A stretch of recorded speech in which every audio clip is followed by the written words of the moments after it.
like switching windows. Anyways, so today we're checking out OpenTTD. If I'm not mistaken, this is made by the same developer as sorry. If I'm not mistaken, this is made by the same developer as Roller Coaster Tycoon, and all that. This is not a new game. It came out, I believe, in 2000. Well, actually, I think 2004 might be the OpenTTD version, as opposed to this is like the open source version of the previous game. Like, there's an open source version of Roller Coaster Tycoon. My understanding about what this game is that we will be running logistics, that we are transporting goods and people and whatever around, that cities will develop and all that around it. I don't know exactly how any of that works, and we're going to figure that out. Now, first thing I'm going to do is I'm going to go into the options, and one thing I noticed with the options of this game is there's actually a lot here. So you got your basic stuff of like language and currency units and time for autosave. That's all fine. You've got like the auto-detect scaling was pretty good. They've got like different graphic settings and all that. So nothing huge accessibility there. It is interesting that you can get different sound packs and all that.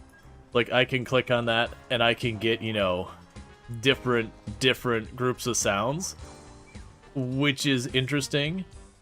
Or like, there is all sorts of different music packs.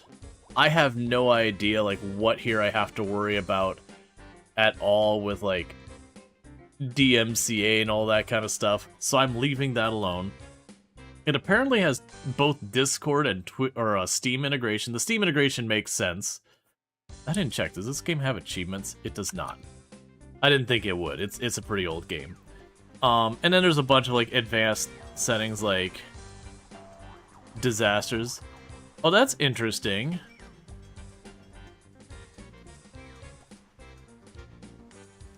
Well,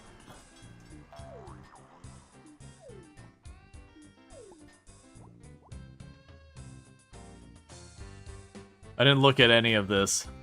Yes, there's a lot of options here. I'm going to leave most of this alone because I haven't played yet, so I don't know about that. Infinite money and all that. Maximum loan, routing orders. Check the pizza place. That's sad. Well, that's like, it looked like the pizza place I was looking at didn't do delivery anymore. I'm like, what is the purpose of you then? Yeah, they have disasters turned off. But yeah, so we'll leave that alone, because I don't know what's going on with that. Alright, so we're going to go ahead and start a new game. So we can choose between a temperate, a subarctic, a subtropical, or a toyland aesthetic.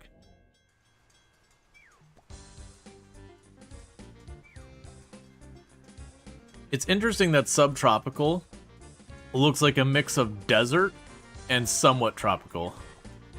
The full set. There's a full set. I just see 4 options up here. I see temperate, subarc. Oh, the full set of of stretches and all that. You got all these long-running games that you end up with an absurd options menu after decades of quality of life stuff. Right, and then when you're playing it for the first time, they give you jack-all information.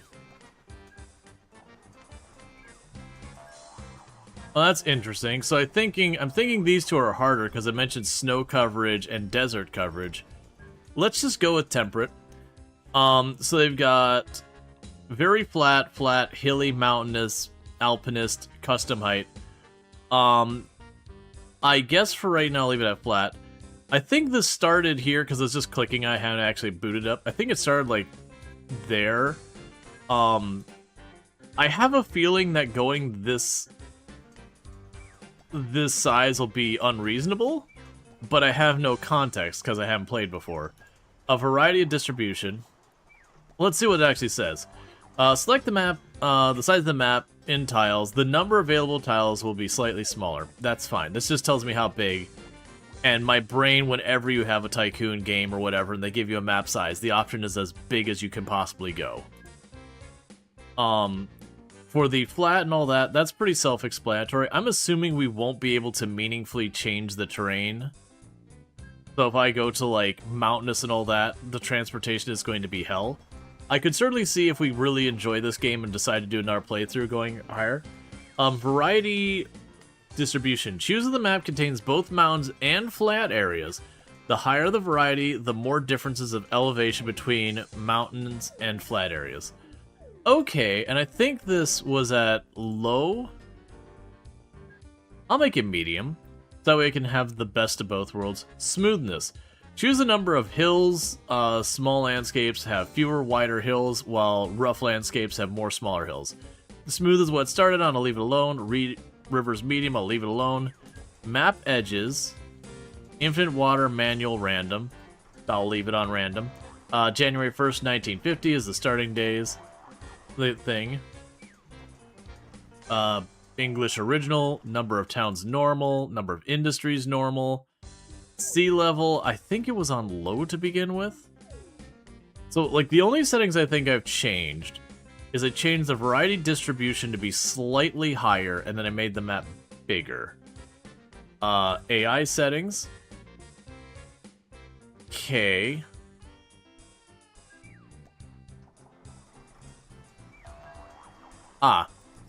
So I can't add number of competitors because I have to grab AIs off the internet, so I'm not going to be doing that.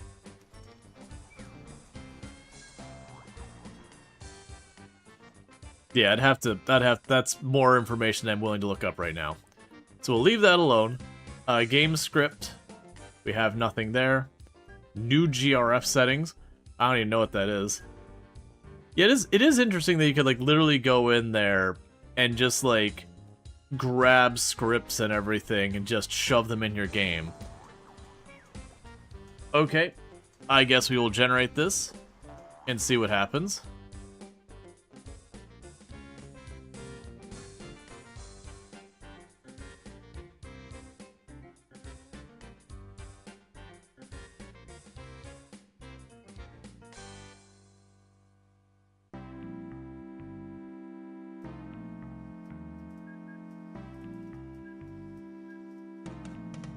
Oh, what are the controls of this game?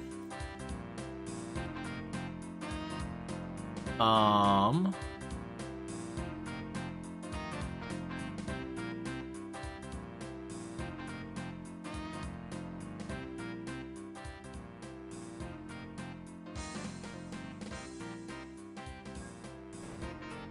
nope. I'm just trying to figure out... Okay, so is it just... Alright, we gotta look at the controls, because I can't figure out how to move this thing around. Oh.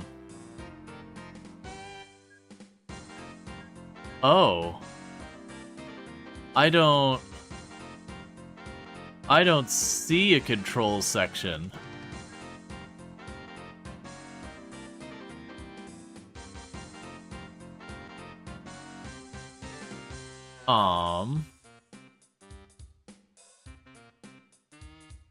Just double checking because I'm getting messages.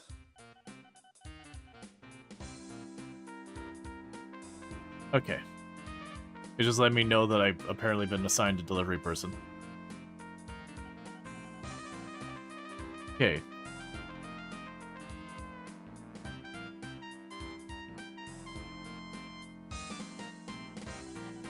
And thank you, Cuz Jackie, for the Prime Gaming sub. I do really appreciate this. 4 months you've been subbed to the channel. Yeah, so it looks like you move around with the arrow keys. My zoom in and out does stuff. Right mouse button moves around.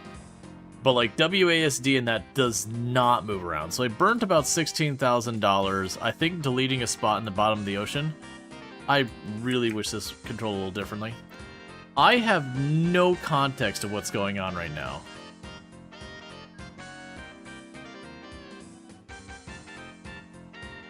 Am I supposed to play the scenarios first? Because, like, it has given me no information. So I got a coal mine.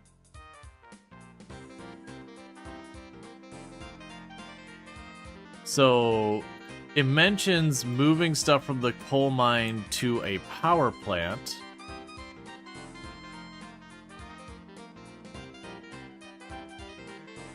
So that's a town. Got a forest down here. Alright, let's see what we got. So we got the town directory. That's just a long list of towns I can click on to move around the map.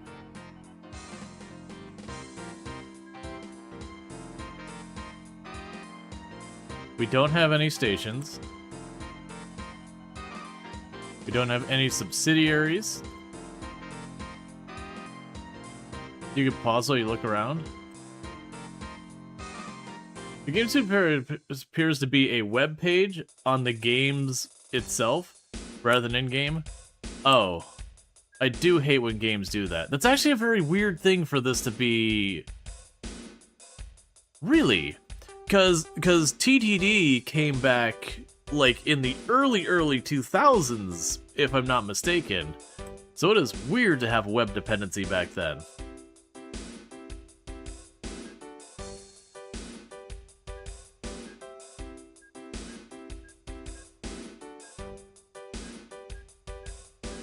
These are certainly some interesting faces.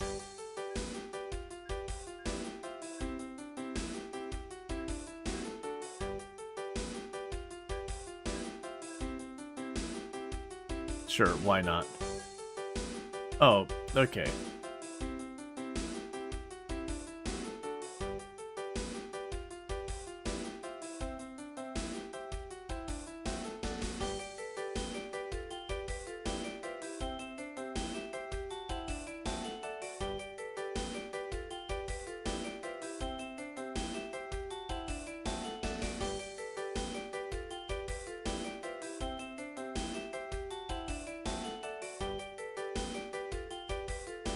This is just a very strange setup.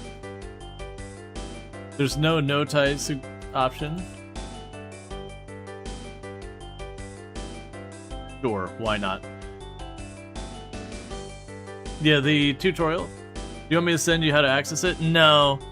Admittedly, if I have to turn around and like go to a website and read something else to learn how to play the game, I'll stop playing. Even if the game's really good, especially for on-stream, build a company headquarters. Like, it's unfortunate. And this happened with old games a lot. They would have that. So we've got the Greenway. Okay. We got a power plant here. We got a bunch of stuff for livestock and animals, which is up there.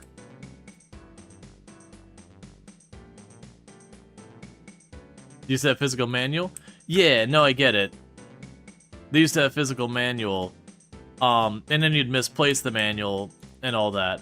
But it was just one of those things that back in the day, if you didn't have the manual, like your buddy gave you a copy of a game or whatever, the internet wasn't really a thing. What you meant is there is an in-game tutorial, but it requires you to find it through an online scenario stuff?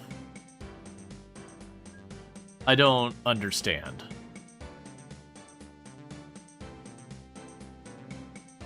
Because, like, if you go to, like, Roller Coaster Tycoon, for example, when you play the in-game scenarios, they'll teach you the game one section at a time.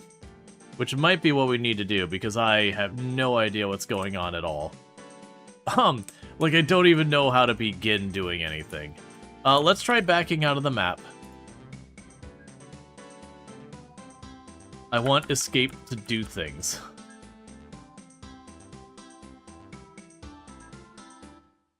Okay.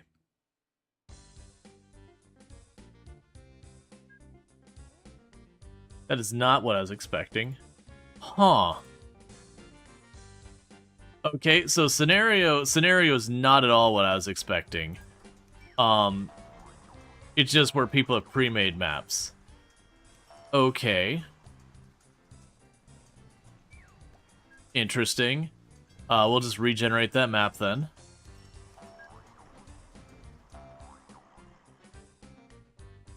Yeah, no, this is by the, let's see, search the scenario for beginner tutorial is what the webpage is telling you. Oh, that's so weird. Okay, well, we could try that real fast.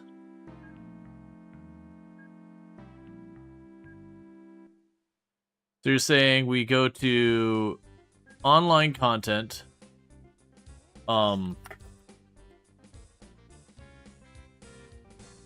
beginner tutorial, scenario.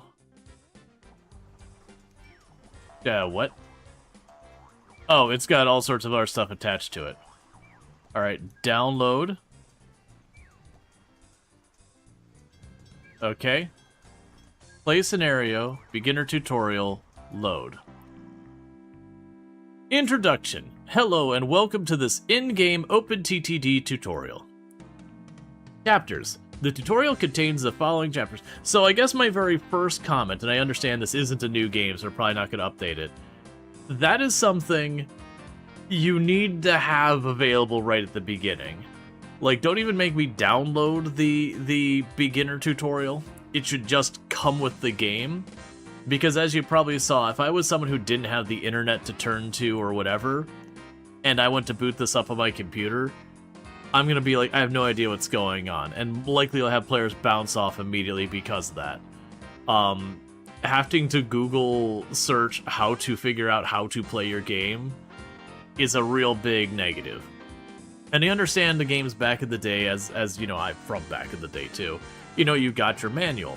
Well, if you don't have a manual anymore, you have to replace the manual with something else. The tutorial contains the following chapters. They are designed to be played through in order, but after each one, you'll be asked if you want to move on to any one of the other chapters.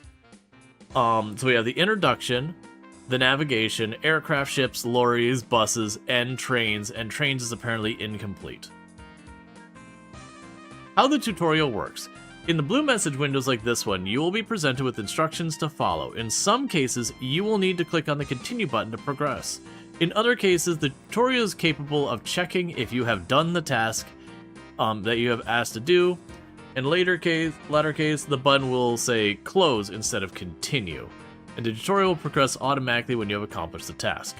During the tutorial, you might see white news messages appearing at the bottom of the screen, gray finance windows, or a different blue window, which asks you if you would like to try a new vehicle. These do not belong to the tutorial, but cannot be disabled. If they appear, just ignore them and close them. New messages can be closed by hitting the spacebar on the keyboard. Let me catch that again. You might see white. All right, so white messages are just built-in game stuff, not part of the tutorial. Blue messages are the tutorial. Let's see. Remember reading the game book on the way home to the game store? Yeah, that issue is to do with the rights to the original game. That this is built around. I think you originally had to link to the original game folder. Gotcha. Continue to the next chapter. You have reached the end of the current chapter. You have an option to either continue with the next chapter in sequence or select another chapter. And we got pretty pictures of their 180 stream streak. Thank you for the last 180 streams and all that. Navigation. Navigating the map. In OpenTTD, there are several ways to navigate the map. Hold the right mouse button to move around while continuing to hold it. Use the arrow keys to move around. Move the mouse to the edge of the screen. Note that this requires setting pan window when mouse is at edge, under the interface, interaction, under advanced settings. To the settings other than, to be set to a settings other than disabled. This can be done while playing. Okay, I'm gonna normally I don't like mouse scroll because of streaming reasons, but in this particular case, with the WASD disabled, I have already lost track of where all this is. No, this requires you setting the pan window when on the mouse set under interface in advanced.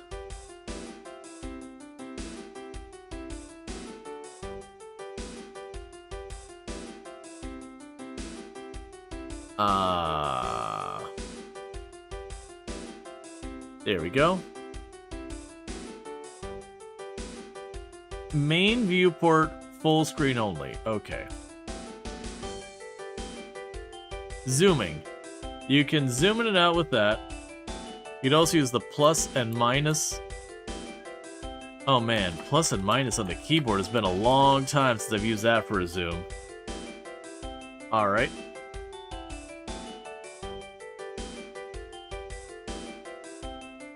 Just double checking things as we go. Okay. The world map. It is possible to see it. The music still, like, it feels like the music gets louder as we go along.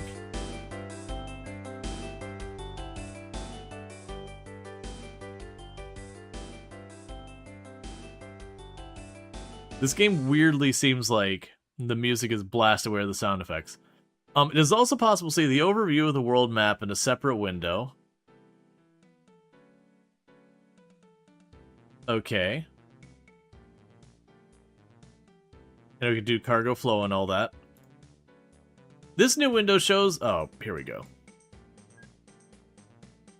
This new window shows the world map and can be navigated using the right mouse button in the same way as the main screen, using the buttons below the map.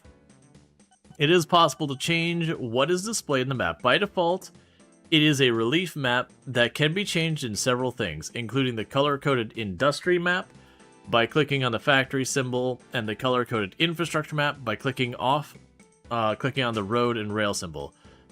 The map's key is shown at the bottom panel.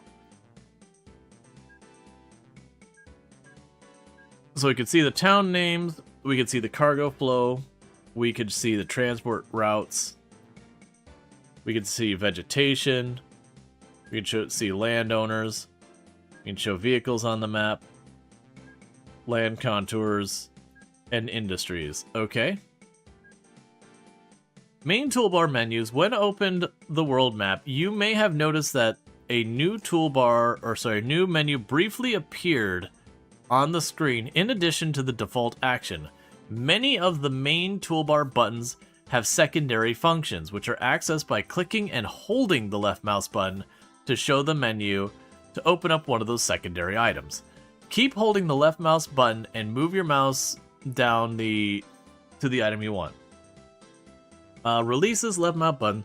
During this tutorial, if one of those menus is needed, you will always be specifically told. However, it is worth remembering this. Okay, so I can click on that. Well, it's saying click and hold, but like I'm just clicking, and I'm not needing to click and hold. So that might be the tutorial is just a little out of date. Oh, so you have like a... Oh, weird. So I can,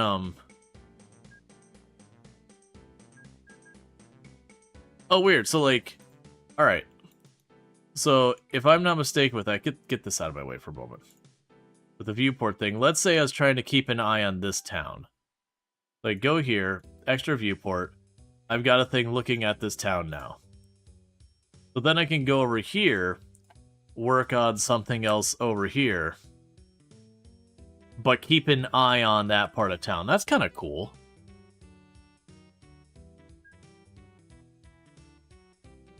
Get the cargo flow legend. Sign list. Okay. Continue to next chapter. You have reached the end of the current chapter and will have the option to either continue with the next chapter in sequence or select any other chapter. Okay. Aircraft. Building an airport. This chapter, you'll be shown how to transport passengers between two towns using aircraft. You'll start by building an airport in Wanpool. When you select Wanpool,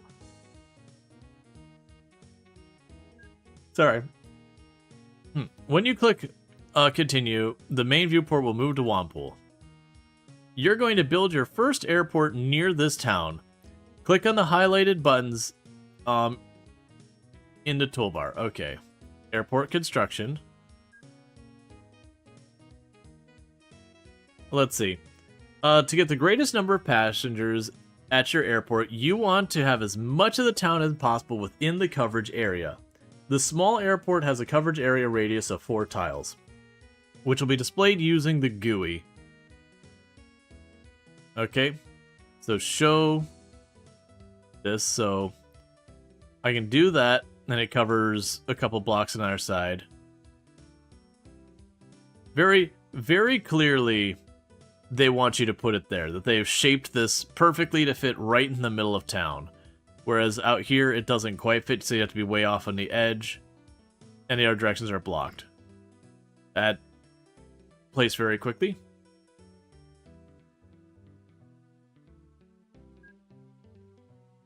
Let's see. At the bottom of the airport selection window, there is 2 lines of text.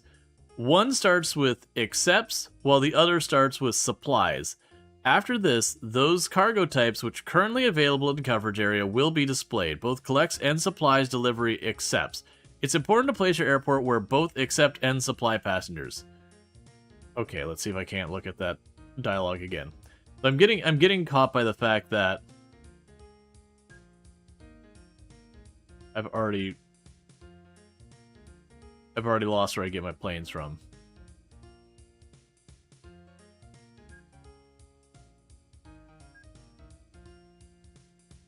Okay. Yeah, so it accepts passengers, mails, and goods, supplies passengers and mail. Okay. So no outbound supplies.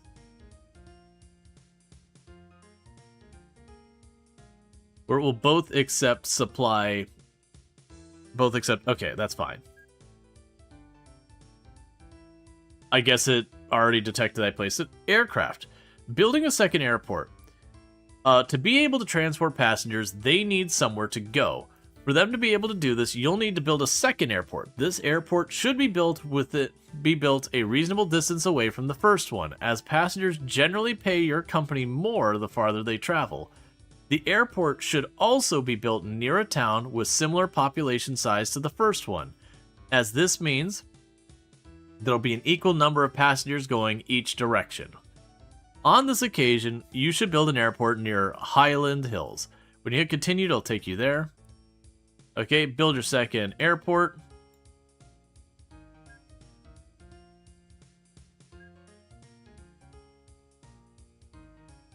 And again, it looks like they've kind of got a spot that's kind of got a spot already set here. So it'll accept goods, passengers, and mail, just like the other one. Aircraft buying. Buying an aircraft. Now you're ready to buy your first aircraft. Click on the hangar building shown by the sign hangar in the airport.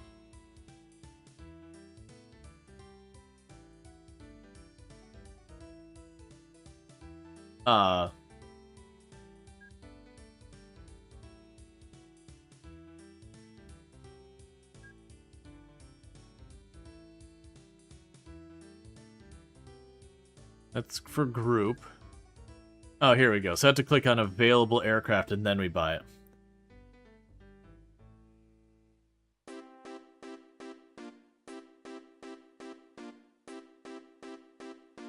Yeah, so clicking on that. So we gotta click on the sign, which brings up this.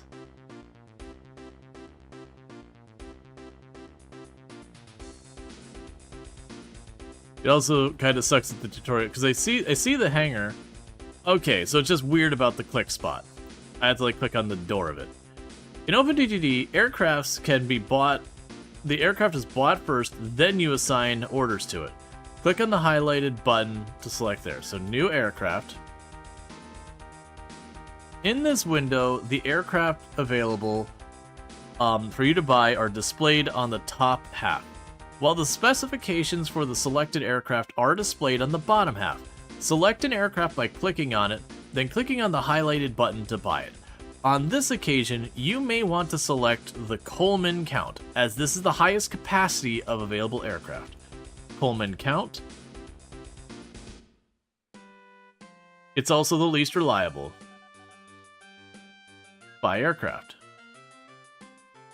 Next, you'll need to design or assign orders to your aircraft so that it knows where to go. Click on the highlighted button to open up the orders window. Boom. Click anywhere on the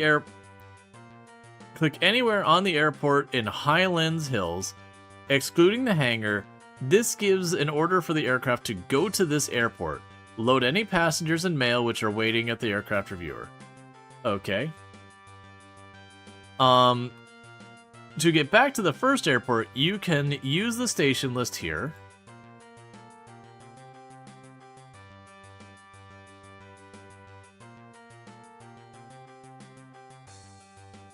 Okay. Now your aircraft has been given orders. Close the orders window using the cross.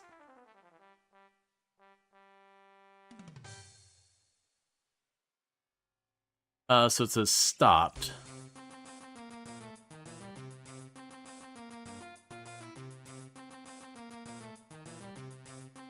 There's not a repeat thing, but just does it. The final step is to start your aircraft. Click once the highlighted horizontal button. Okay, boom. Aircraft station window in the... Okay. Yes, this is saying we got a aircraft. I really like the animated newspaper. That's definitely some high-tech newspaper. This is the first game you played train circuits with. This game is great. You had forgotten how many menus there were, though. Yeah, and there's been future games that have focused on one type of transportation. Like, we've played a bunch of railway-based games that come out of, like, the early 1900s. Aircraft station window. The vehicle details window. You have now completed your first transport route in OpenTTD. Before moving on to the next chapter, you'll be shown how to look at some more detailed information about your route. To see the number of passengers and amount of mail waiting at the airport, click anywhere in the airport excluding the hangar. Note that no passenger will be waiting at your airport, and that your company will have no ratings at the airport until your aircraft arrives the first time. If this is the case, you can either wait for the aircraft to arrive, or try navigating back to your other airport to see the rating and the waiting passengers there. Boom. This is the station window. In this window, the cargo waiting to be collected from the airport is displayed above the line. Knowing how many people are waiting at your airports is an important factor deciding when you should buy another airport or another aircraft. Yeah, one airplane per airport is how we're operating here. Make sure that runway is always clear. Before the line, the different cargo types that the airport accepts are displayed. These are cargo types which are delivered to this airport from another one. Yeesh. Okay, be quiet. If you click on the ratings button in this area, it will change the display rating of your transportation company for a different cargo. This is very text dense. Another useful piece of information. So yeah, I need to not click on the blinking thing and read this first because it keeps disappearing when that happens. How many passengers are carried by the aircraft? Click on the highlighted button on the aircraft window. Okay, so I have about 50 passengers waiting and about 8 bags of mail. And you carry 65. So we could technically use a second aircraft. In this window, you can see several pieces of information about your aircraft, including the yearly profit, how much cargo is currently loaded, and its capacity. You may notice that your aircraft is carrying mail as well as passengers. This is because most aircraft also have small mail capacity in addition to their passenger capacity. If you'd like to rename your aircraft, change its service interval, you can do this through the control window. You have now completed the aircraft chapter in your tutorial. Take a look at your aircraft in operation. If you would... 1 second. I gotta get the door. I'll be right back.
Okay. That was honestly way faster than I expected. I figured they'd just be starting to finish cooking the calzone. Alright. This game had it all. Was a precursor to Transport Fever? Yeah, let's see. So we completed this. Alright. You can try adding another aircraft to the same route. When you feel ready, continue. So what I am going to do is I'm going to add one more plane to this route. Let's go here. New aircraft. Coleman. Buy the aircraft. Get this out of here. Get your route. Take you. Go to our stations.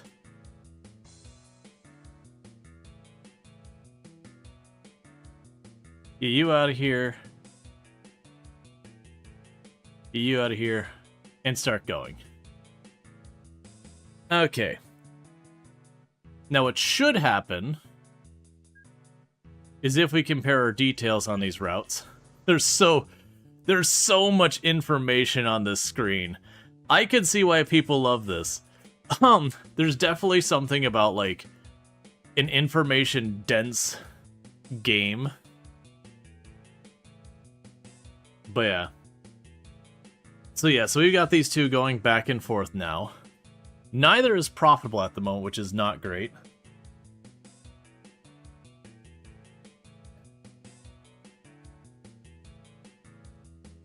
Our first... Okay. Our plane has been operating for 0 years, and it's already broken down once. It's not... This is the mid-90s, back when people wanted to read a lot of information to know what's going on in the game. Well, I think the bigger issue isn't necessarily that people wanted to read to know what's going on in the games. It was that was what you had. Like, we didn't have voiced games that much. Like, the idea of having, like tutorials back then, you had to be very careful on how you approach them.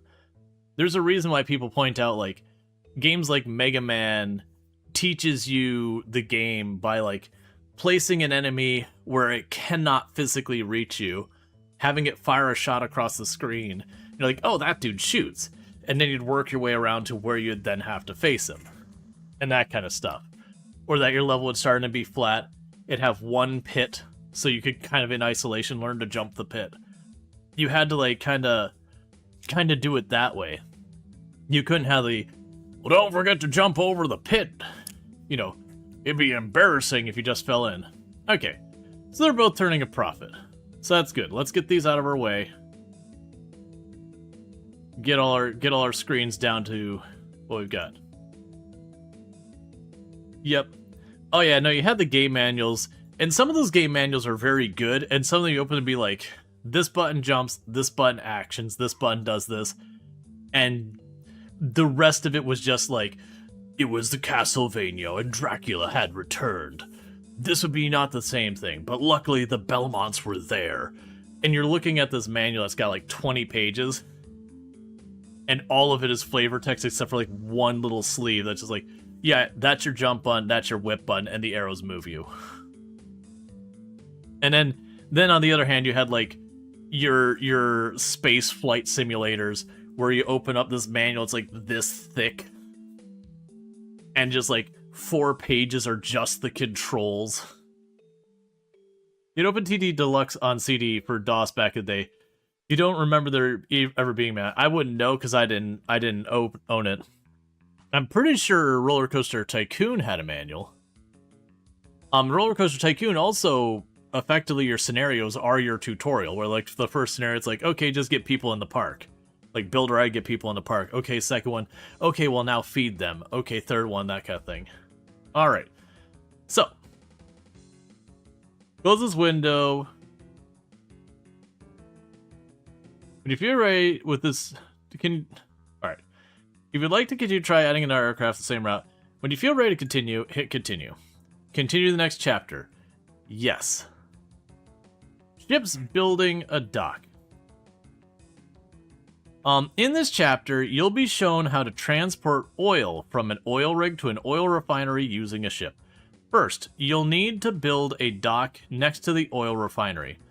When you click to continue, your viewport will move to the oil refinery.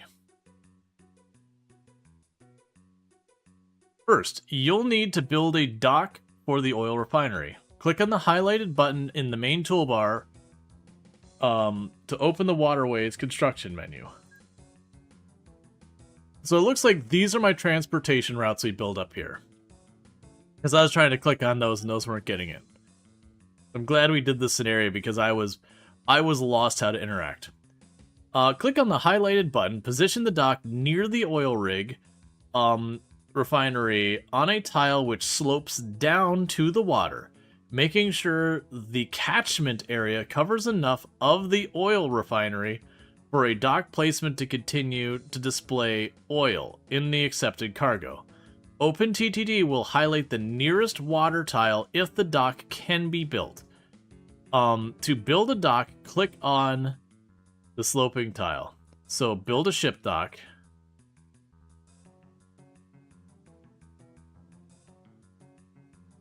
Okay, I see. Your dock has now been built. If you then click on the dock station window, it will open up. You may notice that it is very similar to the station window at the airport with the same buttons. Try moving away from the dock until it is no longer visible on the main viewport. If you click location button on the station, the main viewport will center around the dock again. Okay, so close this, click on the dock, and you're telling me I can go down here. Where's this location button you're speaking of?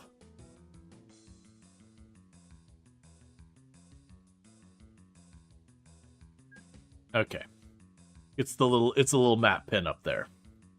I'm actually surprised they have that map pin. Like the pin like that looking on your map didn't come out as like a common thing until internet stuff. It was like that kind of got popularized by stuff like Google Maps and all that. And MapQuest before that. Okay. Oh, the map pin is new? Yeah, so surprisingly, this is still getting updated. That was actually what brought it to my attention, is they apparently had an update on January 1st this year, if I'm not mistaken. And I was like, what? Really? Alright. Ships building a ship depot. Building ships is very similar to buying aircrafts. However, while the aircraft are bought from a hangar at an airport, you need to build a ship separate depot and buy your ships from there. Click on the highlighted buttons. So we build a ship depot for buying and maintaining ships. Also, press shift to show cost estimate only.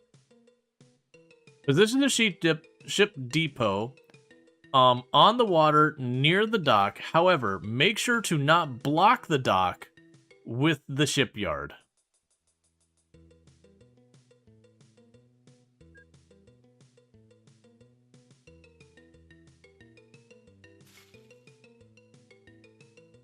Let's see. Ship buying. Click on the ship depot to open the depot window, then click on the highlighted buttons to buy a ship, which is capable of transporting oil. New ships. They have an oil tanker, a passenger tanker, and a crate of goods. So this can be refitted to do oil. And this one just does oil out of the box. So we'll get the oil tanker. Close the depot window. Alright. But leave the ship window open. Now you're going to assign the ship to its orders. Move the viewport. Yeah, so take me to the oil rig. Alright. You may have realized that you have built the dock by the oil rig. However, you won't have to do this with oil rigs. Uniquely in OpenTTD, they have their own built-in station. I was like, but our oil rigs in this game, you know, do their own thing. Okay, so grab you, go to you. Ships, complex orders. Press the highlighted button. Oh, it's behind this window. Alright. Press the highlight button to make the ship start moving. Then hold the tab key on your keyboard to enable fast forward of in-game time. Holding the tab key until the ship has left the oil rig.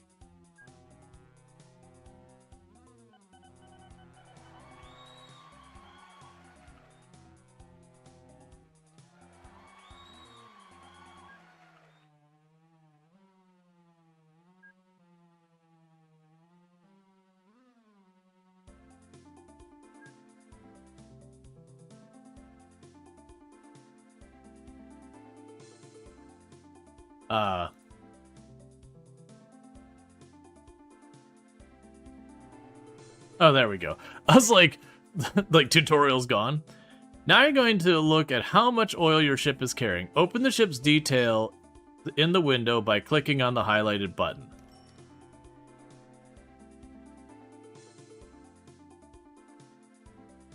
There we go. Yeah, so clearly this is like bolted onto the game. Like the game is running and this tutorial is kind of just bolted onto the top to work that it's third party or whatever. Added after the fact. You should see that although your ship is carrying some oil, it is not at full capacity. This means it's not working at maximum profits. You can change this by adjusting your ship's orders. Close the details window by clicking on the cross, then click on the highlighted button. Now click on order for... So click on this. At the bottom of the order window, you should notice 2 rows of buttons. These buttons on the bottom row are used to add and delete orders, while these in the top row are used to change the existing orders. You're going to order your ship to keep loading oil until it is at full capacity. Okay.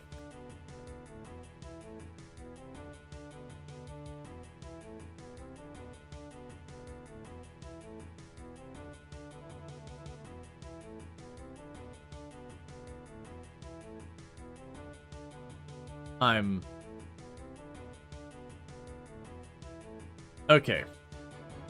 So you go to the oil field, you get the oil, load it up till full.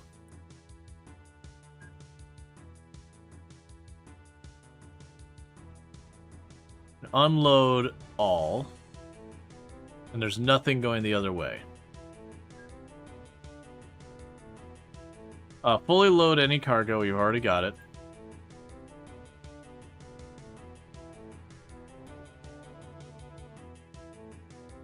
You should... I'm getting ahead of it so it's breaking things.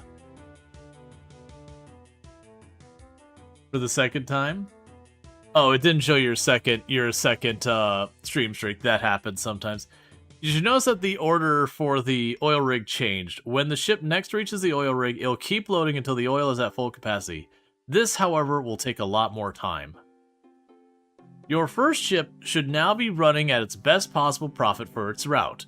There is a second oil rig in a lake to the north of the refinery, which could be used to increase your profits. The problem, however, is the lake is not connected to the sea, so any ships will be unable to travel between the second oil rig and the oil refinery. There are 2 methods you could use to create this route that the ship could use to reach the second oil rig. First is to simply lower the land to create a path which joins the lake to the sea. The second one is to build a canal for your ships to travel to the sea on. In this section of the tutorial, you are going to build a canal. Landscaping will be covered in a later section. Click on the highlighted buttons and choose Build Canals. That should not cost me money. There's no anything.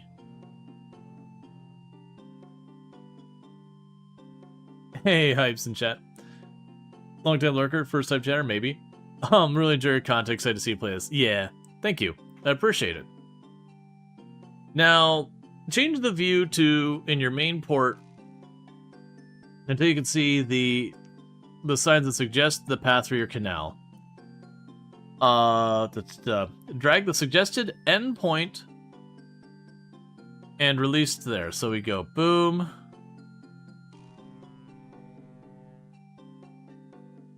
Cannot build connect. Oh, I start it here. Now we need to build a lock.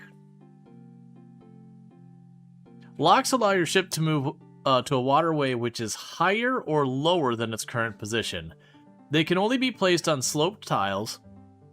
You should notice that when you hover over a sloped tile with Build Lock tool selected, not only does... 1 second. Build Lock tool, not only does the highlight the tile with hovered over, but also the 2 neighboring tiles. In this instance, 1 sea tile and 1 canal tile. Similar to dock construction. The highlighted tells you if the lock will be built... Sorry, can be built at this point. I've lost track of my spot. Build a lock with both ends of your canal. Okay, boom and boom. Disable the build lock button by hitting the escape button. You can now build another ship to transport the oil from the second oil rig to the refinery. So boom, new ships. No buttons will be highlighted as reminders for this. Follow the same sequence as you did with the first ship. So they're basically being like, hey, you did this before. Now do this again without the hand holding, which is fair. We're gonna go here, grab you.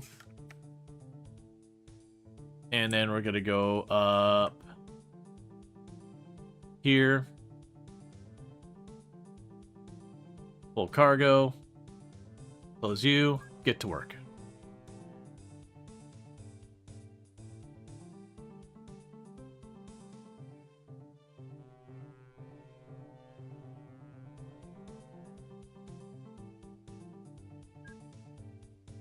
You have now completed the ship's part of the tutorial. There is another oil rig to the southwest of the refinery. If you would like, you can try building another ship to connect this oil rig to the refinery. When you feel you're ready to continue, you said southwest.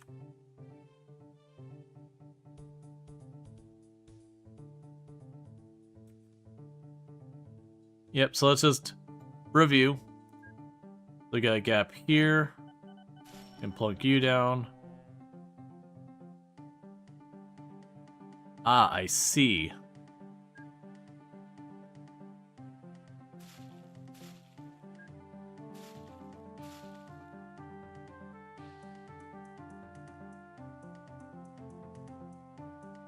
Then go over here. New ship. By you. Get these all out of my way. Route. Get to the dock.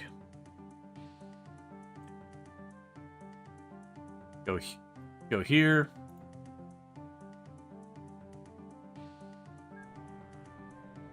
All right. Continue the next chapter. Lorries. Industry chains. In this section, you'll learn about the primary, secondary industries, and industry chains. Some industries, such as oil rigs, produce their products regardless of whether or not they're being serviced. These industries are known as primary industries. Other industries, such as oil refineries, must be serviced before they are able to produce anything. When you click continue, the main view will move back to the first oil rig. An industry chain consists of one or more primary industries and one or more secondary industries, which use the product of the primary industry to produce its own products. As an example, you will now learn about oil rig industry chain. Click on the oil rig anywhere except the back where the station is located.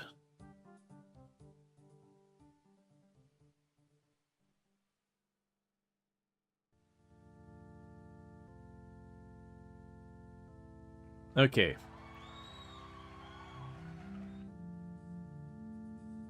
Now click on display chain.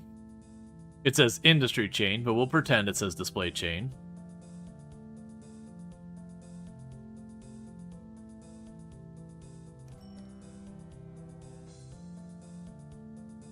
Okay, that's... Oh, I see.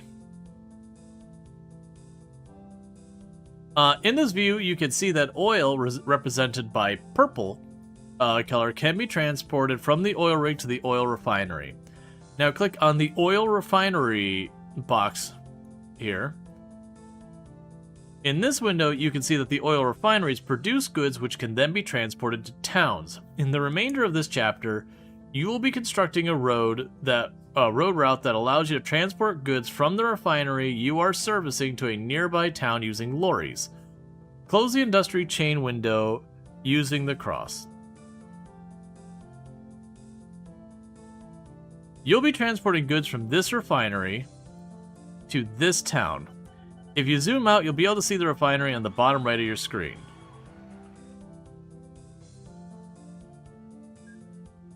Lorries, lorry station. To transport goods from the refinery to the town, you will need to build 2 stations. One near the refinery where your goods are, collect goods, and one in the town where the goods will be delivered. You want to build the station in the town first. So click Road Construction. Build lorry station using the highlighted button. In this new window, you may notice that there are 2 different types of lorry stations. One which comes with 4 different orientations, and one that comes with 2 different orientations highlighted. This highlighting type is a drive-through station. It differs from other types in that it allows lorries with trailers and can be built on an existing road, if allowed in the advanced settings. This is the case for the tutorial, but may not be on some multiplayer servers. Build a drive-through station on one of the existing roads in Luham. By selecting one of the orientations, click on the appropriate place. Make sure to have the orientation of the station the same as the road being built on, and that the station accepts goods. The station is more likely to accept goods the closer it is to the center of town. The position in which is shown... This is the position in which the town's name sign is shown.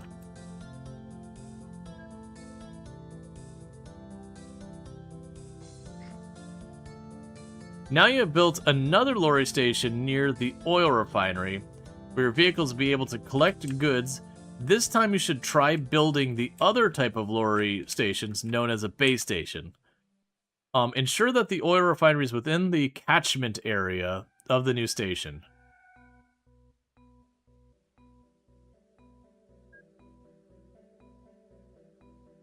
Please stop putting that back on top. It's just telling me what buttons to push. Okay, so this one opens in that direction.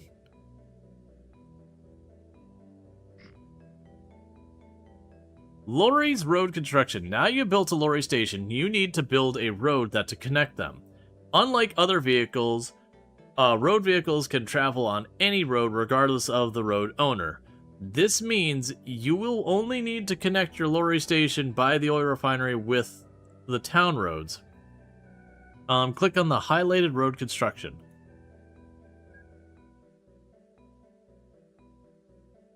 Click on the highlighted auto road tool. Well, that broke down. Auto road tool. Catches fire, sinks.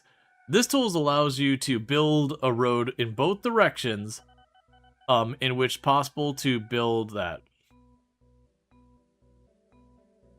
Click on the highlighted auto road tool. This road allows you to build a road in both of the directions in which is possible to build a road. Oh, so like I can make an east-west or a north-south or either. Road is built by clicking and holding on the left mouse button at your desired start point, then dragging to your desired endpoint, and releasing the mouse button there. The road can only be dragged in straight lines, so you may have to do several sections to connect the lorry station to the towns. Okay, that's fine.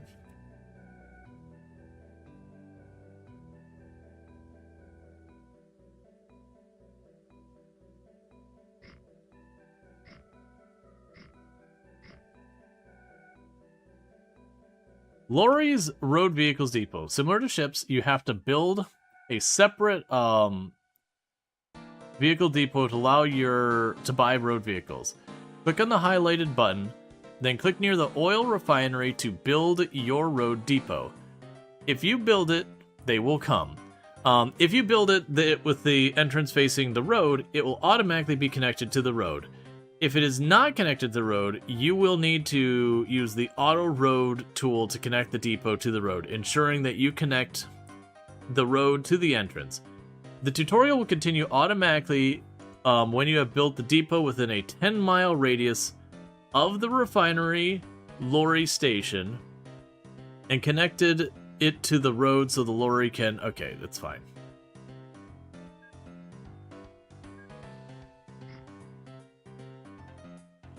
Lorry bay... Let's get that here. Lorry buying a lorry.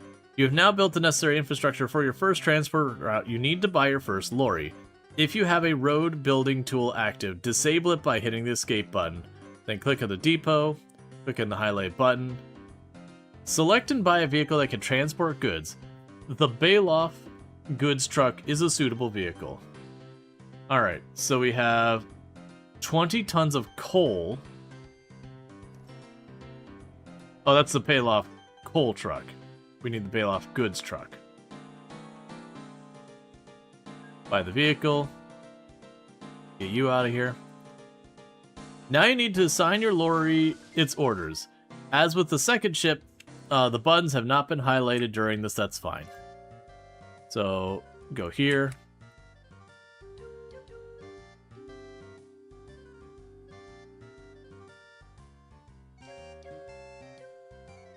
Alright.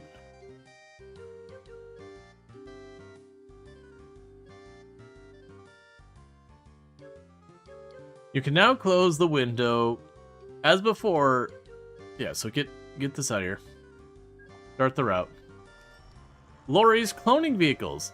Your first lorry will now transport goods between the oil refinery and Luham. All the different transportation types in OpenTTD have their advantages and disadvantages. One of the disadvantages of road vehicles, they tend to be very low capacity, and so if you're servicing an industry which has a high production rate, you'll need a large number of road vehicles to transport the majority of the cargo and boost your station rating. However, there's an easy way to increase the number of vehicles on a route. This is known as cloning. Click on the road depot. Click on clone vehicle. You can use your arrow keys to find that.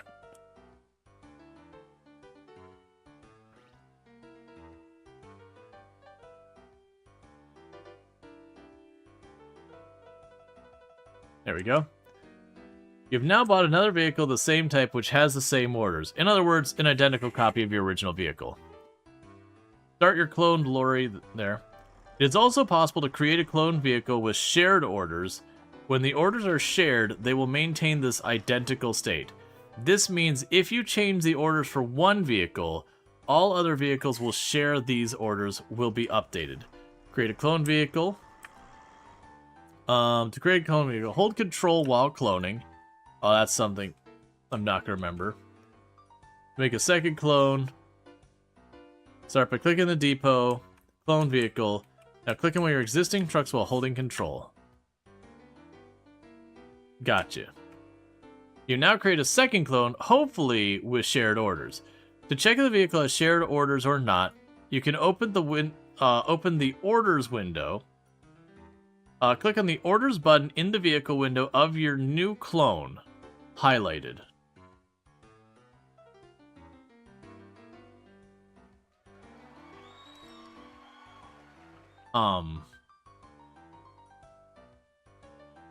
Highlighted where?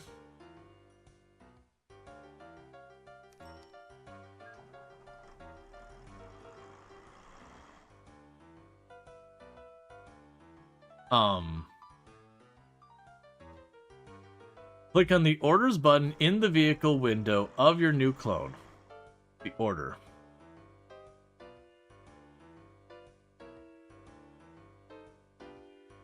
Shared orders. Okay. It says shared orders. That's fine. The highlighting just didn't work. I didn't mean to, okay. It said we're all done. This tutorial breaks very easily, but like I said, it seems like it was kind of bootstrapped on the game, like it wasn't baked in. It's something just attached to the game. Continue on to the next chapter. Buses, town growth. During this chapter, you'll learn about town growth and about building a bus route. When you click on continue, the main viewport will move to Luham, where you're building a bus route. Okay? OpenTTD towns will typically grow slowly on their own. However, it is possible to accelerate the growth by meeting two separate requirements. The first of these is that there are 4 stations within town that are serviced by at least once every 2 months. The bus route you build will aim to fulfill this requirement. The second requirement is to deliver a certain amount of specific cargo each month. The cargo that you must deliver depends on the climate setting of your game.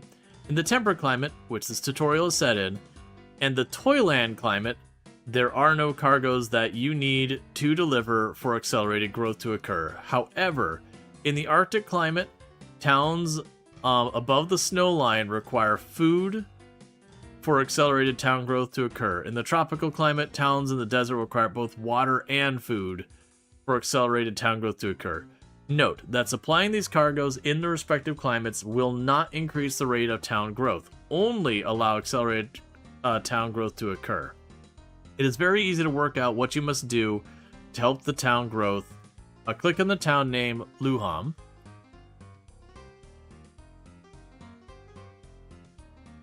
Open the town window. Okay.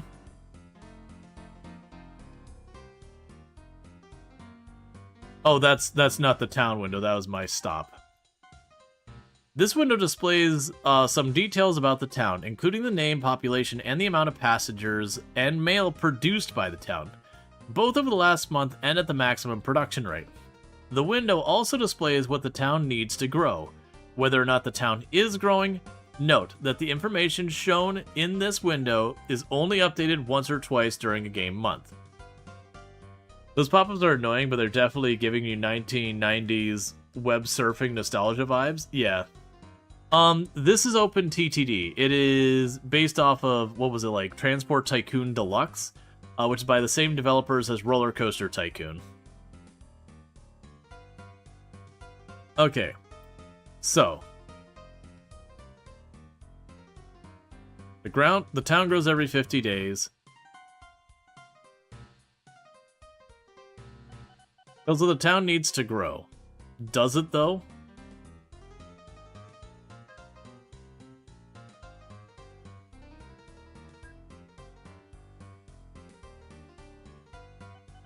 I'm assuming it's just, I need to meet these, is what it's saying.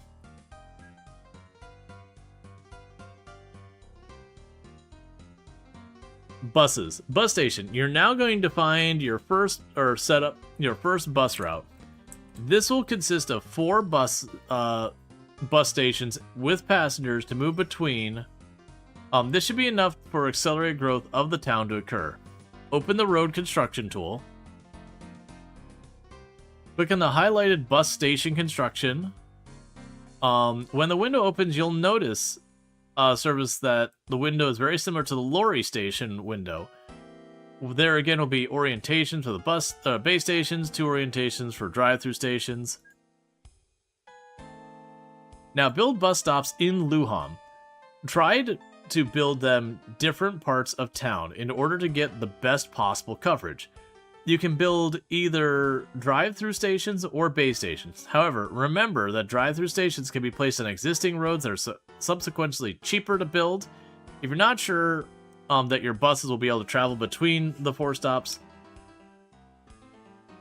If you're not sure your bus will be able to travel between any of the 4 stops. Oi, sorry. Build some roads to connect them. Okay, so what is your area coverage? So I'll put 1 here.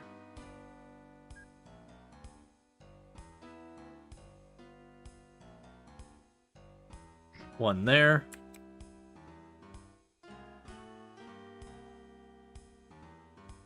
One here.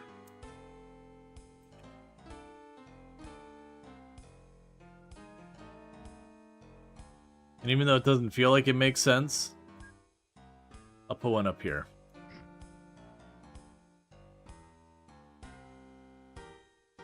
Buses, road vehicles depot. You can now build a road vehicle depot in or near.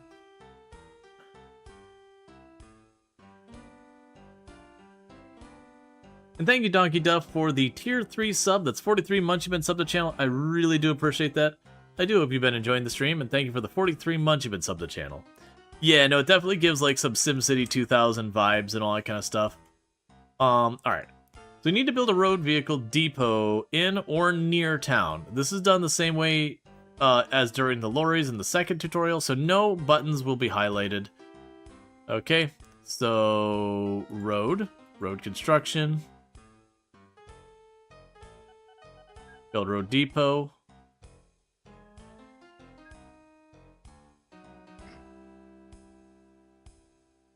Buses, connecting stations 1 of 2. Now, let's get this all out of the way. Now, select the road vehicle depot from your building a bus. Give a bus the orders to go from Leeham Heights to Leeham South. Or Luham. New vehicles.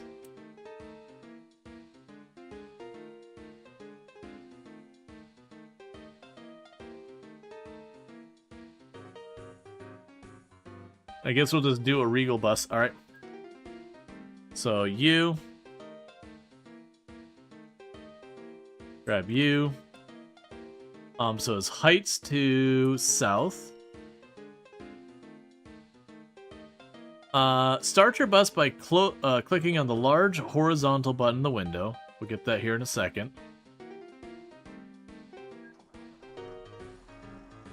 Buses. Connecting the bus stations 2 of 2.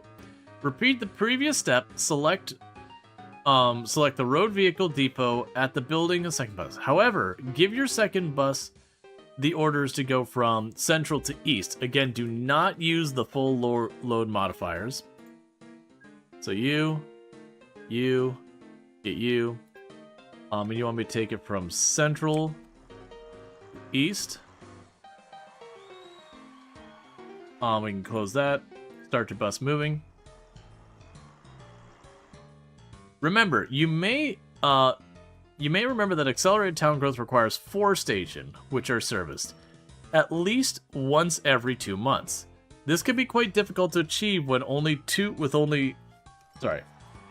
every 2 months. This can be quite difficult to achieve with only 2 buses. You should therefore clone both buses so that there are more vehicles traveling these routes. Clone the buses the same way you cloned the Same way you cloned the lorry during the lorry chapter. First, click on the depot to open the depot window. Open the depot window, if not already open. Then click on the clone vehicle button. Click on one of your original buses in the game to clone it. Finally, start your clone bus by clicking on the large horizontal button. Repeat this process for the other buses. Remember, to create buses with shared routes using the control. Okay. So, clone vehicle.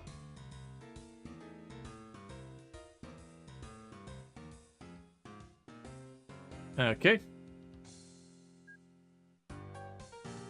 Get out of here. Get out of here.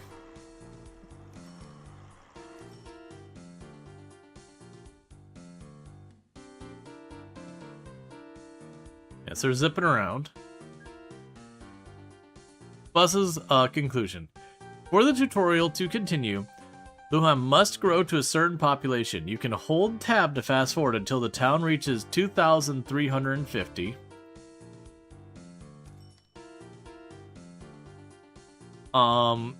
This is due to the town, let's see. You may notice the town, growth. Population briefly displays by a small amount. This is due to the town destroying smaller buildings in the center of town so they can start building bigger ones in their place. Okay.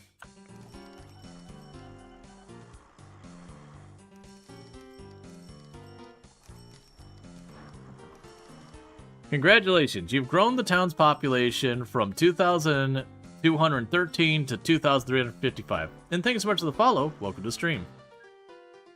You've now completed the buses chapter. If you'd like to practice your new skills, you could try adding... Nah, it's fine. Proceed to the next chapter. Chapters trained. Trained chapter. To do. Would you like to go to the next chapter? Yes. End of tutorial. There are no more chapters. Okay. So, we have done our tutorial now. Let's go ahead and stretch.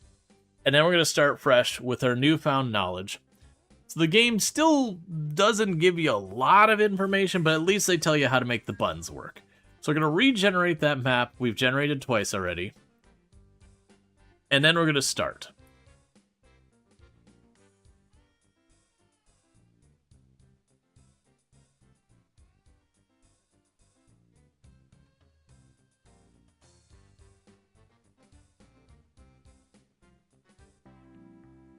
Okay, so let's pause to begin with and get a feel for what we have. We got lumber over here, sawmill, we've got a farm, we got an iron mine, we got a power plant.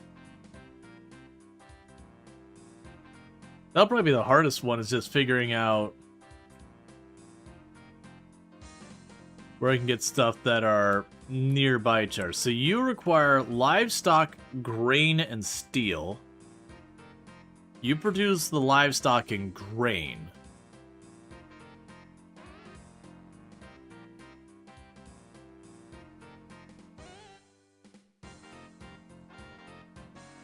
There's an iron mine.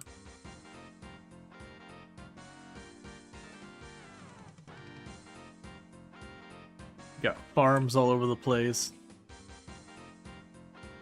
So I do have a coal mine up here. I could genuinely start by just setting up some of the stuff there. What are you? You're a coal mine. You're a steel mill. Like coal and steel. Got a farm down there.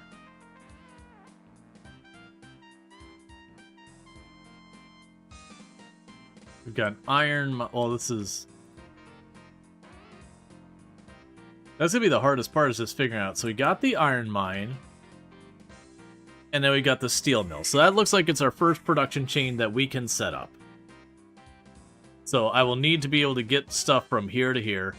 Realistically, we're probably talking lorries. So I think that's where we're gonna start. So I can go here, go to this, build construction. I will need the truck state. Just double checking these. The truck station. So for the time being, so you'll get me iron. You can't build all paused.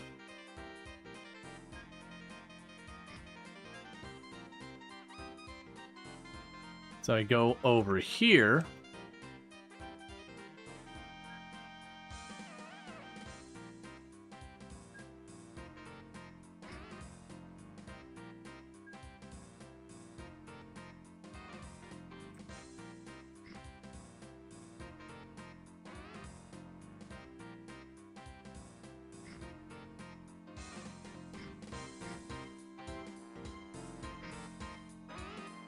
Okay, you're connected there. You're connected here. So we can just add ourselves a little depot over here.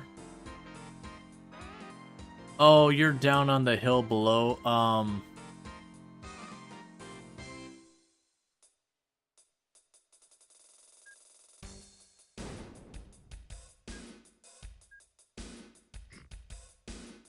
well, we wasted some money on that. Alright, new vehicles. So we are moving iron.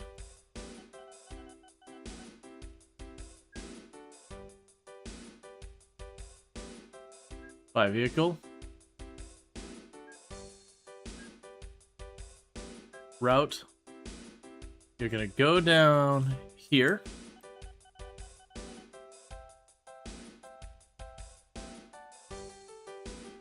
You're gonna go up here.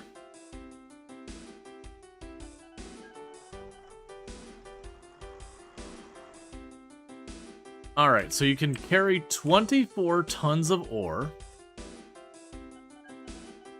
of which production last month. So in theory, we could put 5 of them on here. So let's go ahead and just try that without any farther considerations. So clone vehicle. 1. 1, 2, 3. So that gives me 4 of them. And that should have just the slightest bit of iron that won't be met. So get on out of here. Get on out of here. Get on out of here.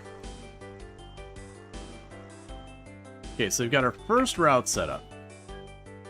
Now you're gonna do our thing, and our money's down here at 137,000. So we've got iron going back and forth. So this is producing steel.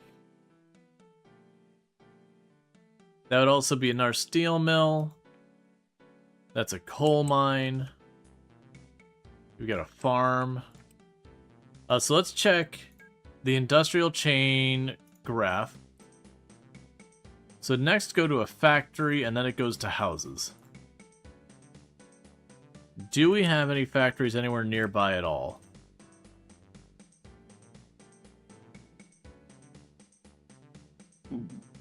It's not really looking like I'm seeing anything there. Yeah, those are farms. Iron and coal.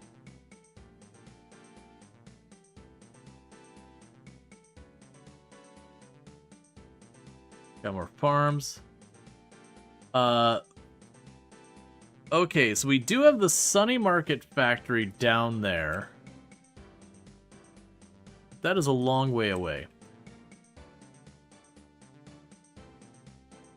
Okay, so we got iron, we've got the factory. We got 2 factories down here.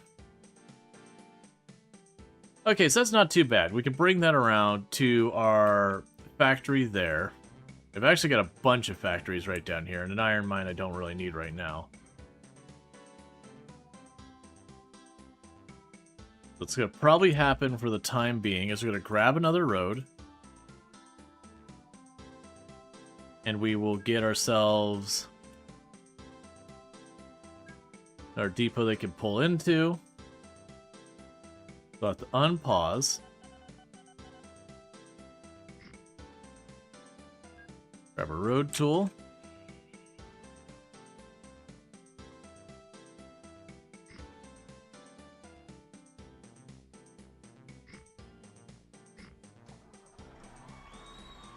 Citizens celebrate the first truck that has arrived to Menville Mines. Cool. Okay. So with this, we will have steel going down there. So let's go ahead and I will need to get rid of that. New vehicles. So this is going to be moving steel. Is steel considered a good for our purposes?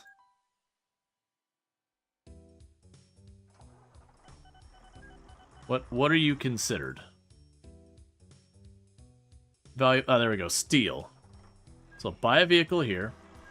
So you're going to go from here down there. Can't insert new order. Vehicle. Oh, the road's not complete. 1 second. There. Get that out of my way. Go to.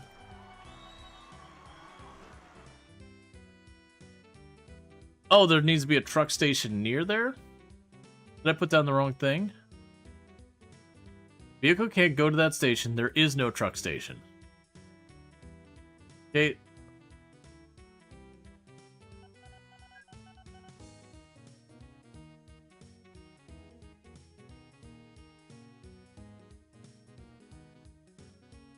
Did I build a bus station? Is that what I'm understanding? I may have.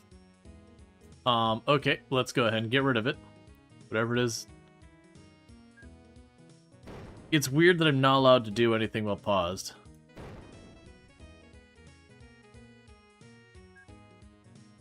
truck station. Okay. So that's now a truck station. So let's go here. Route there. And get this done. Get you out of the way. Get on out of here. Alright, so let's check on our steel production. There is no steel to be moved.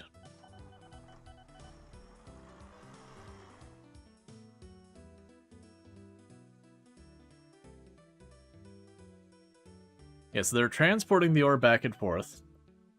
Alright, Basset, you have a good one.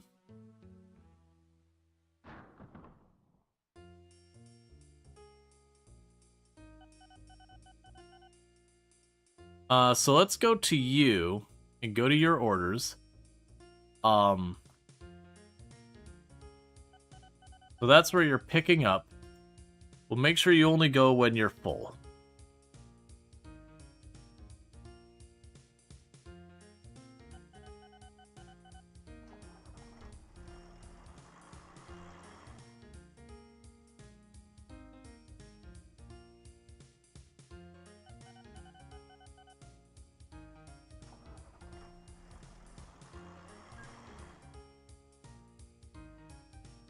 Alright, so it's currently driving back and forth with an empty payload, which is a waste of everyone's time. Meanwhile, you are full.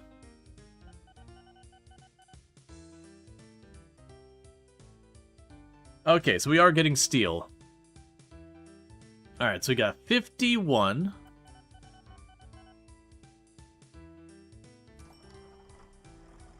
Was produced last month, and you can carry that. So we'll start by building 3. Well, actually, it dropped down. We will build 1 more of those trucks. So clone vehicle.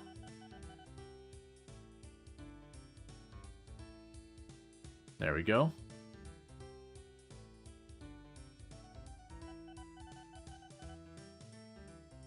So just keep an eye on our mines right there. First truck arrives in Slanting Will Valley. Alright.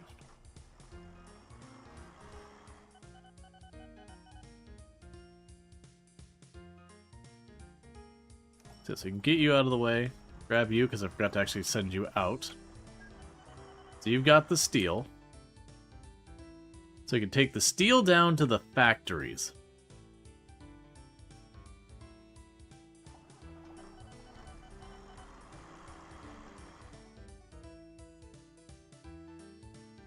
And then the next step we'd probably want to do here to get like the full production line all the way across. We can connect our road.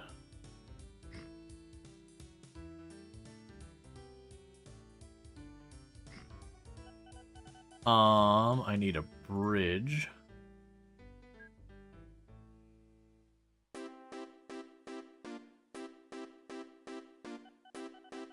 Okay, 1 second. They're learning what we can and can't do with a lot of this stuff. It's just gonna take some time. You seem like you're elevated, and I'm gonna get in trouble for that. You are elevated.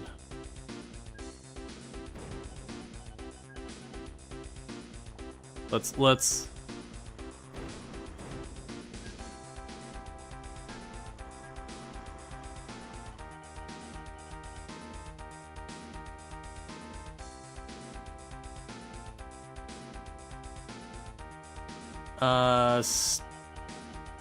Steel girder.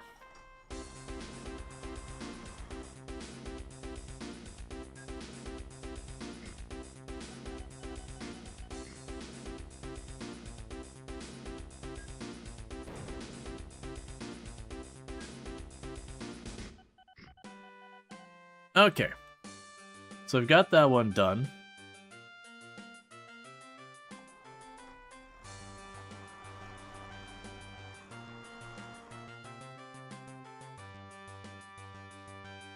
Alright, so it looks like,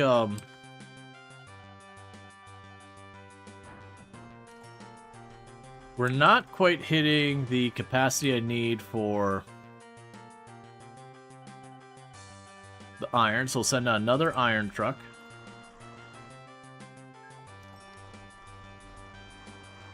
I think I accidentally made 2, but I already bought it, so that's fine. Okay, so the next thing we're going to want...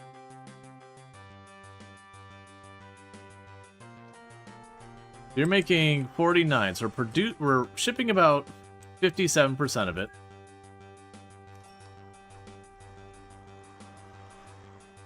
So send another truck on that route.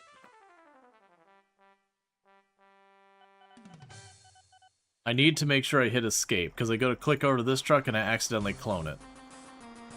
Alright, we'll want to get that capacity up anyways. Alright, so the next thing I want to do is new vehicle, goods truck. And we'll be buying a vehicle. Well, actually... Yes, you've not produced any because you also need livestock and grain. There's a bunch of farms up here. Yes, you got livestock and grain, so I can sneak on in between here. And try and bring that over this way.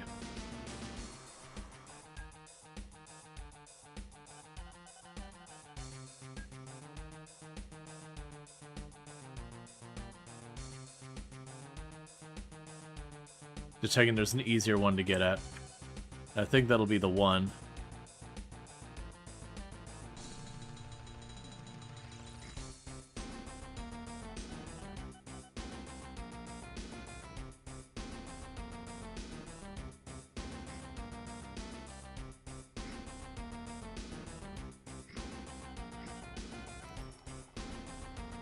They don't think it'll produce goods, so you send a truck somewhere that demands it. Yeah, we can figure this out. I'm also thinking it won't produce the goods because I don't have all these supplies at once.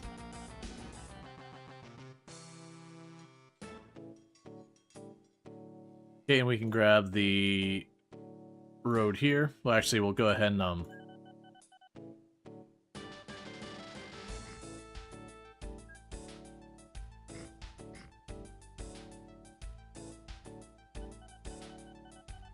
Okay.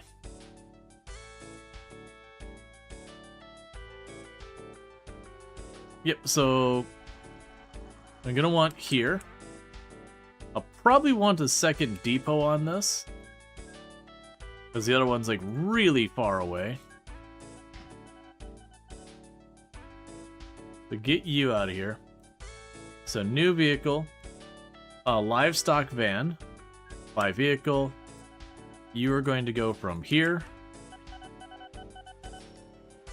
It's fine, we're just losing 155,000. What's there to worry about? Get on your way. So you carry 14 head of livestock. And they have 120 something. We'll worry about cloning that later. I'm going to need a new vehicle. And this new vehicle is going to need it for grain. So we got another one for Nina Bridge. We get our grain truck. Same deal, go from here down to there.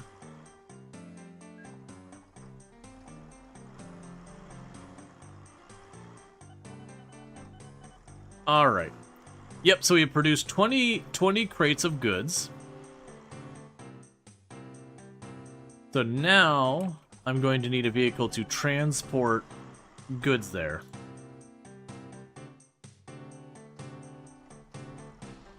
I guess I'll put another one of these maintenance things down.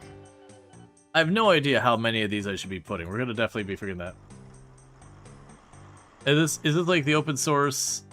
It's open source Transport Tycoon Deluxe. Let's see. So we need a goods truck, buy vehicle, get you out of here. You're going to move from this factory. Oh, do I already...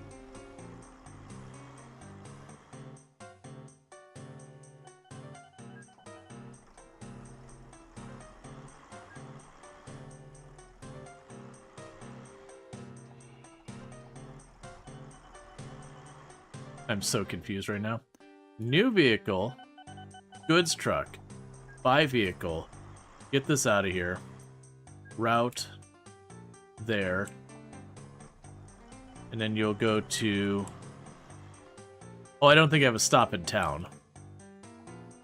Hold, please. We'll grab you.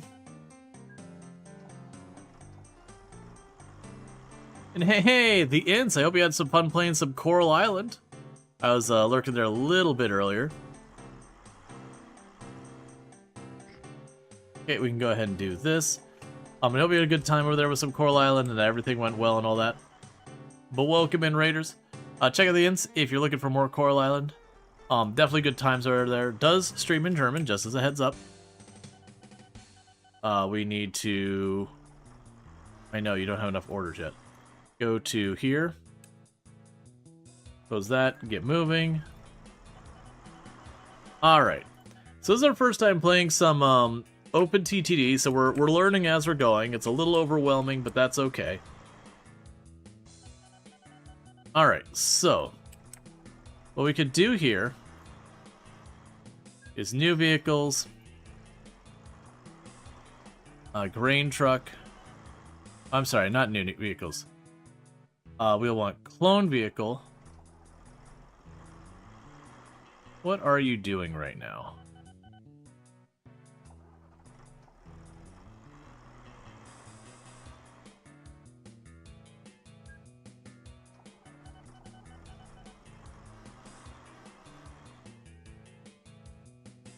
Oh, it's the wrong bridge. I understand. I was like, why are they doing laps? I don't understand. Right, so it's the wrong kind of bridge. They physically can't get across. Build a road bridge. First truck arrives in Lenton. Cool. There. You spent too many thousands of hours in this. You need to go... You need not go back there, brain. Okay. That explains. Okay, so we'll wait to expand on all of that until that's going on. So, in theory, I should have my entire production line set up.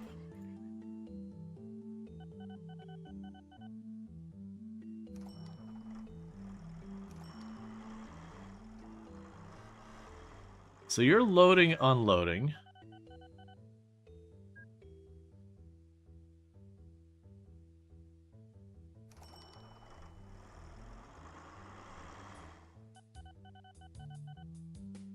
We have 51 tons of steel.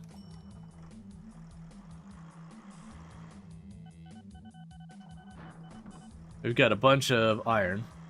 What inspired the TTD playthrough? I just heard a lot of people talk about it, and I noticed I actually had an update on January 1st. Voxel Tycoon. But, like, I noticed I had an update, and people had mentioned it a number of times as something they, like, really love as a game. And so I was like, okay, well, I wanted to give this a go. Alright, so let's go ahead and grab you, clone vehicle, do that.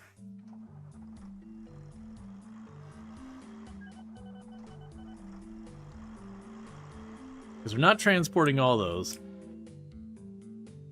It had an update. Yeah, OpenTTD is still getting content updates, yep. Alright, meanwhile, if we look at this town...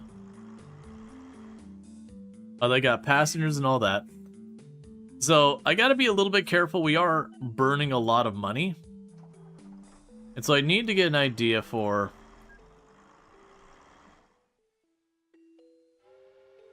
is how we're doing so far as that.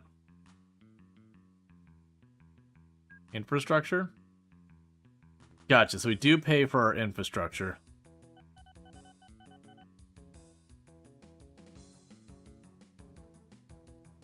Those are capital expenses. So operating expenses wise, yeah, so we should be good revenue wise. I just need to not keep spending for a minute.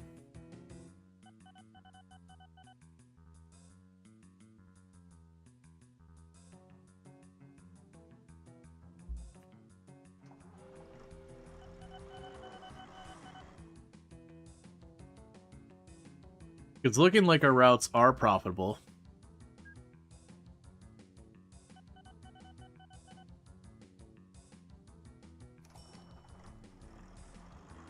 Yeah, so profit this year from my trucks is... it's gradually climbing. Current usage is about 53%. Which means I failed at math. Because I figured all that was going to think. I mean, Massive Magic caught content a while ago.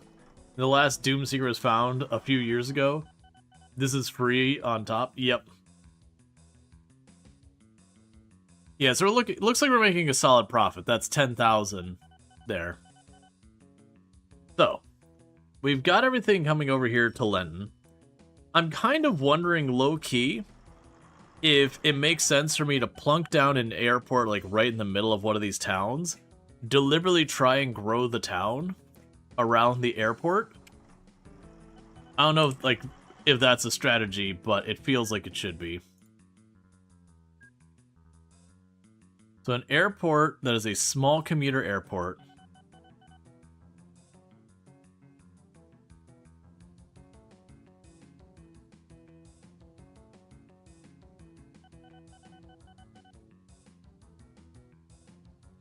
So I have no idea how much these things work so far as self-expanding. I'm also trying to figure out the cost, but I'm not seeing a price to it anywhere.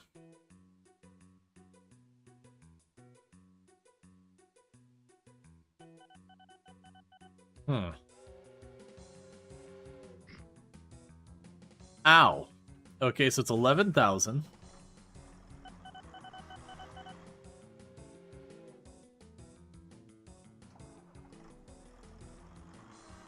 So you have a population of about 1,000.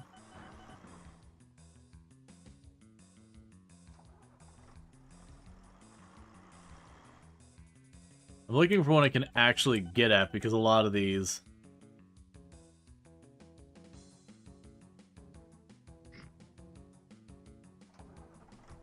Okay, so let's click on the hangar. New aircraft. So you can do 25 passengers, 65 passengers, 30 passengers. We'll buy the aircraft. Oh, no we won't. We will not be buying an aircraft. We'll buy the aircraft. I understand. I understand we're not going to be buying crap. Okay, so we're just going to need to let our...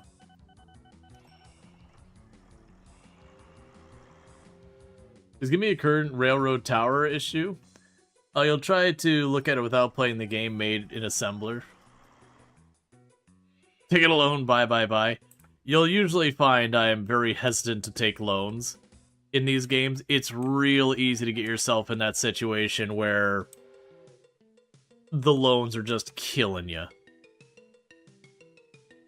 So the new thing here was what, 60,000?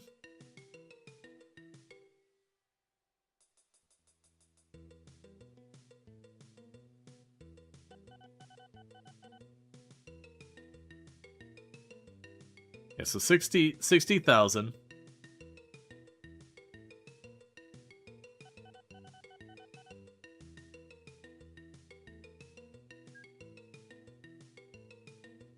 And how does it say our ratings are?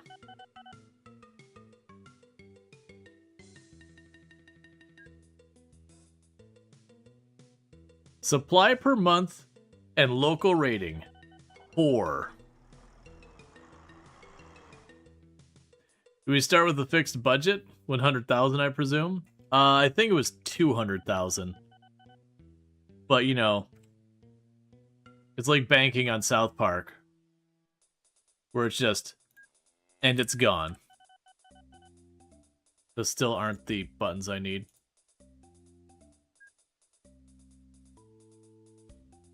On that vehicle.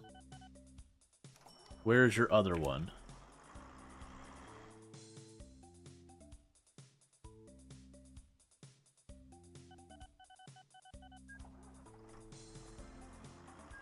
So you are a grain truck.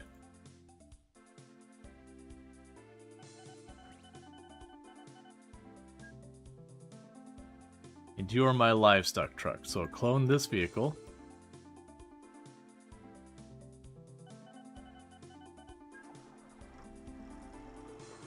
Okay. You know, whereas you just wanted to get a feel for your start settings? Yeah.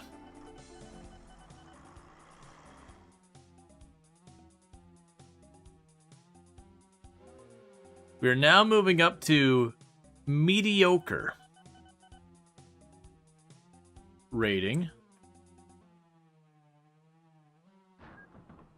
Very good rating on our iron.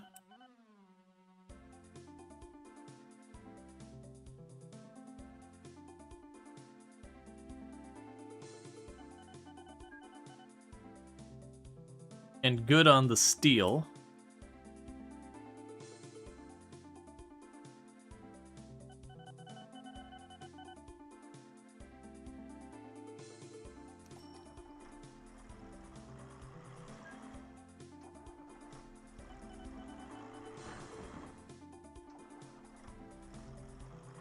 Yeah, so it looks like we probably want to work on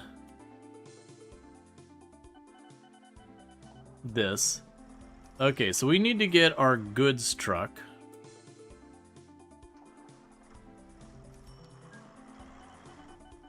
$14 crates of goods. There's a second goods truck. You'll see how that goes.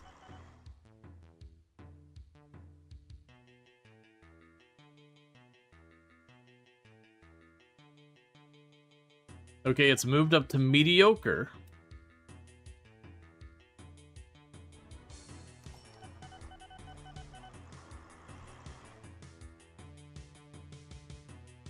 Clone vehicle, do it again.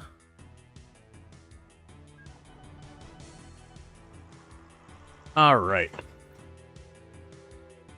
If vehicle breaks down, does it automatically get fixed? I believe it does. It seems to, at least.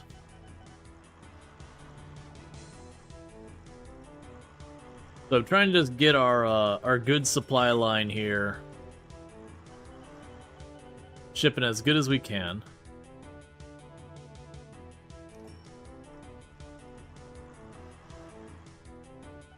It just jams up traffic, is generally a pain in the butt. Yeah. So it does look like we can bring more in. And I'm assuming when we sell the goods here, that's another little bump in our currency. That's our goods truck.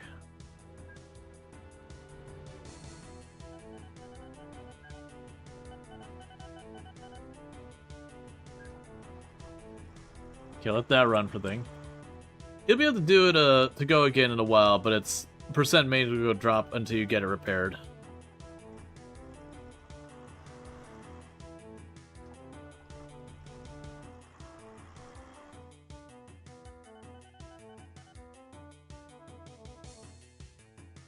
Okay.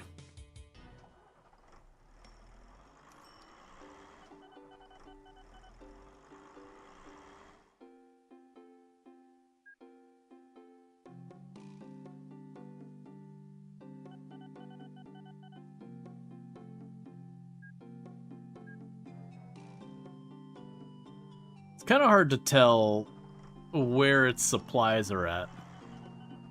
Like for the factory. We've now got good coverage.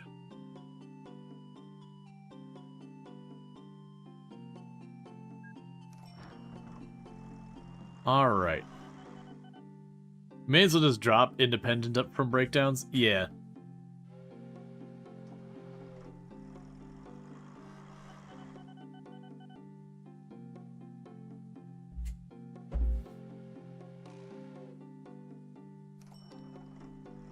Did it start us with a loan? I actually haven't been paying attention. It did. I want to get that paid down. But yeah, so right now our profit are continuing to climb. We have very good coverage. We're bouncing between very good and good there. What about you? How are you doing? So we need more livestock and more grain.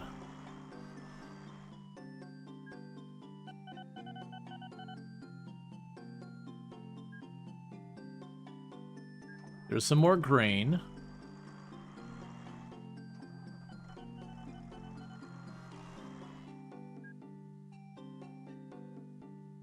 And which one's livestock? You livestock? So it's very poor.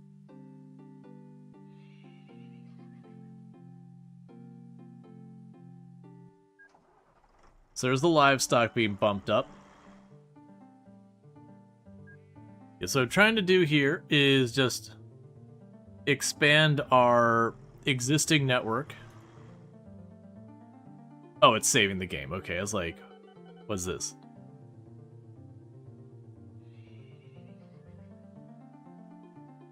Alright. And that might increase the production there. Okay, so livestock has now been bumped up to mediocre rating. And how are you doing? Your rating is very good. Your rating is very good. As your rating, mediocre. Okay, so that's what we'll focus on right now, is continuing to get stuff shipped until we're no longer getting... Okay, we just had a truck breakdown right there. Cool. Everyone's backing up behind it. Thanks, man.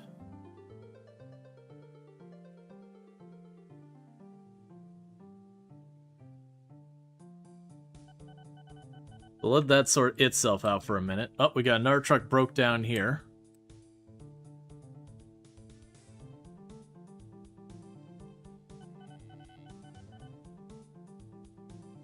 We have to wait a minute for our money to catch up here.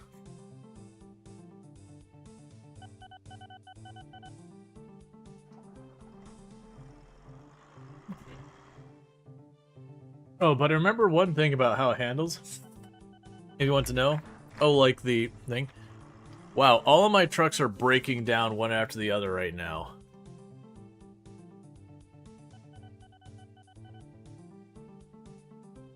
It's honestly feeling like what I'm gonna need to do is have, like, a secondary route for some of these things.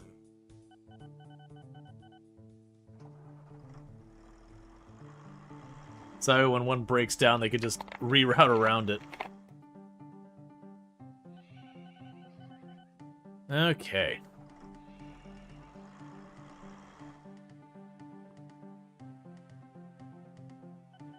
Hey, Cliche, how's it going?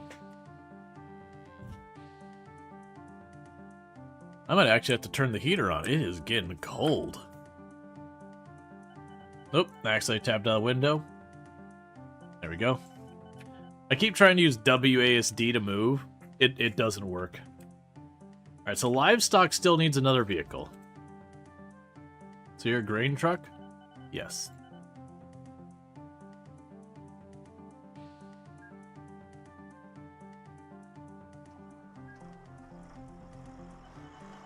Problem with playing old games, your PC doesn't heat the room as well.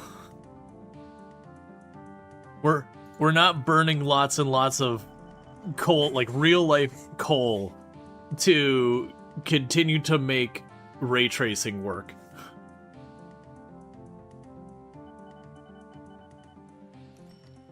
Alright, so we also need more steel movement.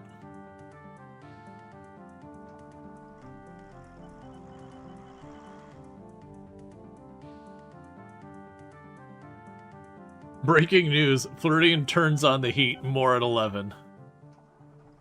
We've actually, it was pretty funny. We've got a couple of days of below freezing here. And there's a bunch of people panicking. He's like, what do we do? Do we need to run water so our pipes don't burst? It's like, no, it's fine. Like, are you looking at, like, a real nasty cold, you know, cold couple days? That's when you worry about that. Like, when you're up north and you're looking at a real cold set of days, you're like, alright, hang on, wait a second. But it's like, no, just hitting below freezing by itself isn't a risk. It's when you have, like, a pretty nasty freeze, you can have your pipes burst. It's like, nah, man, it's going to be, like, 30 degrees, like 2 degrees Fahrenheit below freezing. That's not much. The ground is not going to get below freezing during that time. the ground is very resistant to temperature change for at least the first, you know, once you get past certain plate, it's pretty steady. Alright. So, the steel vehicles could use more.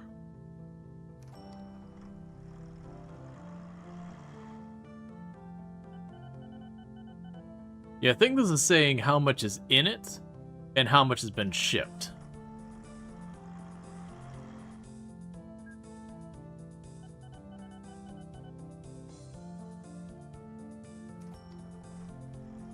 Alright. So I went ahead and made 2 more, because I clearly need more.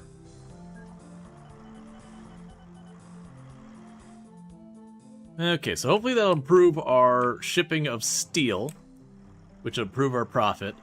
And my assumption is that'll increase the production we have here at this location.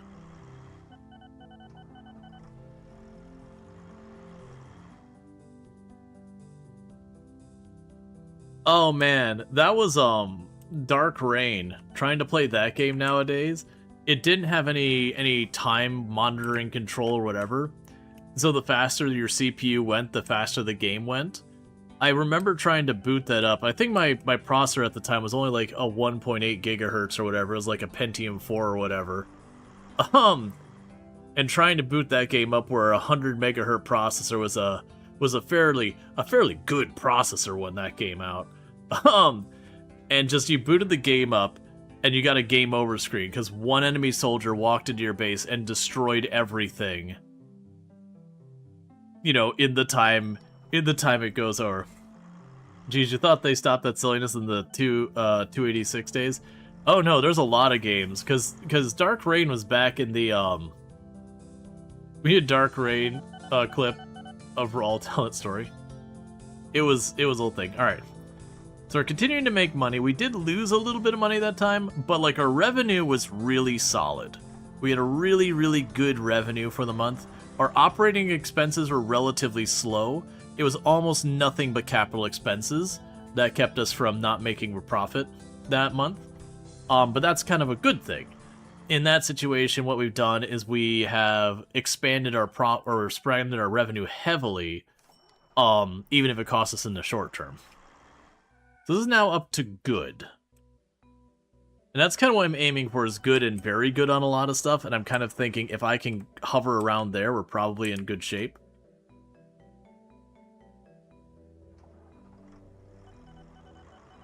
Let's go ahead and close you. It'll stop with those. Because basically I'm looking at this in the, let's try to not fully utilize. I'm going to, okay, no wonder the trucks and airplanes are great tech. Yup. So I'm curious as we're continuing to expand what we're moving here, if we'll see this start to drop off. Actually, we are falling behind on the crates here. So I need more goods trucks. Oh, don't break down there. That's the worst place to break down.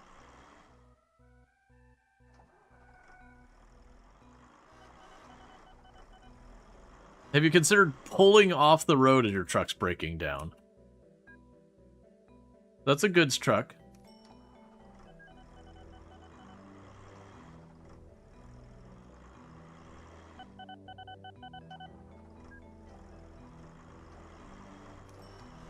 Okay. We're continuing to expand on that.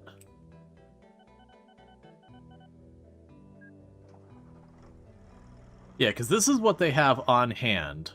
And so we're saying how much we're moving per month and all that. You remember trying to play Commandos in the late 2000s, unplayable due to the velocity of the processor? Yeah, there's been a couple of games. Dark Rain was the most extreme I ran into. Because it was genuinely just straight up just blasted away. Like there was no like, oh, if I react fast enough I can make this work.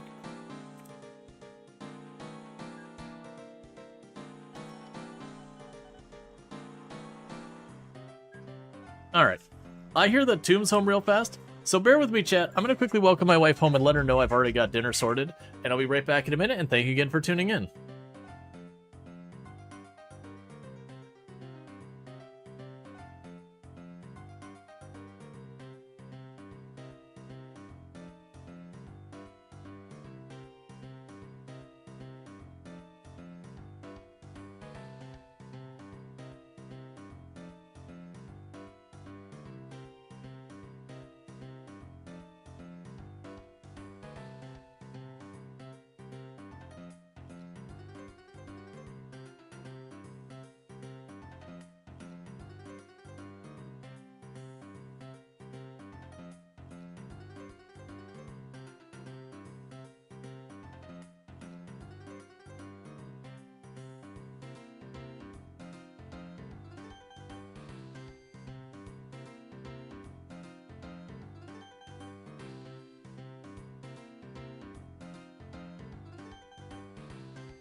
Okay.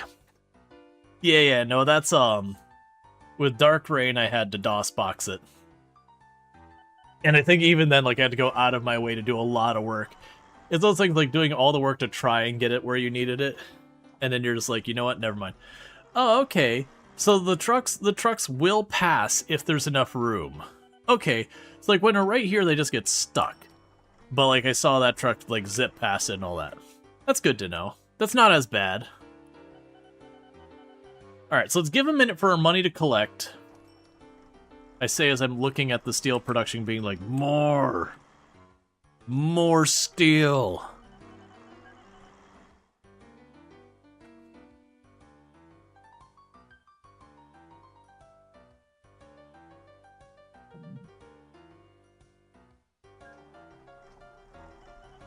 Because, I mean, that's just more money I'm leaving on the table. I'll probably stop there because I think I've added 3 more trucks in that route. I can also use a little bit more grain shipping.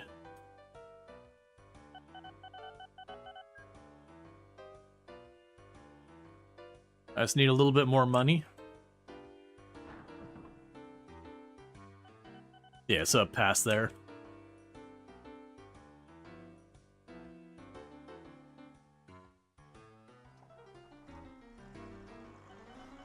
Come on.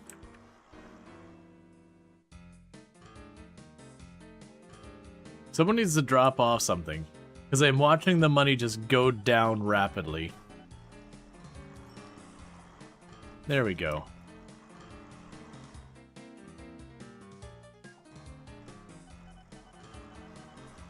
Okay, so steel is now moved up to good. And I'm starting to see the tons of steel going down. It looks like we can definitely move a lot more goods there. Let's check on our factory, because we are supplying it with more and more and more. It still has very good rating. We are looking at this, though, that, and I'm assuming when I drop it off there, it is supplying all of these. Because they have a radius to them.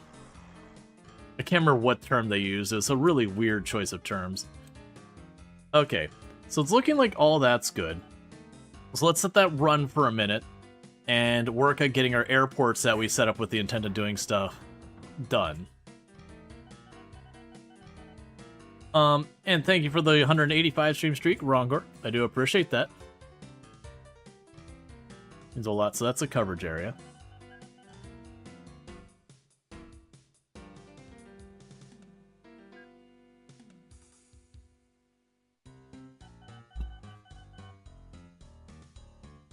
I was like, let me get the plane set up.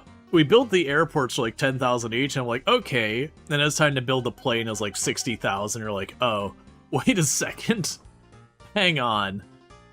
I didn't, you know, the idea like in real life that you'd bulldoze this massive construction project, even a small like little regional airport, you know, massive construction project of buying up, you know, several hundred acres or whatever, not several hundred, like, you know, 20-something acres of land, building your construction of all your buildings, your hangar and all that, and then you have to shut down because you didn't realize you couldn't afford the plane.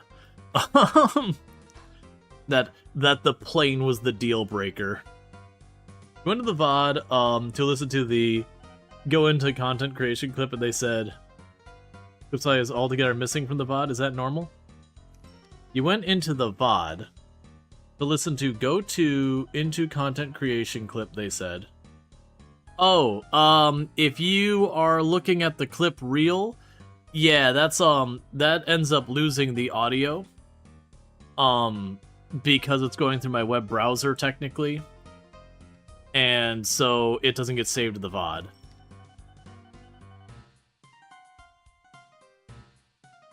And that's just because I got clips before I was a bit more conscious about DMCA stuff and all that, and I do have the browser put on the audio channel that doesn't get saved to the VOD, just in case, you know, I hit a bad link or something like that. I always try to be super careful, but yeah. Yep, no, it's well, like, the clip reel thing is the one I'm always very conscious about. What I think I want to do with that is I've talked about a couple times, taking the time, like, editing up a couple of videos that are just a bunch of clips. So instead of just being a random reel, like a properly edited one, because that would be totally fine to just have like Firebot choose one of, you know, several videos when I go away, and then that would be totally fine to be saved to the VOD because I'd have, you know, taken the time to verify it's all good.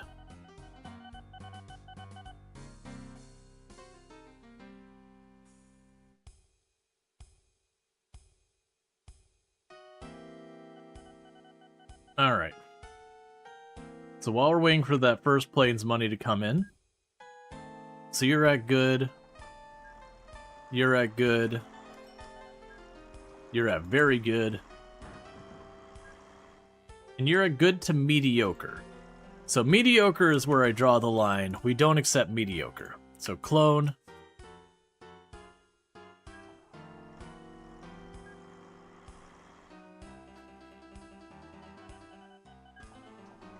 Okay, get them out of here. So I spent another like 18,000 to get more grain trucks on it. You're just confused if you had a mobile app is? Found out third audio layer or something? Yeah. They keep telling us about like new banks and everything being owned. It's like, man, I'm not worried about this. Right now, I am just trying to set up my infrastructure over here. Just do my little thing. Another thing I could also do is we could supply goods to Menville as well, but we'll worry about that in a bit later.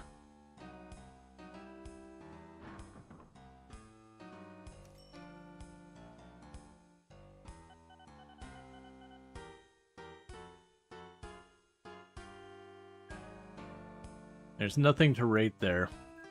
And right now there's no rating here at all because the plane... We got 2 airports that are sitting there doing nothing. Very good. Now livestock is mediocre.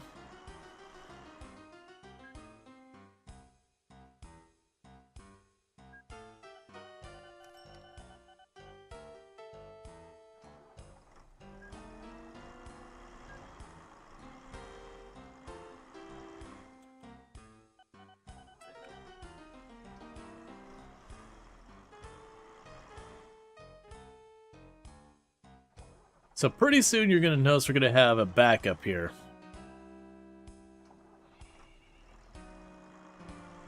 But it's fine until we start taking a saturation on there. The nice thing though is each time I buy those trucks, just about as fast as I'm buying those trucks, I'm getting their money back.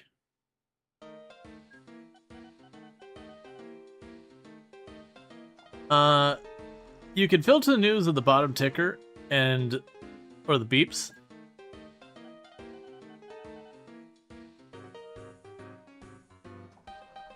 It's probably useful later when you're more confident in notifications that you need.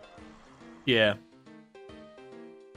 Oh, they can close as well. I mean, it makes sense. Okay. I see.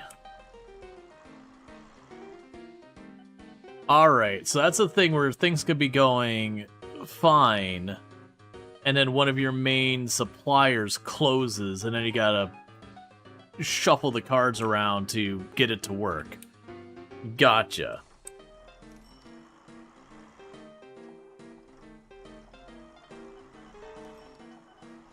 No good business equals business dies down? Yeah, that's the reason we're going to make sure to take care of the people we're working with.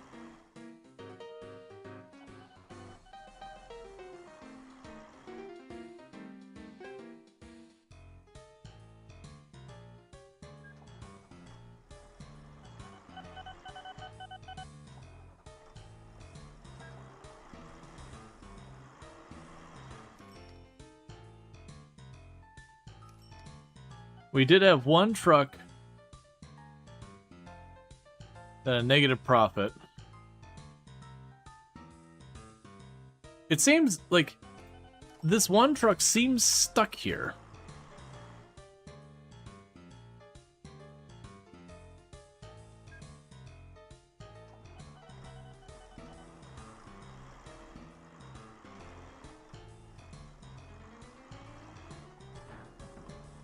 And then it broke down. Oh, it's a goods truck? Do I have the wrong truck there? Ah.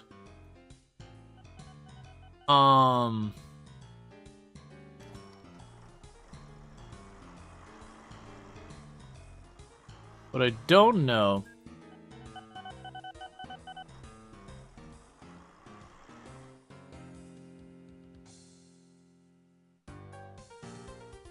So the big question here is, can I just get rid of you? Because I'm not seeing a delete button.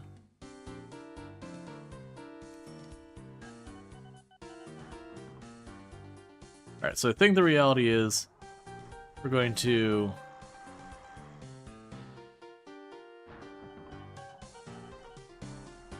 So you got the slang well.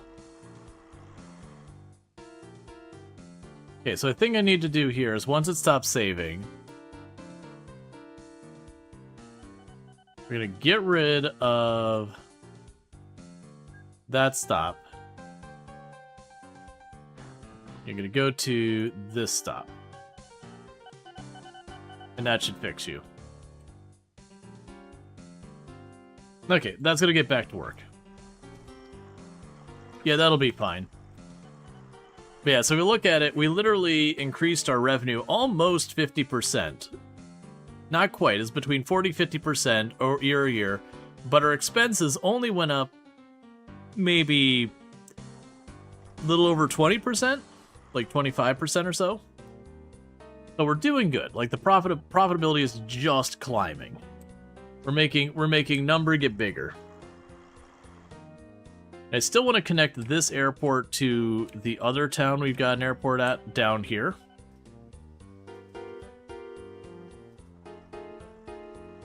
And start working on that. And I think my ideas are going to take Lenton here, and we're adopting this town. This town belongs to us.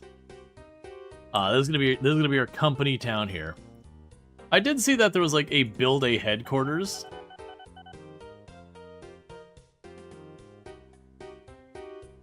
I have no idea what that costs or anything, but I like the idea of like adopting a town and then deliberately going and building it up because reasons. So want the Coleman. That's 61,000. So as soon as we get the 61,000, we're gonna send the Coleman to start doing stuff.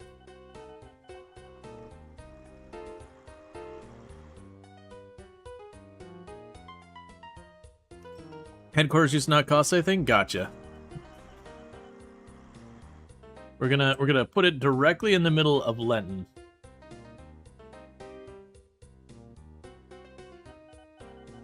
We can just do that.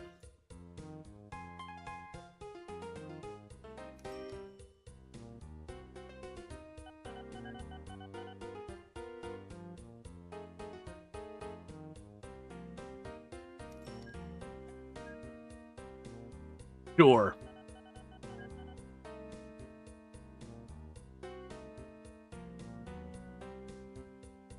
Oh, and it's all just set to green, that's fine.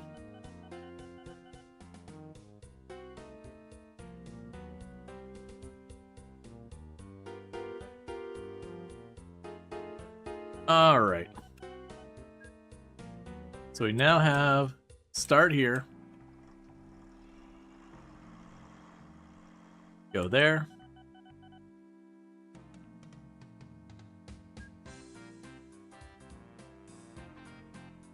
And we've now got that. Citizens celebrate first aircraft arrives at Lenton Airport. Yay!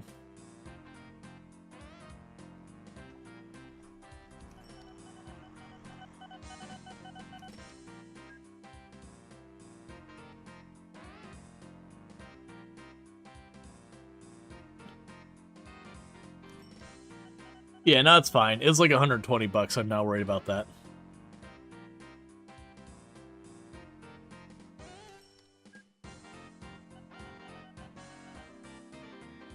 Pilkington? Okay.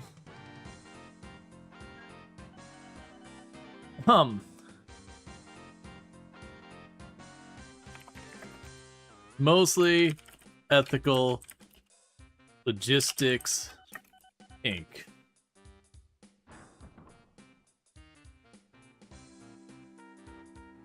Built that apparently.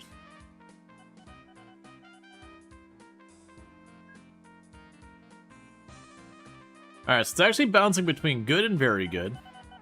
Okay, so. Inc. not LC. We can go either way.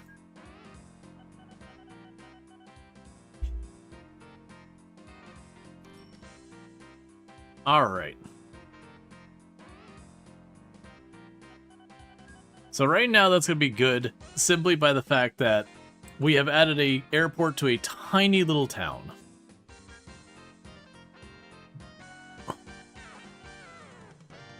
And our company rating with them right now is mediocre. Citizens celebrate first aircraft arrives at Flooding Hole Airport.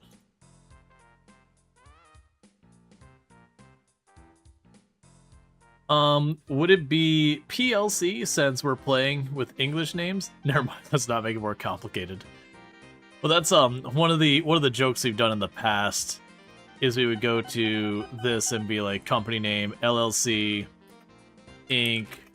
Oh, I can't make it longer. But do like the LLC Inc. Corp and like have like a bunch of different companies incorporated things. Pilkington. I'm just gonna leave it. And would you look at Lenton grow? It's already gotten about a 10% population increase. as I hear like 4 trucks' engines all blow at the same time.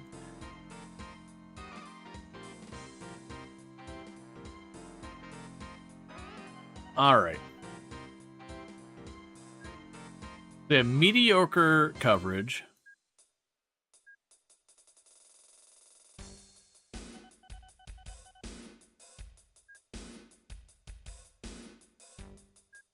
So let's keep an eye on this plane.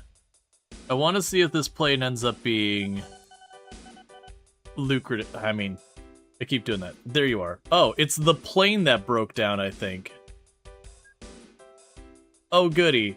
It flew 1 flight, and then it needs to be serviced, because it's got a maintenance problem. Yeah. Corp LLC, Inc., PLC, GmbH. Yep. Just hearing the engines constantly blow, one after the other after the other. Yep, just a casual plane smoking as it lands. Main flight, by the way.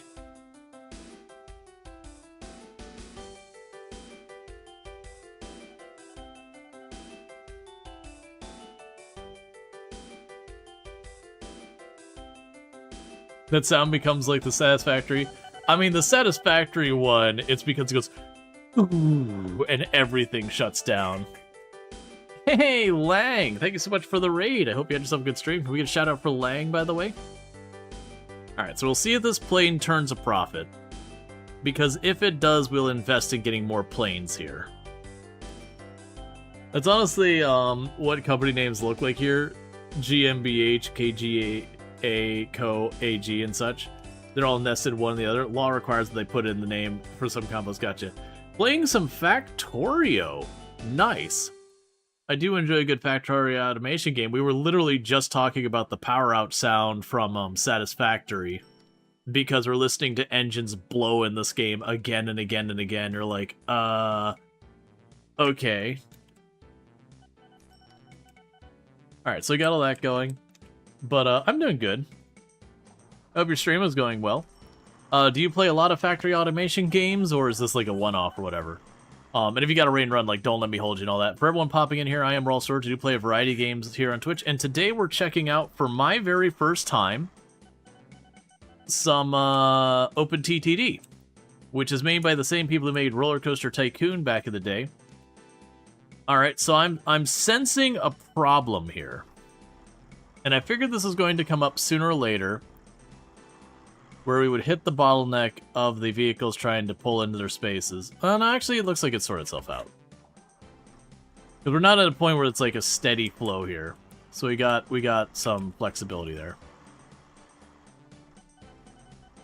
So I'm hoping to see this profit last year go up. Okay, that was $11,000.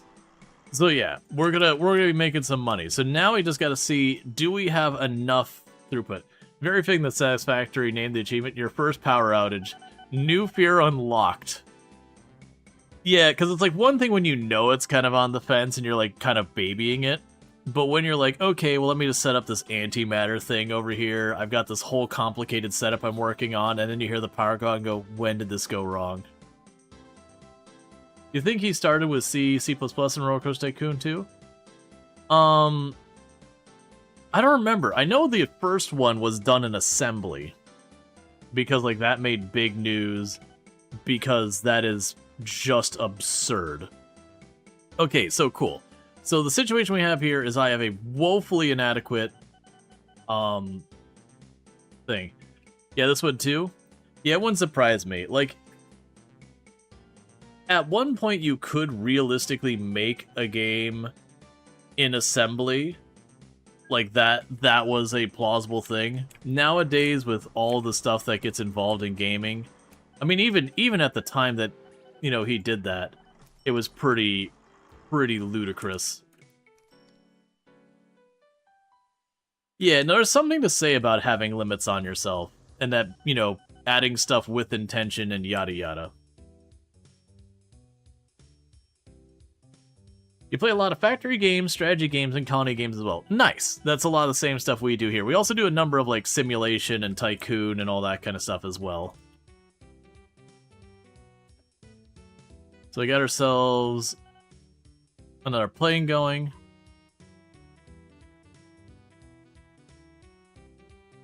And that should... The population of Lenton went down. Oh, right. It warned me. Yeah, that's right. In the tutorials, like, yeah, the population will go down as buildings get replaced and it scales up. Because, for those who missed, I think the idea... Yeah, the original OpenTTD had some wild limits, like 255 vehicles, because he was literally using 8-bit registers. You had 386, you'd have to ground and halt then anyways. Yeah. Yeah, so some of these buildings are getting constructed into being bigger buildings. So that's temporarily knocking the population down. But we kind of want to... I don't know how much of this actually works. This is my first time playing. We've kind of adopted Lenton as our own town. And we are deliberately going to be trying to grow Lenton. And then we're going to just be like in the middle of Lenton as it grows. I have no idea how much of this actually works. Yeah, you're mentioning 255 vehicles. I'm already at 38. And I've only got one production line set up, and we're only at good coverage for a bunch of it. Now, granted, the idea is I would potentially go and scale up a lot of our operations here. So you're at very good. So you're at good. All right. Supply problems causing issues at Conningville Sawmill. Announce immediate closure.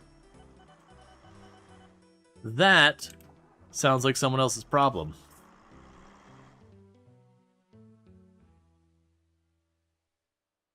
We'll go ahead and increase our stuff there.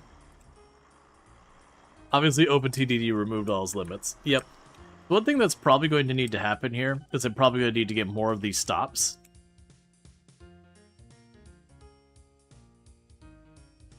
Yeah, look at the population grow. Okay. So we're still dealing with not having enough throughput here, which you kind of figured was going to be a problem. Where's the planes?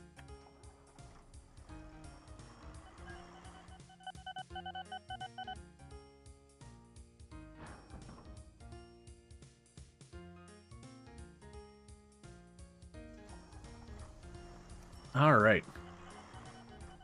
It's by the same developers as Roller Coaster Tycoon.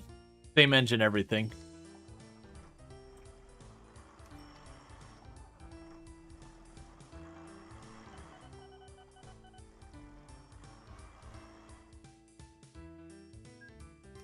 Mediocre. Because that'll help potentially grow the other town as well.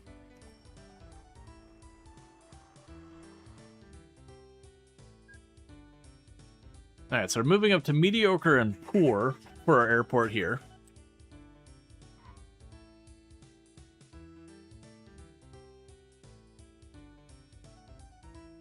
The town grows every 143 days. Supply problems are causing Breddingworth Steel Mill to announce its immediate closure. Wait. Breddingworth? Okay, we're fine. This is Menville. We're alright. We're okay. For a moment I thought it was Brenningworth. I was like, don't shut down my steel. I need that.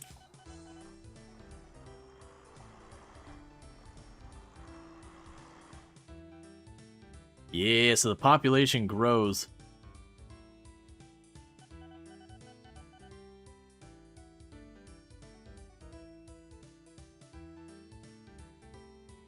Alright, so the next thing we could potentially do is consider getting some bus lines set up. The game made a big deal about bus lines.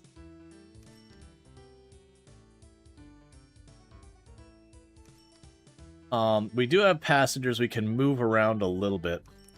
Let's go ahead and set up a bus line inside town here. So road construction, build a bus station. I'll put one bus station for this side of town.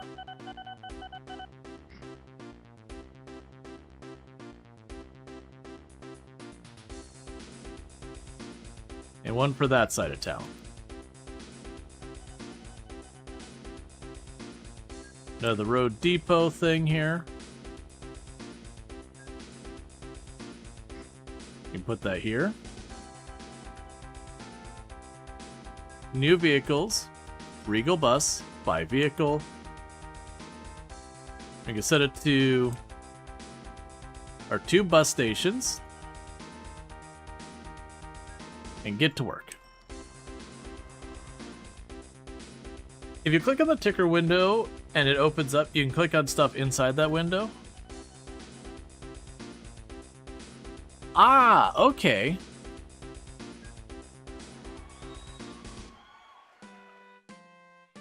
So it can kind of lead you to figuring out what you want to take advantage of.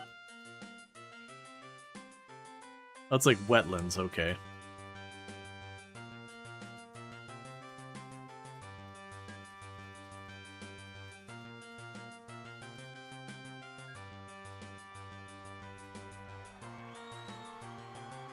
First buses arriving on our side of in Lenton. I'm curious if we'll see like the city grow out and like new buildings appear. I'm curious how all of that works. That's a map? Yeah, no, apparently you can make the map absurdly large, which we did. Because it's like, I don't know, it's a good idea, because I don't know anything about this game. So we've got this side of it is at poor. And it's primarily mail, bags of mail.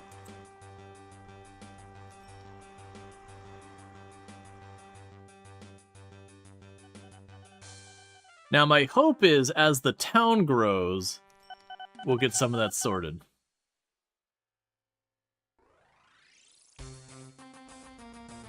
So we could make a road from this town to the other town and see about, yeah, so passengers are fine, but mail is not getting around nearly as much.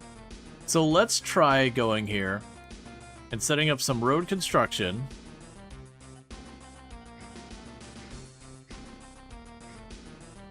Connect these 2 towns. And I'm curious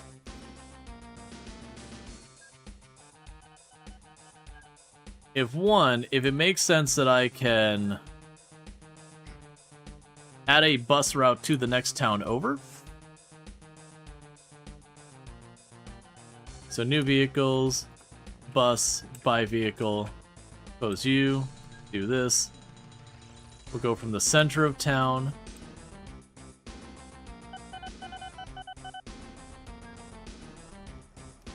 You'll see how that does.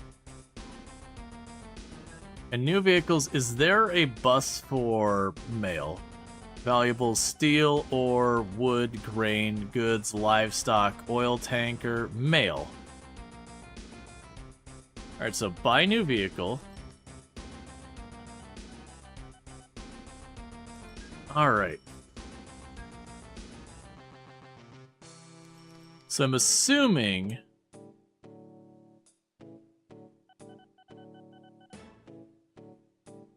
yeah, so I'll need to go from here.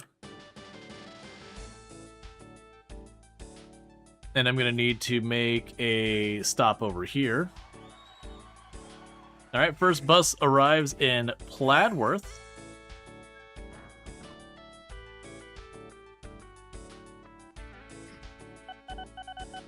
Okay.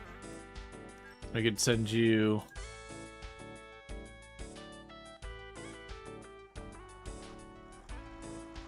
oh. Delete that one. Okay, so we're sending a mail truck now to the neighboring town.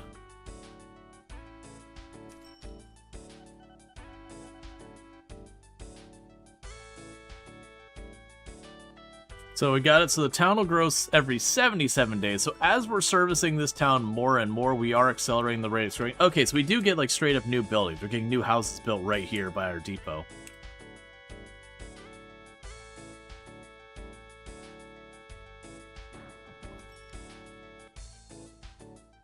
Mail needs more cargo stops.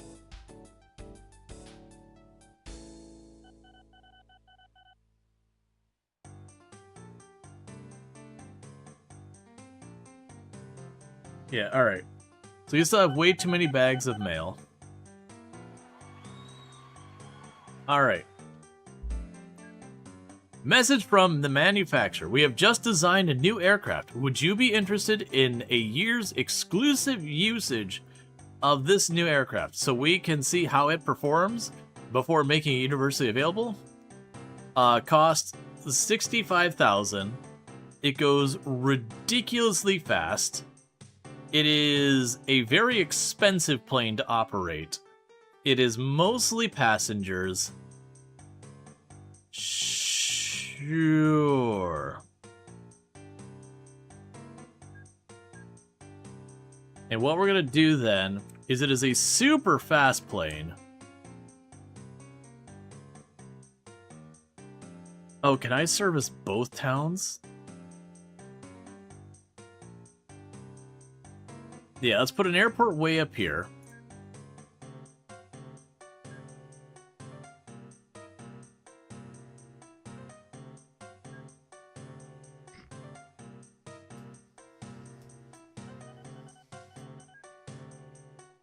So I'm going to do now the Dart, buy our aircraft. It's such a weird choice that you're not allowed to do any of these things while it's paused.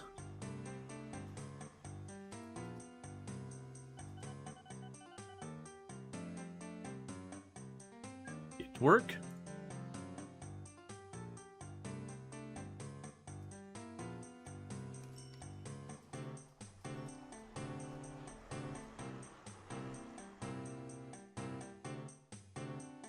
Okay. So I need to not get more planes. We are hitting our full capacity on plane needs. Mail needs, we are not even remotely thinking.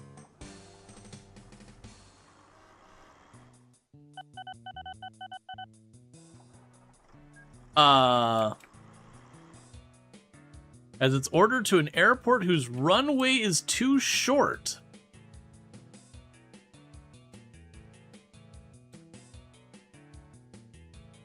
Okay.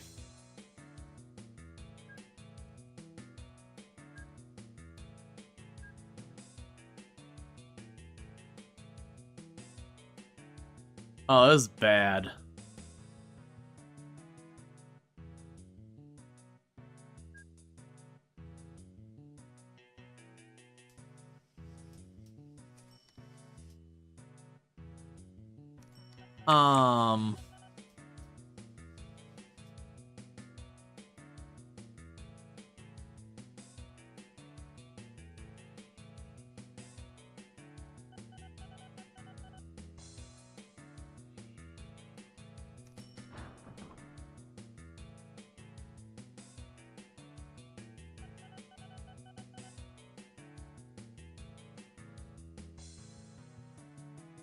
Well, first,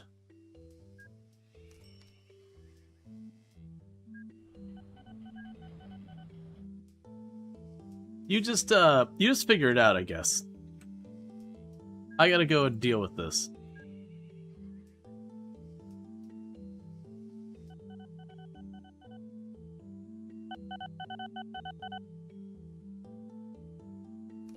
That's fine. What I'm looking for... This'll work.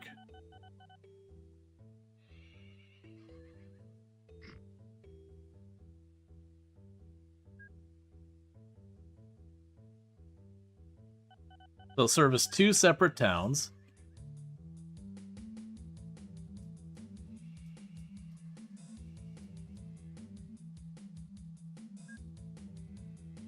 Meanwhile, I've got the awkward situation of...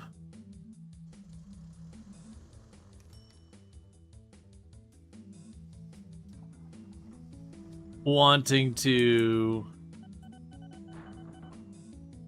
Oh, this... That's fine, I'm dealing with it. This is not a good use of time in my...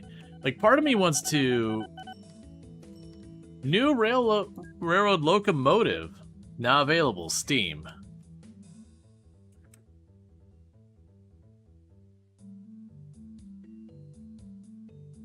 Yeah, so part of me was like, okay, let's build the big airport here and maybe shut down the small one. I don't think that makes sense. As much as I want to base it all there. So yeah. Oh, here's a nice little bunch of houses, or a bunch of towns. Oh, they're a bunch of tiny towns. I'm looking for a place we can plunk down a second. Ah, here we go. Will you fit right there? There we go. Okay, so now we can go into our planes. Grab you. Do this. Route here. Okay, so I hadn't planned to do that, and I think we're gonna lose money on it, but we are learning stuff.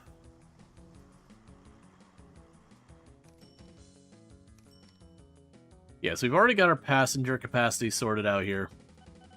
What I'm going to need to do as well, though, clone our vehicle. Is that our mail vehicle?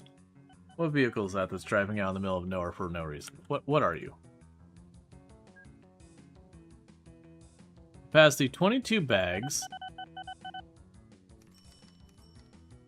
Ratings. Oh, actually, you're giving a good rating for mail? I see. I was unprepared for that to have a good rating for mail.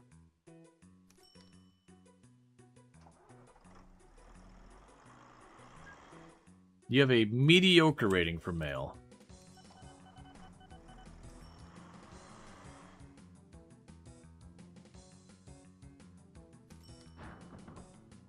Let's go ahead and see what happens if we just plunk down another stop within town.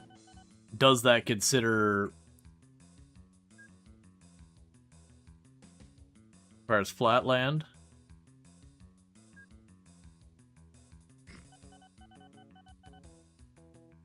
Then go here, new vehicles, mail truck, buy vehicle, go to you, route, here to there, do that, go. Alright. And the town continues to grow. But we're still running into the problem of the mail is going up. Is there like a dedicated mail vehicle? 4 bags of mail, 8 bags of mail, 6 bags of mail. Alright, so we got our plane has gone back and forth down there, the dart. We'll probably end up getting more of those. So this might be one of those things where we start getting stuff that like trains to move around and all that. Because I want to do is I want to be getting the mail in town handled, which is where we're struggling right now. Because the airport is completely getting inundated with mail. How dare these people want to talk to each other?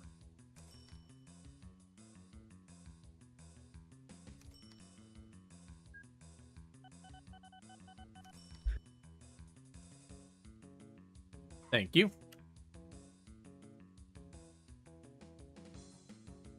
Alright. I don't know why I said thank you for that. We got very good down there. We got mediocre down here. So let's try duplicating the mail truck that's moving between those. So clone vehicle. Grab you. I'm sure that'll become a nightmare in time.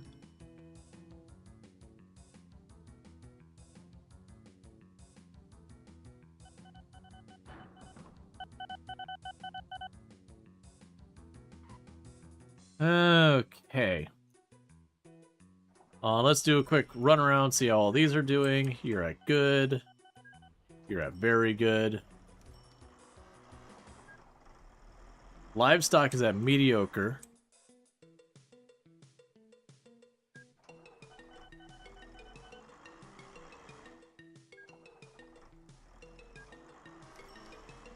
Okay, so get those operating. Their cloning vehicle is very good, so they share one schedule instead of each schedule being manual. Yeah, so you can clone it where they're still like independent, and I can also clone it where they share a schedule. So if I were to go, okay, you're all getting an extra stop, it will flip the entire group over as one giant massive group, which is pretty cool. So we've got this down to 48 days for the town to grow. And my expectation is as the town grows, the demands on the town will increase, and I'll need to increase the, throughput of all my stuff and whatnot. It'll make it make sense to connect stuff. Let's connect these two towns. It's just a little tiny town down here, but it gives me another place I could potentially dump mail off at.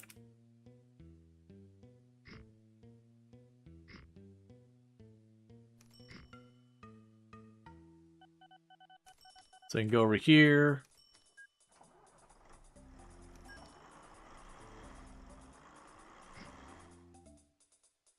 We've got that stop.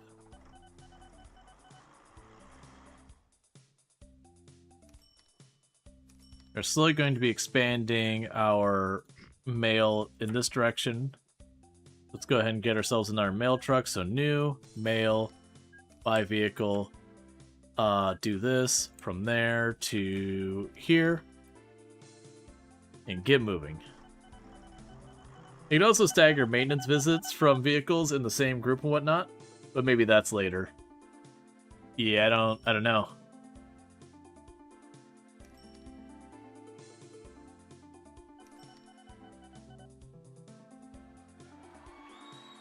First truck arrives in Lenton Heights.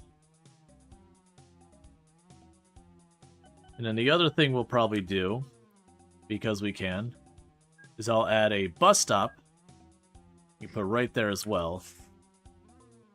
And we will add a new bus route.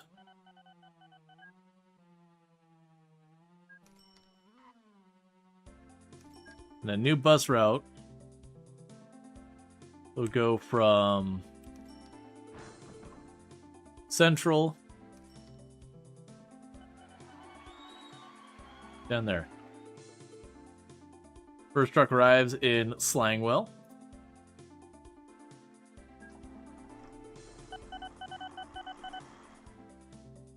Okay.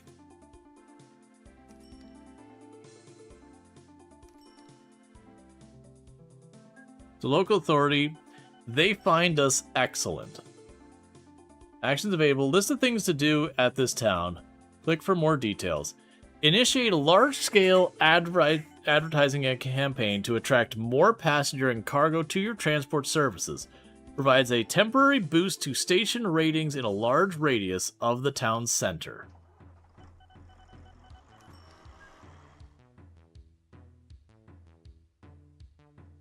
So we can boost our stuff there, but we have like excellent interactions with the town.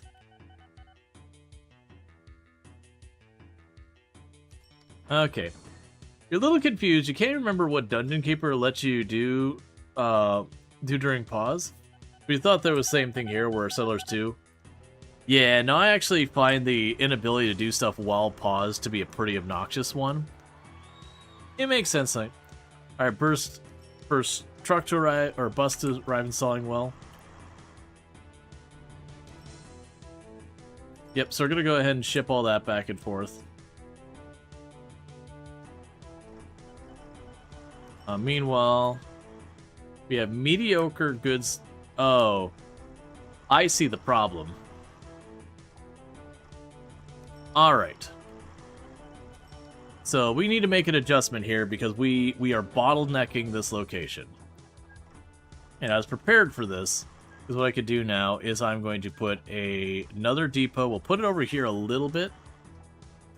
Oh, interesting. It can barely dip into that. It's fine. And rather than having it join back there, we have it up here. And so what I can do is all the livestock stuff, go vehicle orders. So we now have this one. So what we're going to go ahead and do is we're going to add a go-to for here and get rid of that one. they're doing is we're going to reroute all of the livestock vehicles to turn off this area and drop into this location.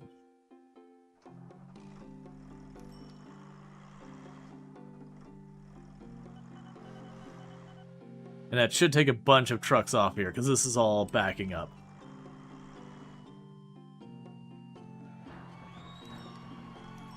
And it's saying that we've got people who have arrived at the mines, but, like, we're not actually sending anyone to the mines. And the mines would be to feed the steel production up here. Which is fine.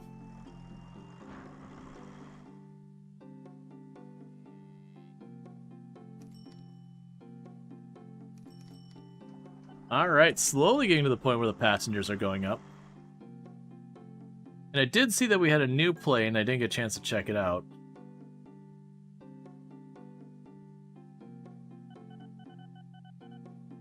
Yeah, so planes are pretty terrible for moving mail. It'll be mostly the mail trucks who do the work.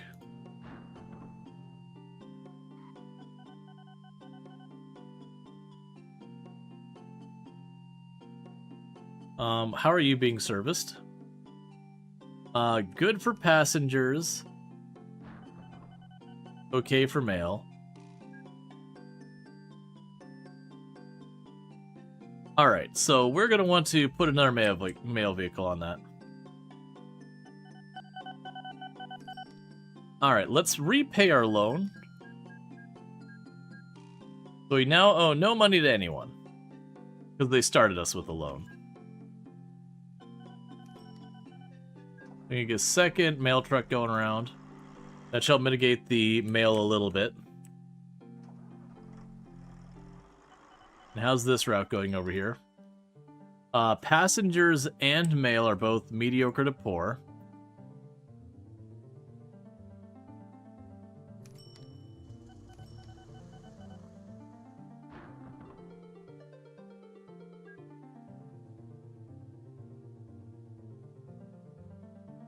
No longer accepts goods. I'll deal with that in a second. There's the bus.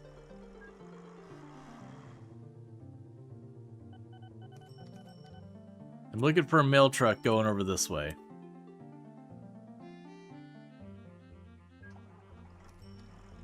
So why?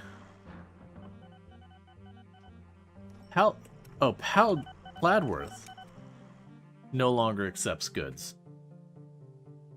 I don't think it's delivering goods over to you. So I guess I don't care, but okay.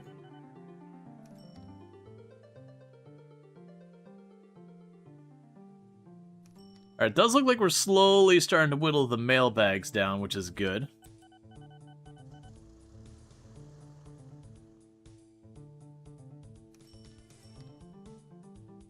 And as town expands, we'll have room to put more stuff down.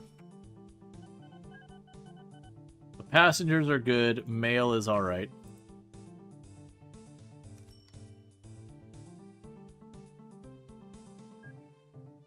And mail's alright there.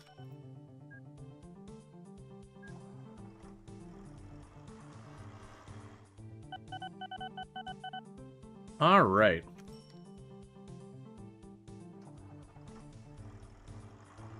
The town's continuing to grow. Yeah, so we're all centered around here. I have also not checked. Where's our really big airport that we had? How are you doing? Ratings. We don't have ratings. First plane arrives. Are you only getting there now?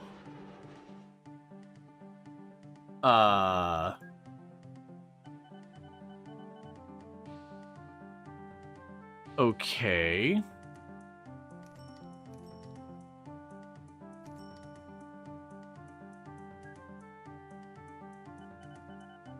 So 90 passengers.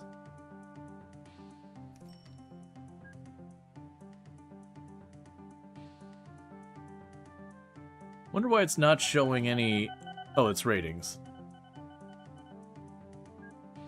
We have designed a new aircraft. Would you like to be interested in this year's exclusive of the new vehicle? so that we can see how it performs universally. So it is a helicopter. No, thank you. It's a helicopter, but it's not going to really help with a lot of that. We're probably going to need to get like a train for mail trucks. Just large volume mail.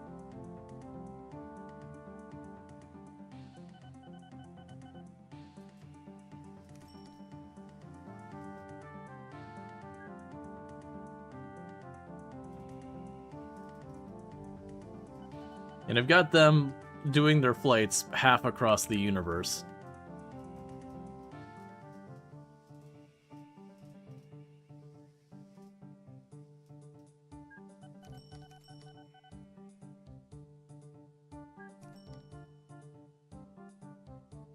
I'll get 2 of those going. So that way while we're paying all the upkeep for all the other stuff.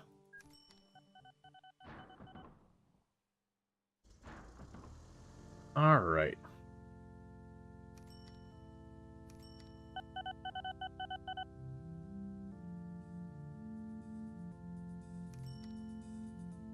You're doing... Yeah, so passengers were still there. But the town is continuing to grow.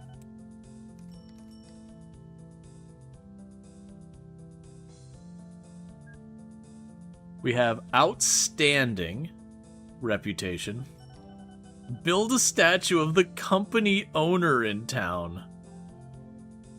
Bribe local authorities. Buy exclusive transport rights. Fund new buildings. So you can kind of like forcefully grow the town. That's pretty funny.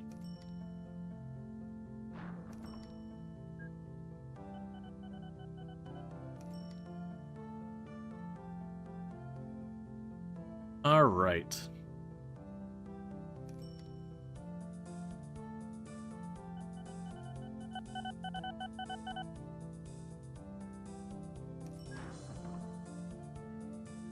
Oh, so the airport...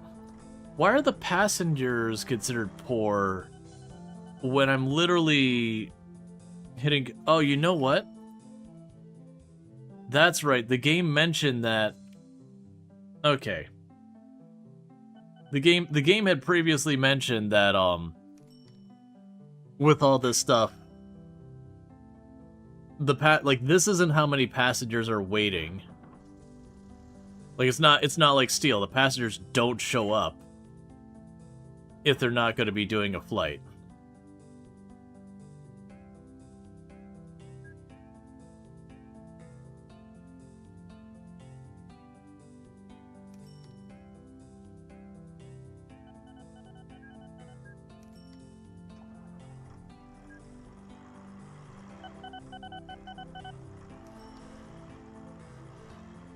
So it's complaining about the throughput because of that going on there.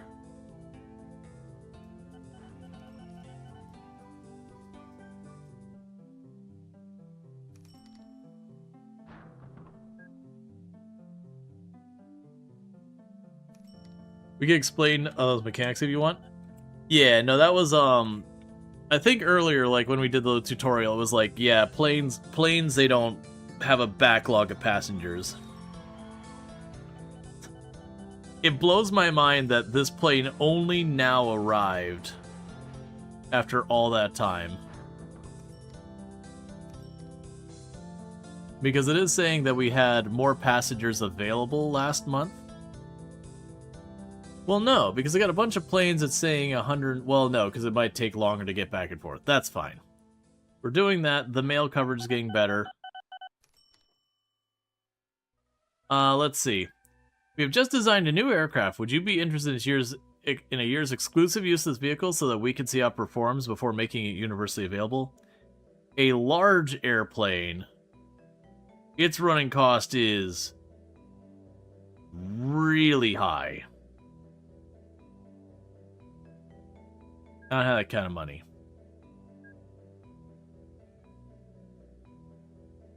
They do have a backlog? Gotcha. Well, we'll figure it out.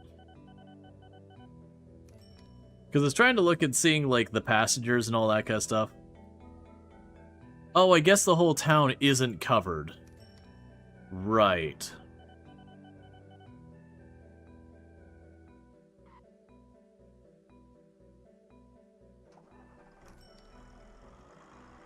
Because I'm going by this and being like, where can I improve things?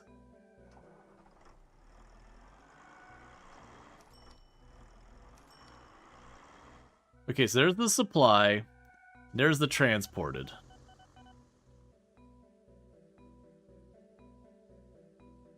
It's easy to see why it's poor. Are these real played vehicle models or just made up names? The town coverage is a separate issue. Yeah, that's what I was thinking of, is I got a corner over here I don't think I've got coverage. There were things I could check.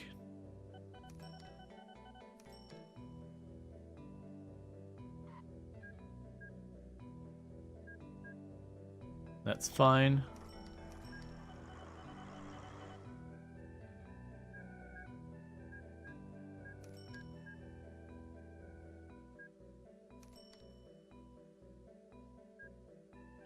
Subsidiaries. Subsidiaries on offer. Mail from Preston to Trenton. Passengers from Reffington to Munn.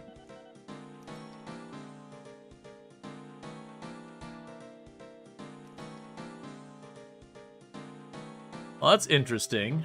Subsidies on offer. So basically, if I took the time to run mail or run mail from this town to that town, I could get paid extra. That's kind of a cool thing for like giving yourself direction. Reason why it's poor? The Bix and I are both going, must not backseat. Yep. No, I gotcha. Operating profit graphs are actually at a reduced profit from recently. Income graph is about the same. Deliver cargo graph is kind of balancing out as we haven't been adding too much. Performance history graph is just up. Company value graph is just up. Cargo payment rates are going down.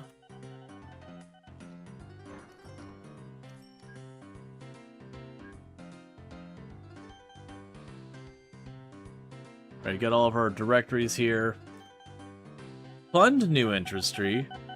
That's interesting, so you could put money into making that happen.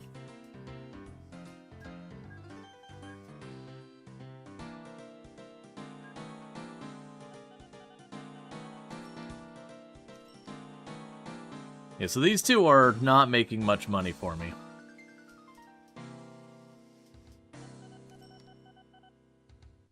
And thank you for the follow. Welcome to the stream. Yeah, no, I haven't seen anything in the game, because like we played another game where it's like, well, these passengers want to go to that town, and we haven't been playing with anything like that. Now accepts goods. And thank you for the follow. Welcome to the stream. So you're now accepting goods.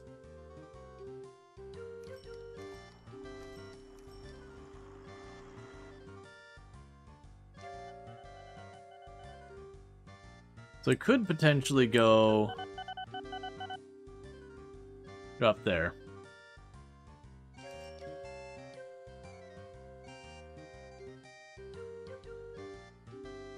Yeah, so coverage hits all but this outskirt of town up there. They moved up to mediocre. And the passenger thing covers the airport there, so I don't know how much that matters. Alright. So, Pladworth there wants a lot more people moved around.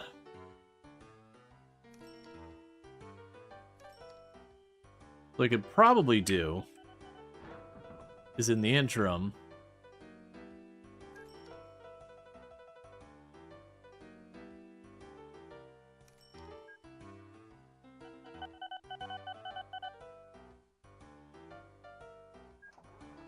getting our bus going. Okay. It's warning me that one of my really fast planes is not profitable. We got the planes flying half across the universe. So it might be one of those things that ultimately those don't work out.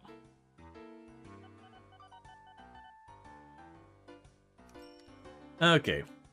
So needless to say, that's not working as well as we'd like. We do have railroads now. They could potentially move people by rail. We got a coal plant and all that down here. We got Sunley Market.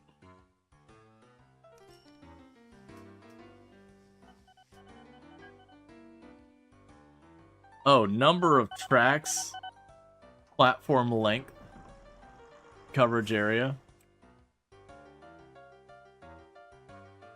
So we could potentially like put a train station here and have it cut through. Okay, so the town is starting to expand this way. I could potentially see putting the train station here. And then using the trains to move some more stuff around. One of the issues is all this farmland. Like, this whole area is pretty blocked up from being able to move anything through.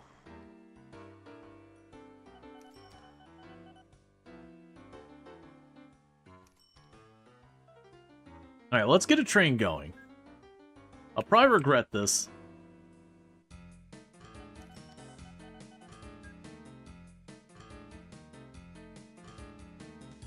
Okay, so they are expanding to this direction.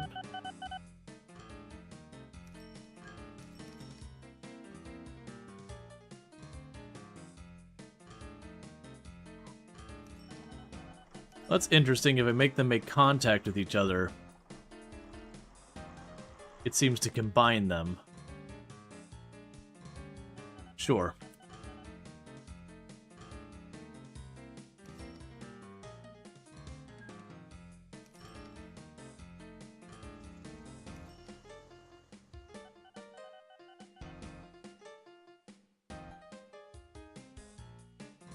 Okay, so I need to get rid of that. Build a bridge.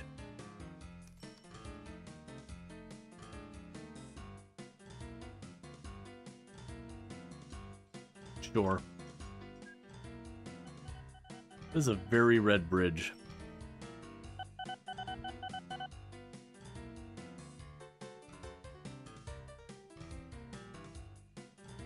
New helicopter available. That's fine. Right now you'll have one track.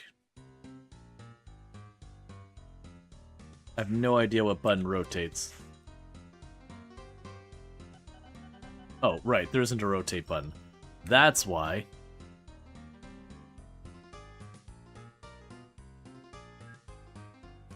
So you can go ahead and connect here.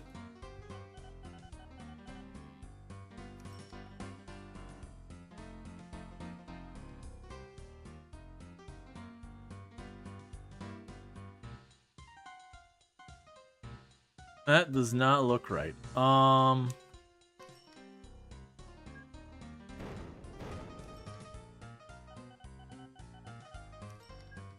That goes this way. There we go. So I've got you hooked up, you hooked up.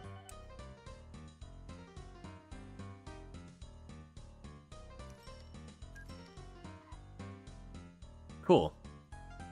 So I'm assuming we'll have like a train depot or whatever.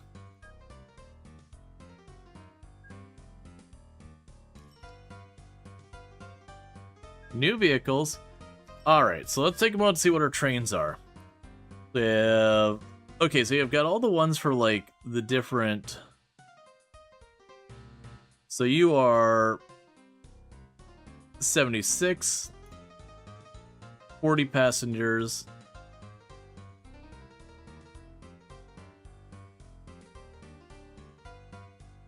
Oh, it's mail car.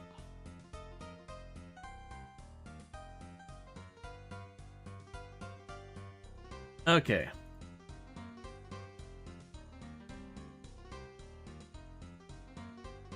Sure, I will buy that steam engines. Oh, right. Buy that steam engine, and this mentions cars.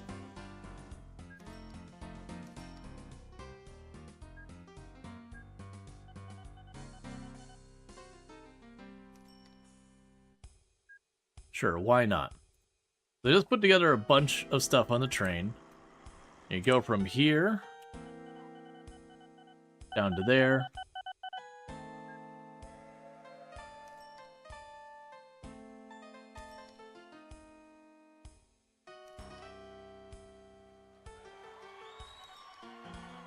So first train that's reached the airport.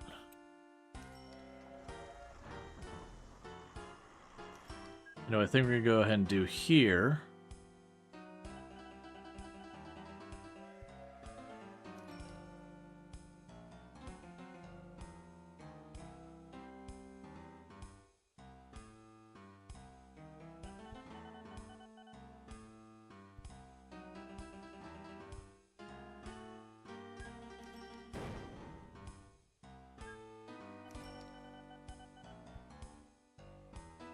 We'll grab another train station up here.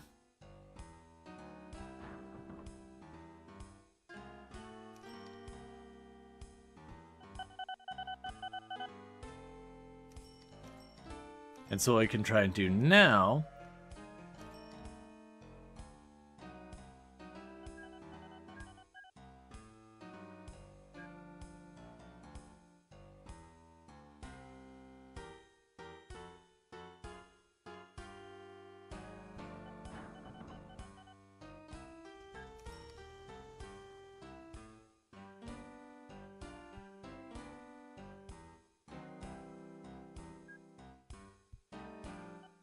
Okay. That is utterly cursed, but it should work. So new train, and we'll do the same thing as I'm going to grab you. 1, 2. 1, 2. And a goods one. Depot spaghetti? Yep.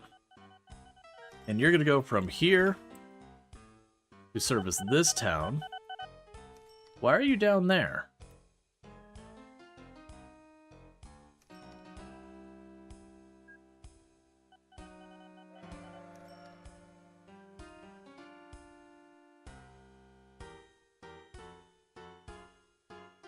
Oh, I see. You have an invalid path over here. There's your problem.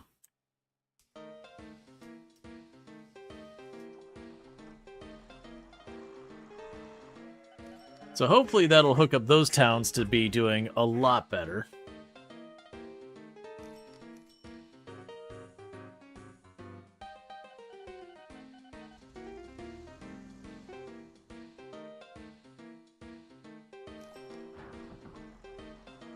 Lennington Heights now accepts mail.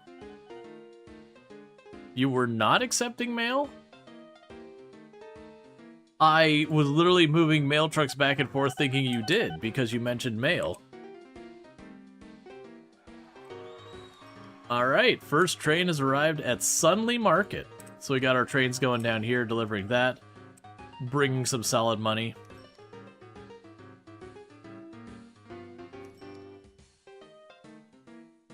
Okay.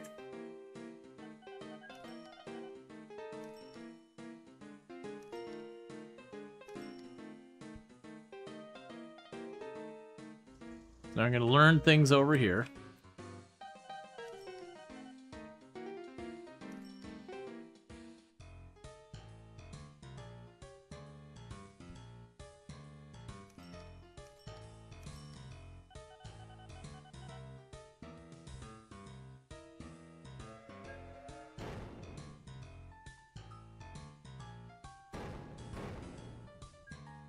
Okay, so I can go...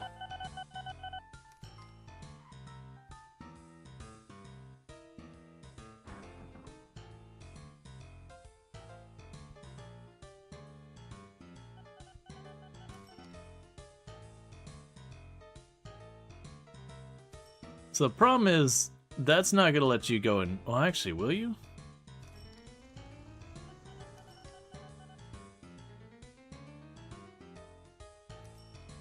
I don't have high hopes for that one. New train, and I'm probably building these trains up way more than I need to, because I have no idea what I'm doing. But as long as they're not way too expensive to operate, I can live with that. So my hope is that you'll be able to go from there to there. A pretty steep curve.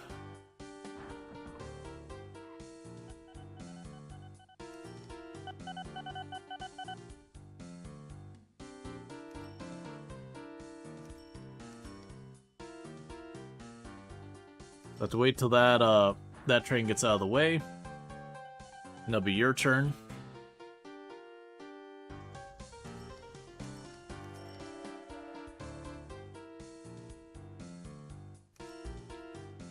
At least that's what I'm telling myself on paper.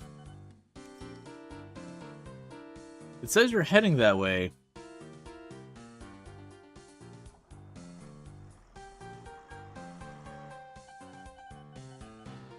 Build a signal on the railway. Control-click the click-drag to fill selected section. For railway signals, choose spacing. Allows more than one train to enter the signal at the same time. If a train can reserve the path, save stopping point.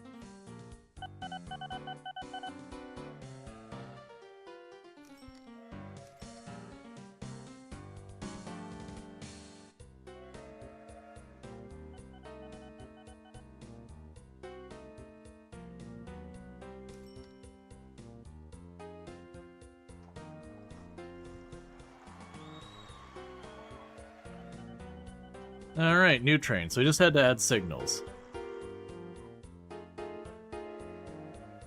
Now I think the problem is... Okay. That's not exactly what I had in mind, but it does technically work. It went to the depot, then turned around and went out to go get people.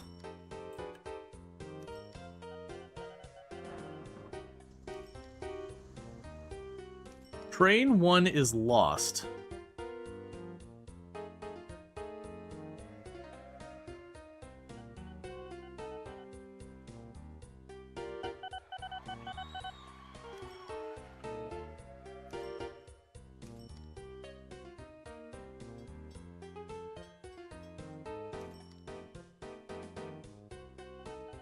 Why would you go that way?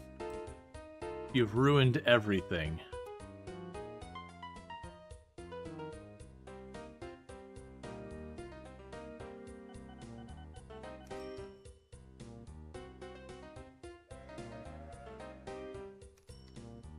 Train 2 is lost.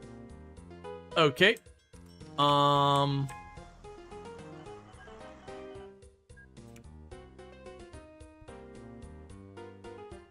There, that way we can have you hide out there.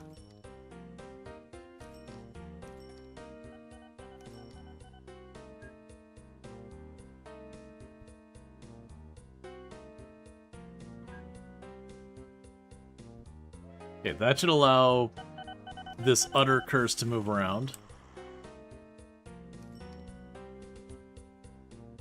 Why are you going that way? Like, literally, only one train has a route that goes there, and all three trains are piling in over on this side. Like, only one train has a route that goes over there.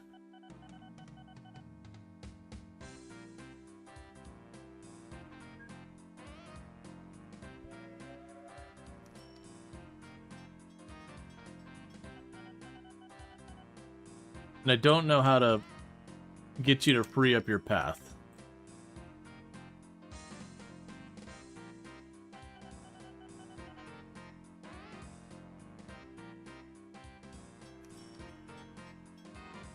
Okay.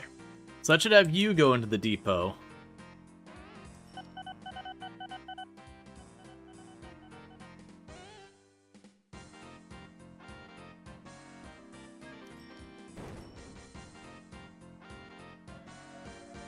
There. We fixed it in the most cursed way possible.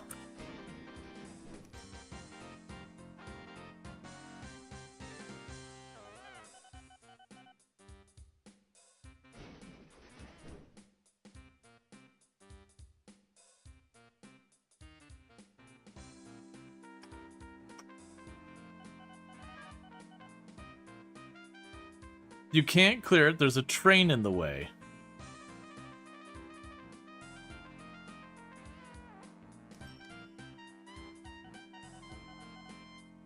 Single lanes. Well, that's the thing. It should be. There's only one train that's supposed to take this route. Like, this over here is the thing, but literally only one train has this route, which is why I don't understand why 3 trains are going down that route. We just designed a new railroad locomotive. Would you be interested in your exclusive use? You don't want me to be using your train. You don't want me using your train, man.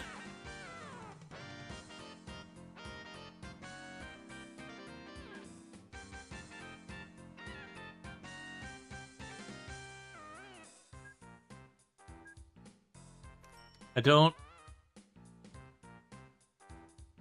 know how to make you do anything. Because obviously the trains are crashed. I get that part. They're crashed. But I can't delete the train.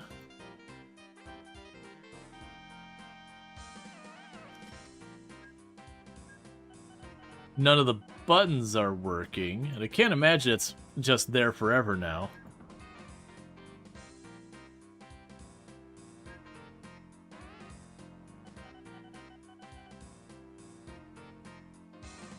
You have to use Trex.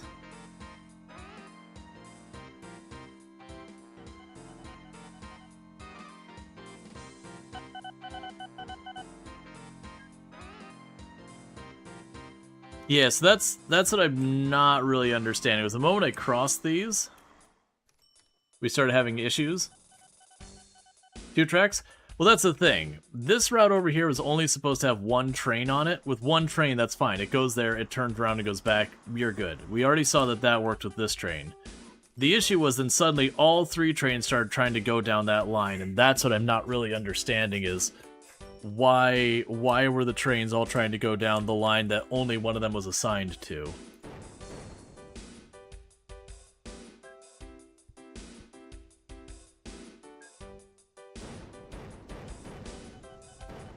So let's start clearing all this up, and we'll just adjust this route.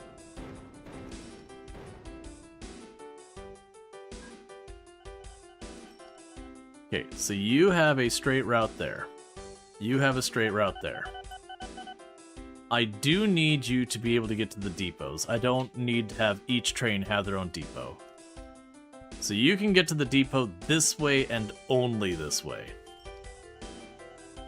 But you need another depot. Delete connecting tracks to put depot each track. 1 per train. Don't let them connect. I mean, I shouldn't have to do that. I get what you're saying there, but I shouldn't have to go through like all that kind of thing. Let's also adjust this depot. Let's put it farther back. So I can go ahead and do this.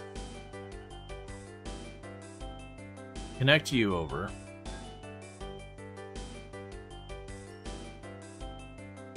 So that way these can only go to the depot.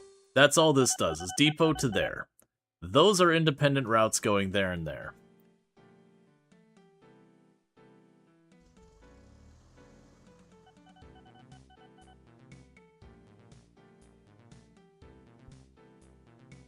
And then this is our alternate route.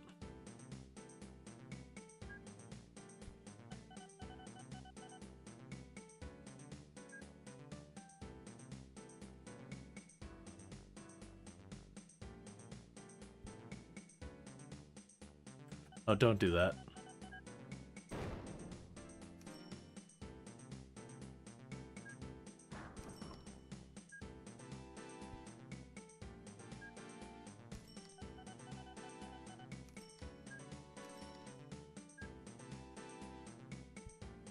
Okay, so that allows this one to connect there. I don't want the depot over here. So I think the place that got me in trouble was the signals. I think I just used the signals wrong. Pass signal, semaphore. A pass signal allows more than one train to enter a signal block at the same time if the train can reserve a path to a safe stopping point. No. One-way path signal semaphore. A path that allows more than one train. No. Signal convert. Clicking an existing signal to convert it to a selected signal type. Don't care about that. Path signal electric. A path signal allows more than one train to enter a signal block at the same time if the train can reserve a path to the safe stopping. Standard path signals can be passed from the backside. One-way pass signal. Pass signals allows more than one train to enter the signal block. So these all allow more than one. So the thing is, I don't know how the train grids itself out. Like, if this is all... If this whole track... Sorry. If this whole track, for intents and purposes, counts as one giant thing. Because it was when I added the signals that everything broke. So did you get those trains out of the way? Okay, the trains did eventually disappear on their own. So no blood, no foul, other than the corpses. So buy a new train. 2 mail cars, 2 passenger cars, and a goods car. And we got a perfect track record, so there's nothing to lose. So you're going to go down to Sunday Market. Gonna make a new train.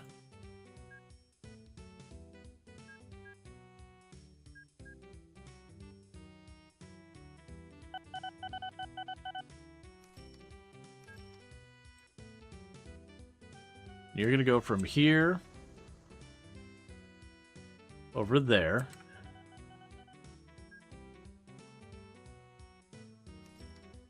It'll be a new train.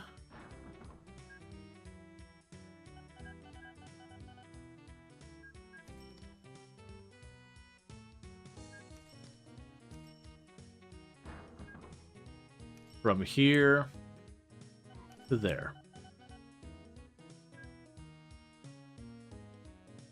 Yeah, so what's happening here is they're all just not doing anything right now.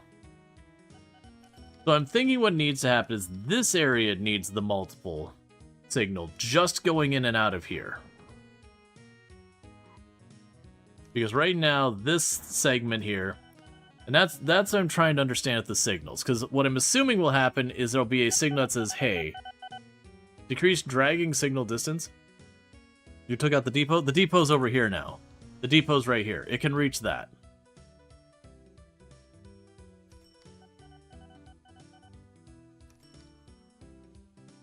So you got the depot here. That's where the trains are sitting right now.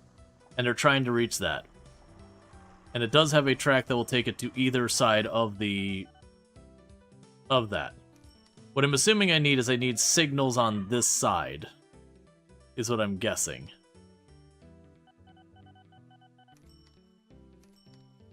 But the way they describe these signals... Alright.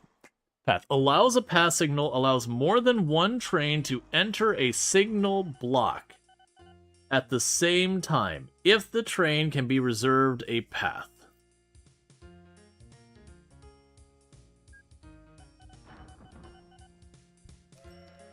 Ah!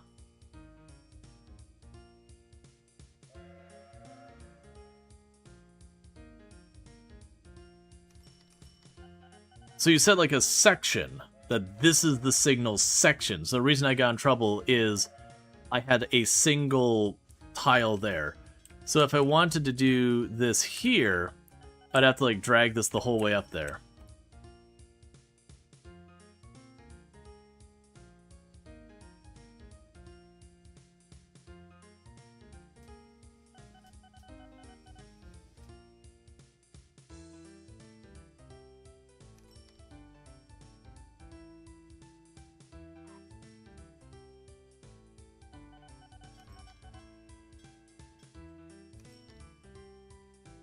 Oh, the signal has to be farther back.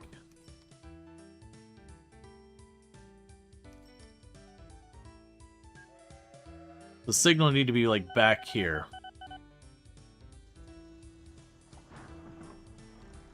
I'll deal with that. I'll deal with all that later.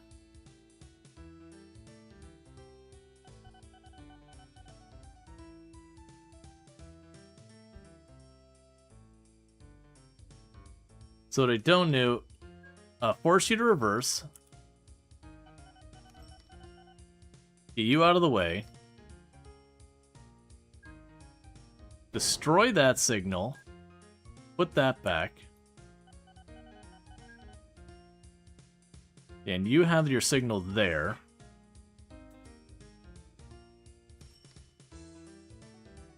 Yeah, no, I think it's just understanding how the signals work is the snag.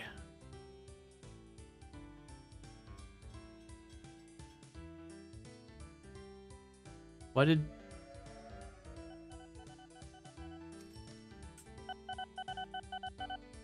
Yeah, so that's now green.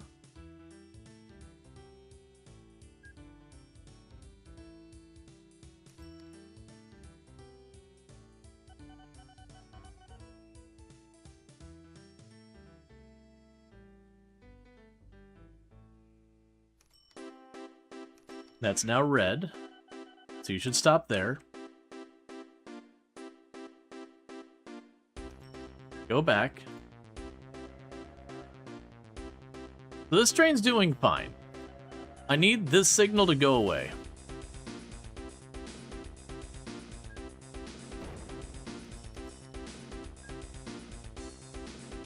That signal bad.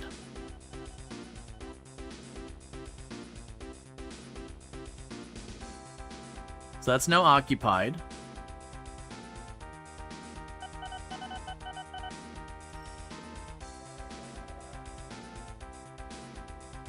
And so what happens is the trains will be able to stage here or here when this is not a thing.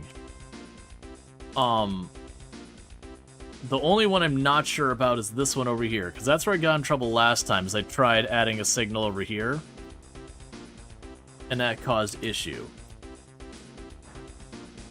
I think it's because I have a direction I have to do it. So let's see if this works. Okay, so you're working now. You're okay. It's not efficient, but you're okay. This one's pulling over here. You've got your thing. This train is working its way up. You'll get out of the way. You'll stage here until it's clear. And so these two are trading off this side, and that one's using that ring. Okay, I think we're all right. I think it's working now, and they shouldn't collide with each other. So it just takes a little while to get those trains. New train available. That's fine. There is no backup of anything at the airport. We have exceeded all needs of that airport. Train 1 is lost. But why? I say, don't you dare turn down that way. I think it stopped to go to the depot for a minute. Okay, I think we're fine. I think the trains are working. Okay, so I've got all that going. How's the town going? So the town is growing every 25 days. So we've got the town growing very rapidly. So it does seem like the trains, their throughput is extremely high relative to a lot of the other stuff. Like, the planes can go far distances very quickly, but have terrible capacity. And then the trucks are kind of the same thing. They're just terrible capacity.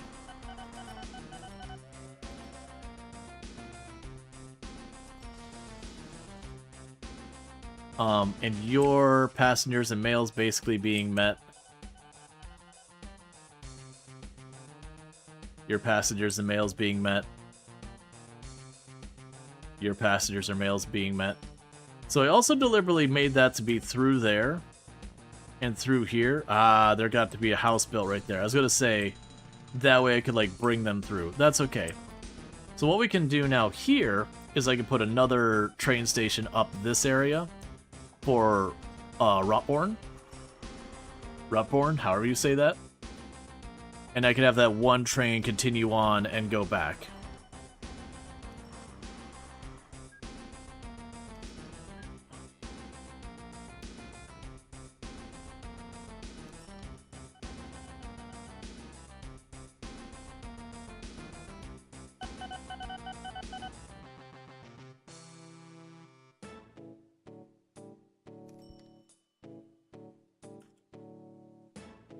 Okay.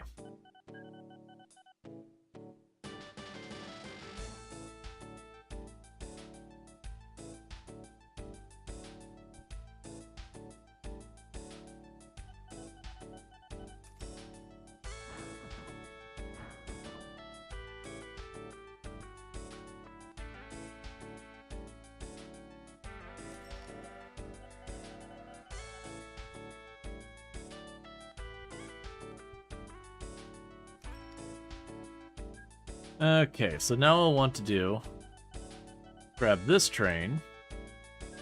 You've got your route. So you now go from Central down to here and back to Central. And you just do your loop back and forth.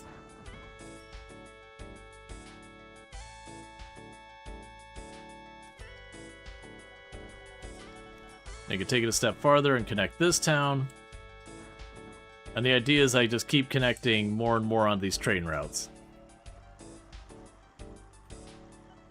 There are guys on how to build circuits for trains. You mean logic circuits for computation? Yeah. Well, the train is broken down, blocking that out.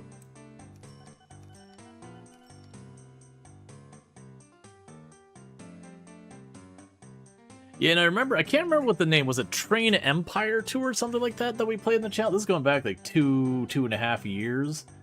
But that was like, it was all around the trains and setting up ridiculous networks with the trains and all that. I really enjoyed that game.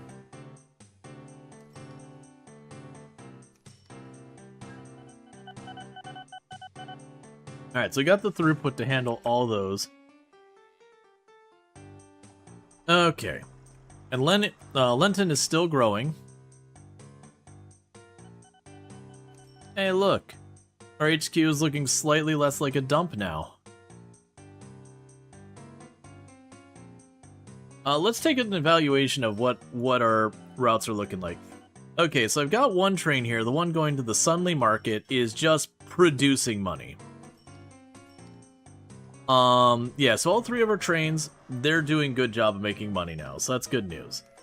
Let's look at our cars, or these, our vehicles here. And by and large, most of them are producing money. What is your deal?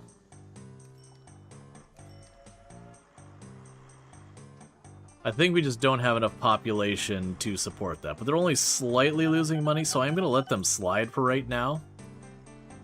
But we don't have any boats yet. And out of our planes, oh man, dear goodness, those jets, $150,000 for that one jet. Alright, hold up. I am in the wrong business.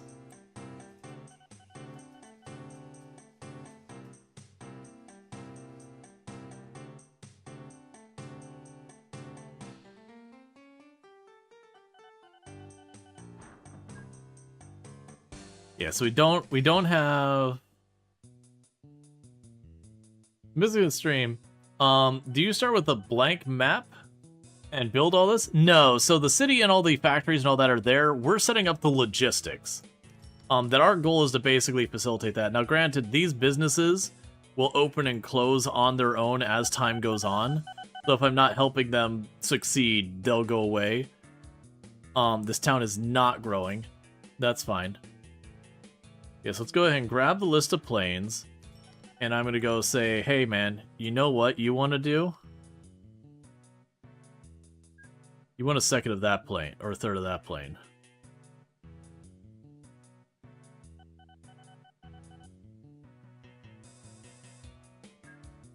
Yes, that plane scooped up 90 passengers, and immediately we got passengers again. And that's with it maxing out its capacity.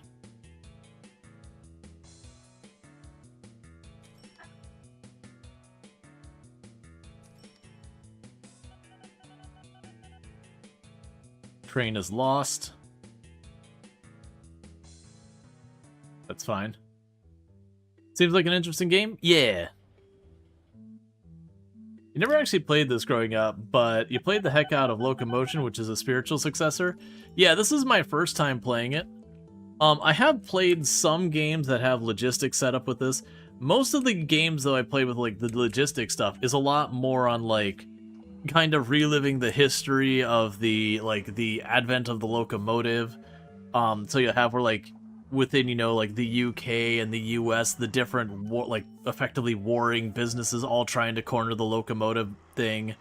And how, like, historically, if you wanted to take, like, a railway from, like, New York to someplace else, you get one ticket to go from this spot to this spot, and a different ticket to go from that spot to that spot, and a third ticket to get from this spot to this spot. You'd have to get a carriage to take you from one station to the other just to get your way down, because it was all these competing companies.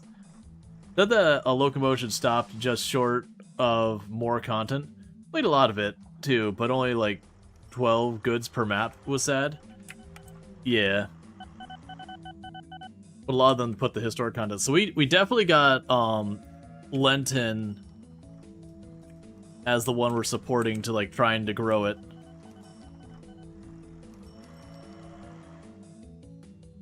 Yeah, so it does seem like both the trains on this right rail seem to be getting confused.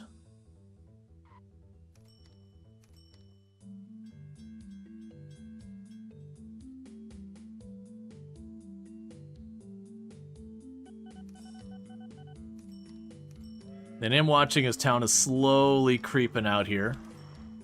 But that's kind of one of the interesting parts, is you get your logistics set up, and then you're like, okay, well, as the city grows... Okay, well, it's all 3 trains are getting lost. It's any time they go to the depot, it says whatever train is lost.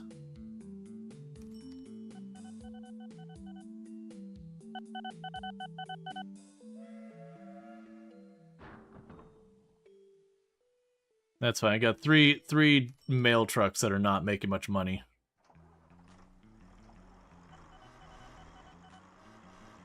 So I think what needs to happen here is one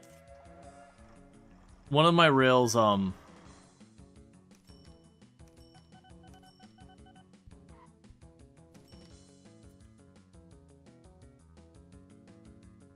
okay, so we got basically an X junction so they can switch wherever they need to. That might help it.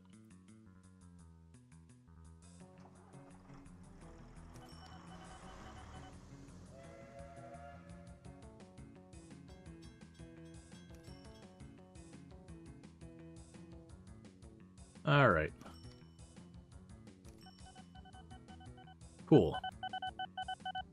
I imagine it's not an easy thing that if we ever wanted to add, like, another lane to the train, it'd be very difficult. It is cool that you can join this and it effectively all becomes the airport. Yes, as Lenton grows, we should be going to... Oh! Okay. I need you to build me a statue.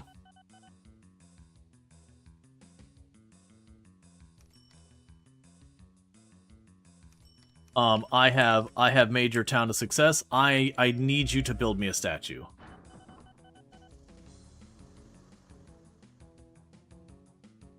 I will also fund additional buildings. Let's grow this town. More. More.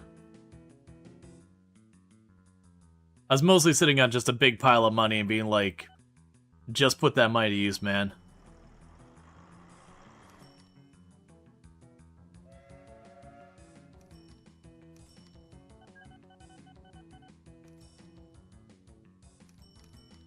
I'm curious, like, where... Oh, there it is. I think that's our statue. The statue of the company owner. Oh yeah, and here's all the buildings we've funded. Why are you so handsome? I know, right? A real looker, that one.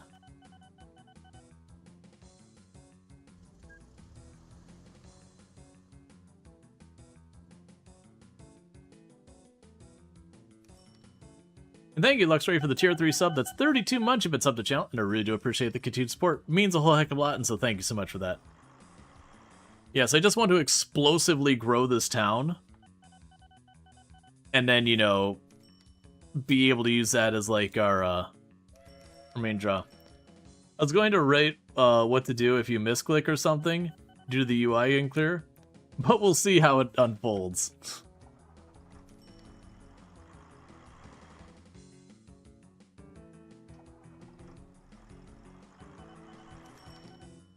Yes, I saw the one building there, and we had one over here that's new. Alright.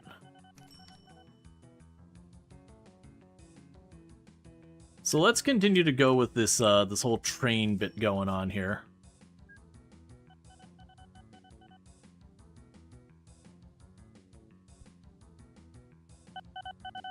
That's fine.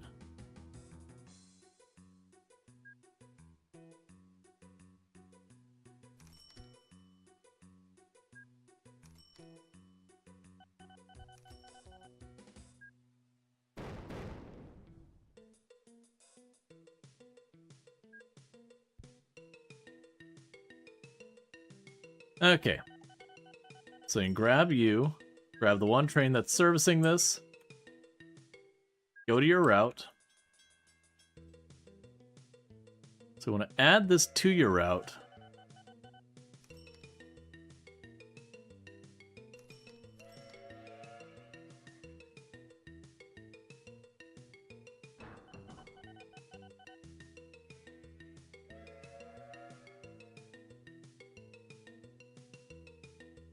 Okay. They've expanded its route to go farther out. I'm assuming at some point I'm going to have to get more rails going to make that reasonable, or even just more cars.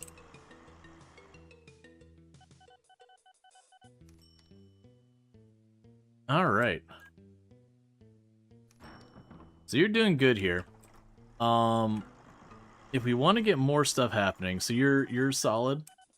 Very good. Oh, we should get Menville on the list here. There's a town for you. It's got like just a small neighborhood here and a sports stadium. Like a full-scale sports stadium and like nothing else to it.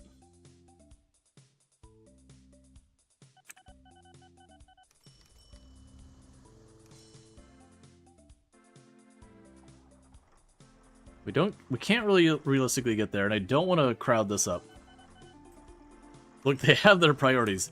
They do. Oh, wait. Okay.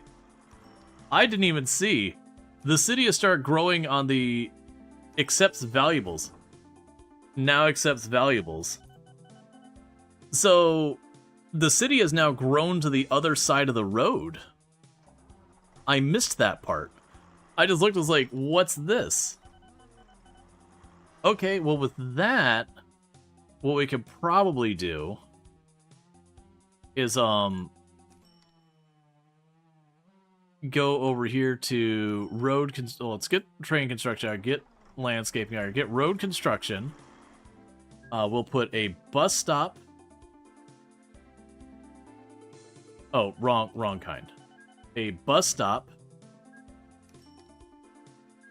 And a depot stop here. We could get ourselves a brand new bus.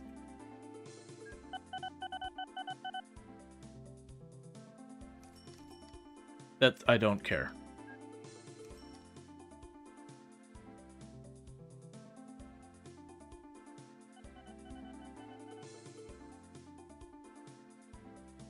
Okay, we've got you.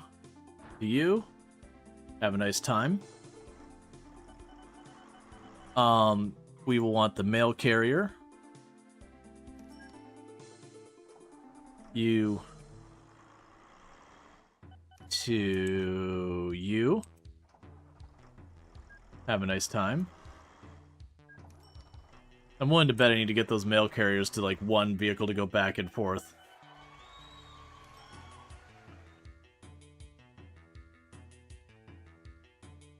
Alright. First bus to Lenton Woods. And then the last thing I need... Want to stop saving. That's fine. Is I'm going to need a goods vehicle. That's going to go from you to you.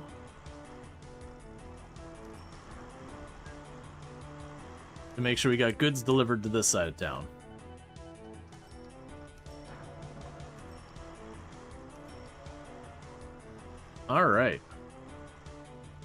honestly like the mechanics in locomotion, but it was so obviously incomplete. Seemed to have wrapped it up. Yeah, that kind of thing does happen. Alright. And this town is also growing. It was only like 500-600. So it's growing really quickly to kind of meet up with this. Slanewell is not growing very fast, but that's okay. We just hooked those up. So interestingly enough, this town was at 1200.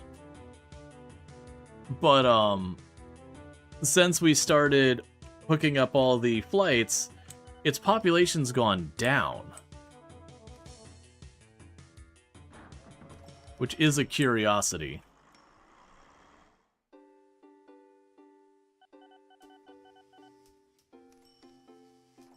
Okay, so one thing I'm going to start messing with, because we're doing that, let's go and take a quick pause and check out what we could do for our subsidies list. There's no subsidies available. Never mind.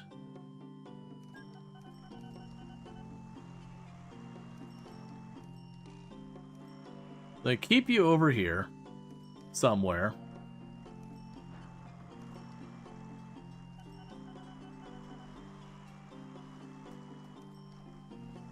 Yeah, people are escaping. Right, it's that one town, like, you know, the kind of the town that's been dying for a long time.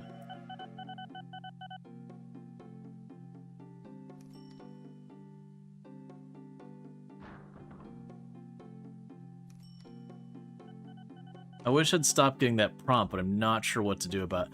Because the trains seem to be working. It just, every once in a while, get the message that's lost, and then it will go into the depot versus continuing down its signal.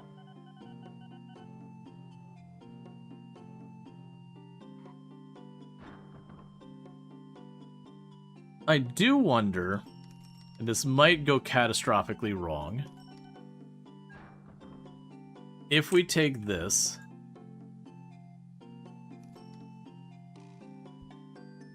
Oh, that is not what I want. Leave that alone. Why are you the way you are?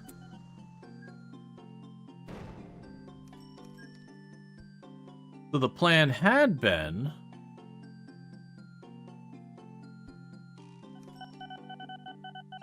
Because what I wanted to do is make this effectively a block here, so that multiple trains wouldn't enter in this section at a time. They would hold on the other sides. You remember Railroad Tycoon? If you didn't supply a city, it'd go in decline. Yeah, there's been a lot of those kind of games.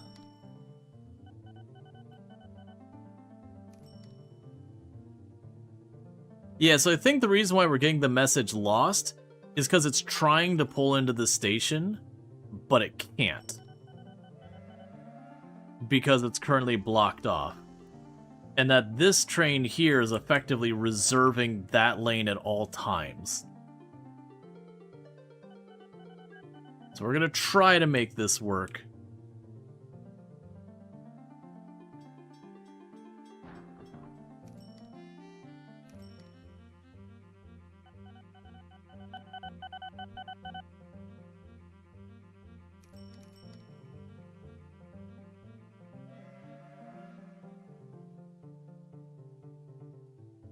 Yeah, so we got those 2 or 3 mail delivery trucks.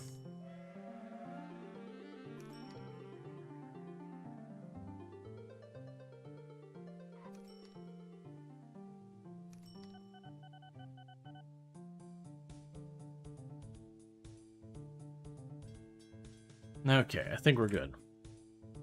Liga handles workers and resources. Town you didn't touch yet are just dormant time capsules with fresh people to recruit when they're ready. Yeah, there's been a bunch of, like, I know with the Rail Empire, towns that were left would go into decline if you didn't keep their goods coming in. Yeah, so we've got all that. That's all fine.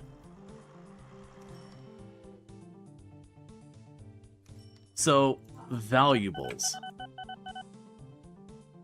So to make that happy, we need valuables coming in. They're no longer satisfied.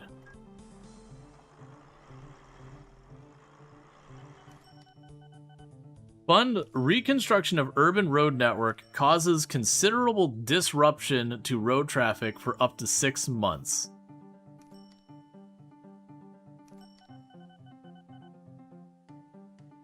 But would that make it better?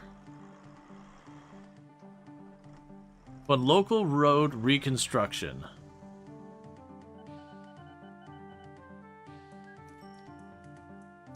Keep make town bigger.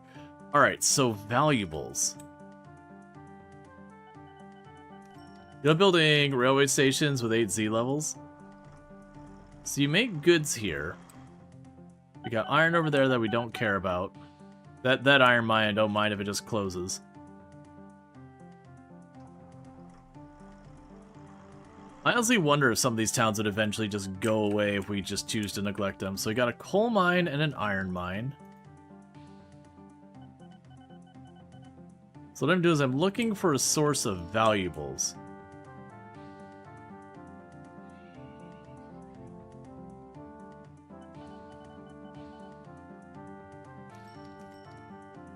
Got a farm, got a coal plant, got a factory. There was something about funding industry as well. That might be what we need to do, is go out of our way to fund an industry.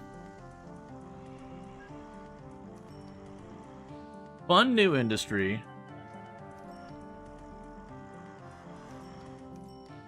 There's a bank.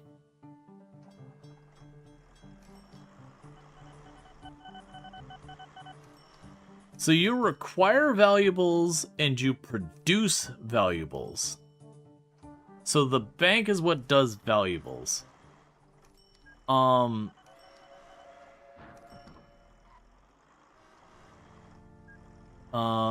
Let's see, valuables. There are a lot of banks. Okay.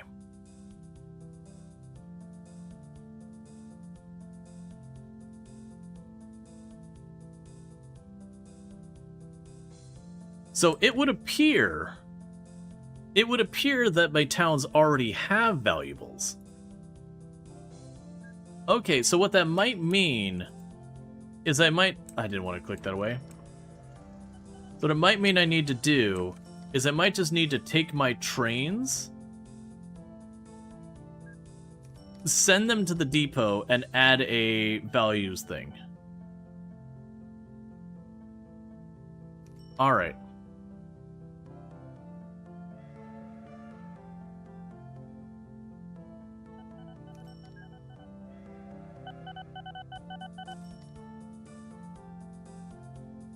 But I'm not sure.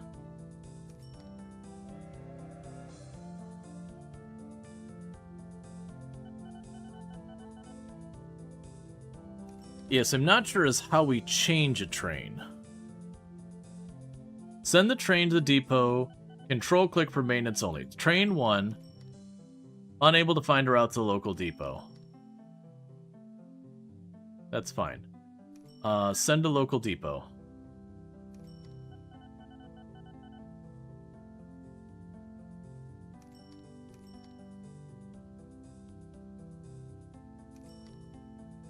So, new vehicles, valuables, and you may go about your day.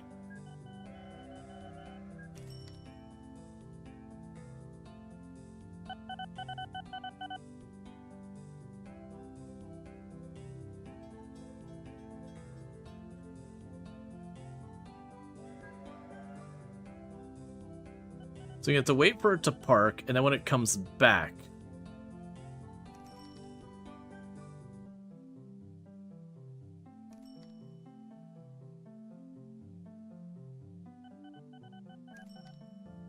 Okay, so we're going to get train 2 in here.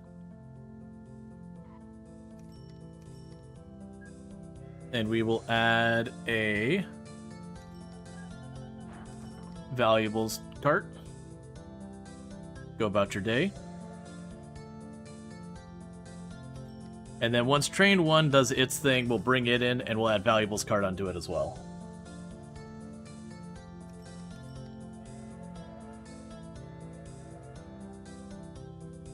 And that means we will be dealing in valuables as well, moving stuff between the banks and all that. This town is just blowing up over on that side of the water. Okay.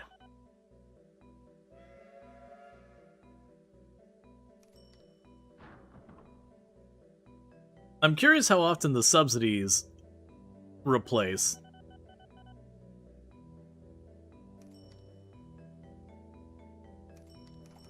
Alright. So we do have valuables here. Now the problem is the stops on the other side will need valuables.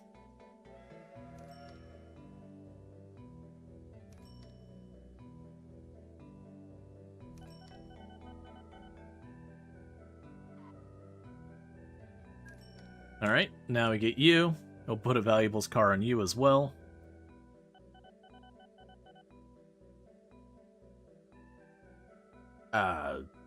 There we go. New vehicles. Armored. I do like the trains. I think the trains, the way they work, once you start getting the hang of it. I don't really care about getting a faster locomotive right now. Alright, so we're starting to move valuables around and all that. The town growth is still very aggressive. Just the way I want it. Local authority. Yeah, take my money. Give me more buildings. I want this town to grow as aggressively as possible. Make it a problem.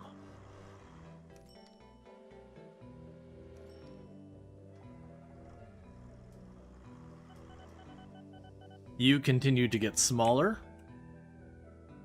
You have hundreds of bags of mail. I'm waiting to see if this will update. Mark this window as unclosed by close all windows. Resize window to the default size. No, I don't care about the diesel thing. You can look at the subsidy stuff somewhere in the map settings if you want. Yeah, no, I had the subsidies thing here. And there were two way earlier, but I skipped on them. And I was curious if we would see those like pop back up. That way it would give me direction as to where to work.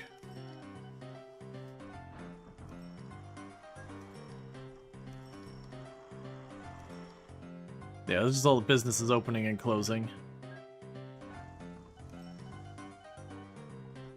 Infrastructure, that's fine.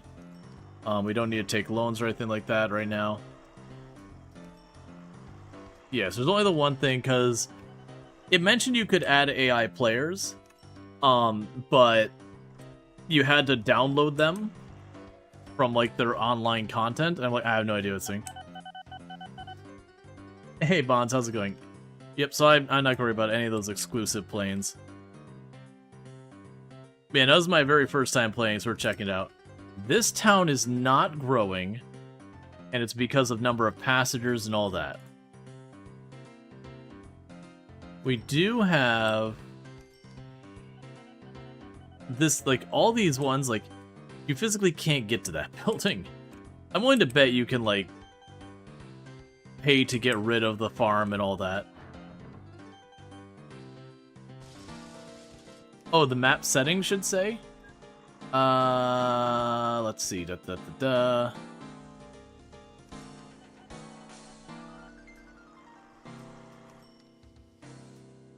Let's game settings. I have no idea where to even look for that.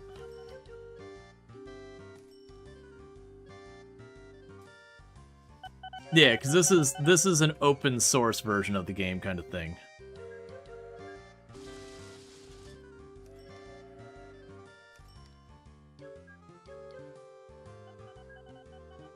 Yeah, so if you look at my network, here's the network we've got set up for everything.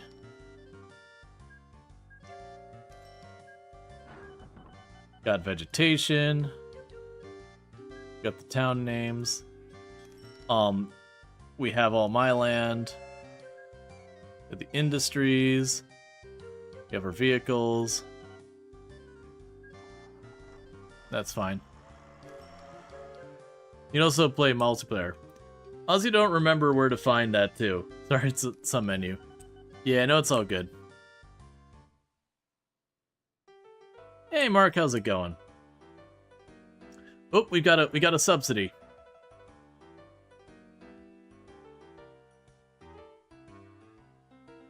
Hey, Ultra, how's it going? First of all, check out Ultrasaurus, absolutely fantastic content creator. Been playing a lot of, like, Project Zomboid, among other games recently. Plays a lot of similar stuff to what we play here, like lots of simulation, survival crafters, a whole bunch of good stuff. So if you enjoy any of that, which I assume if you're here, you probably do, you can also enjoy it over there. So you said, what in the Roller Coaster Tycoon is? This is OpenTTD. It's the first time I played it. It's not a new game. It's actually by the same developers as Roller Coaster Tycoon. It is not a new game. But this is like the open source version of it, just like Roller Coaster Tycoon 2 has, you know, the open thing. Yep. Did you play it at all? Nope, this is literally the first time booting it up. This is Roller Coaster Tycoon, if you hate roller coasters and tycoons. Alright, so we do have... They want me... They're willing to subsidize me moving people from Funt Hill to Flareborn.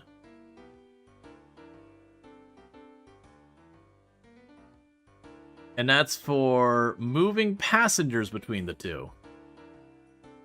So it's curious. We haven't done much with the boats. Is there, like... We might be able to put a small boat and just basically make a ferry that goes between there. Because it feels like this is a place you would want a ferry. I don't know if that's a thing. Okay, so passengers and mail. Oh, I always forget the pause thing.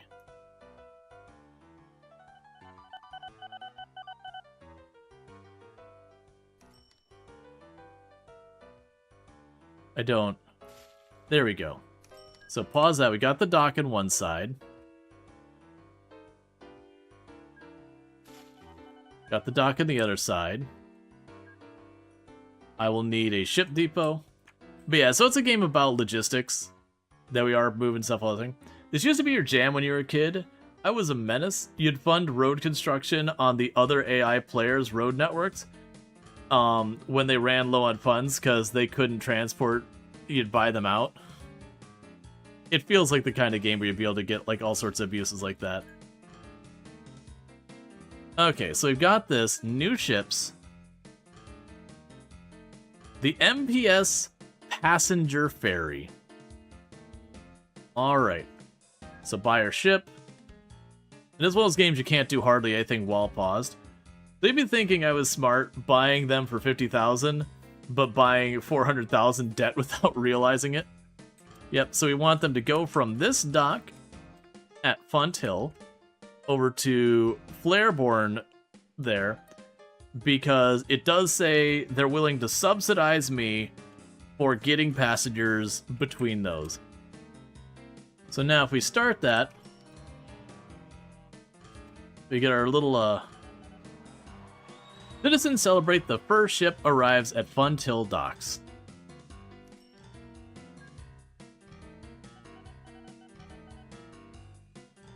And hey Cyclops, how's it going?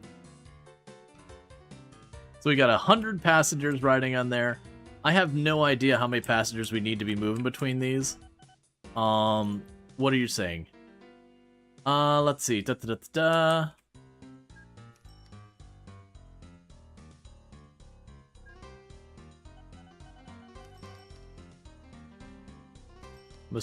assuming you have mail storage as well. Okay, so we just had like everything pop up. Who wants to ride on a large airplane called the Darwin? In the mid-1900s, who wants to ride on a jet called the Darwin?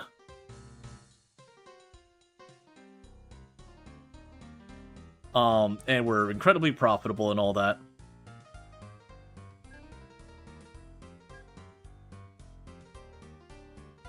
Yeah, an untested brand new plane called the Darwin.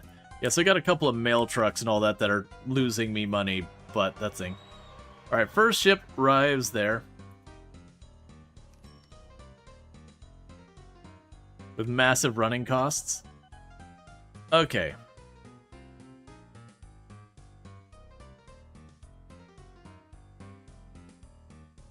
All right, let's double check what this says.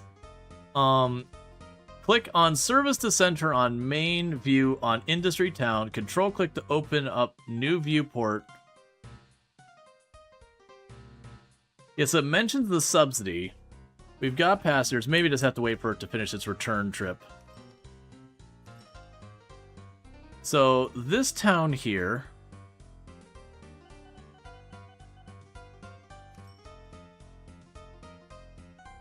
The maximum number of passengers is 60 in a month.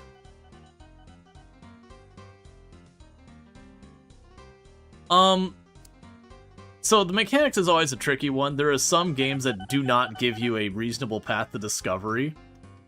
I tend to be more lax about that kind of stuff. Alright, do you have 100 people, or are you going with sub 100? Okay, so the one boat will cover our needs. Yeah, so like, being able to tell I'm being subsidized and all that, that's something that like the game isn't telling me.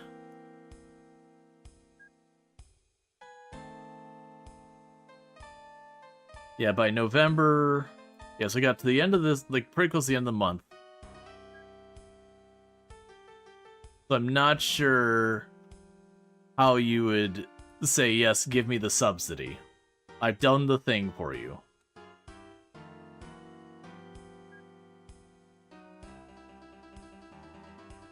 It wants me to get the passengers from here. Unless... What's the coverage range on that dock?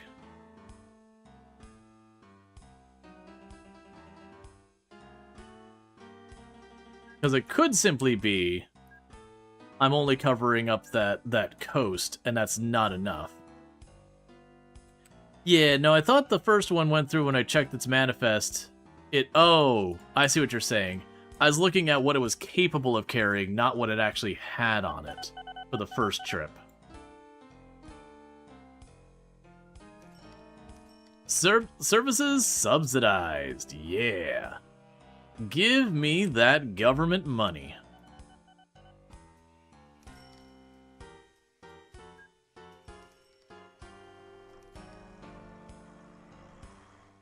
Meanwhile, we've already got our headquarters here in town, where we're mostly Ethical Logistics LLC, and I didn't choose this name. This is the randomly generated name, which is L. Pilkington, which I've opted to keep. But we went and found this tiny little town, Lendington, which is like 500-600 or passengers or whatever, or 506 people, and we have adopted it as our hometown. And we demanded that the local government build a statue of our CEO, so we got that up there. And we are continuing to force them to rapidly expand the town. That way we can just one day shut down operations and let the town implode. You know, as you do. We're going to be a one-industry town, which our industry is the only industry.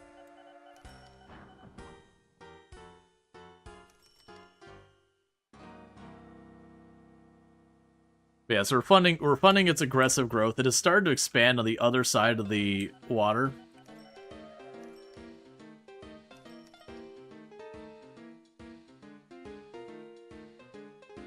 The trains are all going fine. Okay. We started importing valuables. Oh, I'm gonna probably need... So is this my mail stop? Yes, this is a mail stop here.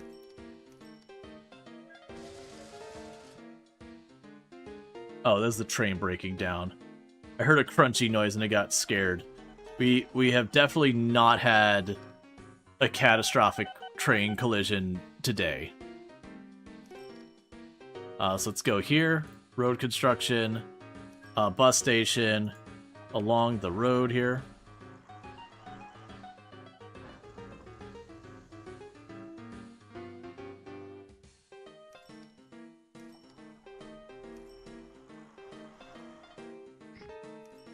So I'll put that there. Put one over here.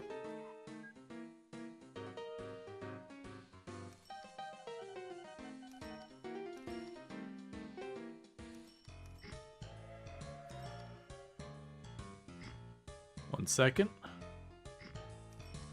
We'll connect those roads to each other. And we're going to go ahead and we'll put another depot over here.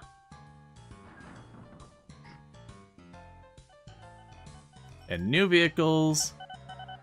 Bus line. And let's actually make a bus line that's not just the 2 stops. So 1, 2, 3.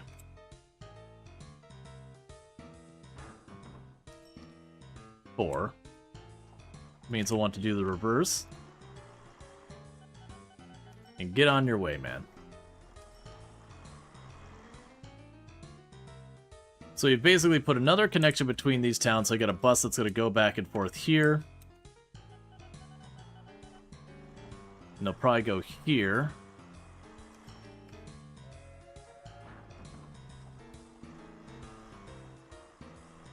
You can supply mail. And I know it says it's not going to be doing much of anything right now.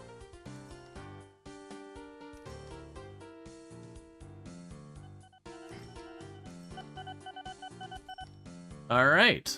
First bus arrives in Pladworth Central. Now we're going to go ahead and make a new vehicle here. It is going to be a mail truck.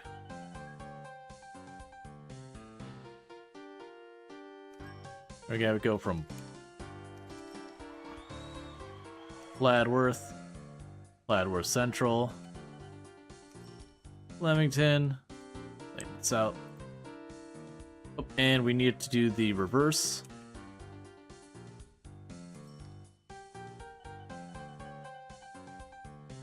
We'll see how that goes. You love the OTS for the game? A lot of 50 styles moves composed in MIDI format? Yeah.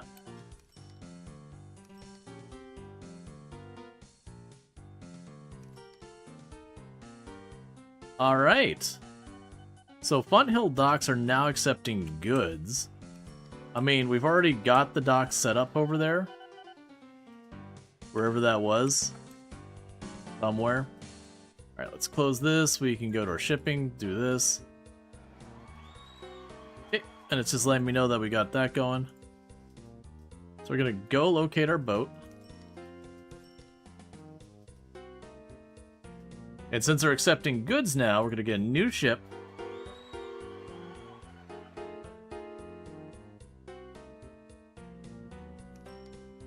Pladworth now accepts mail.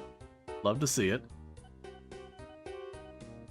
So we're going to go ahead and buy the ship. This might be presumptuous on us.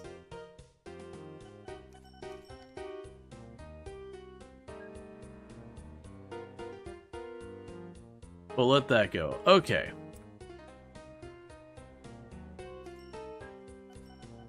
Yeah, so we're going to use the subsidies as a way of just having me do projects elsewhere. That's fine, I don't care about the new locomotive.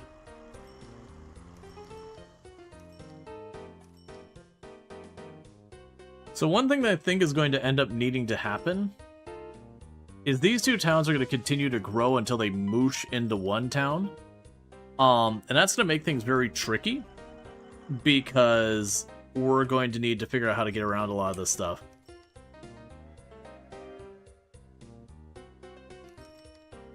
That farm area is very inconvenient for me.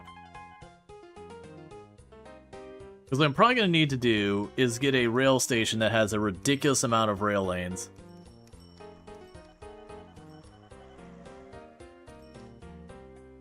Alright. So let's start going through our network and seeing any place that we're failing. So I want to actually look at the stops, not the vehicles.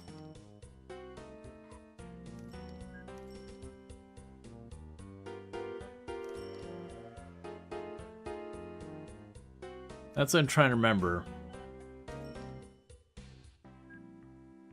As the industry, town directory.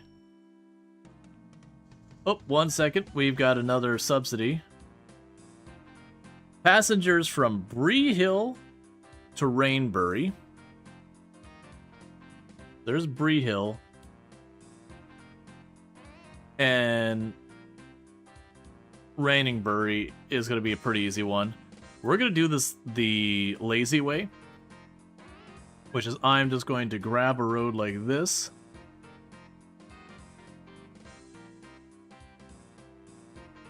Always forget.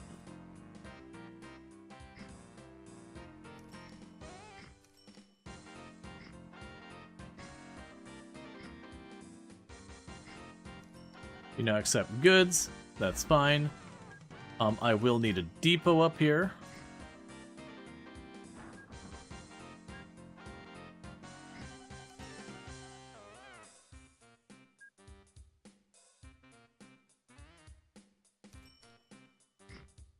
I'll even be generous. I'll connect both sides of you. New vehicles. I will buy a bus.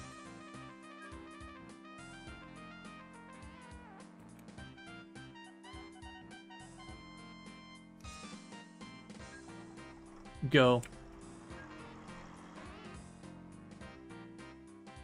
And I'll clone 2 of those. Gladworth no longer accepts mail.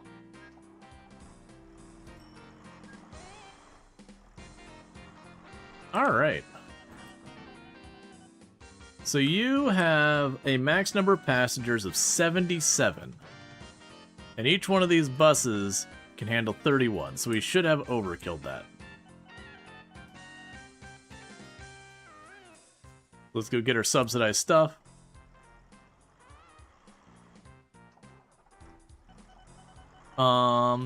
And we are falling way behind on the valuables.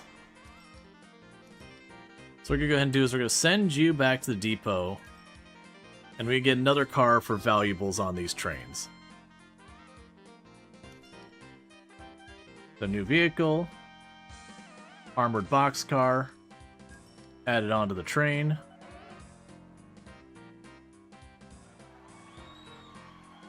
Alright, so the first bus made it, and you get back to work. So train 2 is done. Cool. That's train 2. We're doing that because the valuable shipping is way behind in our main town because it's just growing more and more. And so far, the only thing I've got moving any type of valuables from town is almost exclusively the trains. Alright. Do you quickly dart over here? Okay, we got a new Darwin plane. Okay, so new vehicle. Armored boxcar. Get back to work. So just got train 1 is the only one left there.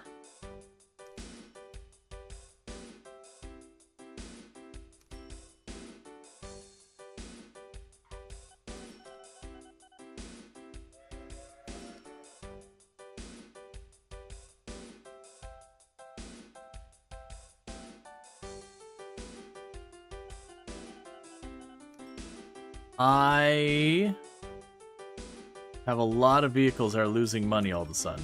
Oh, you know what it is? As we're expanding the trains are kind of taking over most of the need for the trucks, and the trucks are becoming kind of redundant. Because just trains are better than, you know, road vehicles. Alright, we got our second subsidy. Love to see it.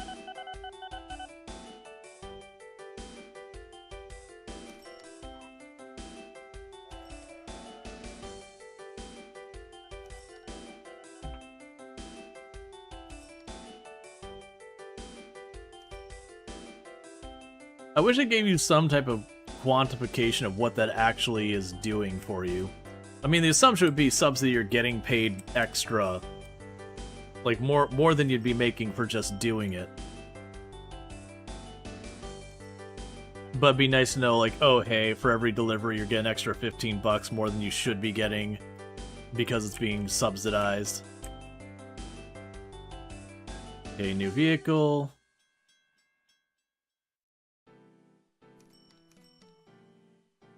I'd love to deal with it, but you're saving. Buy the armored car. and go about your day. Okay, so the first subsidy has expired. So subsidies are relatively short-lived. And I have no real idea. I can't seem to like really quantify what that subsidy does for me so far as actual accounting. Still, it gives me a direction to like constantly be building stuff up and all that. All right.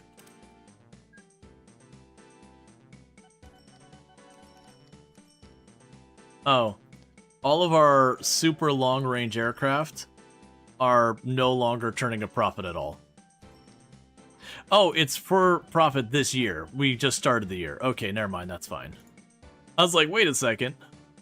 So let's go here to our aircraft. Oh, streetcar infrastructure? There is none. Never mind.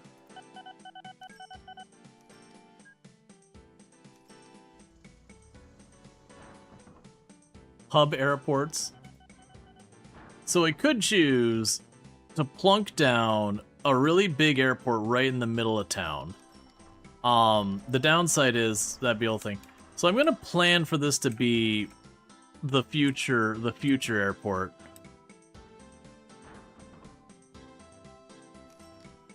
It's not flat. Basically, my thought is go to our main town, and kind of in the outskirts of what is the town right now, plunk down a major transportation setup. Yeah, so I don't have a really good place for even doing stuff there. Okay.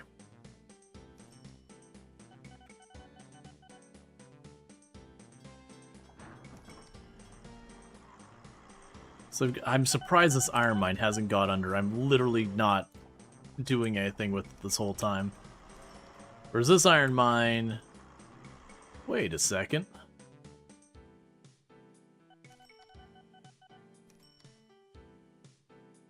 Oh, well, crap. You seem to be just stuck.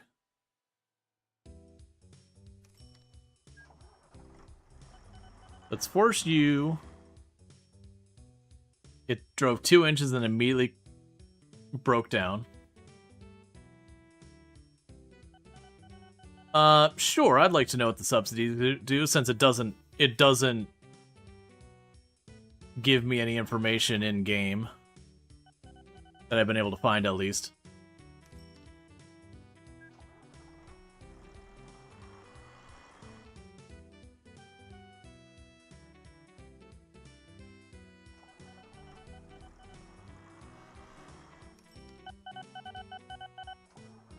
Okay, we got a new subsidy. Mail from Mendhead to Plenville.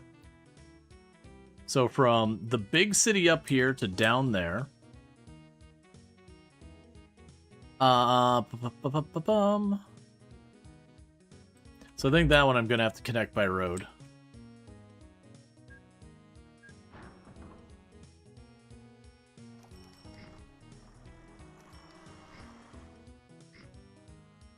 Because then I'll also be able to bring you into this as well. Okay, so with that, we can go here. Depot out there.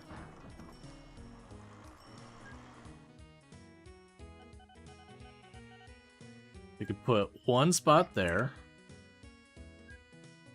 Second spot here. And you're, let's say that's one block. Let's put it right in the middle. New vehicles, mail vehicle, buy the vehicle.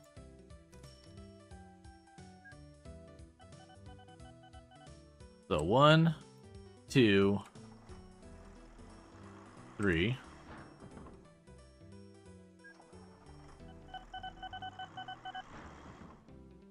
And I'll make 2 of them, just because it's a long hike.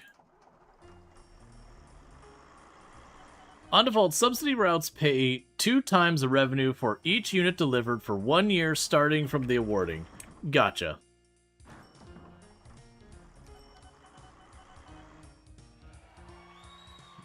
Is this SimCity 2000? No, this is OpenTTD. So it's made by the same developers as Roller Coaster Tycoon. It is not a new game. It's one of those games that got like kind of a cult following.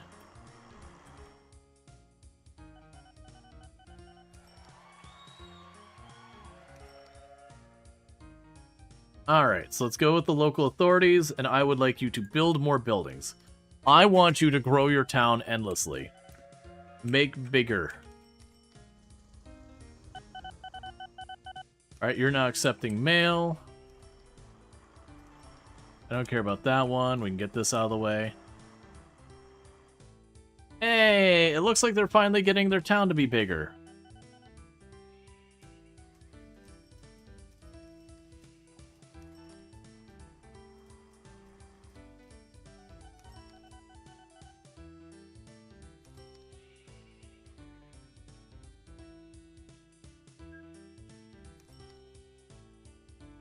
Where are my trucks here?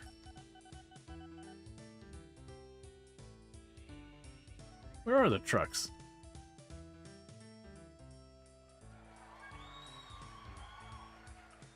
First truck to Plenville.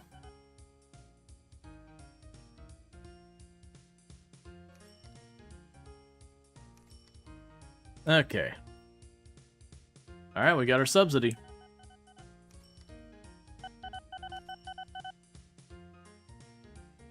So just randomly connecting stuff way on the woods. Yeah, so the valuables are the big thing that are getting us right now. I just need to move more valuables.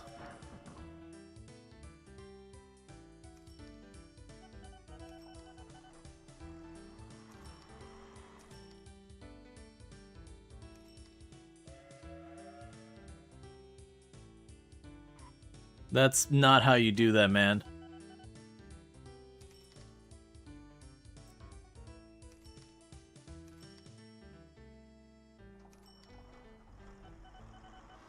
Okay, so this is a problem.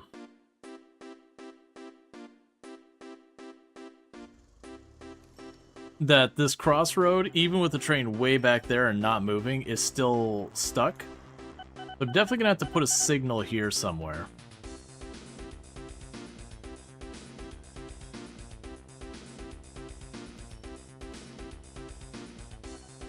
See if that corrects it. London Airport is a heist movie waiting to happen. Yep. So I was thinking is we're gonna add more valuable cars onto the existing trains, and we're pretty soon we're gonna be probably hitting the limit on what the trains can accommodate because of just the 2 tracks here. Okay, so send you back.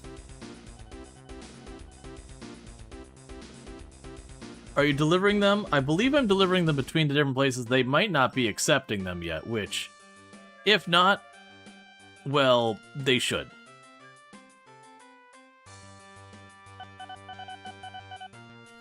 I'll just do the 1 for now. Right. So, you're growing a little bit.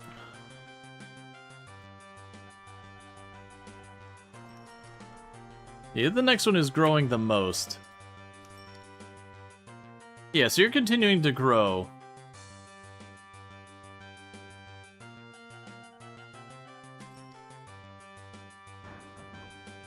Yeah, so we just need this town to grow as well, and then we should, in theory... Yeah, I think we're actually just carrying the valuables around. I think that's what's actually happening here, is this town has valuables, but no one nearby has grown enough to support valuables trade, so we got that going on.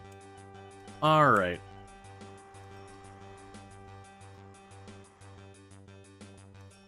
So I'm trying to see what other... So we have woods here. We've got coal power plant there.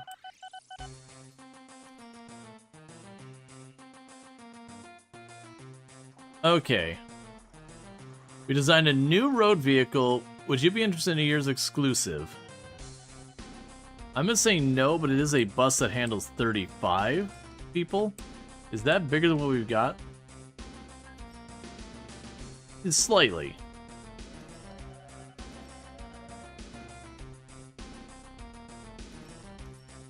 You're continuing to expand over here.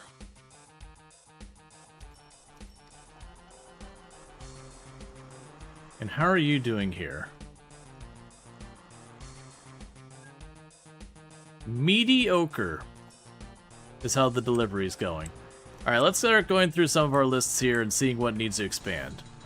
Alright, so we're doing very good on the grain shipments, but we're doing mediocre on shipping the livestock. So let's start working on that to get that resolved.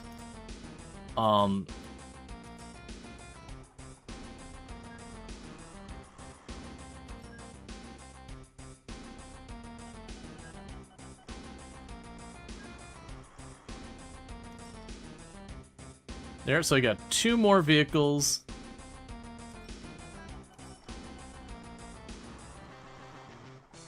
Yeah, so the grain we basically run them out.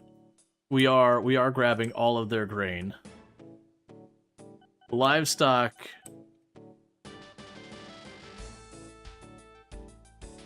So what's happening here now is this is backing up and then they gridlock and they can't get out.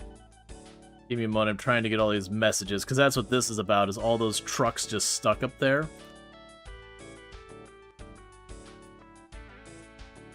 So what I want to do is I'll want to add a second spot here. Okay, so what we can go ahead and do here is road construction. I want another spot here. Some more bays.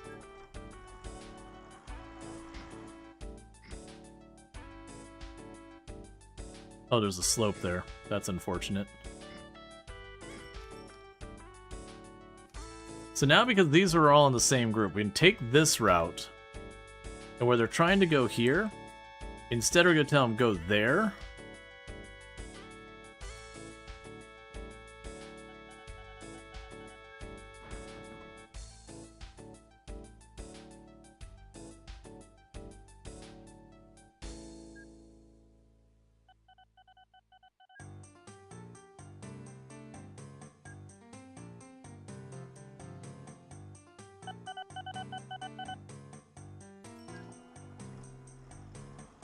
Get you out of the way.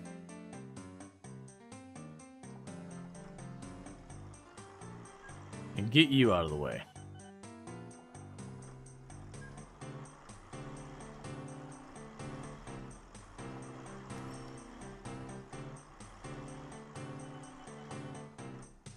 Alright, so they should start dividing themselves up between those 2 spots. To hopefully unscuff everything.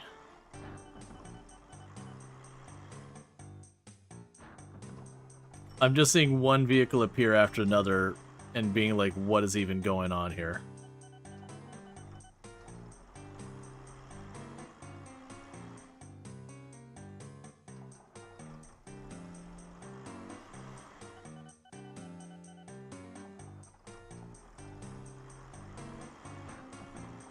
Okay, so they're all piling up in just one spot. This is not exactly the results I'm expecting.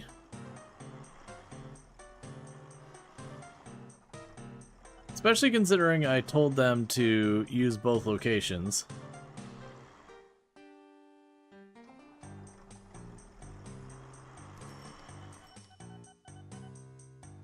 Why does it feel like they're just duplicating the vehicles? Oh, there's 2 different cargoes.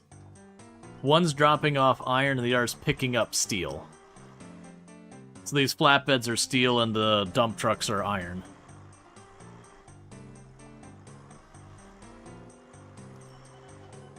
Yeah, I switched it to no longer be load until full. It was set to that, and then we unset it. So I think it's just fixing its instructions.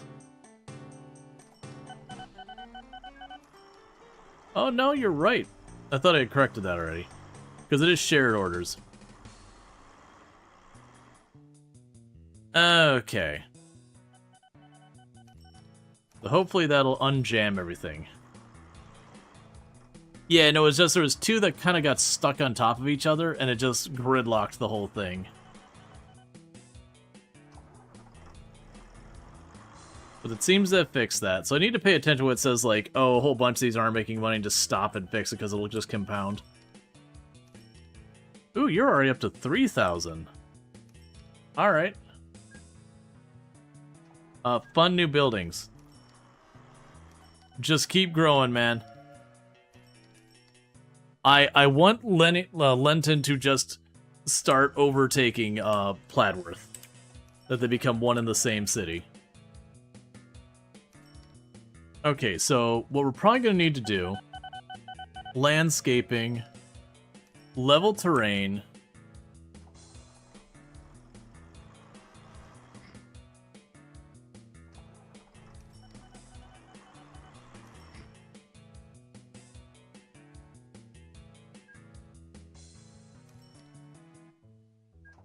And this is going to be for future-proofing reasons.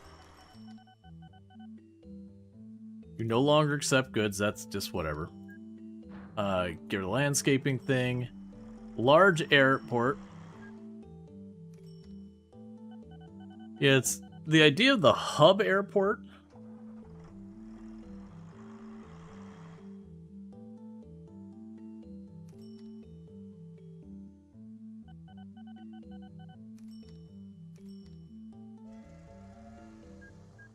Yeah, so I don't seem to be able to actually choose that one.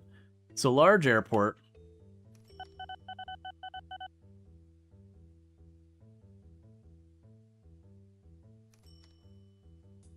So I'll build you here. Because we're going to start trying to make this for future planning.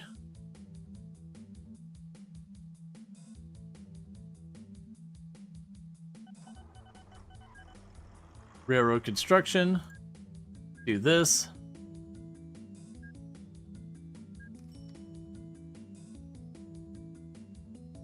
They got plenty of room for all the railroad things. I'm assuming the platform length will determine what all I can put on it. And you're not going to accept or do anything right now.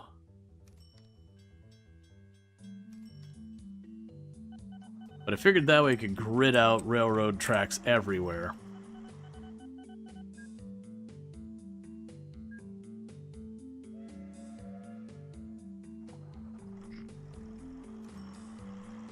Oh good, we can just get rid of the river. How environmentally sound of us.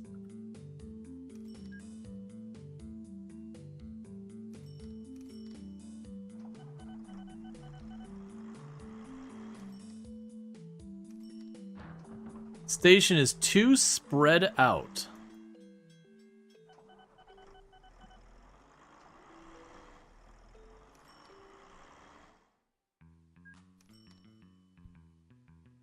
Alright, that's fine. So, we now have ourselves this giant monstrosity. I'll leave our little regional airport doing its things, but we are going to want to get that all squared away. So, the first thing we can do is new aircraft. What do we even have available anymore? So, 40, 170 passengers, 200 passengers,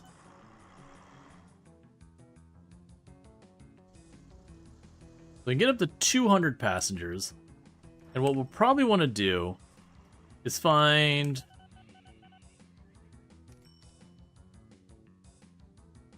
Do we even have a plane going here? No, I don't. We'll make a little plane that goes there. What I want to find is one of the big cities over here. That's a nice little distance away.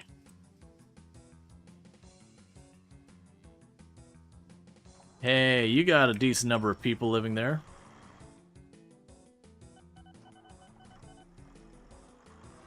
Money limit? Auto renew.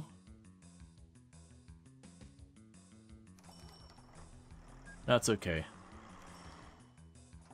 Auto renew failed on road vehicle number 2. Money limit. I don't know what that means.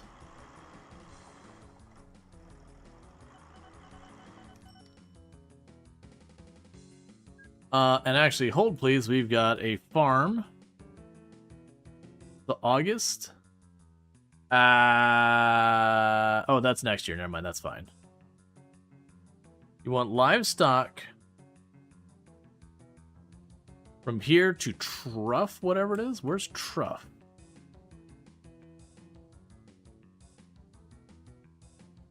Okay, you want the livestock delivered to Truffington Factory. Where is Truffington? So there's the farm. Ah, there's the factory. Okay. Alright. So now I get to see if we can run some of this stuff through things. Can I...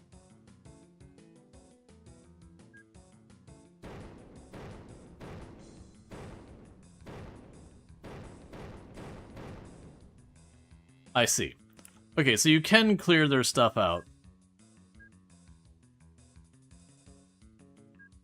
So what we'll want to do here is run a road over.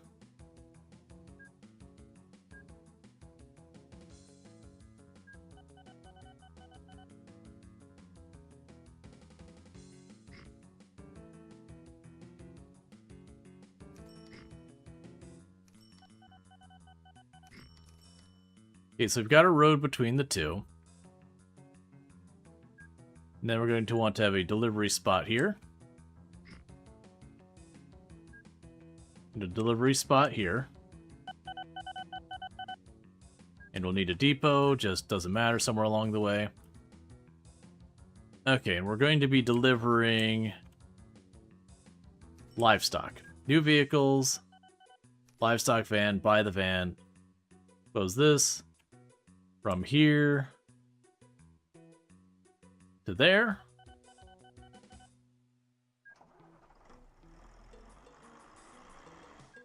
And one is not going to be remotely enough. 1, 2, 3, 4, 5. Probably overkill. We get our subsidies while we can. There'll be an additional income. Alright.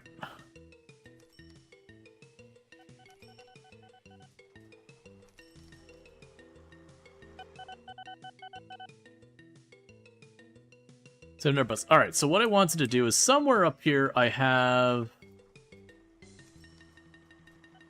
a big airport.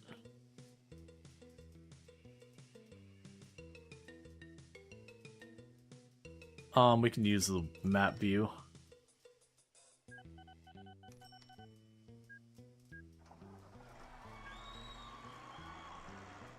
Here we get the first trucks going between those two stops.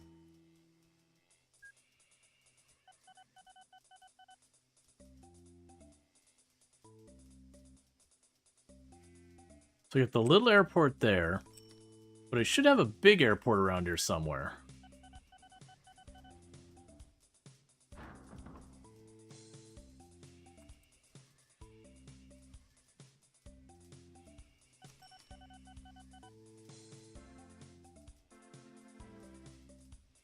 I made this map too big.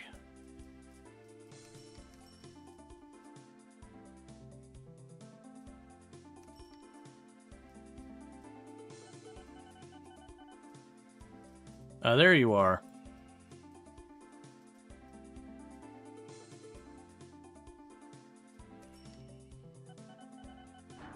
Okay.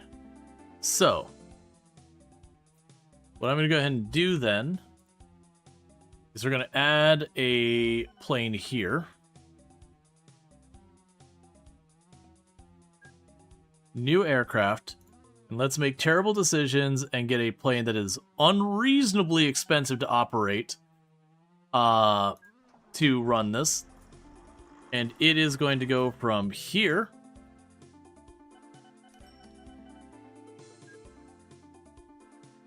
to here. Hey, Suey, thank you so much for the raid. I hope you had fun playing Project Zomboid earlier. I checked out that was what was going on over there. But welcome in, Raiders. For those who don't know, Suey, another fantastic member of the Halcyon Frequency stream team. Someone I definitely recommend checking out. Good times over there and all that good stuff. But playing some Product Zomboid among other things. So if you enjoyed that, you can find it over there. So thank you again for tuning in. Alright, so we got a really big jet is now going to be going from our big town here. I don't care about the first trucks delivering there. But welcome in, Raiders. I am Rual, who play a variety of games, including Project Zomboid, though I don't play quite as much as I used to.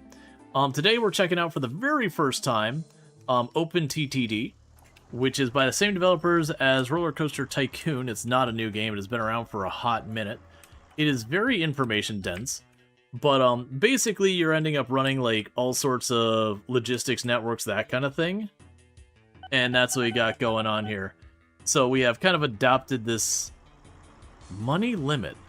I don't know what that means.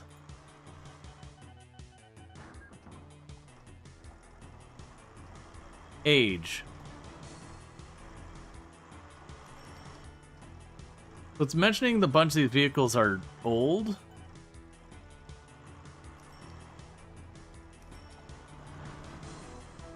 So I'm not sure if I just need to, like... Money limit.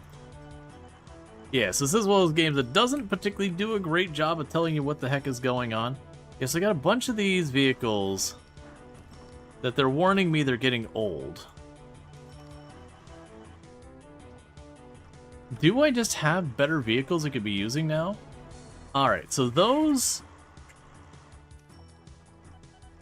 Yeah, because the game doesn't tell me what auto-renew money limit is, so I can't, like, I'm really just kind of scratching my head. It's not giving me actionable information. But I definitely see that the vehicles are getting old, and it's got a red warning there that there's that, but it doesn't look like there's a very straightforward way to be like, hey, replace this with a new one, or refit it, or whatever. So I'm a little lost in that. I'm hoping it's not a thing where I constantly have to go through and be like, alright, replace the vehicle manually, because that'd be not great.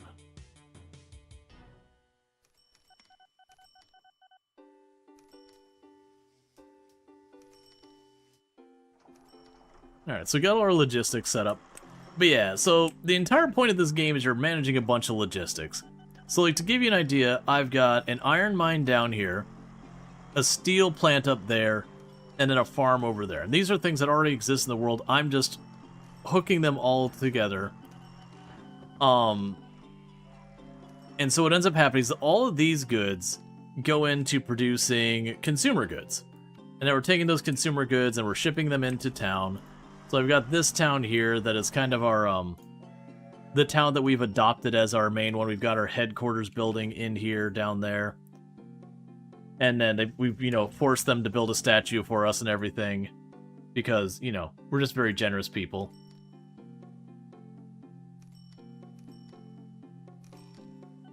A challenge is where that setting and configure, the game is not providing that guidance. Yeah.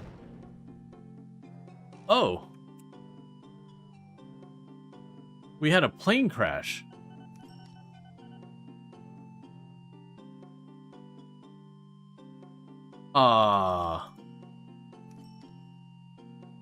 Okay, well that's not the best.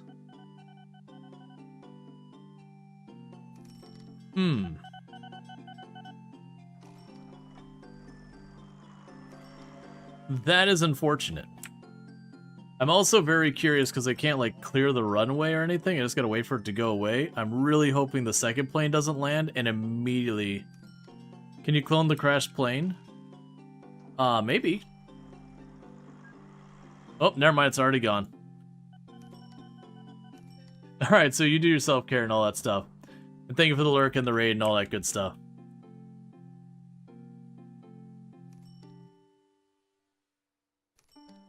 Well... That's okay. I wonder what caused it to crash.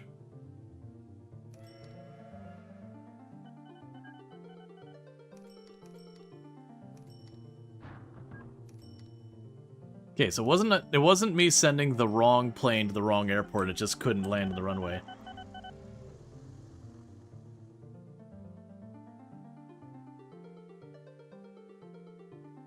It's also interesting with the auto renew thing that's only come up, and we've been sitting on a lot of money. We haven't exactly been struggling.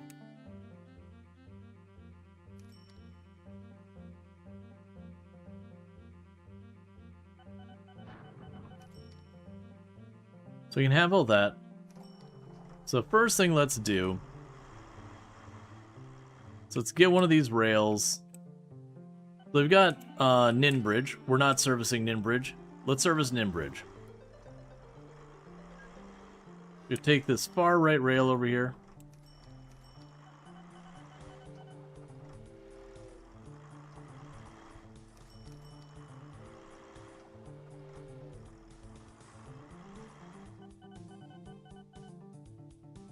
Alright, so it can't go at that angle, so we'll fix that real quick.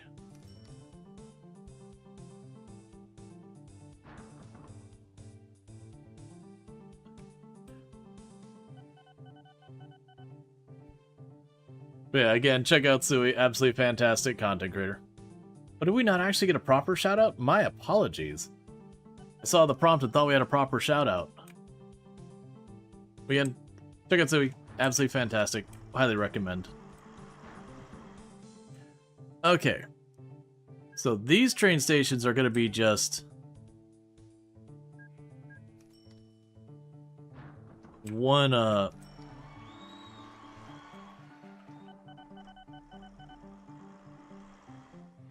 segment here.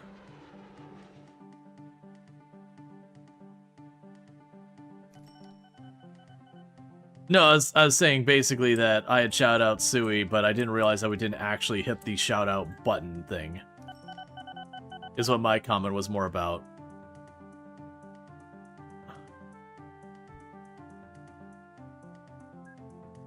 Okay. So I'm just trying to connect up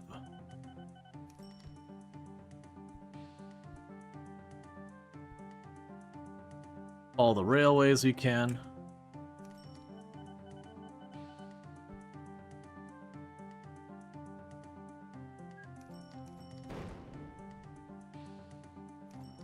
Alright, so that'll connect up these sets of towns over here. So let's get that all started to wire it up. I will need the depot. Let's put the depot a little ways out here. When it comes to all like the weird networking and all that, it won't be as big a deal. Alright, so we got all sorts of different trains that all that. So we've got the diesel. It is curious to me that those ones mentioned. I don't care about that right now. They mentioned all these different passenger cars. So we got the lead train.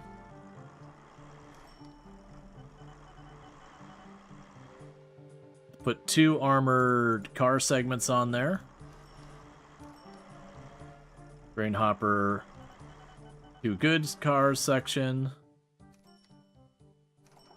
2 passenger. 2 mail.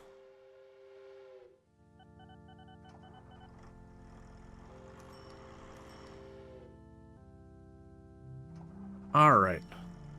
And we'll start with that. You now need your route. You start here.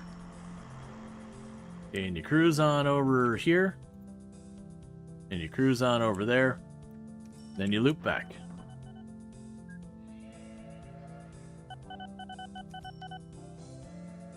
So that's the first train. Yeah, no, it's okay. We can just leave it. It's set. I don't know, like, all the ramifications of it. So I've got you set up there. And eventually I could have this one go and, like, switch over onto that route. And take over that route.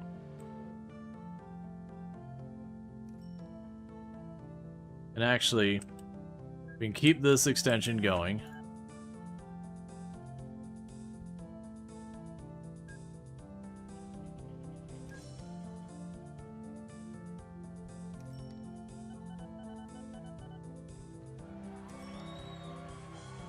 Alright, and we got them celebrating each and every stop.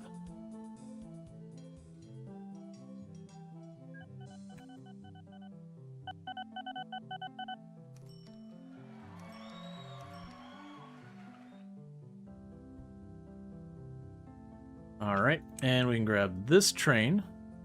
Orders. Nope, that's not what I want to do. Grab the train. Orders. Okay. So after Rendleworth Heights, we want to do that.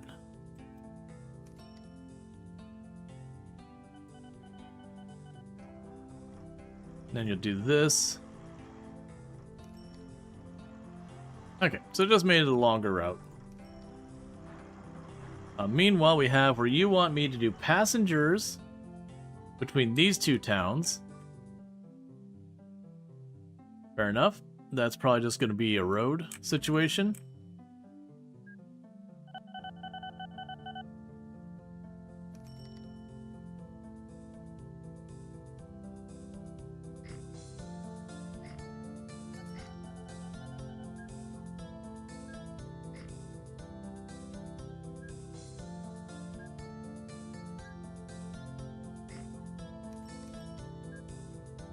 You got 2 bus stops on this side.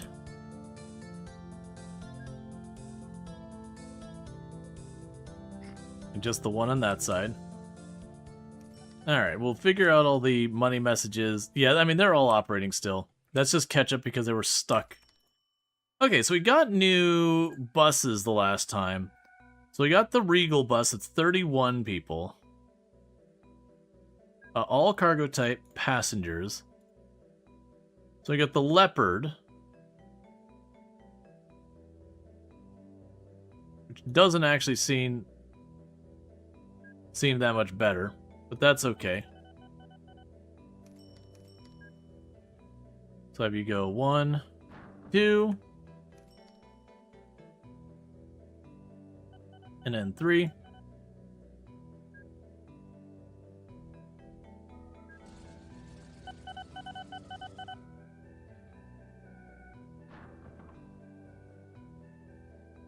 And it'll get 3 buses. That'll be more subsidized. Okay. Ramification in different business logistics game. In the 1990s, your offer works will start embezzling your money if you haven't opened their menu of Office on a screen while. New electrified railway. Citizens celebrate first bus. First train arrives in Narrington. First bus arrives in Kinton. Alright. And then meanwhile, it's been about 30 seconds since we invested in our town. So I would like you to continue growing the town, please. I am just throwing money at our hometown. That's basically what we're doing, is we're just extracting money from everyone around us and just dumping it into the town we've adopted. Yeah, now it's going to complain about the auto-renewal because I spent all my money.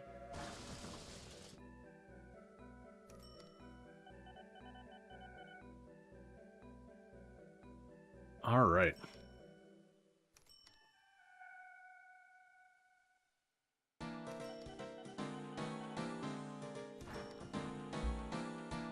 And part of my hope is that we're going to see the town grow around Lenton Halt,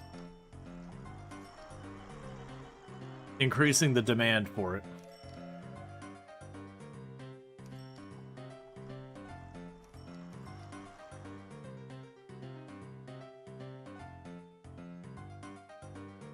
Yeah, there's not really a good angle for doing more with that. Ooh, real big city down here. Actually, this might not be a bad move. So we can go ahead down here. So let's go ahead and put up another big airport. Kind of right between these two cities.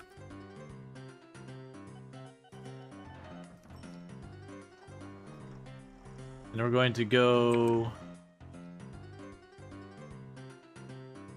and get a new aircraft.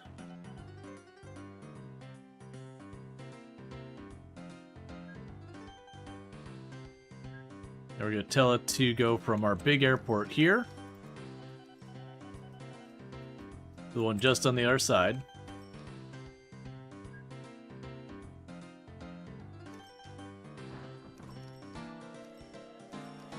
I think it's called positive foreign trade balance. Yep. Because yeah, these two towns are relatively big. We can just set ourselves up right there.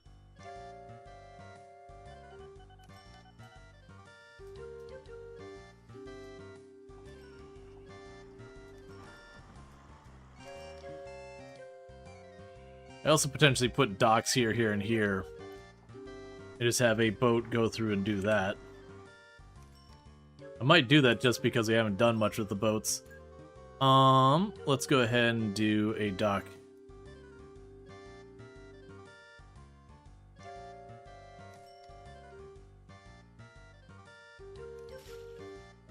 Oh, that's not the right one. Here's your prom. You need a dock. So you got a dock there.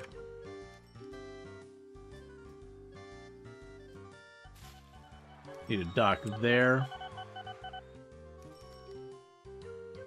I can't get close enough to that town to make it meaningful. And a dock there.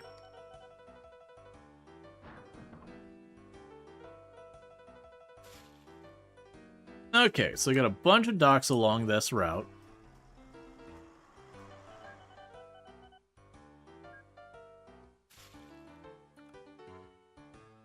So new ships.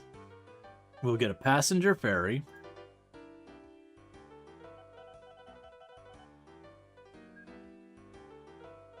It's going to go from here to there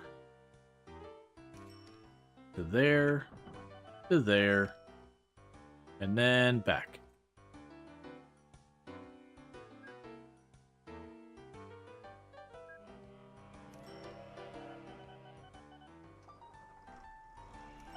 Okay, so Palwood South now accepts goods.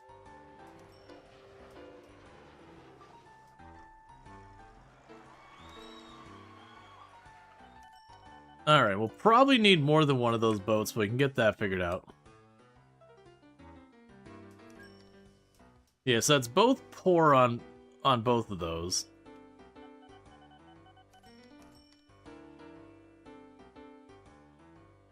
Yeah, very quickly, these two towns are effectively becoming one town. Yeah, both of those are all good.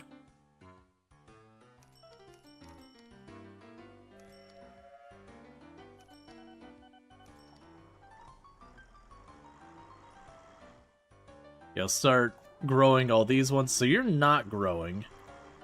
That'll hopefully change as we start getting that train going back and forth. Yeah, the trains definitely seem to occupy a lot of tiles versus, like, the planes seem to occupy far less, but then you have the throughput problem. The trains have a pretty good throughput versus the planes really don't.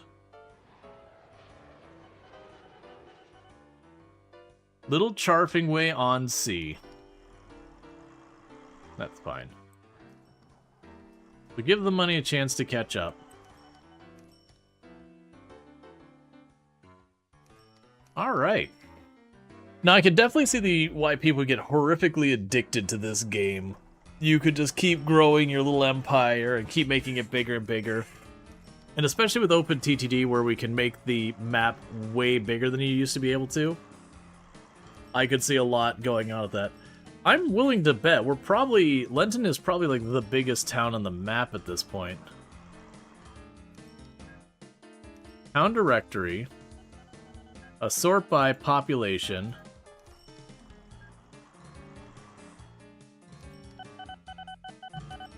Yep, so Lennington is the big one.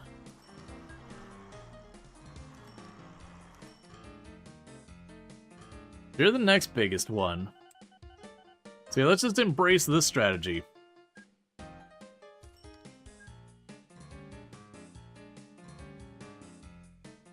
We got the biggest city.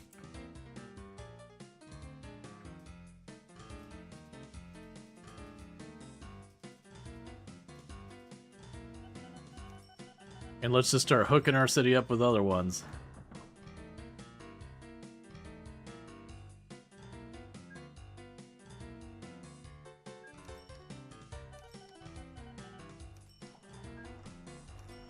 Okay. So we've got our biggest city is now connected to the second biggest city.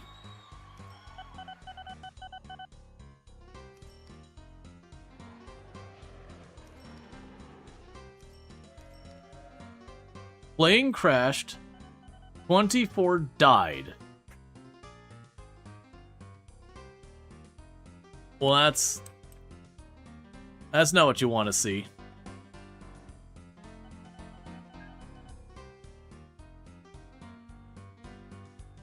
I also don't really know why they're crashing.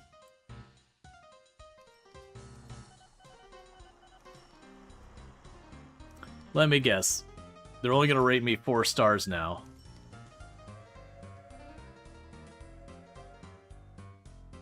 There's still modes and transportation mechanics and CPU players you haven't seen, let alone tried strategies. Yeah. Well, that was the thing where we started this, where it was like, okay, do you, like, we'll give you AI players to play against. You're like, okay, I'll play against AI players.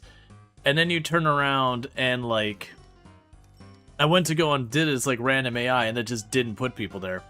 I'm halfway leaning now, because we are just kind of growing, I'm halfway leaning about maybe saving this one, take a quick restroom break, and then maybe try and grab a couple of AIs, because building in isolation is fun and all that, but I feel very little pressure.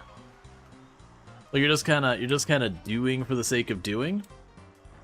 And so the entire thing I've been kind of doing is just massively building up Lennington.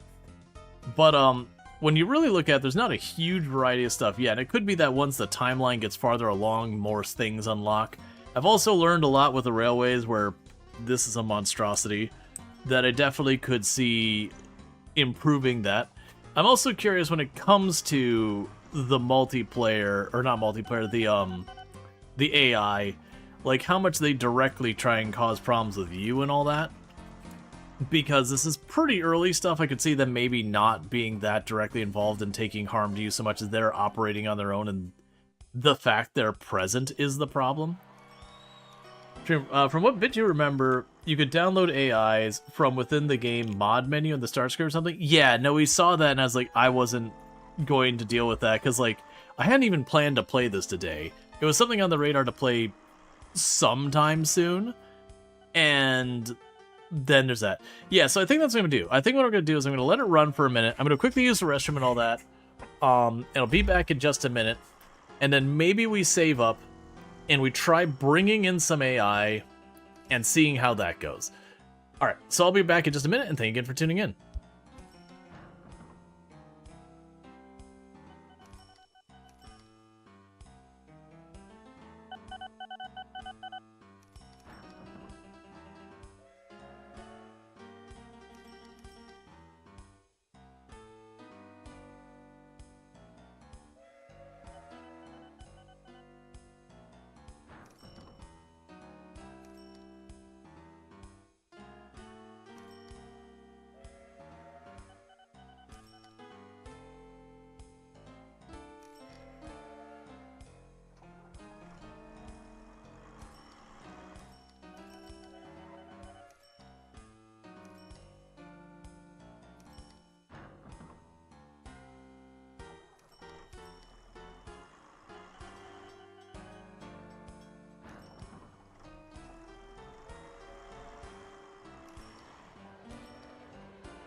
Sorry, I went to get back, and then, like, right then Tim was like, grabbing my attention. Let's see, it's downright impressive how addictive this game is for a game made in the 90s with pen, paper, and assembly. Yeah, no, that's, I remember there was, like, interviews with the dev way later, and, it was one of those things, like, if you could go back, what would you change? Is like, I would make the game in assembly again. Not for this one with the roller coasters, like, glad I did it, but there's a reason why people don't game dev in assembly. So, like I said, what we're gonna go ahead and try is we're gonna do a new game. Because if we look here, I had it set up like this. Oh, now it's letting me. Oh, that's weird. Because, like, just a minute ago, when I say a minute ago, several hours ago, I went to do this, and it was like, oh, we don't have AI. Sure. Let's do that. Yeah, so it's highlighted. Maximum number of competitors, 14. Interval between... Oh! So competitors come and go. Okay. That sounds way more interesting. Because it's like, I'm not really getting any pressure here. Like, I want them to, like, push back on me a little bit. I also noticed it mentions that the subarctic and the tropical also need food and water, which would be interesting. I never saw food and water as things there. I am tempted to give that a try. Because I feel like, other than, like, figuring out the logistics and how to map it out, like, that part I could definitely improve. I could also, because, like, the desert seems like the hardest one. Let's go the halfway. We'll do this one. Sure. And...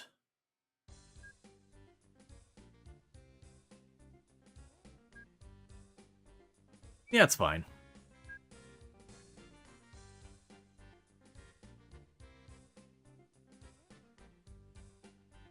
But yeah, no, it's the same thing. Like, if you ever talk to the person who came out with Terraria, and I think also both Terraria and Stardew Valley, it was kind of the same thing. Both those games are made in a platform called XNA, which was a platform for making game development originally designed by Microsoft.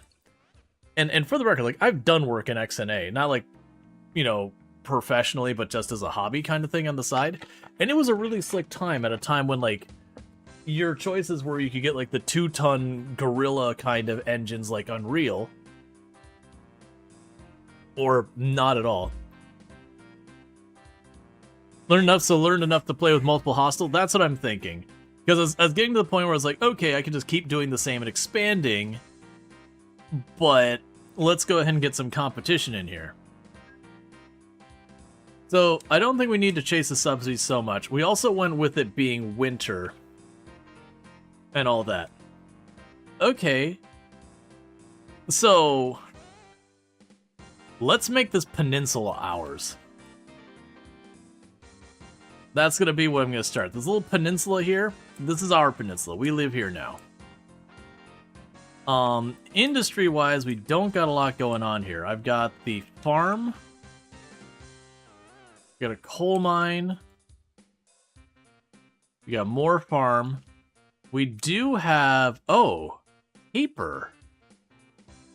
We didn't see paper the last time. And thank you for the follow. Welcome to the stream. I'm assuming... yeah, we got oil down there. So we got a bunch of different industries around here. Yeah, so we got a lot of farms. And we got some coal mines, but I don't really have much in the end products area.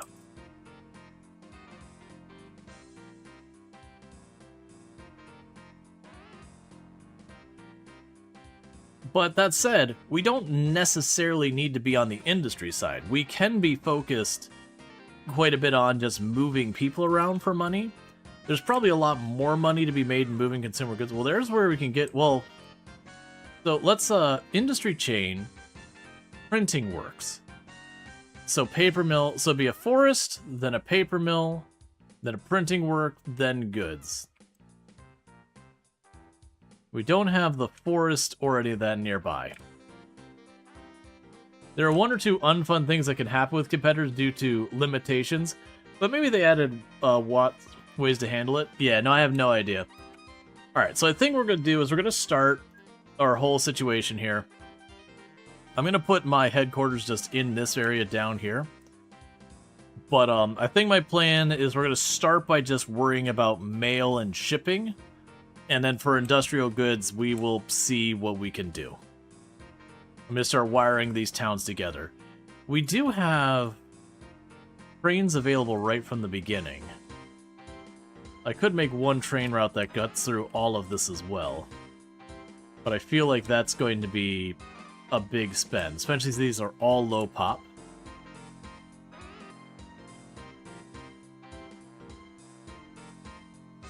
I could, you know what we could do?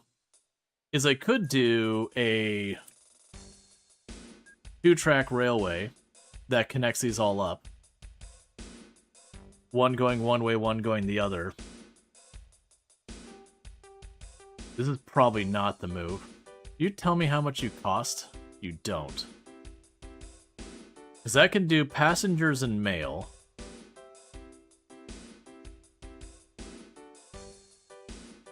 And they'll grow in on this.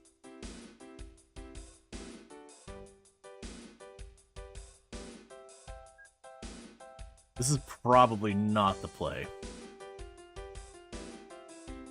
So I've got that one over there.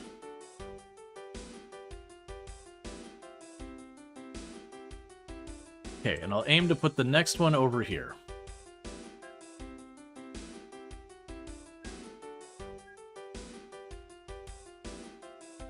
Need to do a little bit of landscaping here to make this workable.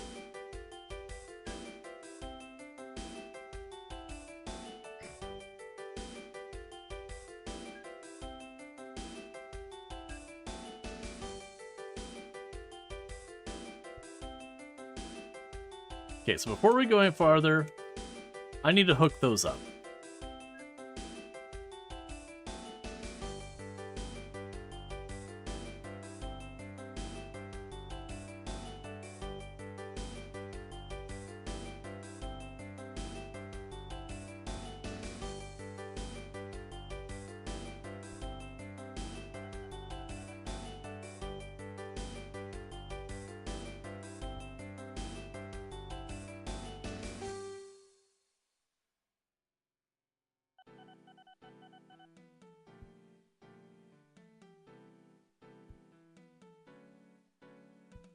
Okay, so there's the first track connected between the two. And I want a depot. We'll put the depot just kind of in the middle here somewhere, away from everything. So new vehicles. We'll do that. A passenger train and a mail train. And then you are going to connect these two cities. That one. And get to work. Alright. The moment that's fine.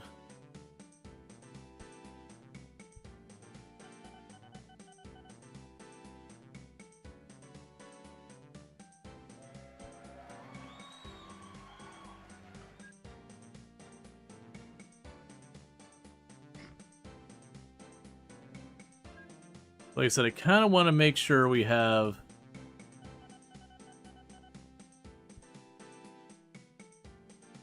a dual track setup.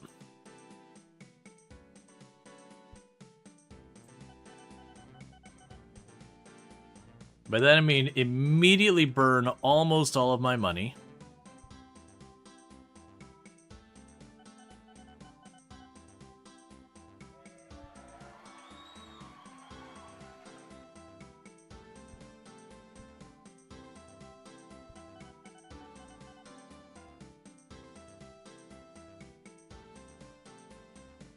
Okay. So I spent just about all of our money to hook up one set of these towns. This is definitely not going to work great for me. But then the idea is I want to connect this train route and just kind of like snake it on through like all of this. And then what we'll do is we'll want one-way signals. That'll be like one way out, one way back. I wonder if inside these, there's some place to like loop around. I'm assuming what I'll end up needing to do is like at the train station, I'll need to like have a switch. So that these long runs are one way. But then there's a switch at each part.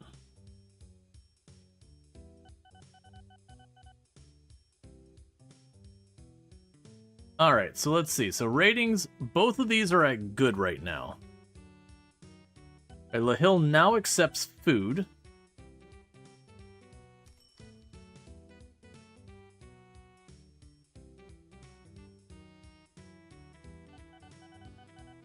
So accepts passengers and food. And offers passengers and mail.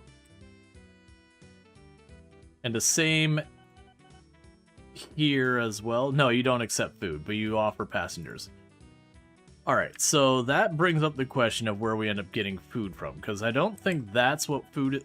I mean, I guess maybe because wheat and livestock is effectively food.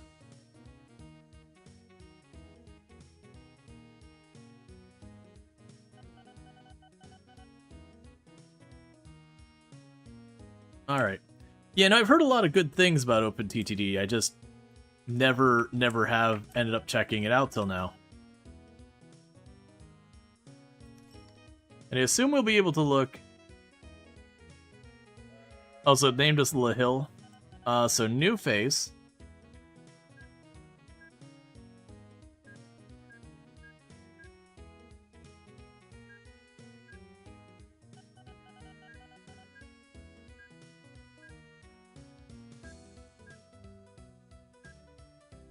That is a weirdly angry face.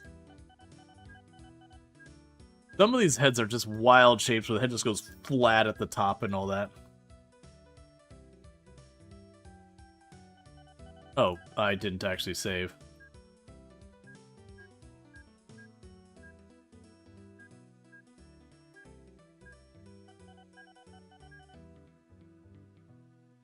Like, some of these faces also look like incredibly fake.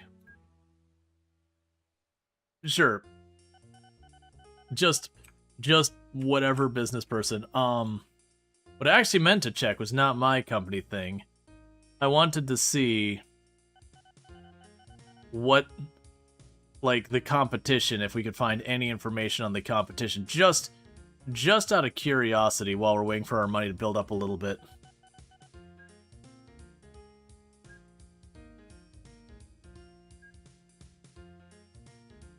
Yeah, we have our company value graph.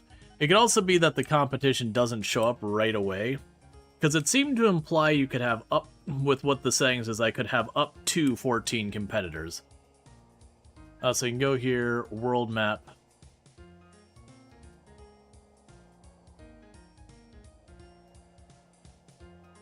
Yeah, so right now it looks like I'm the only one here. But it does seem like competitors will show up. You can click and hold on the ledger button. The ledger button.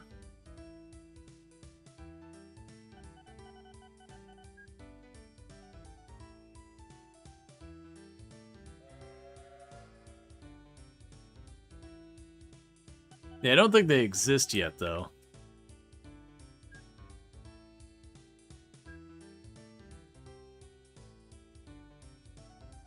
Yeah, so right now, the company league table.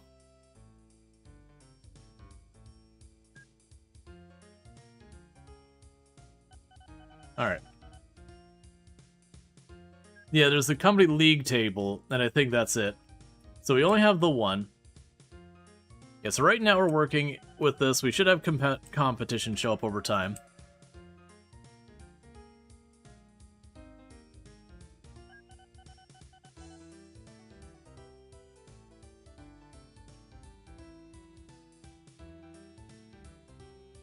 Alright.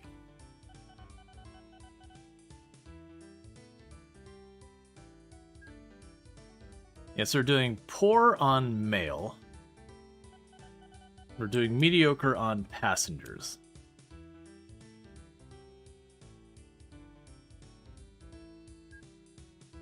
And we're doing good to mediocre on there. So then the question boils down to, let's look at the cost of the trains. So the steam engine itself costs us about 4,000 to maintain.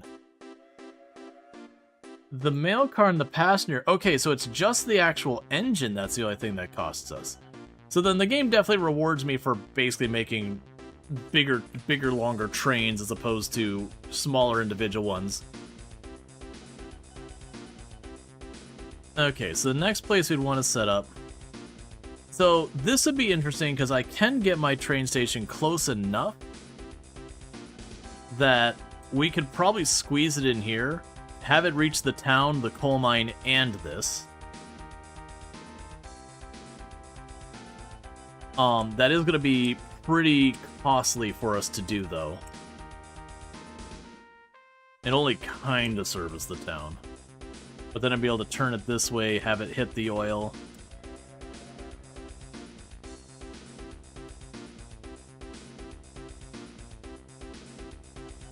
Yeah, all this farmland.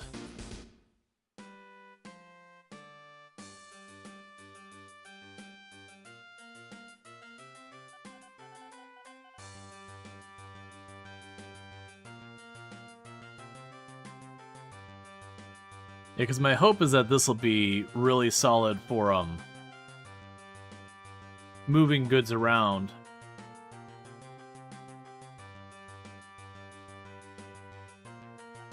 Alright, so we check out our organizational, our operating finances and all that. So we're making about 8,000 revenue, and our revenue is exceeding our operating expenses. So the big thing here is the capital expense. So getting the train is the first thing. Not the most lucrative. Probably not the best move I could have done. Now, one of the other things we can do here is I could potentially start putting bus stops inside the town. I also noticed there was build streetcars, but there's nothing under there. I'm assuming we have to wait till a certain point in the game and those become available.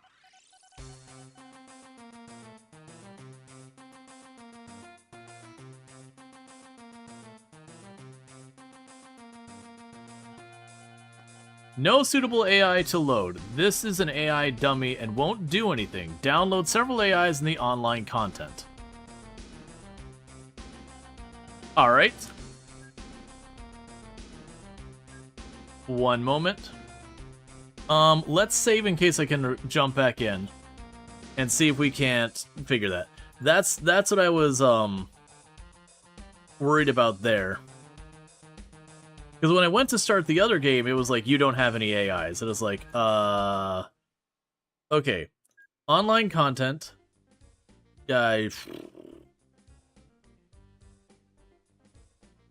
All of these mean nothing to me.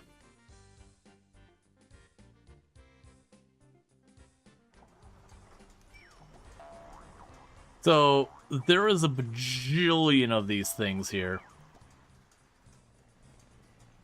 There's the beginner tutorial AI.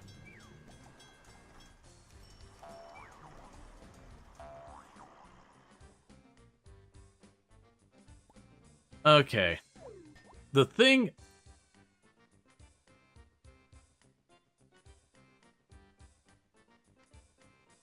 This AI only transports mail and uses trucks and trains to do so. Sure. A mogul AI. Uses only trucks, makes only freight cargo routes between industry. Sure.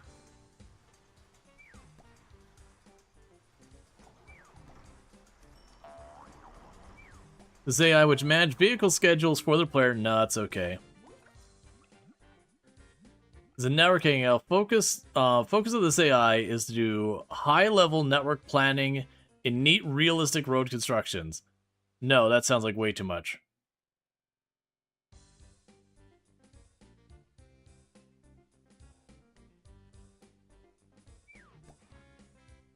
Okay.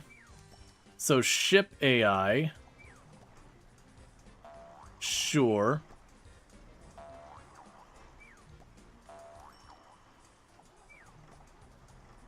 We'll have one that routes buses together, because it should randomly do this. I'm just trying to look for that. I'm just watching for any of the AIs that are like, you know, this builds out this like complicated network. It's like, nah, I'm not there yet. AI using only helicopters and ferries, why not?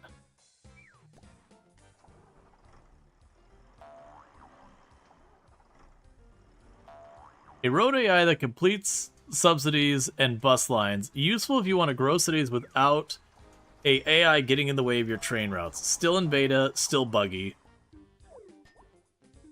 A general purpose AI that builds out from a starting location using. It is friendly to small children and animals. Sure, why not? Populate cities with life by adding cars, bikes. Some of these feels like they're not.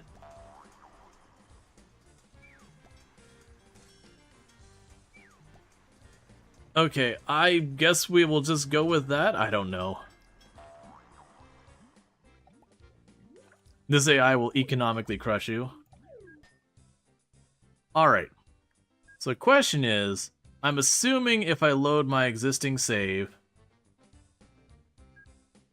I can't just shove in the AI stuff now. AI settings.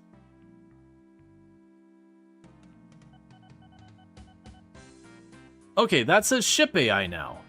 That says ship AI now.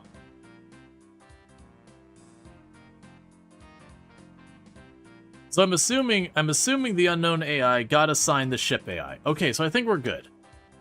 We may have given them absolute garbage AIs. I just grabbed a bunch. But we'll see what they do. So we go here to detailed company. Okay, can't like just click on it to see their stuff. Okay. Trains versus ship, round 1 fights. Well, I mean, trains win. Just because they're cooler.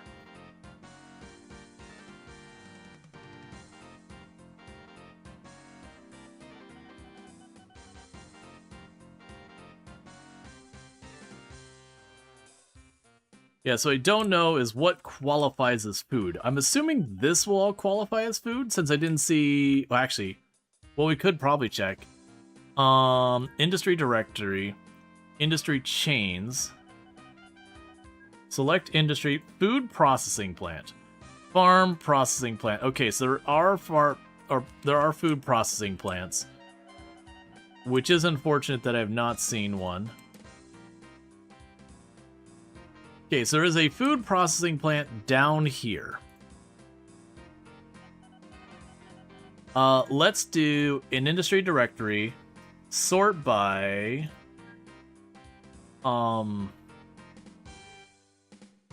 here. Produce cargo, food. We have tons of them everywhere.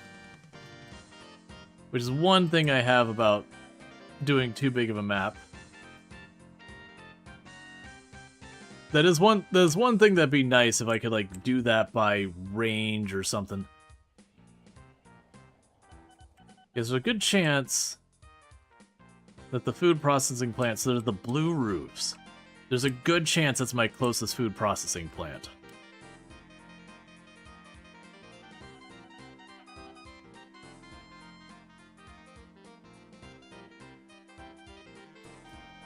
Yeah, so the whole peninsula does not have a food processing plant.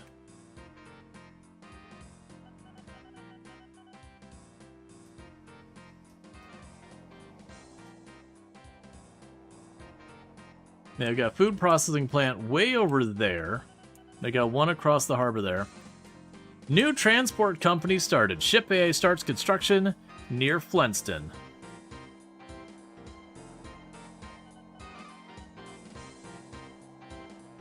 Alright, there they go. Oh wow, they've got buoys and that like the whole length there. Okay, so I think what we're gonna do is I deliberately left that to have more opening over there. I do wonder if I run this all the way on around. That's probably going to be a pain. It's not close enough to the shore for me to get at directly.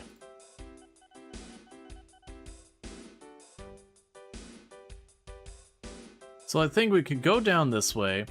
That allowed me to add like any of these other productions around here, because we could add that.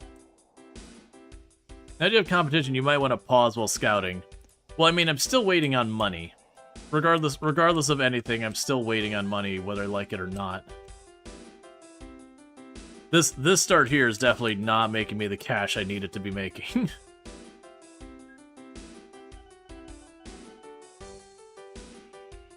Where is my train?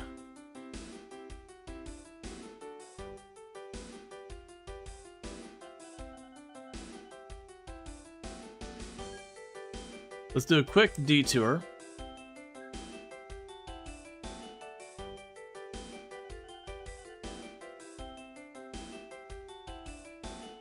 New vehicles. Where is the food box car? That way when we get there, and then go about your business.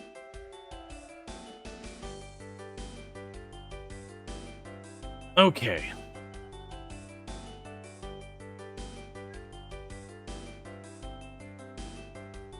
So, I got the choices of I could start expanding down here to start pursuing the food way over there.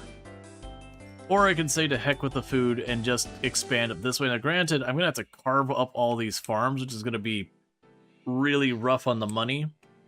And then use that to just increase our cash flow.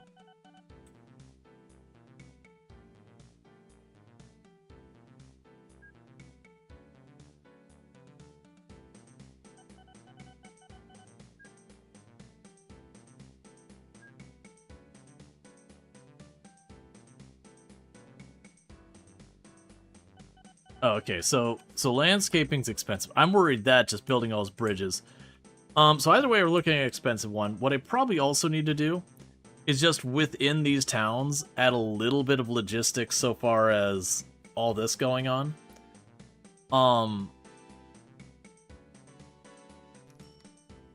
What we can probably do here is road construction.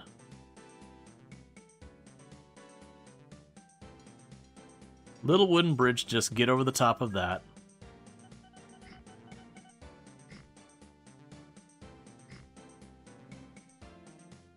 And if I have to replace it later because it's not tall enough or whatever, I'll deal with that when we get there. In the meantime, we'll put a car depot over here.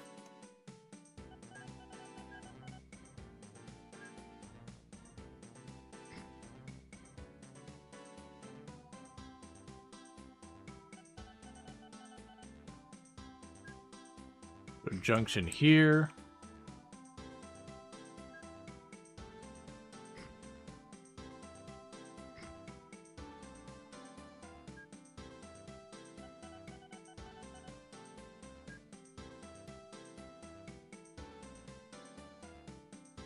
So buy one passenger bus. I didn't give you a route, but okay.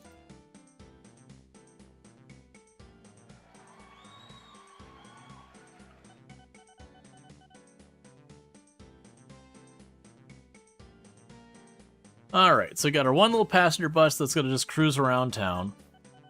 I'm also going to need a mail truck. We're just going to be moving the people out and about here. We got our train going back and forth. And the other thing we'll do...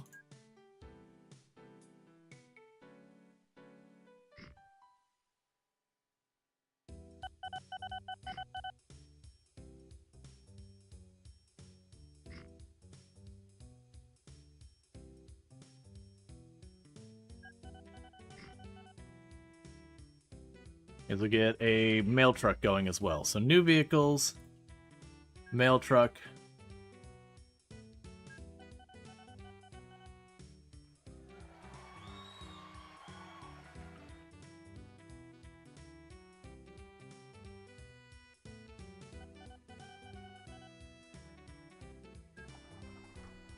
Alright, so we've got our mail truck and our bus going between our two little towns here. And then we've got the railroad connecting to the next town over. And that's pretty much literally all of our money. So hopefully that ends up being profitable.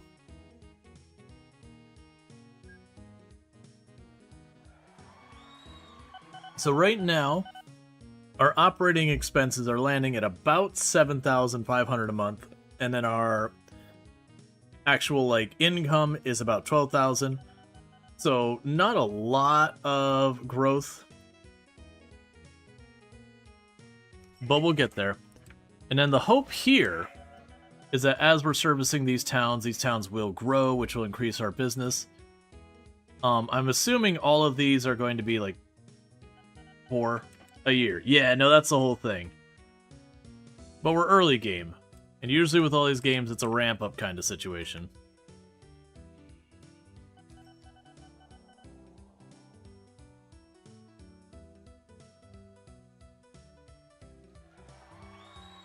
Alright.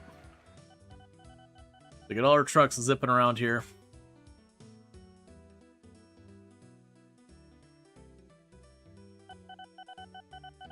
But then my hope is to make these rails one way and then have some kind of turnaround point. Okay, so we got all our mail, all that stuff. So we're good.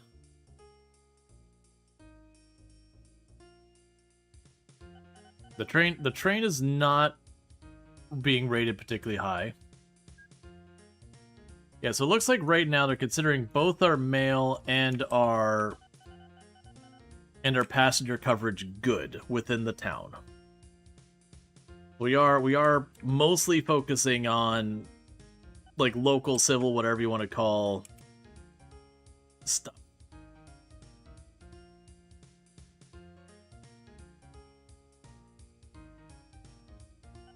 Yeah, so I think what we'll end up needing to do is have like cross right here with one-way signals on each of these. So it'll be like, this is the outbound, this is the inbound.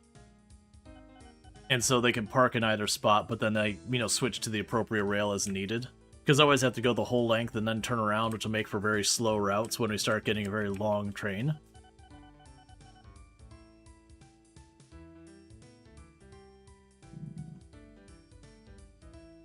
There's definitely a lot more money in the industry side of it, I believe. Getting the consumer goods. But we're dealing. It's fine.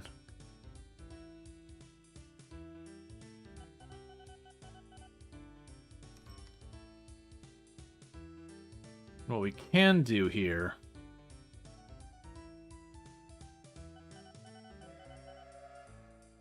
is I could put a depot here and it'd be like just 2 spots here and there. I'm worried that'll be too much operating expense and not enough things actually needing doing.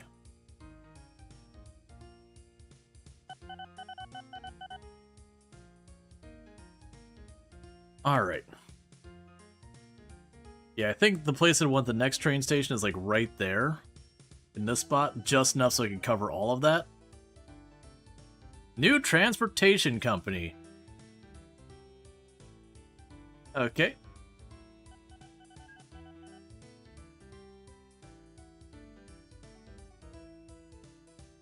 The company.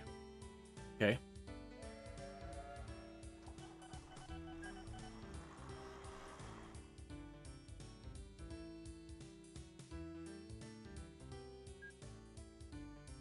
Alright, so passengers are dropped down to mediocre coverage. And mediocre mail. Okay. So clone. When I get $9,000, we'll clone one of our vehicles. Okay. So we did make a little bit of profit as far as our revenue to operating expenses, but we did burn a bunch of money in capital expense. Which isn't super surprising at all.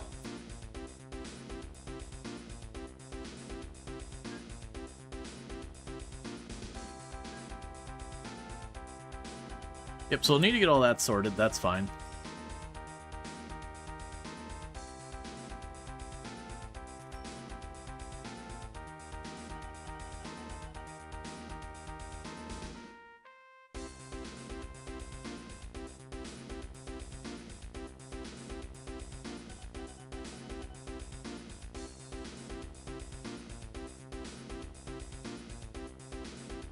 Yeah, so I did waste a lot of money on that second rail before I'm utilizing it, so that's one mistake. New processing plant under construction. Oh, it's just nowhere near me. Okay, never mind.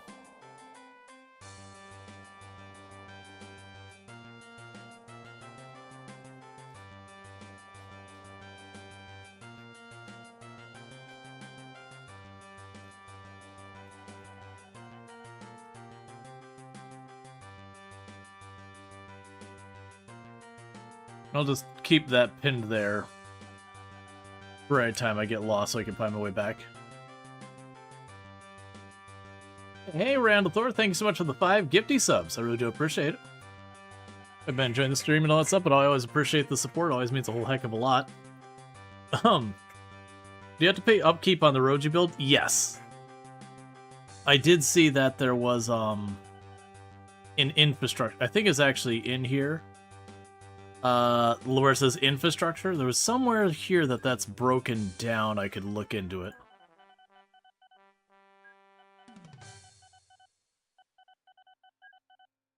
There's somewhere in here it was broken down where it actually showed like the infrastructure, all this. That gives you an idea of what your cost is with all that. Okay.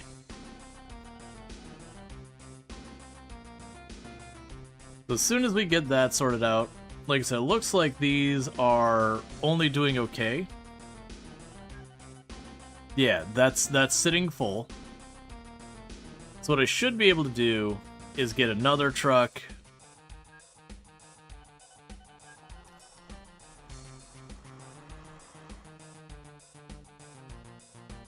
Okay. But to be another truck zipping around, and you are profitable, right? Yeah, so you are profitable. Now we'll get a second bus. So we'll get all that sorted.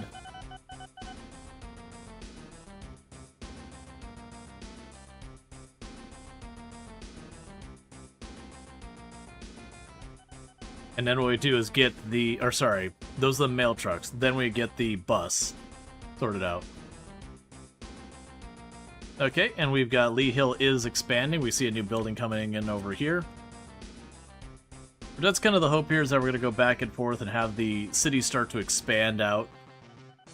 And that should increase the demand on our services, which should increase the amount of money. Yep, there we go. We got, oh, I'm covering it up. Grenfling here has got its first building coming in as well. So our local transit stuff will be benefiting from that. And then we've got the one going to Chunningwell. Right now, that's just back and forth. All of them we have mediocre coverage because I've only got like 1 or 2 vehicles operating everything. And that one's actually an upgrading building, not a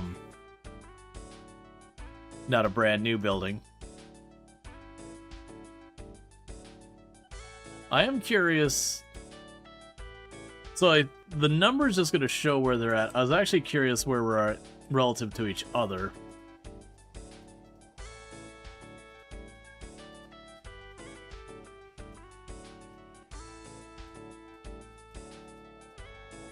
Your operation is up here. So far, this one is just networked out roads and is just doing buses. Lee Hill City now accepts mail. Cool.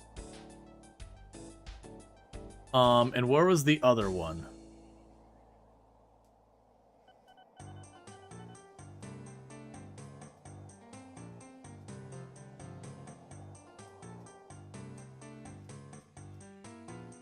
And the other one is just operating a single ferry that's going between 2 farms?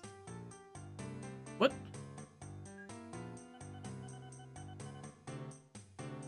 Huh? You do... Oh, okay, food process. Never mind, that's fine. I was seeing that as farm and I was like, wait, what? Understand, why would you be shipping... You know, why would you be shipping wheat to the wheat farm? That seems not the move. No, they got a food processing. That's actually probably the one who's going to be making the most money then.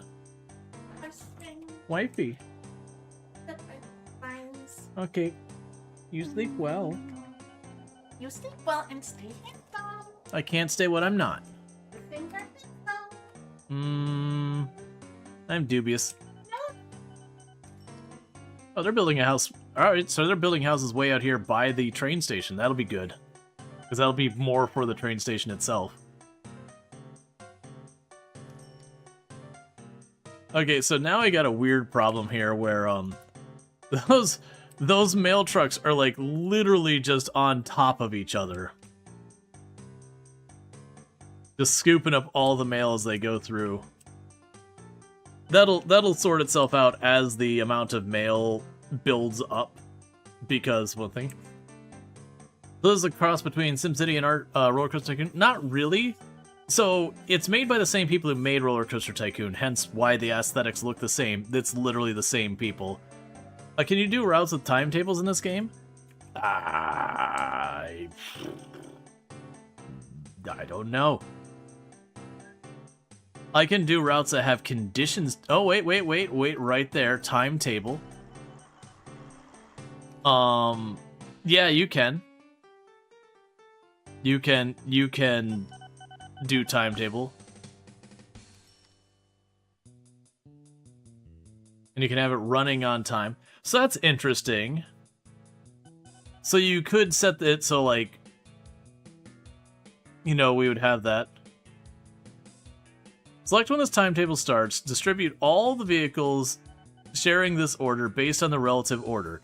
If the order is completely timetabled. Okay. So you could sit there with the timetable. And it would evenly distribute it between all the vehicles on that same route. I don't think I actually have... I wonder if I can... Let's go to our vehicles here real fast while we're waiting for money. So we got you. So you two, I would want to have that. So ungrouped vehicles.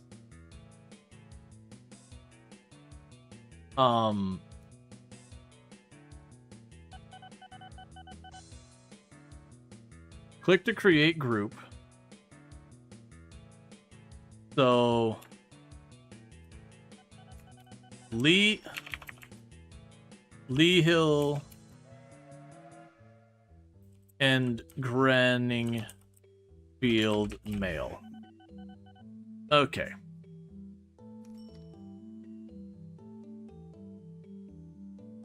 So those are in that group.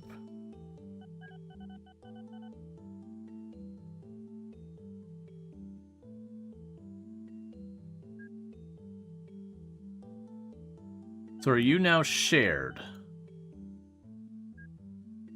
End orders. Yeah, so they're not shared stuff. Because that's what I'm wondering, is I'm wondering if I can put them to... Because you can do the whole thing where you control duplicate them. And I'm wondering if there's a way to, after I've made a vehicle, be like, hey... just go ahead and take this one's orders.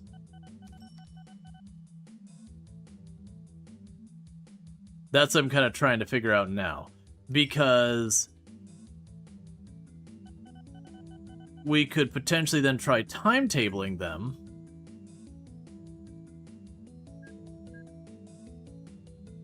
And see if we can have it where it splits the load. Where they'll try and space each other out.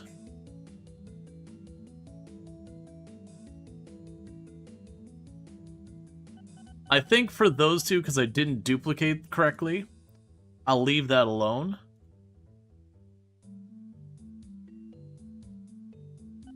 And I'll make a new group. Lee Hill and Granningfield buses. At which point you go there. Alright. I wonder if this is one of those games that we slowly pay down our loan.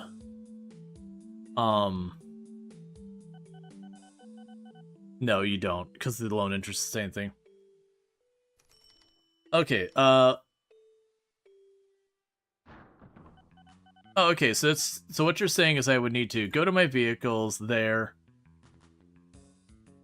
grab you, grab one vehicle, and you're saying I orders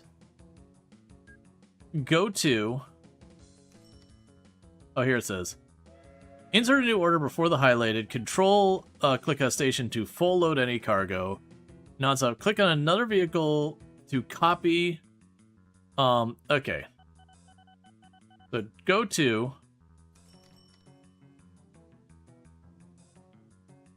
shared orders. Excellent. Cool. So let's go ahead and see how this timetable thing works. Because now they're sharing their orders as that vehicle's broken down. You can go to the timetable. So it works with its timetable. Start a timetable. Use a selected date starting for the timetable. Autofill.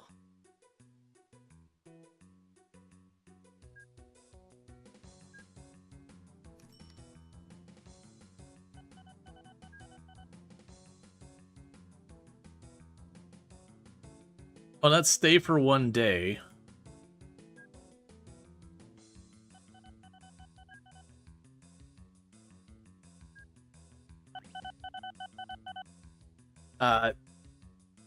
Sure, I'm looking at things. Yeah, so we made about 10,000.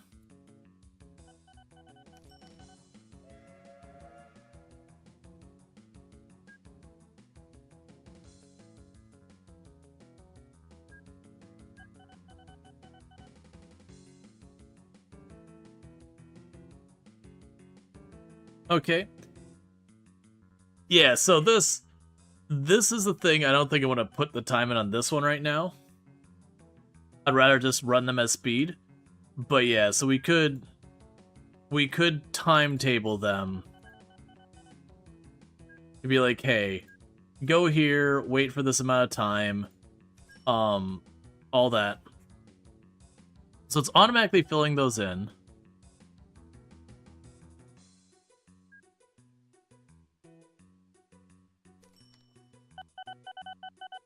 Interesting. That one says not timetabled. So transportation's not timetabled.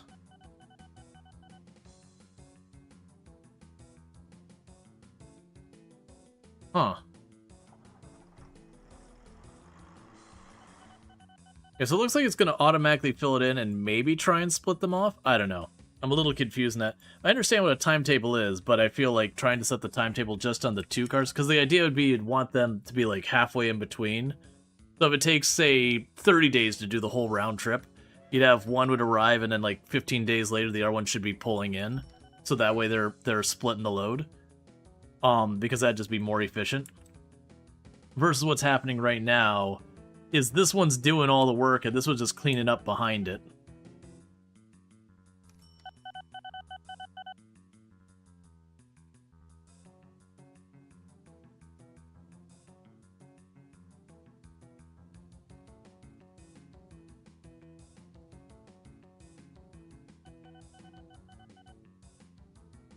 And I think without the timetable, that's probably going to keep happening, isn't it? Not until we hit a point where we can't handle the load at all. Then they'll start to space out a little bit better.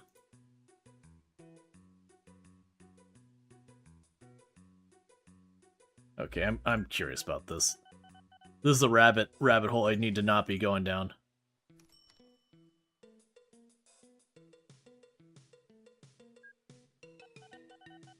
The timetable. Yes, that one's the only one that's saying not a thing.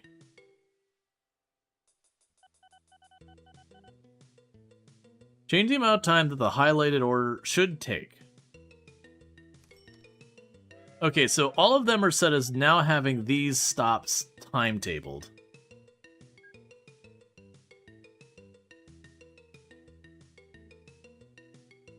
It'll take at least 44 days to finish the timetable. And there's like a reset counter for when they're late and all that kind of stuff. That's fine. And because you're riding his butt, you are now both stuck there.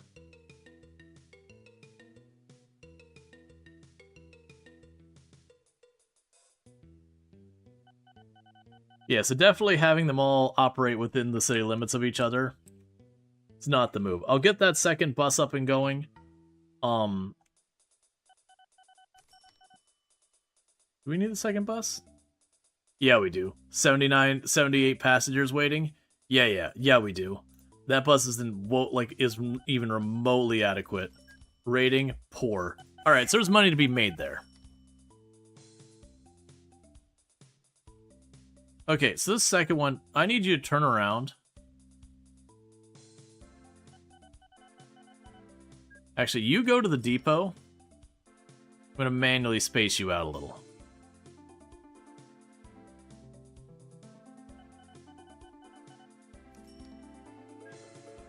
Because Lee Hill West is your first destination. So if I wait till you go here and I turn you around, this one's going to do this half while that one's doing that half. Eventually they'll get back up to the same spot, but they'll at least keep them from riding each other's butt. Why are you...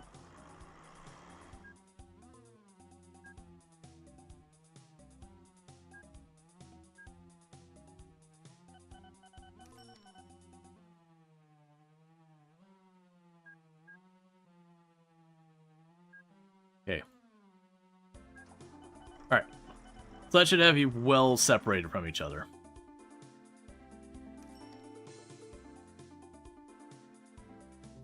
Okay, so pretty soon I should have some more money.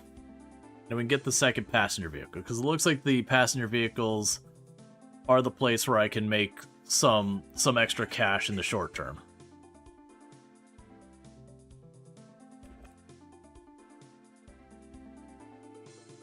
We are continuing to see the town grow, which is lovely.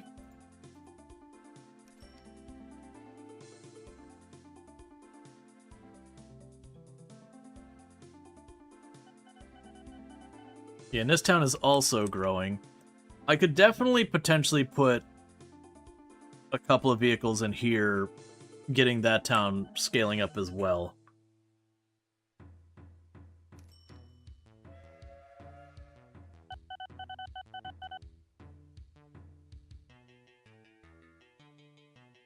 It's also very likely that what I should be doing is having, like, one vehicle. Okay, so use the autofill to let it come up with a timetable, add a bit of slack for breakdowns and loading, fiddle with the start date to offset the vehicles by a few days. Yeah, we can look at that while we're waiting on the cash anyways. Alright, so we got you. Grab one of you, do this. So we have the timetable. So what you're saying is we've got everything here. So what we would want to do is we've got all this here. The staying in location, I don't feel like that needs a change. But you're saying basically we could pad out...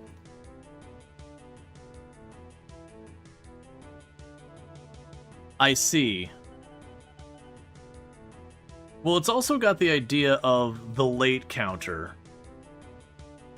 Reset the lateness counter so vehicle will be on time. I see. So what we would potentially do is go here, change the time on that to, like, pad it out 1 day. And change the time here, pad it out 1 day. Basically just go out of our way to make it ever so slightly slower than it needs to be, and we might need to pad it out more than that. But yeah, so that's the expected time, Thursday arrival and all that. So I've got you. Meanwhile, we can grab our second vehicle and check its timetable.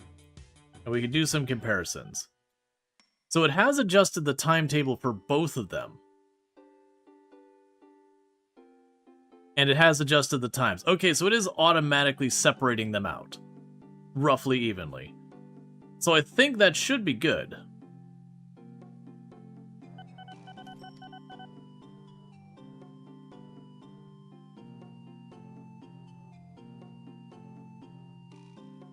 Yep, both of them will say 70. The start one now, the next in 35 days. Well, this is marking its arrival and leave dates to have a pretty good gap in between them, or a couple of days gap. They're both running on time. Oh, control click to evenly distribute the start time of all vehicles. Okay. So I can apparently just control click and it will just automatically do it. So I don't have to math, because math's for nerds. And, you know, that's not a bad thing.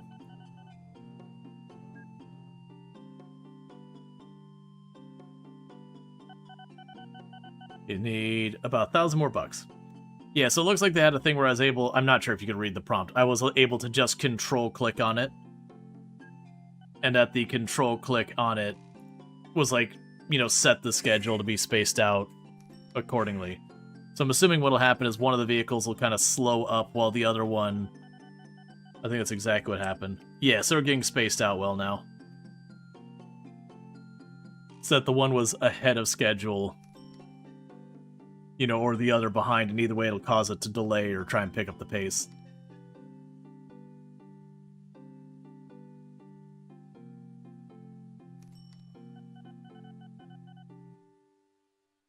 Yeah, so it looks like you just pretty much let it auto-populate everything. You pad it out just a smidge, just to accommodate a little bit. Tiny little buffer. And then you do the timetable. That's pretty cool. Because that way you don't have it where, like we were running into where we had our mail trucks are just following each other. What is this, Sim City Tycoon? You don't remember this game at all? So, this is, Transport Tycoon Deluxe. It's made by the same developers as Roller Coaster. Well, that's convenient. Roller Coaster Tycoon.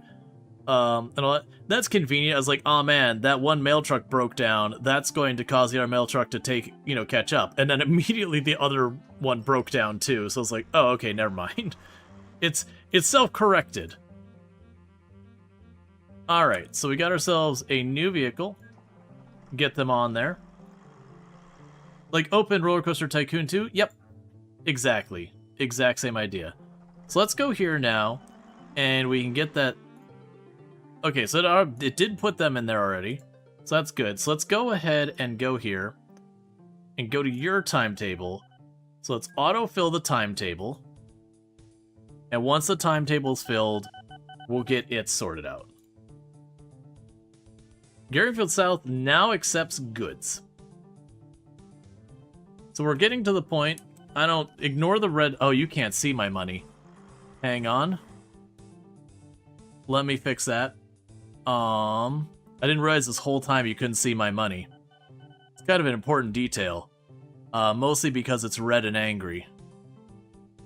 There we go. It wasn't red until just now. Alright. And the game gets real chunky when you alt-tab it. Are you sure you want to sing that? Look.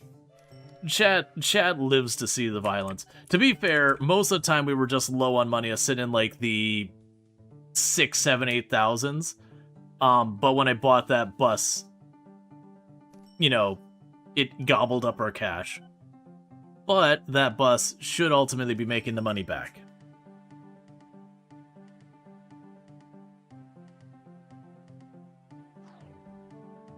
Okay. So we technically lost profit, but... Oh. Well, we didn't actually have our revenue go up that time higher, but we're still... Our revenue versus our operating expense, we're positive on the revenue. We are just having lots of capital expenses. Your nose has been running all day because of the cold. You love it. Yeah...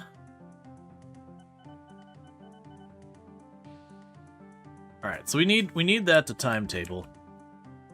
Oh, I have to start the timetable. Okay. So we start the timetable, it'll autofill, we pad out the number, and then we do the thing where we control click to make it separate out. Because right now, this is not an efficient way of running your bus network. To have one bus pull up to the stop, load up, and the other bus pull up to the now empty stop.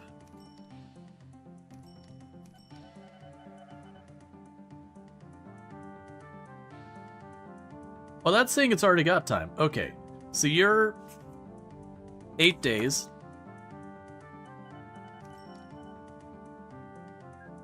You're 8 days.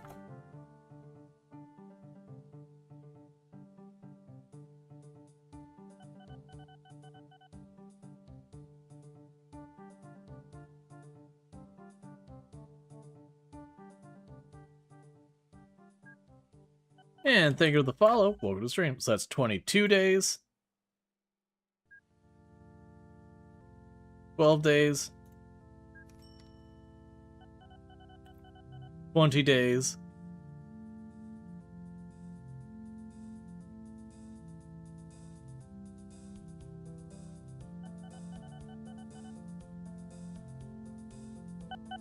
And the stay there time doesn't feel like that should really change. Yeah, no, they're making money, but if I split them out, they'll be way more efficient. So we'll make better money.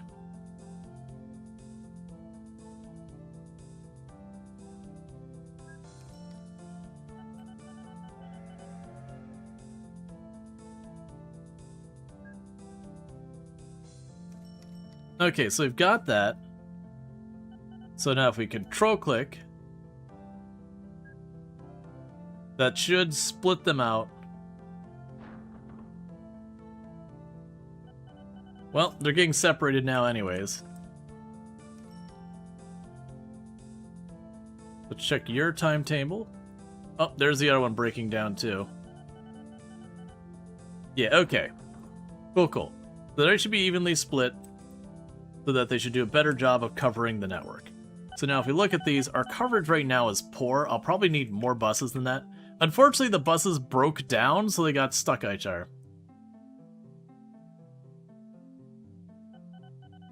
Might be better to pad the staying time, so you drive fast and pick up passengers for a long time.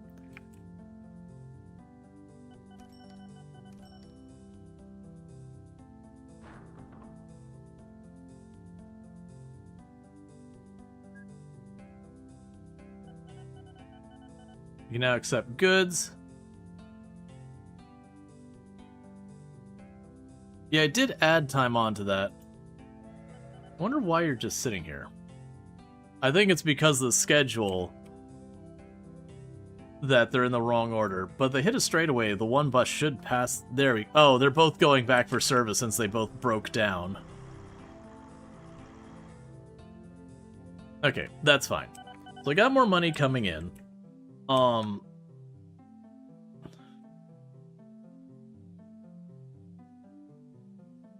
What is going on here? You are currently running on time. You are currently running 8 days late. Not the stop, I don't care about that. You are currently running 25 days late.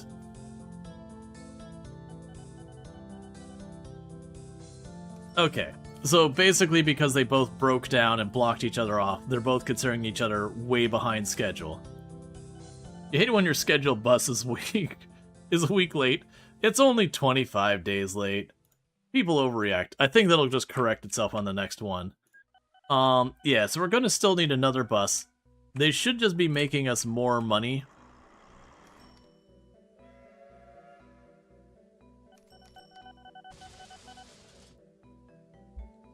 Because they're almost getting, with both of them there, they're still almost filling up. Is there a way to fix the schedule issue? Yeah, so when it hits the next cycle, it should fix the schedule. The other thing is I could probably manually intervene and just tell the bus to stop. But, if it's on a schedule, it should automatically fix itself each cycle.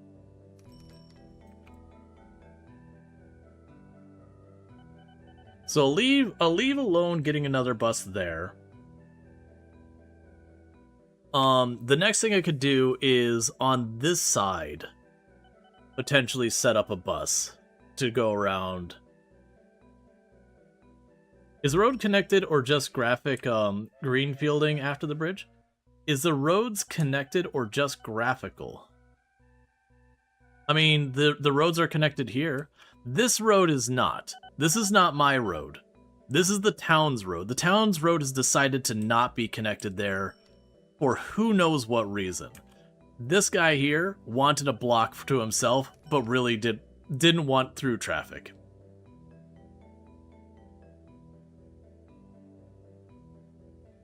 It is a weird choice.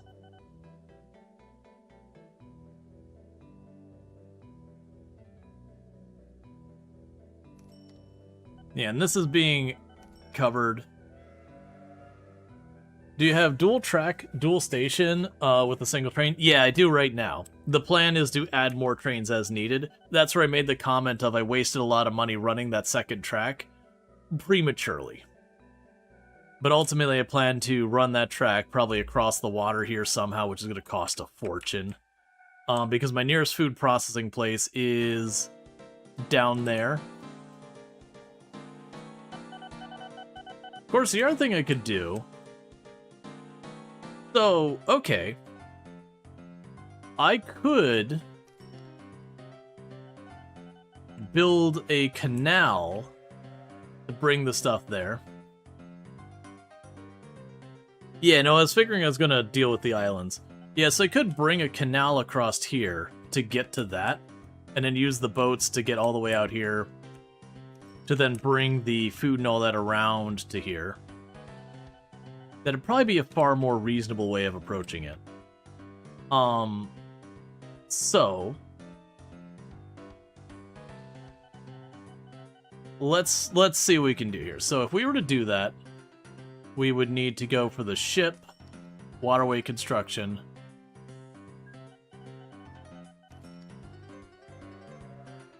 We could build the dock here. And now it would accept food, passengers, and mail, and it would supply food and passengers. We do have both the towns a little bit in range here.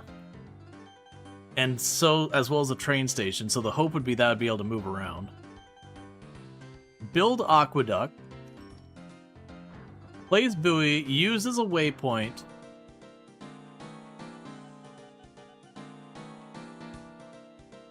Because the alternative is I could build this to go in far... Well, actually, if I build it there, I'm blocking any future transportation with that railway.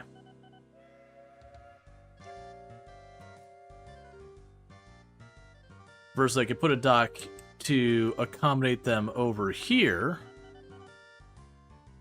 And a dock over here. Okay, so good news is docks are cheap, relatively speaking. So we have 2 docks over there.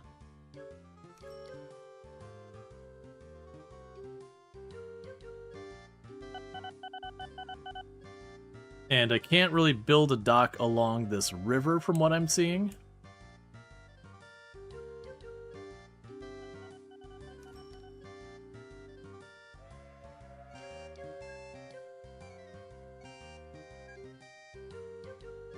Which is interesting that the boat can't interact with this town that it has to be going past. Alright, so here's the question about the money involved with this. I'm already blanking on how this hooks up here. So the canal part is easy.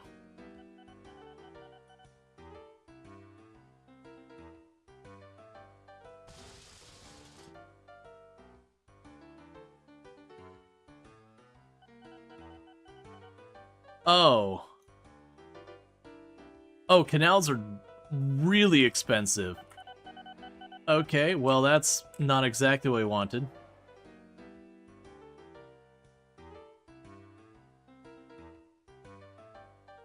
Well, you've got your farm here. But what I'll do in the meantime is I will set up the boats to get across the water that way.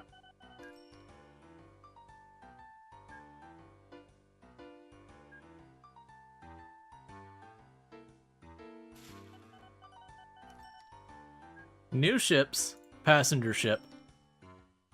So once we get 3,000 bucks, we can drop that off and have it go between the 3 towns. Oh, that's its operating. It's 36,000. Well, crap.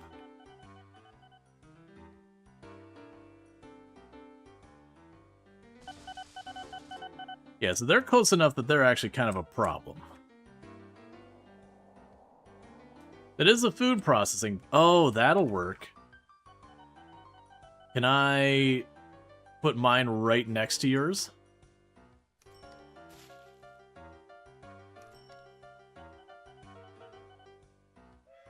We can.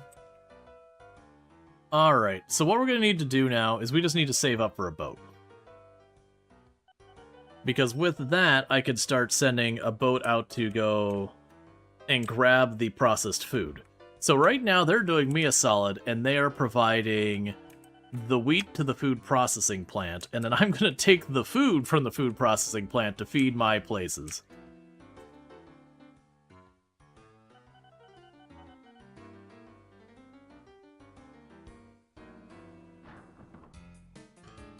Let's see, they used to, or they just used the, alright, yeah, so I'm still making like 6,000 or so. Alright, so I'm gonna make a not great decision, because I'm worried if I don't move on this, I'm gonna be in trouble because that guy's gonna push me out. So we're gonna grab a cargo ship. It says refittable. I'm a little worried. All but refittable to all but passengers and oil. Okay. So we're gonna buy the ship. That costs even more. That's fine. I didn't want money. Borrow a little bit more. We're gonna buy that ship. We are going to refit it for food. That's fine. And you are going to go up here, grab the food. I'm not dealing with any of that stuff right now. And you're going to go down here. And go back up here. Go down there. Go back up here. Go over there. Then do the route again.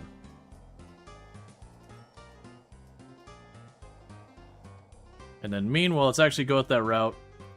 You are going to wait till your cargo is full. Wait till your cargo is full. Wait till your cargo is full. Now we get to see if we've made horrible decisions.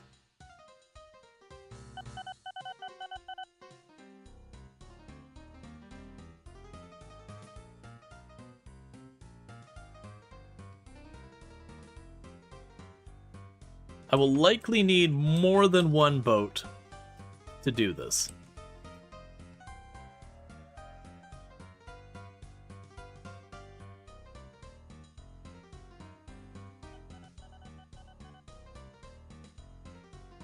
Like I said, my fear is if I wasn't starting to grab that, we'd run ourselves into a problem. And you require livestock and wheat. Should have checked what you're moving. So you're moving wheat. And one would assume you're going to get a boat for livestock as well.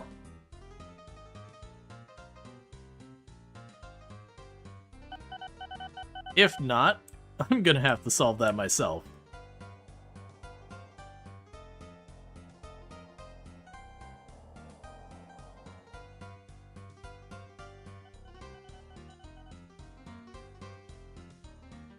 I'm looking to see if there's a farm nearby the coast I could move that through. Because you don't seem to be doing anything, so I'm wondering if you built your thing too far away.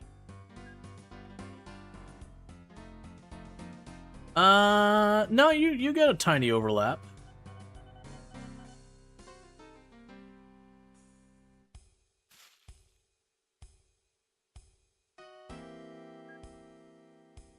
Okay, so you've got wheat.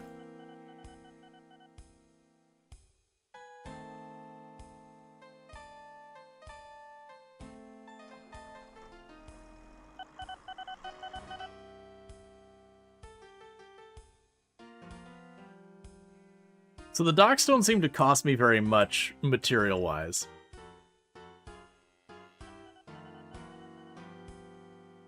So needless to say, I'm going to need a couple of boats to make this work.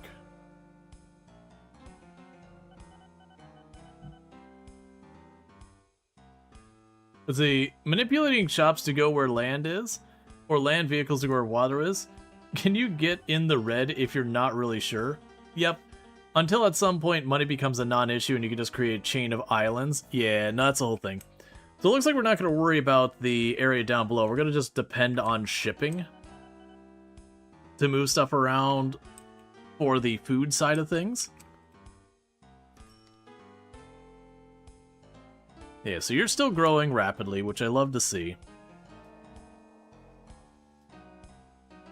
And how are our routes doing now? 4.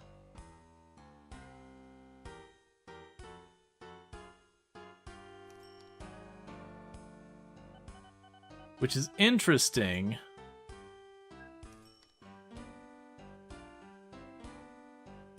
Supply per month local rating.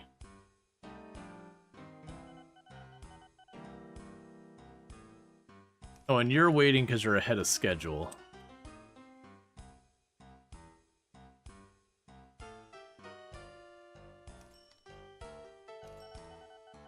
Okay, so it's looking like I might need another bus. Because the bus is literally just waiting there, full, and the other bus has a very large gap in between. So I'm willing to bet if we check its timetable, it's currently running 17 days early. Okay. Now it's currently running on time. Oh, I'm willing to bet one of them broke down and blocked it, and that's... okay, that's fine.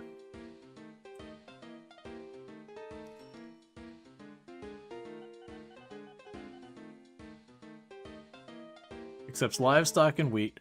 So we're waiting for that to have stuff. I'm gonna make great decisions. This is a terrible plan. Okay, new ship, cargo, and we will buy a ship, we will refit it for livestock,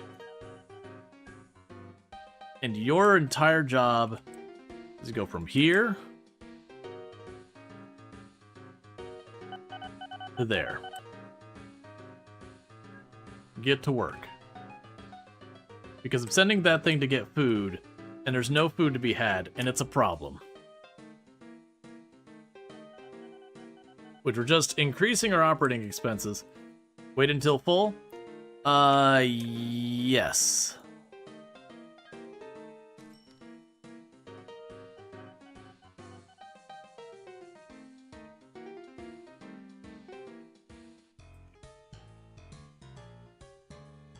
Because this one's already supplying wheat for me. I'm okay with that. So we can hurry up and bring this over. We can get that online. I'll start supplying food.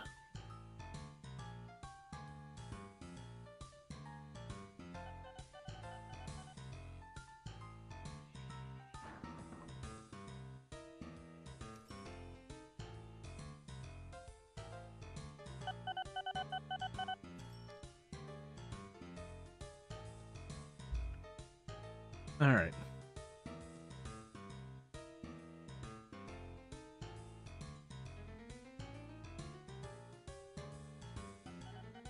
And I'll hopefully get that online. The good news is both of our cities are growing. Because the Transport Tycoon is a very special place in your heart. It was one of your mother's favorite games. She poured tens of hours into it back in the day.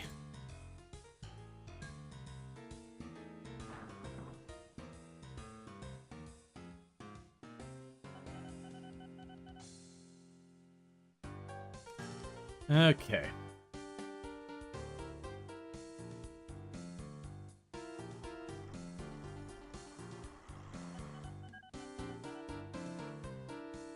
You can handle pretty much everything this has to throw at it.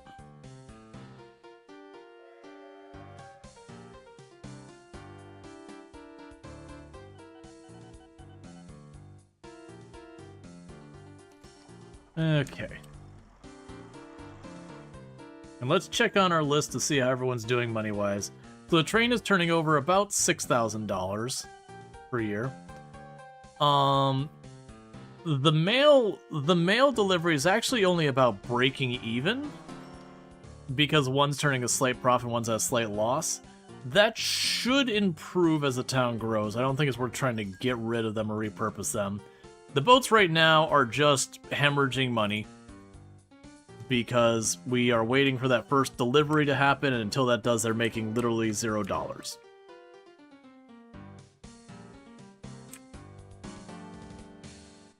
But that should potentially be good money. New aircraft available. Don't care.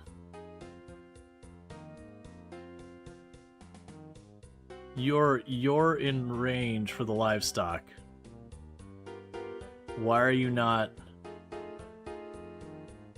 Why are you not? You're retrofit, right? Yeah, so capacity 160 heads of livestock. We double checked, we are in range. I'm gonna triple check that.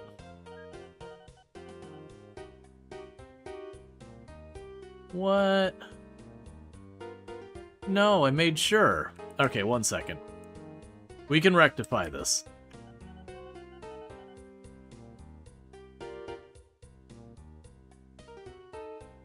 Okay.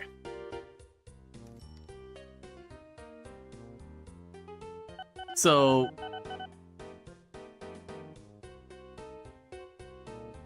we can fix this by continuing to bankrupt ourselves little by little. What we'll do is terrain manipulation.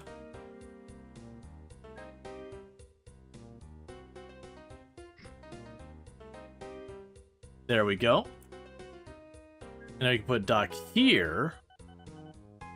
Livestock and wheat is now in range. And then we can go to your orders here. Go to this spot until full. Move you up here. Delete this order. And then get rid of this thing because this is a waste of money. Luckily, the dock part is not expensive. But that was just dumb on my part. So we are just hemorrhaging money because I'm not. Okay. So I have one of our vehicles things. New company started. So last month we barely had a revenue up. For last year. Okay, so we are slowly filling up the livestock.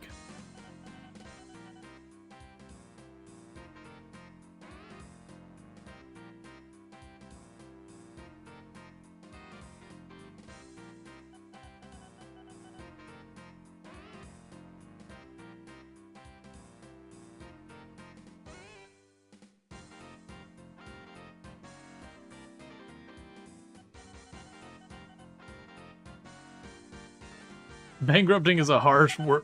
Is a harsh word for investing other people's money. Yeah, that's fine. We'll let it fully fill. Oh hey, we actually got some food. Did you retrofit yourself? Tell me you didn't retrofit yourself. Okay, that's fine.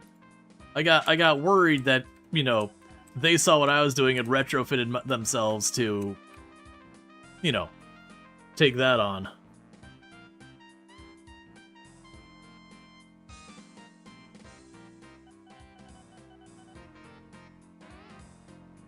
then we gotta pay down these loans.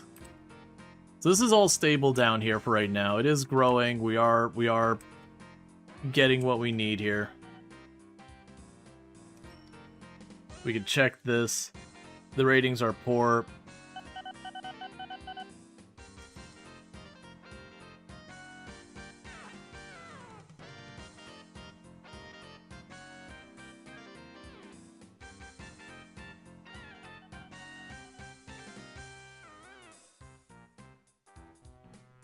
Alright, so we got our first load of livestock.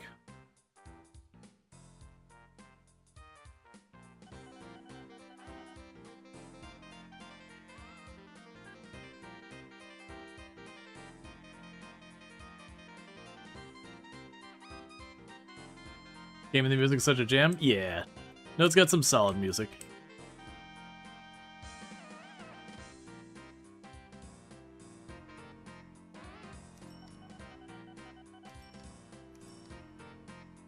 So hopefully we see a big number come from that boat for how long that thing takes.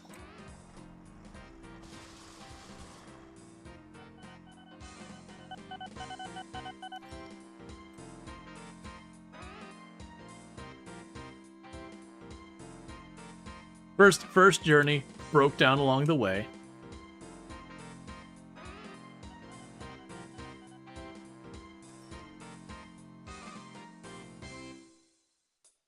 So I'm waiting to see what money we make on that, because we borrowed a lot of money to hook that all up.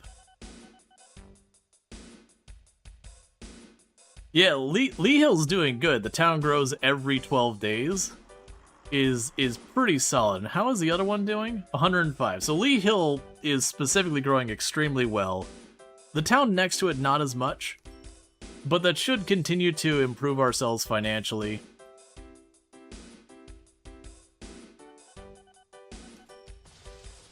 And we are keeping up with the mail and all that. We don't need to have that on there.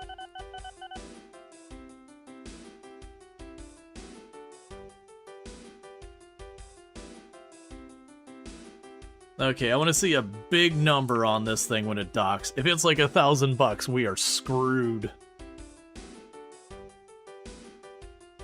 For as slow as that is, it needs to be in the tens of thousands. Okay, so the boats can just occupy the same space. Good to know.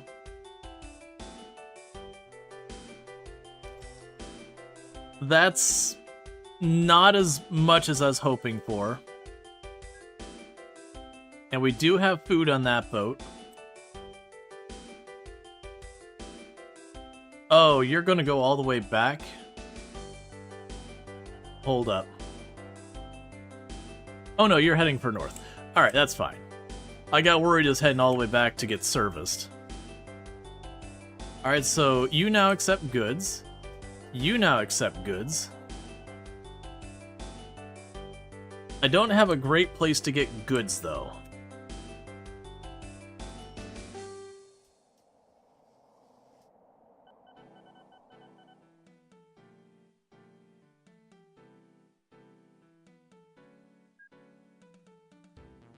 So hopefully that ends up being profitable. Because if not, that's a big problem.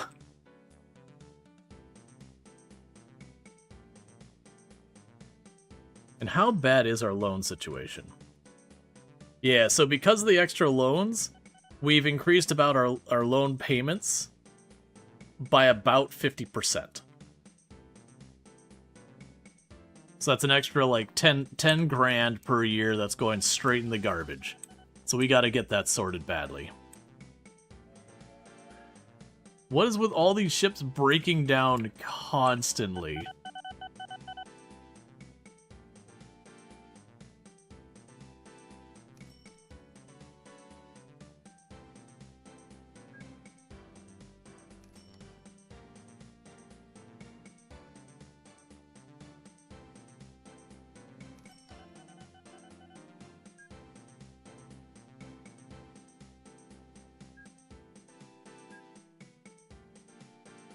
I guess it doesn't... Source, destination, whatever. I was curious if we get, like, more of a breakdown. Yeah, no, it's not ours. Luckily, it seems like if we are supplying it, that's good enough to keep it operating. 7,500 is, like, just a little enough to kind of meh from the ships, you feel like? Yeah, well, the question is... Once they get going, could I have like 8 or 9 ships doing that at a time? To where it's actually making some good money? We'll see, because I ultimately care about like the overall profitability. Oh, that's the one we're supplying. Yeah. The town's growing very aggressively now, which I love to see.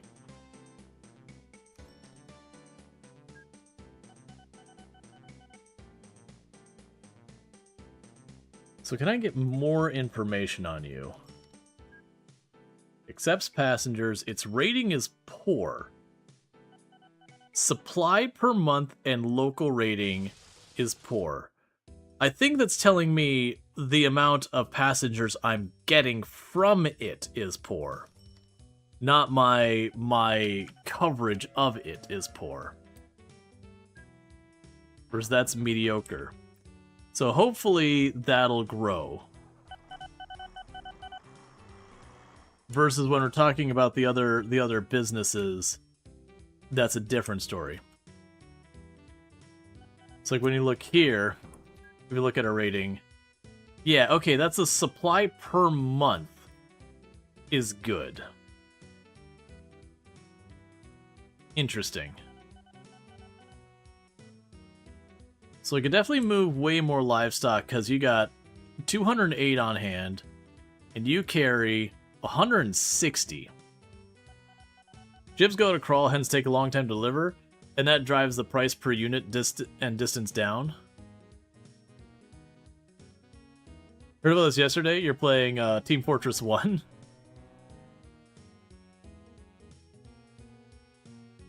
Yeah, so it looks like I could technically put a second boat on there and have it be fully supplied.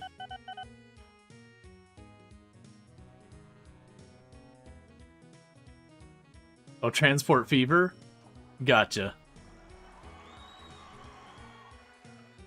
After years away. Alright, well that's 12,000. Okay, so repay. That's the question. So what I've got going on here is I've got this boat going back and forth. I could repay my loan a little bit, or potentially, yeah, you've got a full complement. The way I could approach this is I think we get a second cargo ship for food. And instead of having to drop off one, then drop off the next, and drop off the next, have 3 separate boats doing each run. Might be what we need to do. This is definitely not the greatest. Oh, you're 48,000.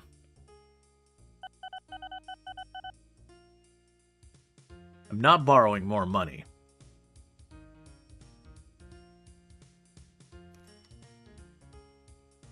So go ahead and just leave that doing its thing for right now. As long as you're continuing to produce enough to keep this stocked, that's fine. We can wait till the 48,000. We can buy the second boat. And that'll give me another however much per time it takes that boat to get back and forth.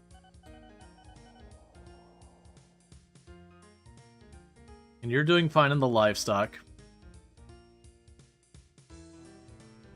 Yeah, literally I could probably have exactly 2 boats on that route to meet its demands. And increase our food throughput. It is curious with stuff like that, where I bring the food in here, like, would it piggyback to the other one? Like, if I bring food in here, can the surplus be brought over to then be delivered on to the next place? Like, does it treat this as a location?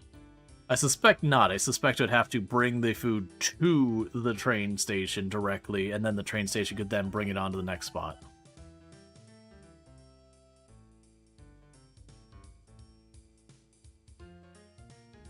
Do you want to know? Yeah, sure, because the game doesn't have the explanation and all that. I'm assuming it's like with the airport, where I put the airport next to the train station and they count it as one thing. I'm assuming I would need to do the same thing, where I'd have to have this go by and have a dock next to the train station, and then there'd be one thing.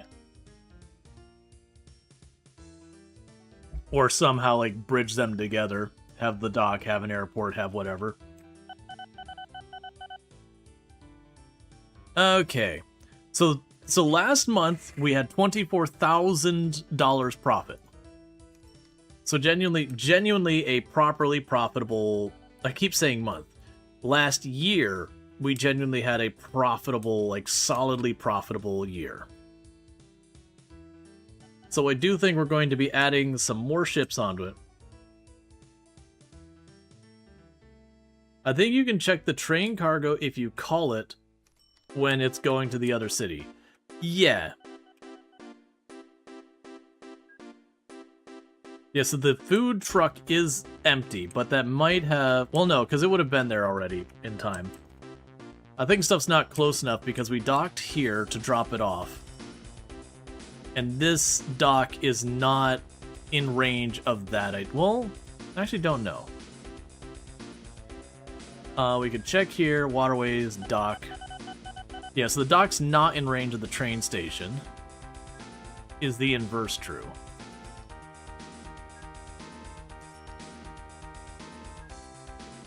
Neither is in range. I guess you'd have to transfer it yourself. Yeah, that's what I'm thinking.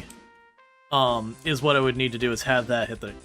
You can both deliver a good if it's accepted, they will take it off your hands and pay you, or drop, you don't know the in-game term anymore, to put the stuff in the station and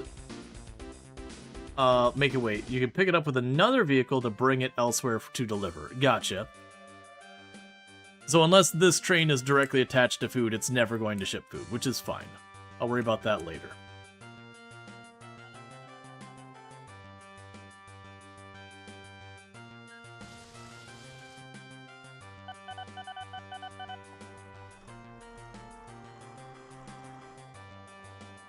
Yep, so we got our big delivery of food arriving. So honestly, weirdly enough, the ships are actually becoming one of my big money makers. I'm honestly wondering which... Is it the train that's going to be... So the train is making me about 6,000 a year. The cars, on the other hand, all together collectively are making me about 6,000 a year. And then the boats are making me about 17 to 18,000 a year. So very genuinely, the boats actually are my big money maker. They just... It's not like the little ticks all at once, like little, like, you know, where you're seeing like 100, 100, 100, 100, 100. It's just nothing. 11,000.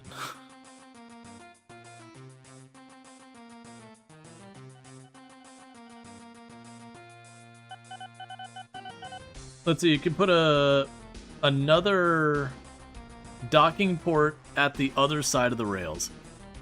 Yeah. Which makes me curious, like, if I put the boat there, could you move the dock close to the train station, or will it break the supply chains? I think it would break the supply chains, because this I'm planning on having the rails go through there. But I could definitely see putting a dock on this side to connect over. Let's see, if these are nominally two different stations, no. You'd have to explicitly build the station parts to make them nominally the same. But there are controls to do that, if you want that to. Yeah, so I was thinking, like, what we'd have to do... Oh, were you saying, like, assuming I had this close enough to that, you're saying that even if it's not connected, like physically connected next to each other, I could say these are the same thing? Say, like, my dock was here. And it's, like, there. So, like, they're both in each other's coverage range. You're saying I could treat them as one thing. Let's say add bus stations or something to the edge, to edge to make them all one station. You know, I can probably do stuff with that. I mean, the other thing is I could build a canal that just goes underneath and have, like, that go, like, right up to this. So we deliver the food to the train to then take it on to the next stop.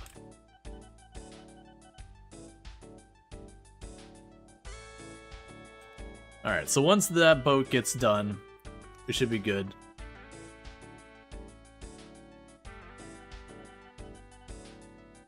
Because then we get the second, yeah,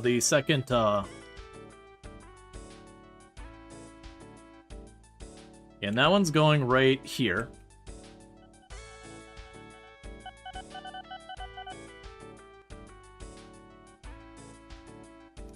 It does make you curious when you already have like a really well... Alright, so next boat.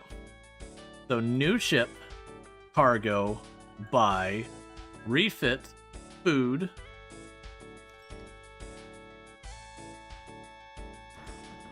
Refit, you. I'm gonna go here. Then you're responsible for coming to just that location. Those are your 2 stops. So you will wait till your cargo is full and get on out of here. So now we want to go to our first ship, which should be this one. And we're going to your route. And you're now no longer servicing Grenning Dock.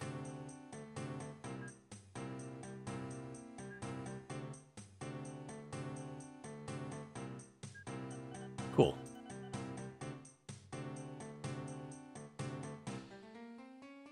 Add bus station. Oh, yeah. Yeah, I'm just going to put it out there. Shift click when you click on them. It only happens automatically with normal click if they are literally adjacent. Gotcha. So what you're saying is, like I said, if I put a dock here, that should be close enough that I could shift click them together, and then this would be able to take the food I drop off there and transport it over to Chunningwell if I really care. That also makes me think, because we had the 2 up here.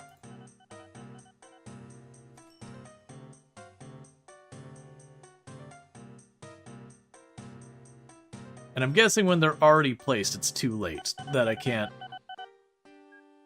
Oh, don't do that. I wouldn't be able to walk into where these 2... I wouldn't be able to combine those into one station now.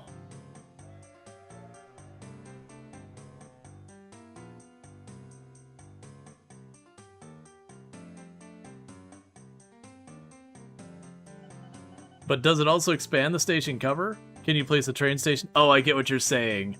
So could I, like, tether together a whole thing to make it, like, one big grid, or how it works?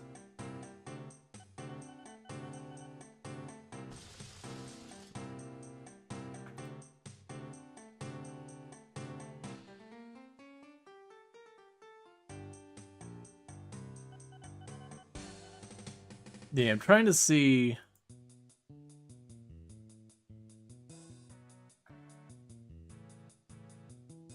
Yeah, so I'm guessing I cannot combine these at this stage because they're too far apart, which is fine.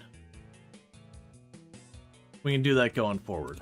Because that'll also be nice for situations like this where I've got 3 of these all tethered like right next to each other. Making them count as one will just make it less cluttered. So just the same, make these 2 count as the same, make probably those 3 count as the same. The train will be just separate.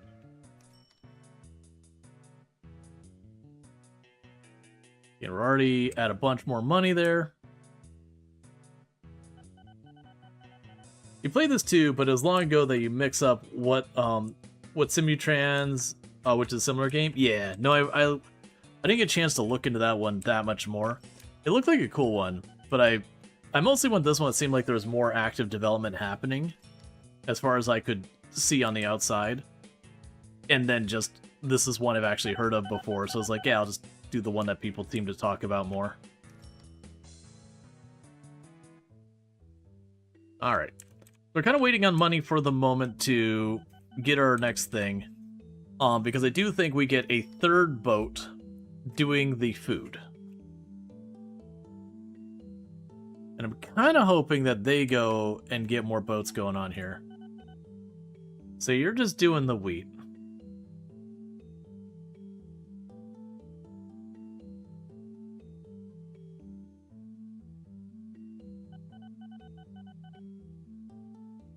Actually... Okay. Let's... You can't remember why, but you like Simutrans more. So much bigger, but also so much harder to understand all the minimum mechanics to get the first thing running. Ah, Yeah, no, it checks out to a lot of different things going. Okay, so it appears that that's kind of stalled out for actually doing things.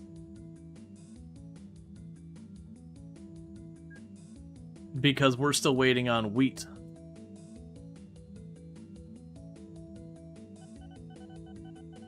Hey man, competitor, I need you to pick up the pace.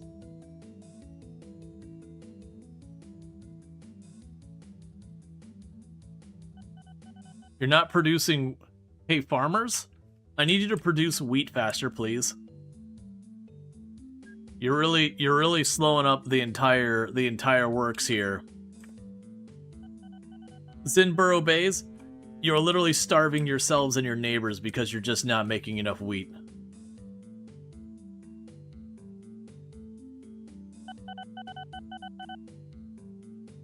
Okay, so where I said I was going to get another ship, that's not happening. That's a mistake. Let's start trying to get this loan knocked down because I'm paying literally almost not quite double what I was when we started. So I need to bring that down because that's an extra like $3,000.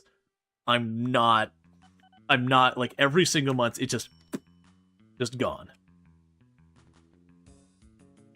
And I mean it's like actually 7,000, but 3,000 more than what I started with gone. So yes, I've got both of my ships here waiting for the food to arrive. Okay, so that's just gonna sit there. It's not gonna get faster for right now. So the next place I gotta figure out where we're doing investment. Let's check on our stuff here. So you're still at poor so far as number of passengers. That's just gonna be what it is. Mail is also poor, so we're kind of wasting our time on that I probably shouldn't have built that there. So we made almost 50,000 last year, so that's getting good. That's going to mean being able to pay down our loan quite a bit faster. There's no supply there.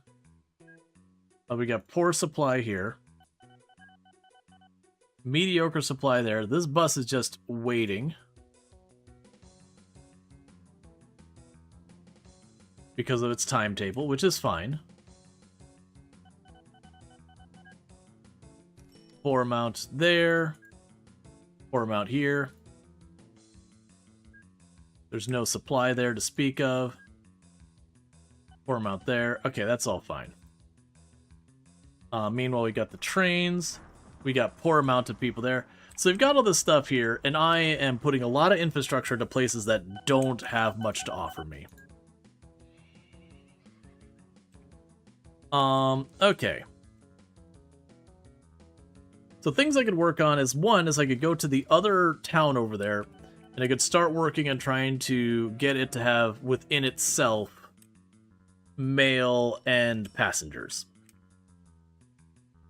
Which might be the play now that we know how this all works.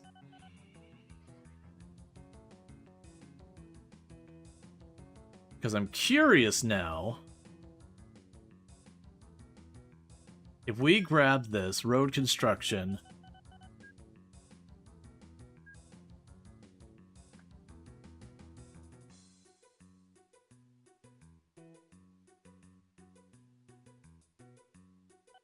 So it says shift. So I've got you. And that's what I'm trying to figure out is how do I combine these? Like you're saying. Because I'm holding shift now. Control.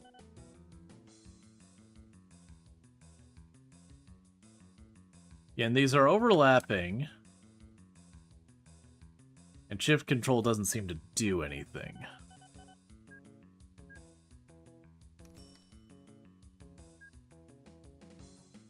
Versus I put them next to each other, they combine. Even to the diagonal, they combine.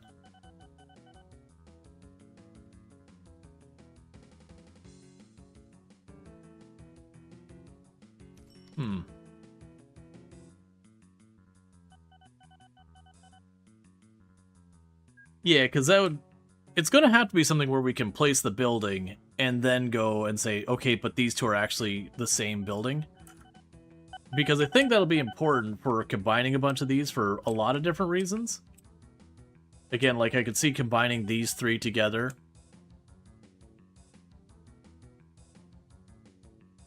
Because we do have them combined by having them close by each other. Because, like, where was it? Yeah, these ones are south. Those two have a tile between them. They're not adjacent, and they did combine. But, like, then I have just up here, where they're kind of one extra space apart, and they did not combine. Which is the ones I've been trying to test this with.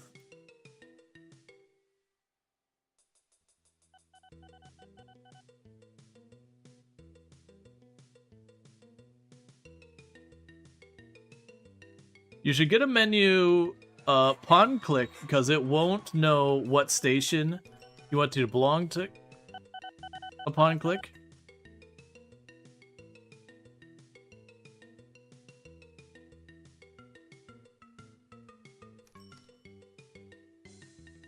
Yeah, it's trying to place... So what we'll do is we'll try placing this one over here.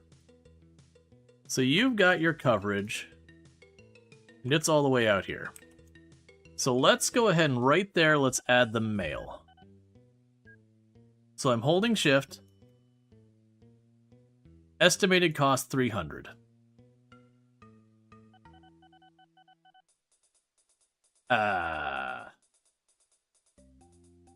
Well, I know how to get the cost information now that I was missing before. Repay some loan.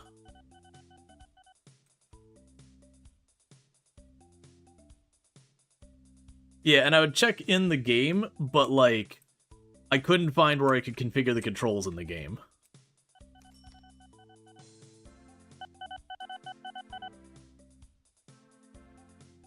And get you out of here. Get you out of here. Because, yeah, I'm guessing it's a when you place it is when it matters.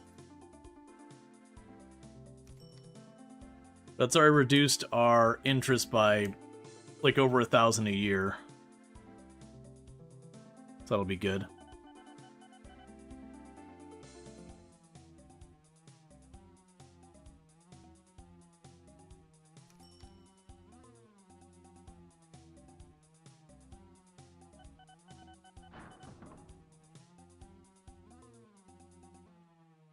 Are you kidding me?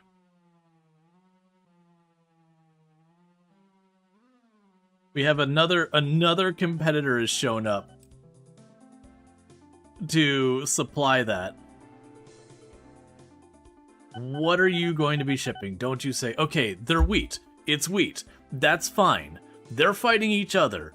I'm still the only one who's actually going and doing the livestock.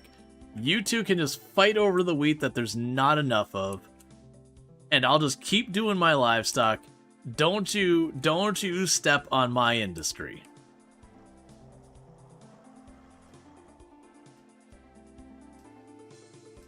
Wait, what?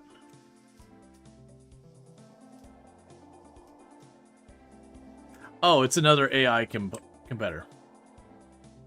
Do nothing and win strategy. When the competition takes each other out for you.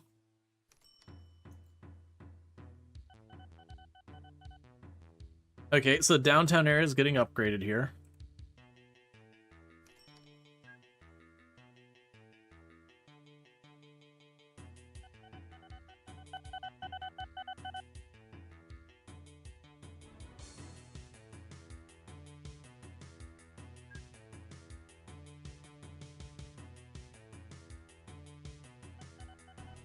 Yeah, so we're grabbing all the food as fast as we can. Which is a little concerning if we're going to need food to increase the speed of our cities growing later. So, Lee Hill is just growing exceptionally fast.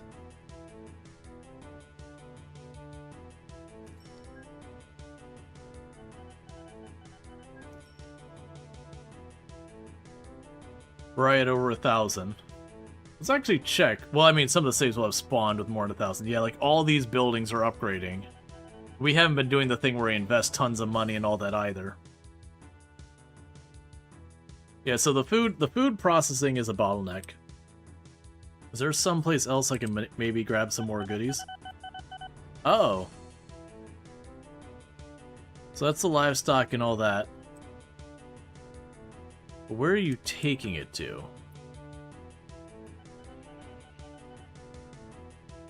Dear goodness, you're trekking that out there.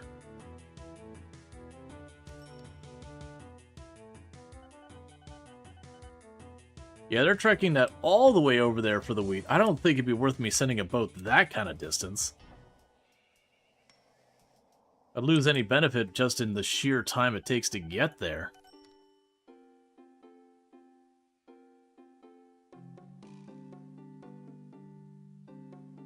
I think one of the realities here is I might just need to find another farm we can get at. And then ship that all, like, have it ship its stuff over. We could probably take a canal up to this farm, maybe. And then have it ship stuff over. From 0.7 on, you can, also have the ability to distant join station by control left clicking when placing a new one. Ask you about. Okay, I thought I did that, but I'll try it again. Like I said, we can go over here.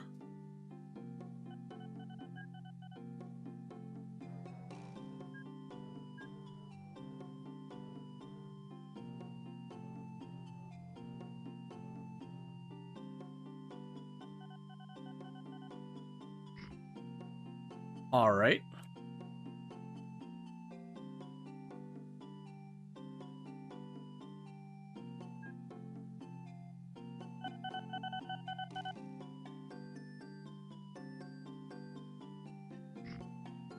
So interestingly enough, you can make that whole area one station.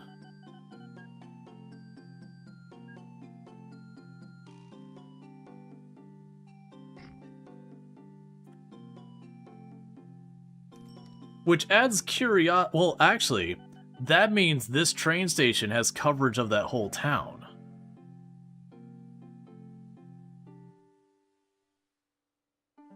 Okay. Yeah, no, I won't get money from that, but it does mean this whole town is acting as one station going between the towns. But you do pick up people from all over the town for the train. Yeah, that's what I was thinking. Is it basically means I would be putting more bandwidth on that.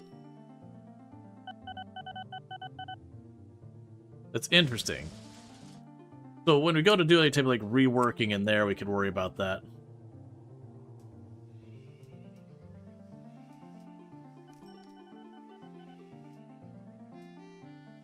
Alright. So next thing here. The strategy in classic TTD was build a truck station next to a train station, then a bus station a tile farther, next to a truck station, then delete the truck station and build it another tile farther. And so you could just make it so it covered the whole town all in one.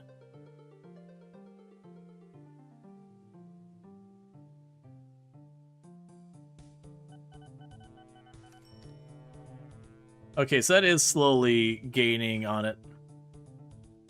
So that farm can't handle it. So we're definitely going to need a second farm in here.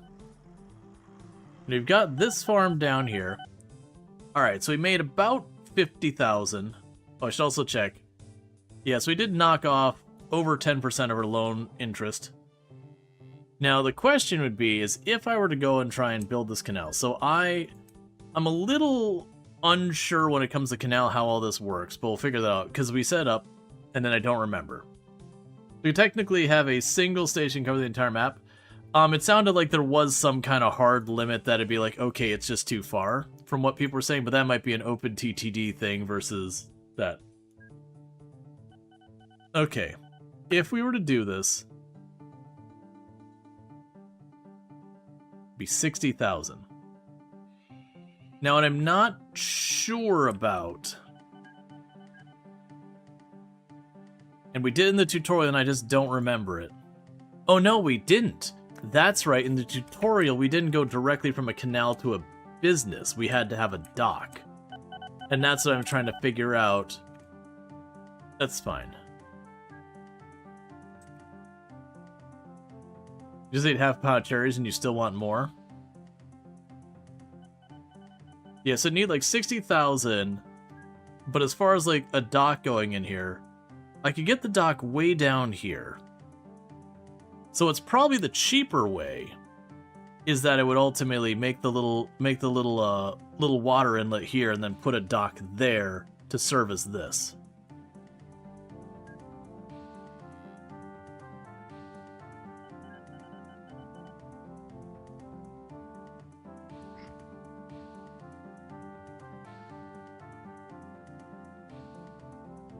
Is it enough for me to...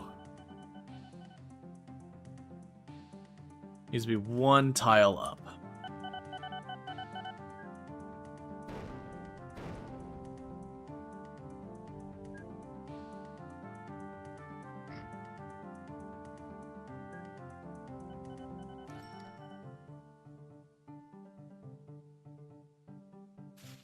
There we go. All right. And we wedged ourselves in a little dock way down here.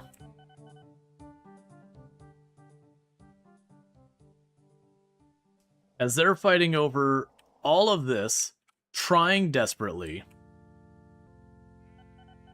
and they don't, there's like not enough wheat.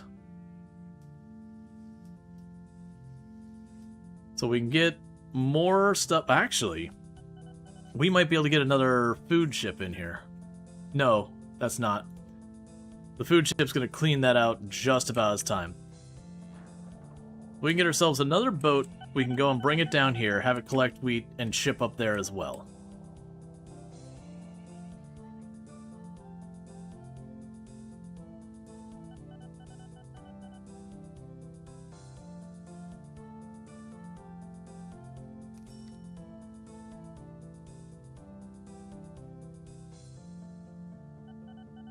And the good news here is this is slowly having the town grow in around it. So it should eventually move to where instead of having poor amounts of passengers and mail, it should go up.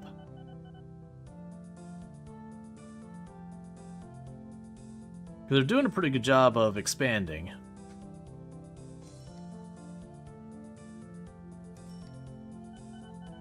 Apart from the trade tutorial to do, the road airplane chip was done at the start.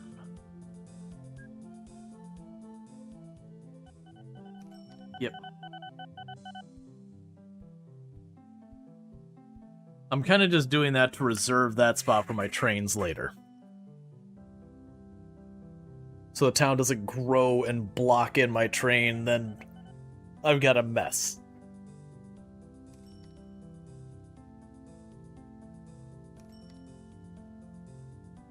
Alright, so we need to wait till we get our money for the next boat. Because then, like I said, we'll send a wheat boat down here to go and hit this area down here. Be the first ones to hit that farm to supply the local food.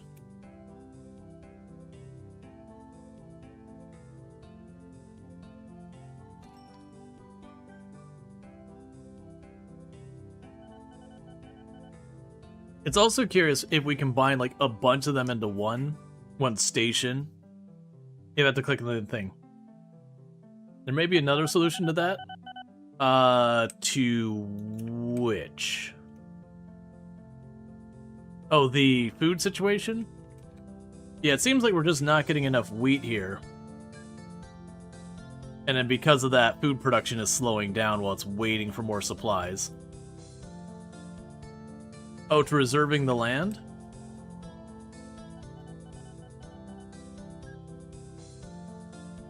Oh, placing the signs, maybe? You can plant trees. Yeah, so placing the sign is effectively like roping off the air and being like, this is mine. You can't have it.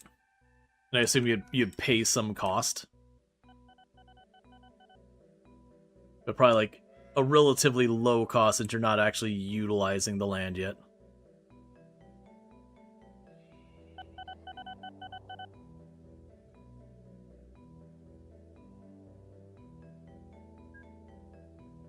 Profit this year has been, well, sorry, it makes about 600 bucks every year.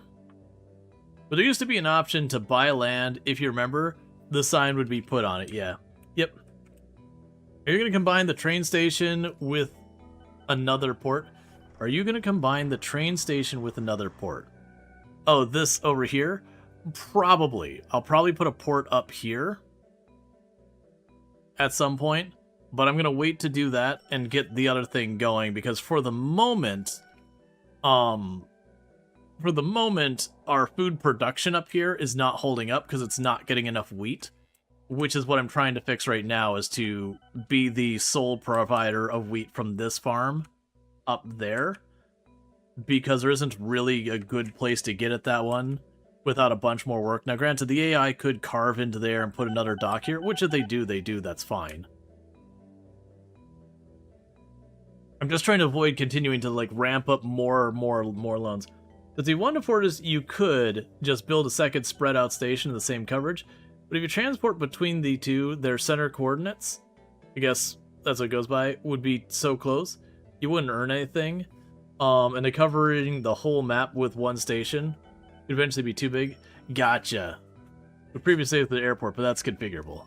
Yeah. Now we were making pretty good money. Actually, that train's making some better... You look like you're making way better money all of a sudden. Yeah, so last year we only made about 9,000. This year we're already up to 14,000. So almost doubling the amount of money we're making. And that's a big part of that is because Lee Hill is just growing up to the train station, so we're getting more passengers and more mail on the train. And to a lesser field, Grenningfield is doing the same. But like, Lee Hill is literally smashed into that. I think what's going to happen with Lee Hill is if I want Lee Hill to keep growing, I'd have to start filling in the bay, as it were.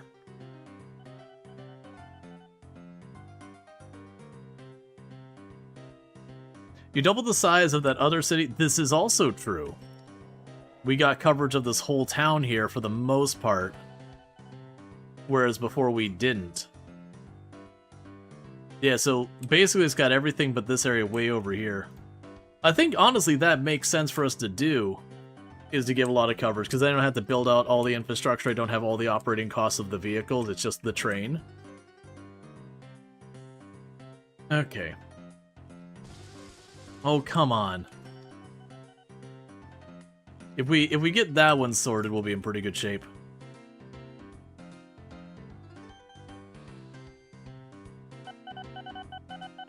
Yeah, so that train looks like it's getting to, I think it's at 40% capacity.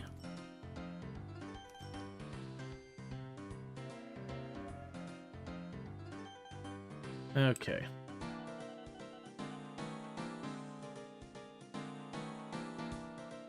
Yeah, so luckily we got more wheat coming in. Do you have maintenance crew to help with repairs? We have the ship depot. There's not, as far as I'm aware, there's not like a thing I can put on the boat to make the boat itself repair more often. It slowly gets worn down and the chance of breaking down gets higher and higher, and then it does break down. After which point eventually it pops into the here to get like serviced.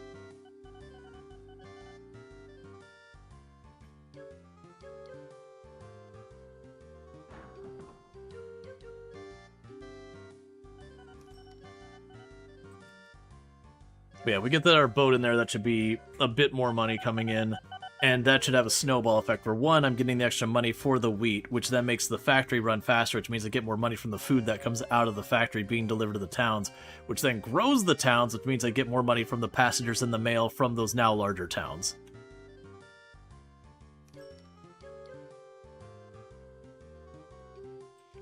So we should have a lot of knock-on effects from that. I wonder, with the game filling in the tiles, I wonder if the game will expand it that way.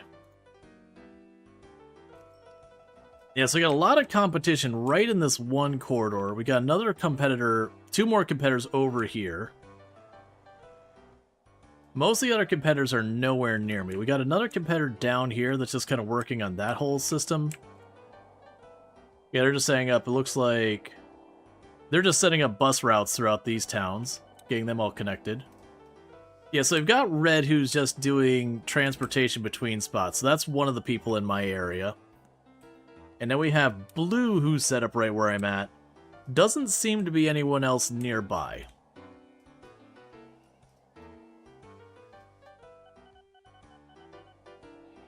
And it looks like Gray is neutral stuff, like the buoys people could just use or something like that. I'm not too sure. Or that they don't functionally do stuff. Alright. So new ship. Cargo. Just gonna wait for the mine to come in, and then we're gonna have to configure it for wheat, which is gonna cost like 7 It's broken down like 4 times we've got it. Oh yeah, no, it's been terrible. To be fair, the max reliability is 85%, and that's the max after it's been maintained. And those ships take forever to get anywhere, so I think it's probably every game tick, it has a % chance of breaking down or something like that. Or every N number of ticks has a chance of breaking down. And because of how slow they are, it just means there's a very good chance of breaking down. Alright! So that time we got 90,000, so we've been putting on an extra like 20,000 or so on our revenue each and every segment, and our expenses, while they've been going up, have not been going up nearly as fast. Which means more stonks, more money, more profit.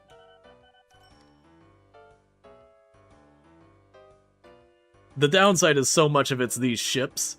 And it is one of those things where they just sit there forever and then pay out all at once. Alright, so we got to configure you for wheat. Refit the ship. Once I have the money. Come on, just need a payday. In the meantime, you're going to go here and pick that up. And you're going to drop it off there. We're not going to send you, though, because right now, you can't carry wheat. It is interesting that, like, I understand you have certain things you'd be purpose-built. If you make something for carrying oil, it's a specific type of canister. If you built a ship for carrying, you know, some other goods there, you'd run into that. Alright, so you're refitted. Get out of here. But it feels like the thing for carrying wheat and the thing for carrying just, like, boxes, you're probably just looking at a big open space. So I would assume those would be the thing. Because if that was the case, I could send the ship to go grab the wheat, and then go over there, grab the food, stop by someplace, and then work its way back. You know, you could have, like, you could have a series drop. But because it's configured for wheat and wheat alone, doing the multi-stop is not a thing that's going to realistically happen. Alright, so that should be even more revenue coming in. That should be a major jump in our profits.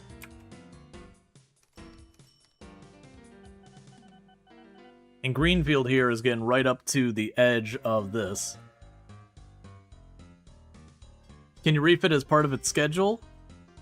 I don't think so. We could find out. You can. The question is, though, it costs like $700 for the refit? That could potentially make sense, though.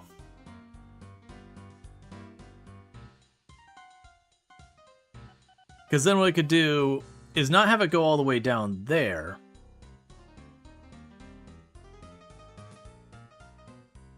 Yeah, so there's an argument to be made there. We can probably set that up. So what we would need to do is we go up here. We'd add a ship depot, like, right there.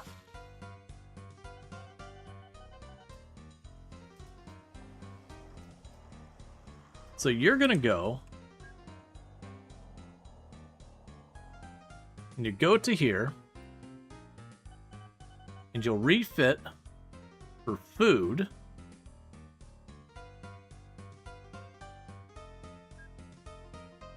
And then you'll go here. And since you got to go down this way anyways, you're going to take over the Lee Hill City docks. So you'll grab that. And you need to go down here. So you go to the city docks.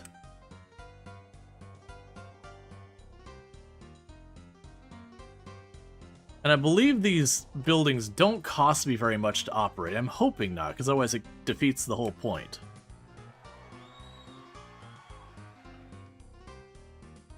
I don't think I want to go that way and then back. We're just going to assume they're really cheap.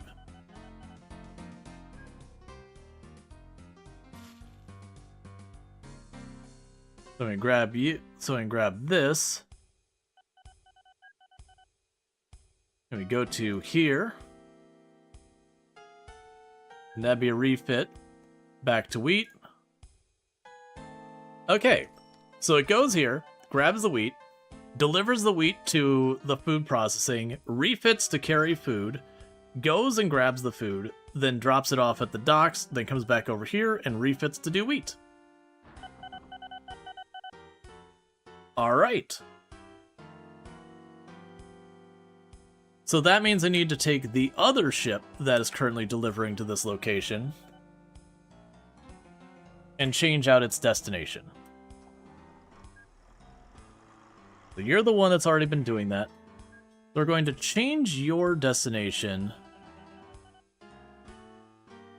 Ah, this is perfect. So I could just literally just delete you off of there and delete you off of there, and we're good.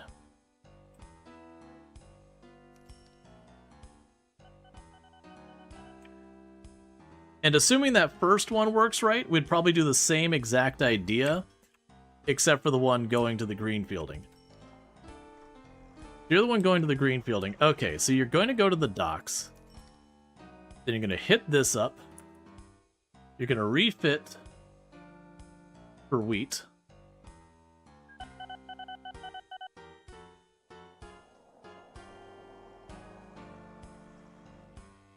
You're going to get the wheat. You can drop off. Refit for wheat there. And then drop off. Then go here. Then refit for food. At which point you'd start the process over again. Go until you're full.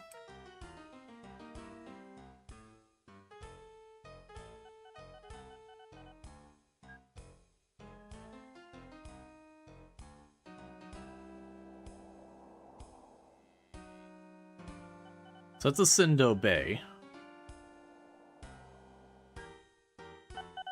So you're going to grab that, you'll drop off here. And then I'm going to want another... Do we have one up already here? No. So I'm going to go and add another one of these over here.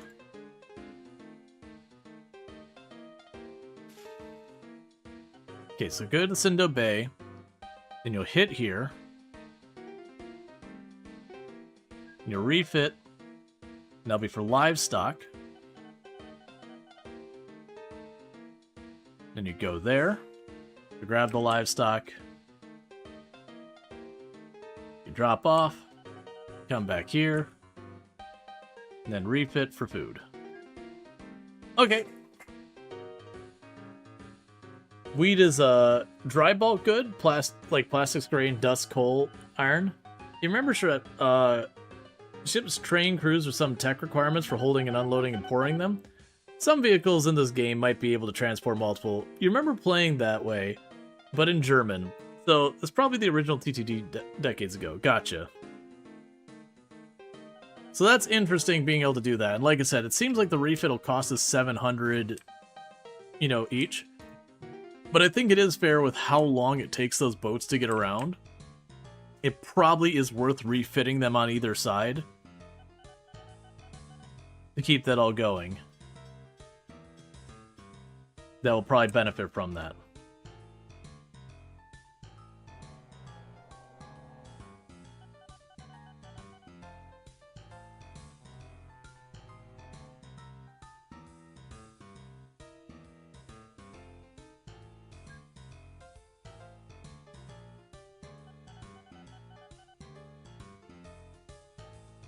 So in the future, wait until you're full.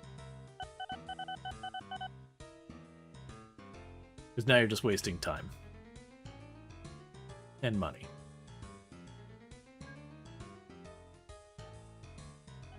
And you're focused 100% on just the livestock and nothing else.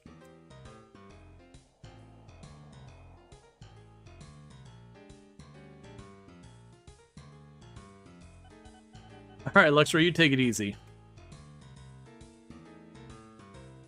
I hope you feel better. The cold can absolutely get to you. Meanwhile, let's repay and repay. Getting those loans knocked down little by little.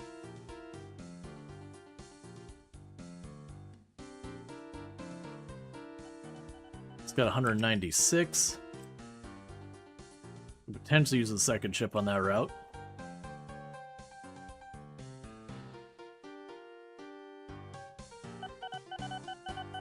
Okay.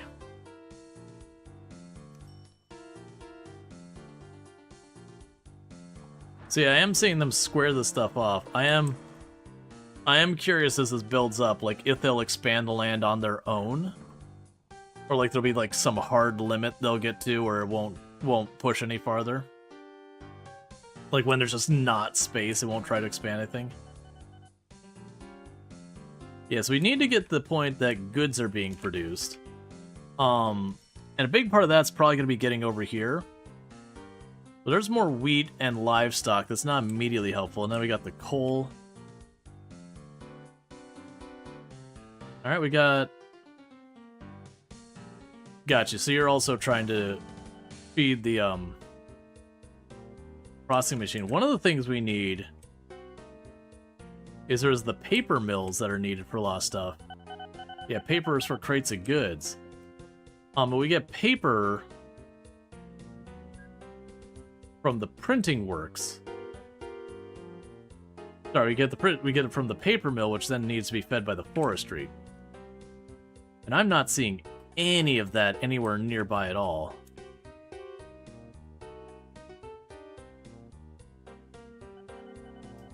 There's coal power. I expect a lot of those are just going to go out of business. Let's...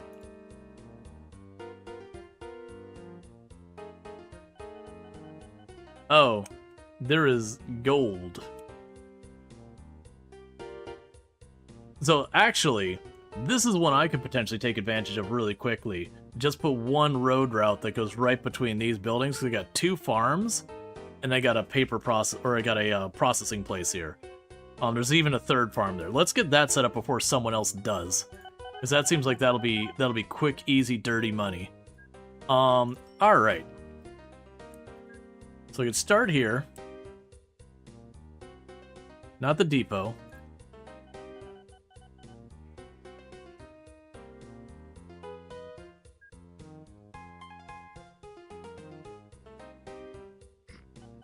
So you got you here. Train for bulk. You're not wrong. If I could fit it.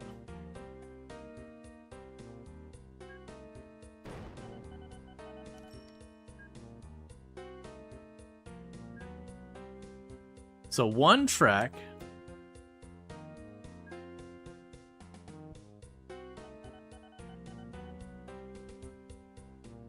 I can get both of those together. That feels weird to have a train track just that long.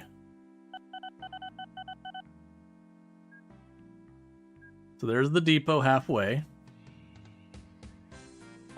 So new vehicles. So the diesel... So diesels have a lower operating cost than the steam. So we got... Oh, you're way out of my budget. I'll probably go with the smaller diesel.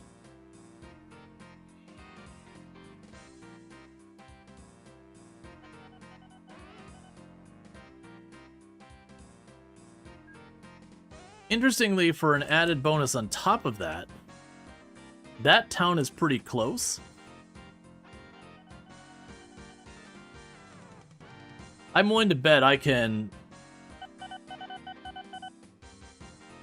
I guess the road has a lower startup cost. I'm willing to bet Ton here. I could probably buy up a couple pieces of land and then put an area to extend our coverage out there to drop the food out in the town as well.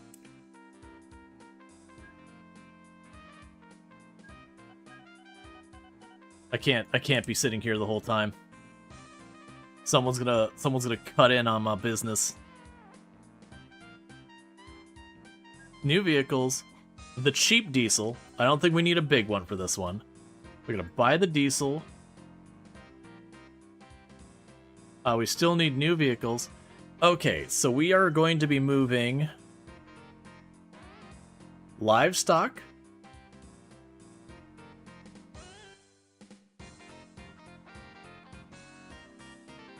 Grain. Livestock. Grain. And I'll put a food box car on there. I'll put 2 food box cars on there, so when we do get the other side hooked up, it can just ping-pong back and forth. So you go here, and there. Get to work.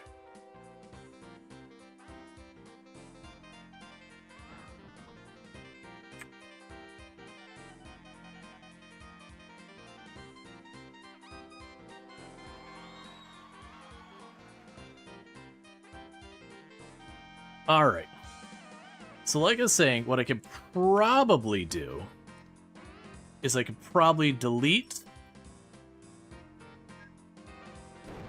those 2 segments of farm and that road and go right here, road construction.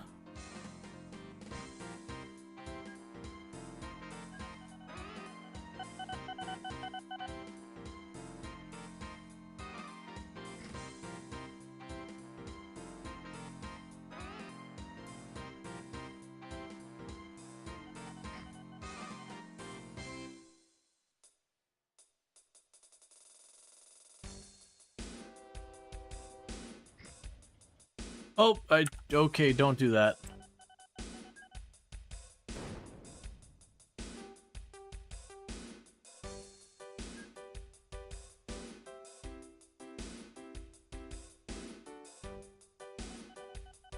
Then get you.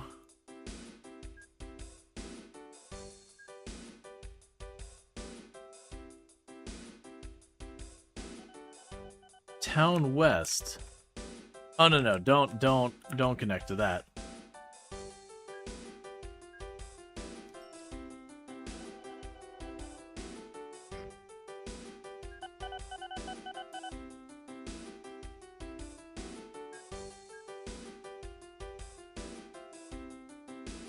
It's fine.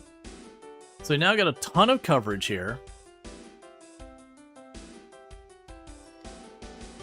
We're just gonna ping pong back and forth. And it should drop off food for the town.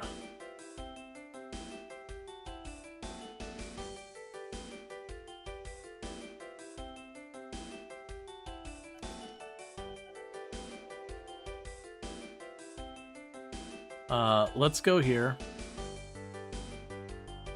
Full load. Full load.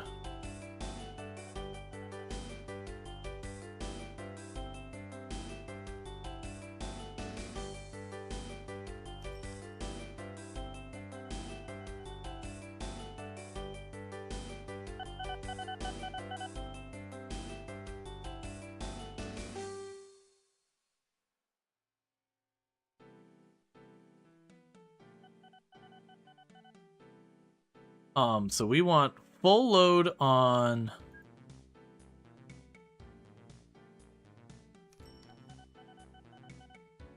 load if available. So I'm trying to... What do we got going on here? We got 24 tons of food.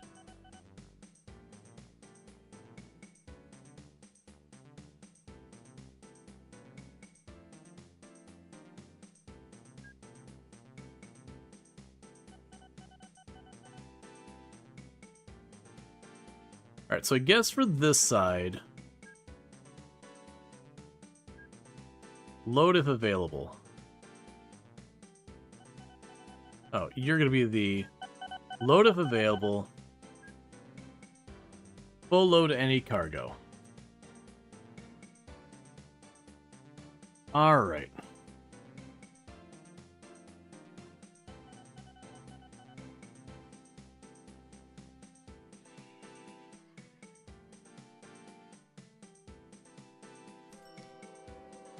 Cool. And then it fills up. What's the third car on there? Oh, no, it didn't.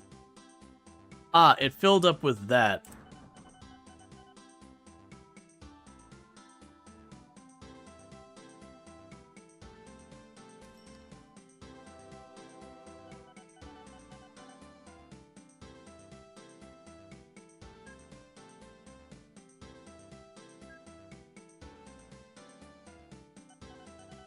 Full load, all cargo.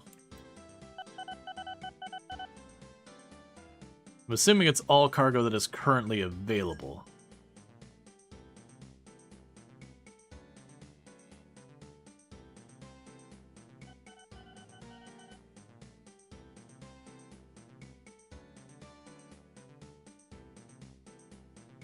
Right, so it's loading up as able, but the train's too fast.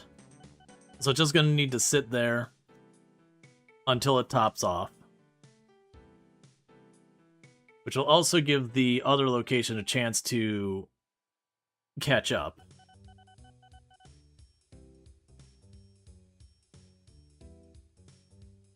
Okay, so the livestock will start picking up. That's fine. Okay, that'll be fine. So that's some easy money for us. And they are accepting the food, which is great. So the town's getting food. You can pop back down over here. I've got a bunch of money, so let's repay our loan down a bunch again. We're almost back to where we started on our loan. You played this when you were 8, so good times. Yeah, no, this is my first time playing. It's a lot of fun. I can see why people got super into it and all that. It's definitely a really awesome game. Granted, we're not dealing with too much competition, but you know I'm making mistakes along the way. Because I didn't look up anything ahead of time.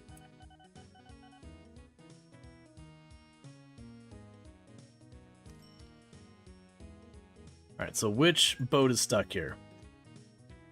Right, you're the one who is getting wheat from down south. And thank you for the follow. Welcome to the stream. So one thing we should probably do... So you have 2 boats that are going to this location.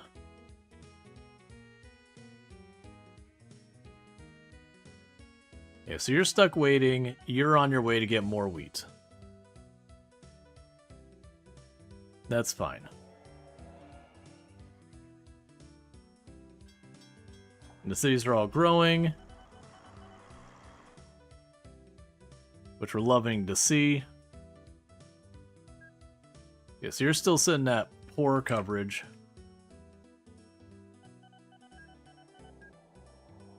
Okay, we're now officially back to where we started loans-wise. After all that time. But we're making better and better money. So things we didn't do this time is when we initially set things up, we weren't particularly well set up for, we weren't initially well set up for, like, where we were locating and all that stuff. Good morning, this brings back memories? Yep. Okay, so one thing that's also going to want to happen is I do think my next move is going to be extending this railway to bring Tunborn in here.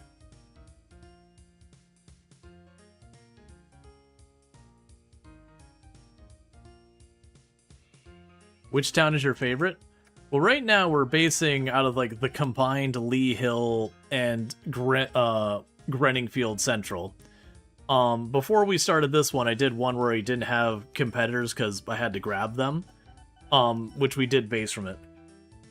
Because I am kind of choosing in both these runs to set up in a town that's like our host town or whatever. It suddenly reminds me, I don't think we put down our headquarters yet. That's fine, so we have almost doubled our revenue and all that. There's our headquarters.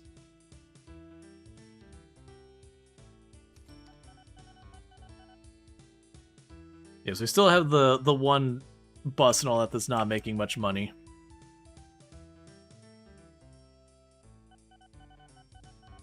Yeah, so that's the paper truck. We still don't have where they're doing forestry anywhere nearby. Yeah, Colt. Well, there's a forestry place way up there in the mountains. You always choose the tiny towns or a collective of 4 towns? Yeah.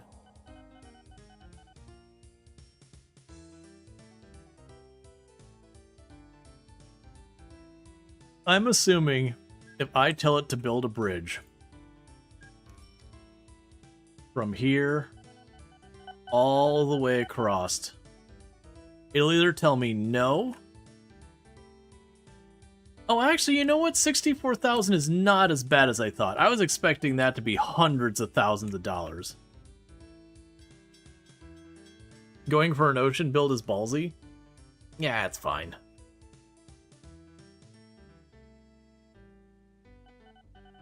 So imagine what I actually want to do is take that tile one up there and make the path all the way across here. And then we could turn over here, put a train station there, put a train station here, turn down this way to get to some of this wood. Yeah, no, if we could bring it through, like, down this way, snake it over here, snake it down there. That'd give us access to the coal plant, the wood, the paper mill, another town. It would have like the two separate paths. Which for right now is I could keep the one path just circulating between these two and the other path going down this way. But then the idea is they'd be one-way tracks. So they'd go in there and they'd switch whenever they leave the train station to the appropriate direction track. It'd only be at the train station where there'd be the potential for conflict.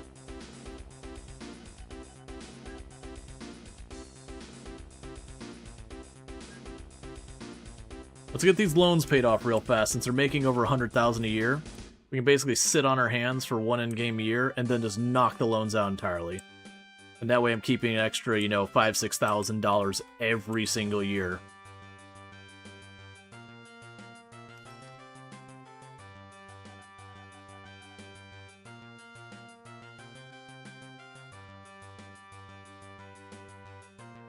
You love this game. It's nice to see you playing it. The economy was always its weak spot.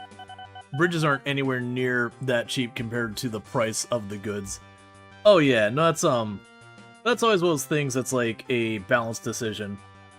Because there's so many games where you go to do something, you're like, oh, well, that's realistic. But then when you look at like the realistic kind of thing, it's like, yeah, but no one would ever do that. It would just make no sense. It's a good game, fun? Yeah, no, it's very fun. It's if it reminds you of Roller Coaster Tycoon, it's because it's made by the same people. It is not a new game, it's a very old game. But I'm very much enjoying it. Right now we're just trying to pay off our debt really fast. Once that's done, we're going to expand our production line again to bring these bridges across here. Like I said, the plan is we'll bring in the paper mill. That's not going to do anything right now. But once we hook it up to the forestry down there, it will. We'll kind of snake that down this way, get Duntburg in here, and I can snake it to go past the power plant. So when I get coal on the line, we could potentially do that. And even if I don't, we can just go right past it. And then we'll go over here and grab this. Is that coal over there? Nah, it's gold. I was gonna say, if that was coal, that would be perfect, because then we could, you know, go over, grab the coal, you know, have one train, like, grabbing the coal and taking it back and forth, another train grabbing the wood and taking it back and forth, that kind of thing. There's another food processing place way down here.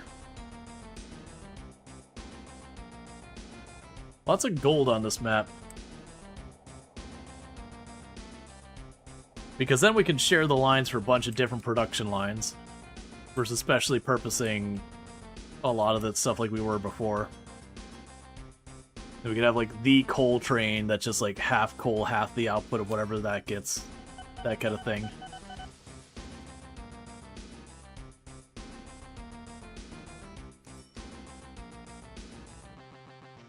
Okay.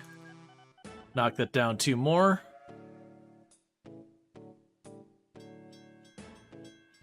So no Fart Town yet? Classic? I have no idea about this. Still very new to the game.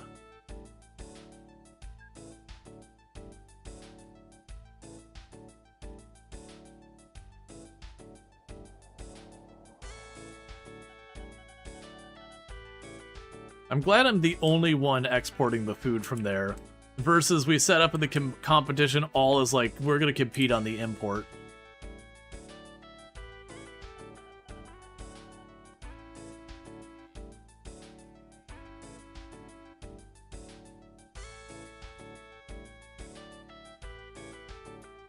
I could technically bring in more wheat production as well.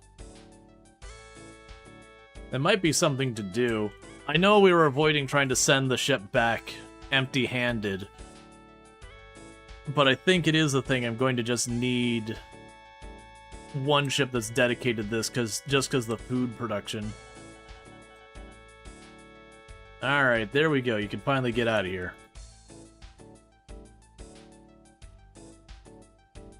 Just need you producing way more. Yep, so you're gonna refit. Regulation is even worse because what we're getting paid is not the price of the goods, but just the freight transport cost. So the bridge would be even cheaper compared to the actual goods. It'd be completely unplayable otherwise. This is true. So if you play enough, there'll be a fart town. Oh, it's just like... just straight up heavy manufacturing kind of thing. Or the sheer number of vehicles breaking down constantly could be the farts. I could see that. Because I already made the comment when we were messing with the other ones, like I'm just listening to the endless sounds of engines blowing. Oh, you're guessing the name generation? Gotcha.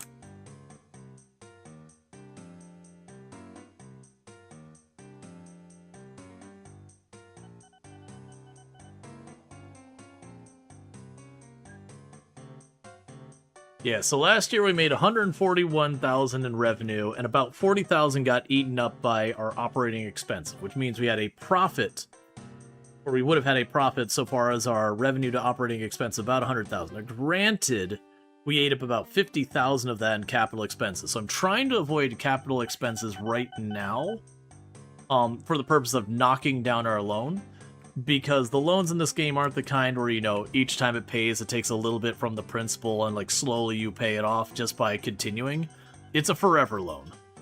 It's just there.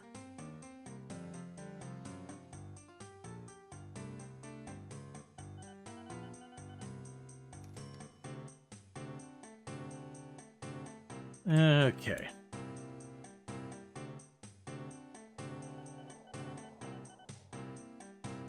I mean, we had the name generation created our first character with a the without the AI.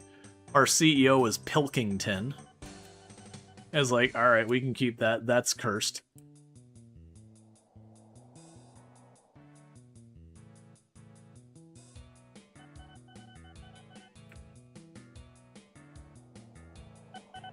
Yeah, so getting more people setting up over here. Yeah, definitely getting a lot of people focusing on the boat shipping side of things. Not a lot of trains. We did just grab a bunch of random AIs. Ooh, green. Green is new to us. So green is dealing with passengers.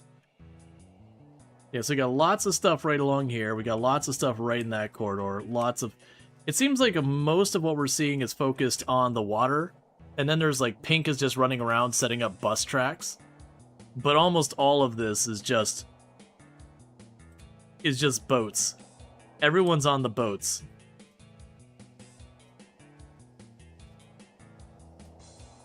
Yeah, the map can be like 4,000 by 4,000 tiles. The starting like default was like 250 by 250. Like if we look at the map here,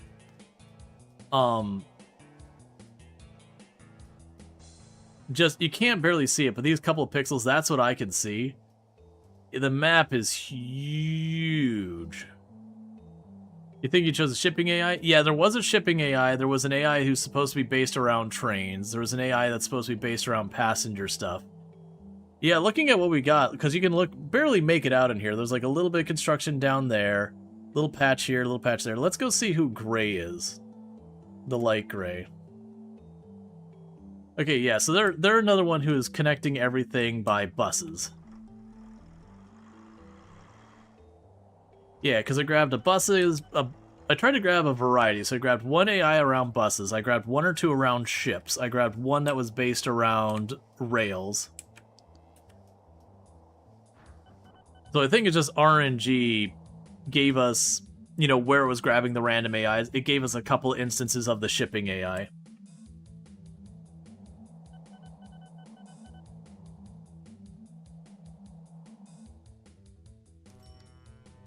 $20,000 dropping off the food there. All right.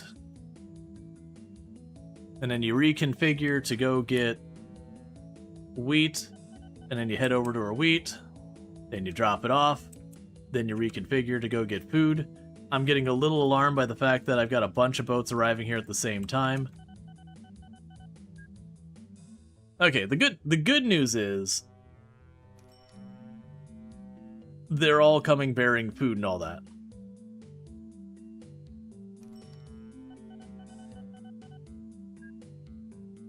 So repay that again. And you'll refit. And there's enough food there to just about fill up. Not quite.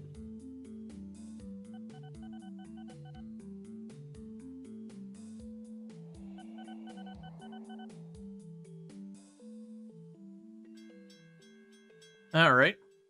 So last year we made just a tiny bit more in our overall revenue, and our operating expenses were down due to the fact that we are paying down our loan. And then meanwhile, I want to keep an eye on you.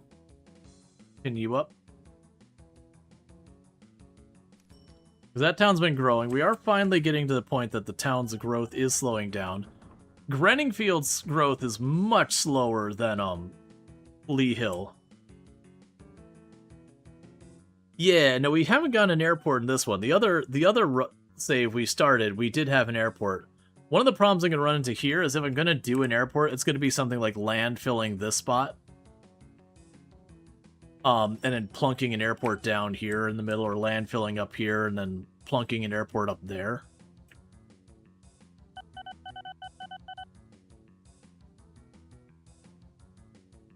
Which I could see an argument for either.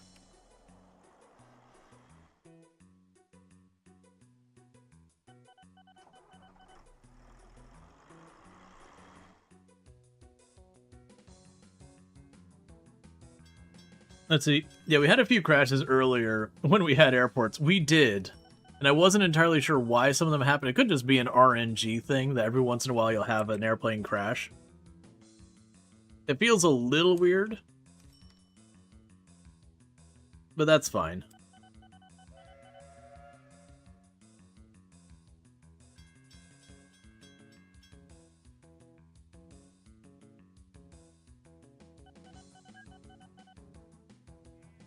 Yeah, so technically this boat lost money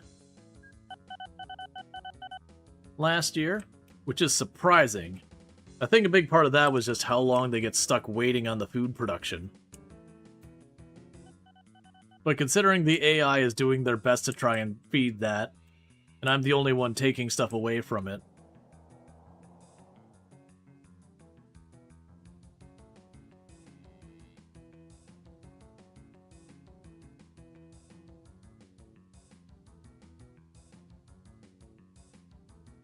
Do you want to know about the plane crashes? I'm assuming it's just RNG. Or if you have a plane landing at the wrong type of thing. Because it didn't seem like we had planes landing and taking off at the same time, like collision kind of thing, because there's only ever one plane there. Okay, and repay that. Do we get a shout out for Treacle, by the way? Another fantastic content creator on the platform. Actually, I think with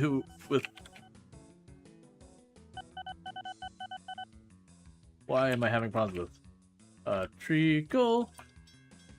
So Treacle's another fantastic content creator. Been playing some Hotel Architect. Nice. That's been on my list to play. I got access to. I mean, it's not early anymore, so I didn't take advantage of the fact that I had early access to the update. But yeah, no, definitely. You know, like the Hotel Architect is good. For those who don't know, that's a hotel tycoon game. Wasn't it free this weekend in Steam? I believe it is, or is. I think it is. Which I did enjoy what we played previously, which was very much the early access version. I haven't circled back in a while. And also, it's good to see you. Good to see you, Hackerman Lex. Hope things are going good over there. Always lovely to have you. All right, so we've almost got our loan fully paid off. No more debt. Just need 1 or 2 more shipments. We'll be debt free. All the money we make will be ours to keep.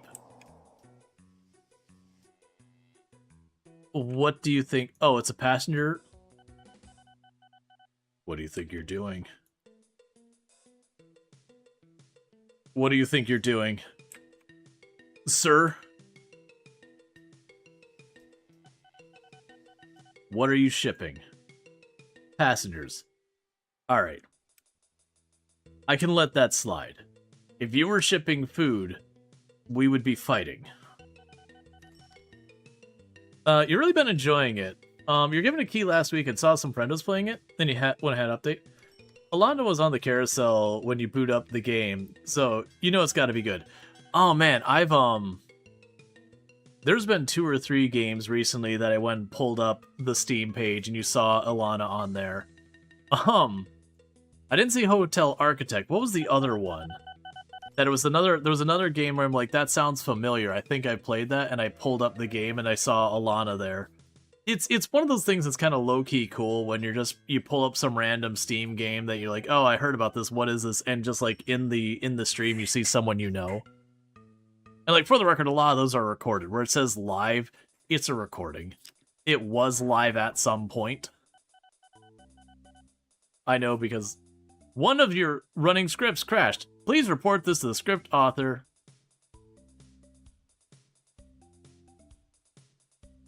Well, we'll just keep on going. You had that yesterday, you saw... Yeah, I was trying to remember what game it was. It was, it was a city builder, medieval something. Something Tales. Oh, man, what was it? She's in the carousel for the actual game, but she's on the Steam page for another game we played too. Oh, she's on the carousel. Yeah, City Tales. City Tales Medieval Era. That's right. That's where I randomly saw Alana, because it was like, I got the devs reached out, and they're like, hey, we think you'd like this game, and I'm like, this game looks super familiar. And pulled it up and, saw that I already owned the game, but the store page came up, and it was a lot of like, oh, hey.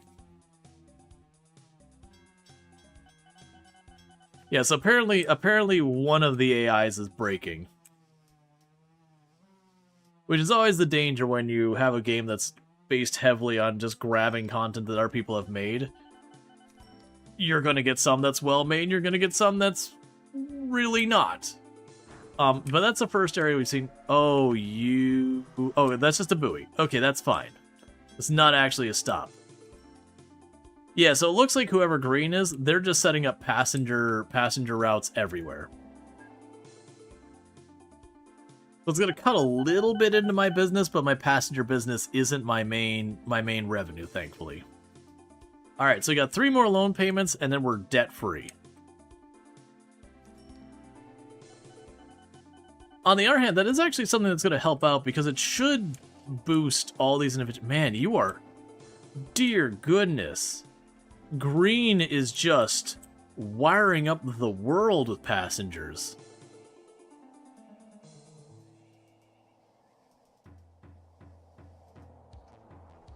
And you're actually setting up production lines.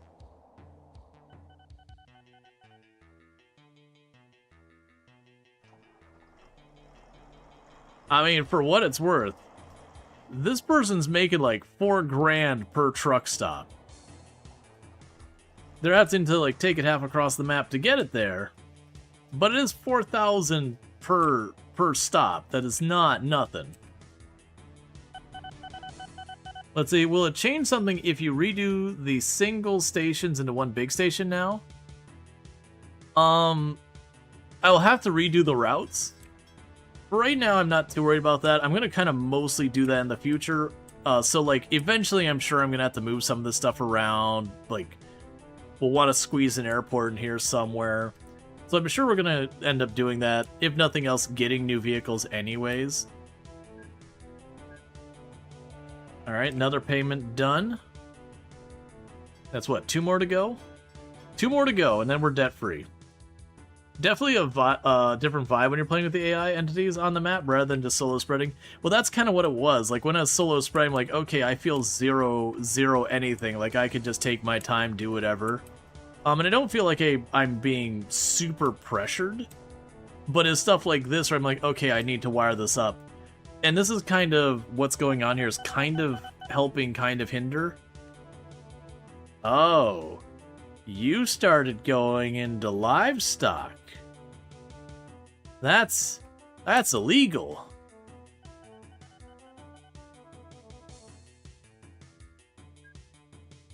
You switched over to livestock, you sneaky devil.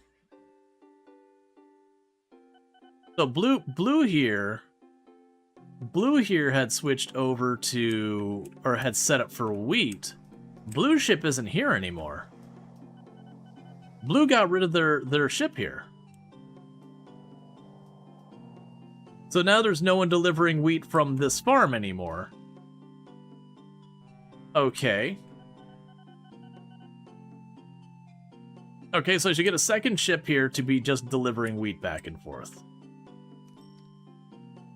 So we're gonna avoid paying off the next payment. We're just gonna wait until we get the money because I do need that wheat to go in because I'm grabbing the upstream good and then selling that.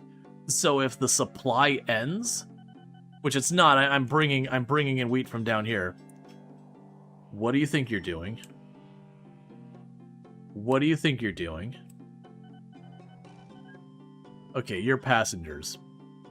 I think it's because this town is probably one of the highest populous towns on the map right now that I'm having all the AI come in here. You know, that's fair. That's fair. That'll help both these towns that I'm supplying food for. That's literally just going to help me.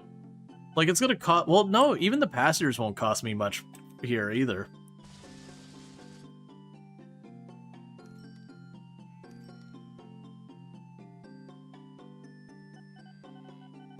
Yeah, so what I need to do is get another ship going here. It'll be 48,000. Plus an extra, like, 700 bucks for the refit.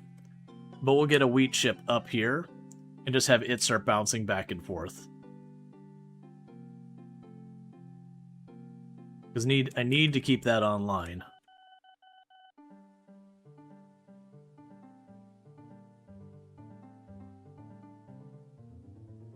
It does make me wonder, when your opponents go out of business, does it just yoink their stuff? Do they sell it to you and then you get their stuff and then have to deal with that? Maybe it gives you the choice. It'll be interesting when someone does go out of business. Your terrible sleep habits, you mean you get to see your stream at around 4 a.m. your time, but you lightly snooze lurk. You're sorry it didn't pan out, but you're grateful for the change in game for snoozing purposes. Oh yeah, no, I don't feel bad with the Terraria thing. Like, overall, I had a lot of fun with Terraria. I did ultimately, for those who missed, the train had a negative profit last year. Huh. The train is literally just ping-ponging back and forth. Oh, you're stuck. You know what, just... load if available. Just goes 2 inches, breaks down. Yeah, no, I had a good time with it. Yeah, no, I got feedback from a lot of people with Terraria that, like... So, my stream is very lurk heavy. We have a lot of people who, because they stream overnight, they do go to sleep to the stream and all that kind of stuff. And I got a lot of feedback from a lot of people that they're like, Terraria is a fun game, but, like, its sounds can get very grating, especially when they're repetitive. Because, like, I was doing the whip earlier, and I didn't even have... Like, it wasn't even other people's feedback. Like, this is a really obnoxious sound. Just hearing the whip crack, whip crack, whip crack. Like, every second when you're fighting a boss or whatever. And hey, Nitro, thank you so much for the 135 stream streak. I really do appreciate it. So we got to Moonlord, and we got a bunch of attempts. I think I got him to, like, 30% life in his last phase. And then just basically I ran out of consumables to attempt him again. And I was going to need to farm it. And it kind of came to the reality. I actually spent a couple hours trying to farm the stuff, and I was making good progress, but I'm like, oh, this is going to take me hours to farm these consumables again. And then it's like, do I do a stream of just me farming, like, shark fins and random fish I need for my potions? And I kind of was going back and forth being like, what do I want to do with this? Do I have, like, a farming stream on it? Do I turn down the difficulty, at which point then I just slap Moonlord and we'd be on our way? Do I use the printer in journey mode and just start printing out my consumables so I only have to farm up, like, the couple of each of them? And then ultimately I was like, you know, almost all these are trying to, like, rush to get on to the next game and all that. You know what, let's just pause it. It's fine, I love Terraria. I also found off-stream when I started farming for the stuff, instantly the fun fell off. And that's just because I have played a lot of Terraria over the years, like, a lot of Terraria over the years. Like, it's one of the games I've probably beaten more than any other game. But as a result, when you get to the stage of the game where you are just kind of farming, you know, patience for it is very short. Versus, like, when I first started playing, man, the amount of time I just spent building some, like, ridiculous farms so I could get, like, you know, whatever enemy I needed to farm to get that one rare drop and all that, because there didn't used to be crafting recipes for so many of the items. Okay, so we're now going and competing on the wheat there. And I still got a loan payment in, so we got one more loan payment, and then our loan is paid off. But that should help smooth out our food production to keep things going. Man, this area is starting to get busy with all those buoys.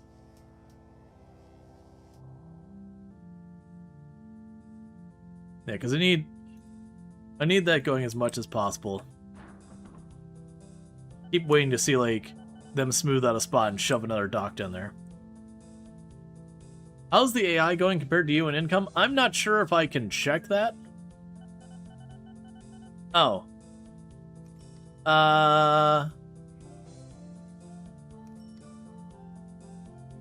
I'm about halfway. I'm split in the middle. Yeah, so actually, that one person who's just ferrying passengers is the one making the most money. The one ferrying the passengers, and that's just all they're doing, is just ferrying the passengers by water, is the big money maker.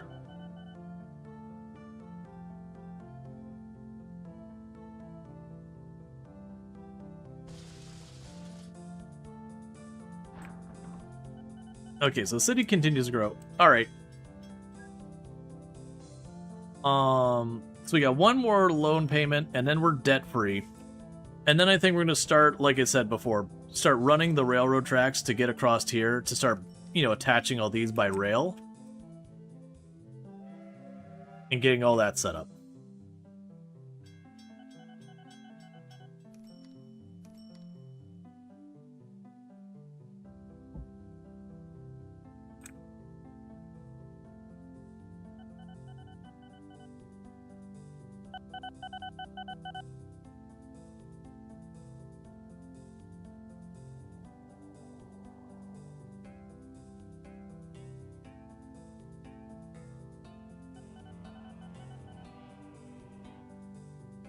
Yeah, no, I mean, that's interesting that they literally... Can I see how many ferries they got going on? They have just one ferry that's ping-ponging back and forth here. So we got one ferry that's going up this way.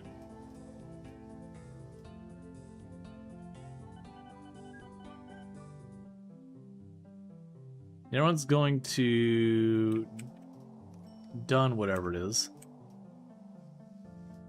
Where is Dunburg? Where you connect? Oh.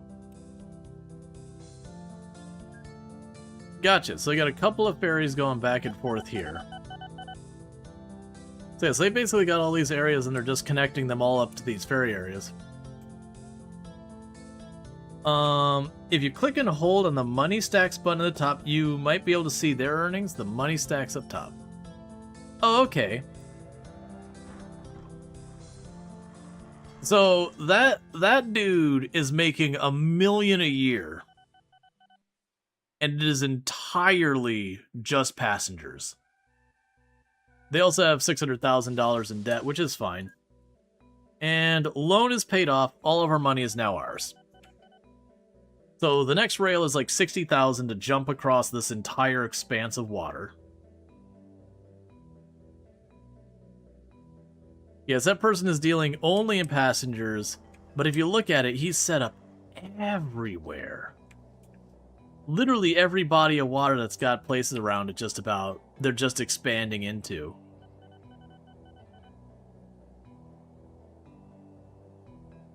The good news, though, is I'm not dealing with passengers as my main business.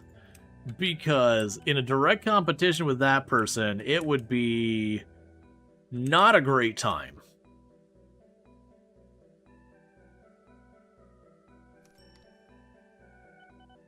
Yeah, so we're just waiting for our money to cross over here. And I'll get the one rail from that side over here, bring it around this way, and just start snaking it down here so we can get the next town online and all that stuff. Remote thought they put wood down here.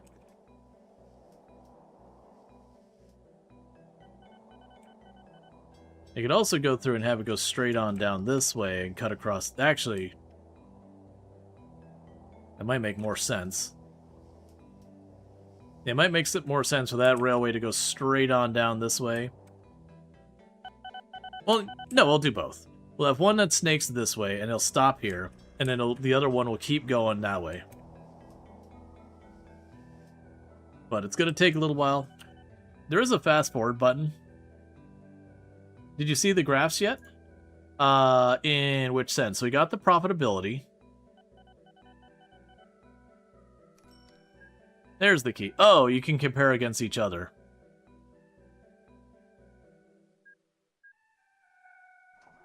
So Mogul Transcorp operating profit is the one that's getting the highest.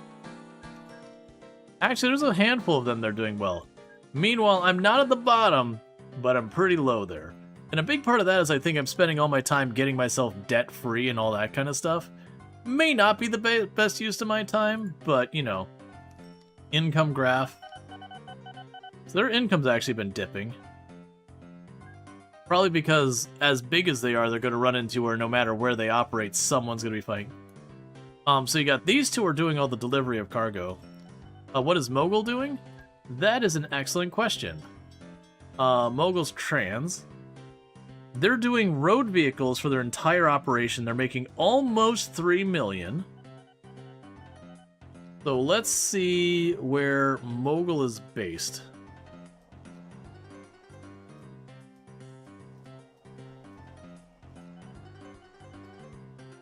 I have no way of telling. It's a big bunch up here.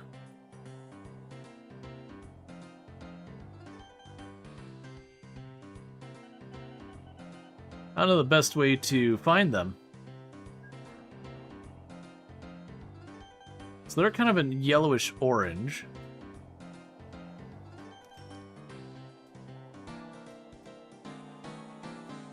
Look at the stations list. Ah.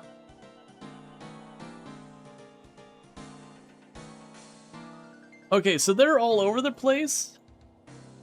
And they're just setting up connections between, like, mines and woods. So it looks like they're setting up all the production stuff. Keeping, like, paper and goods and all that being produced.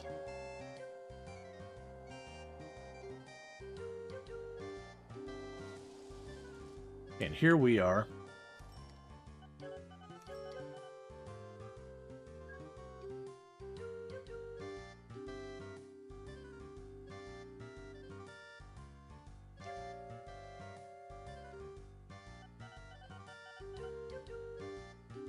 Looks up behind station's name says what components it has. Train, bus, all that. Yeah, no, they were almost entirely by cars. A lot of their stuff. Or by lorries.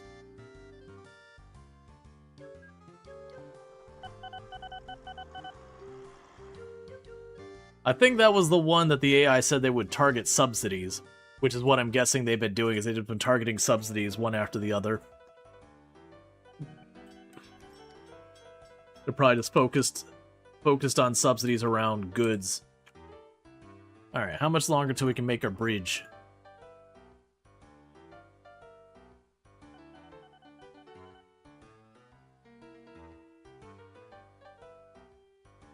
Yeah, because... So the cheap, crappy bridge I can make for 30. I honestly think we do that for right now. I'm a little worried I need to remove that tile to keep it... Yeah. I think I need to do that. I think what we need to do is delete this tile.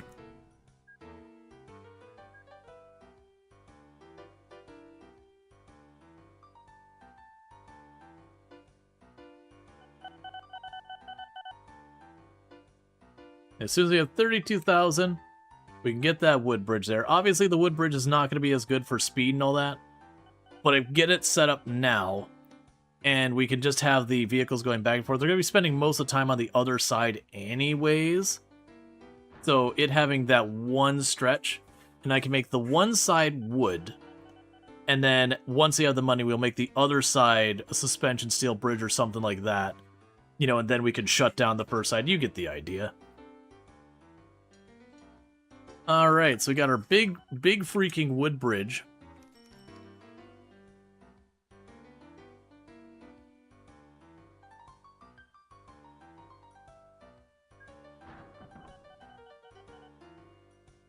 So I have 2 tracks.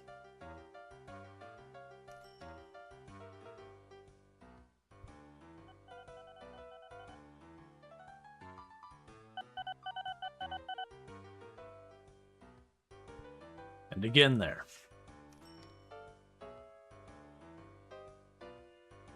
So what I'm going to want to do is we'll start, because I know I'm going to make this rail go farther that way.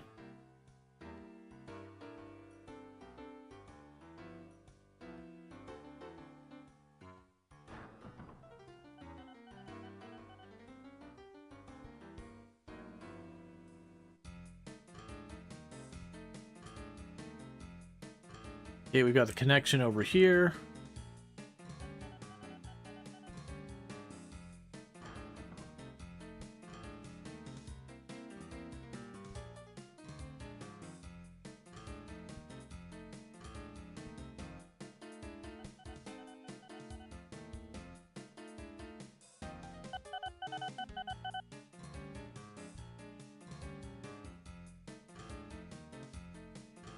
And that'll be for later.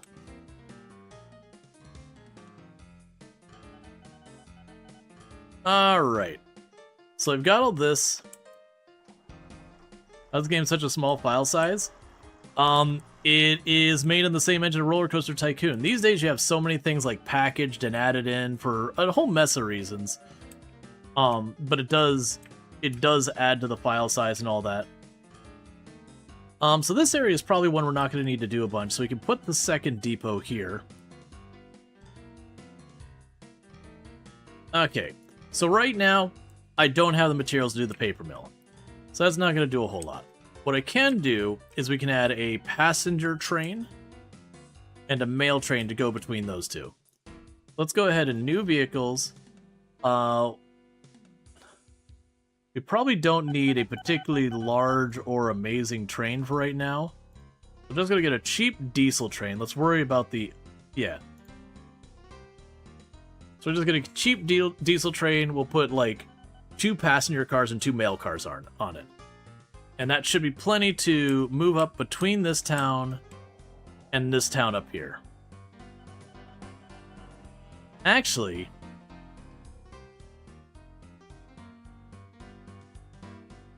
I didn't want to do this right now, but I think it's time. Oh, that's not at all how I wanted to do it. So get rid of that spot. Put you back.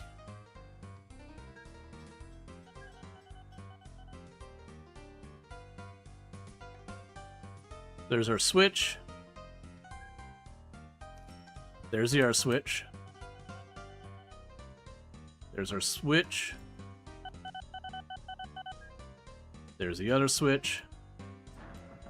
So I can switch back and forth between the lanes.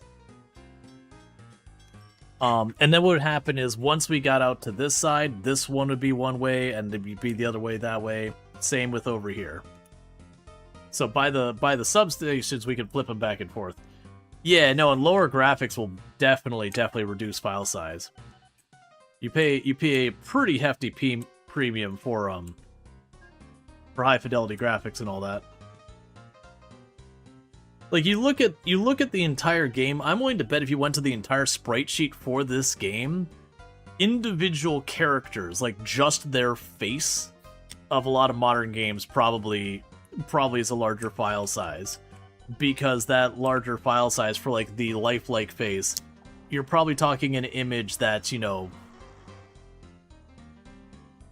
2,000-3,000 pixels by 2,000-3,000 pixels versus the entire sprite sheet for this game is probably a couple hundred pixels by a couple hundred pixels. Maybe 1,000 pixels. It'll probably be broken up into 2 or 3 sprite sheets.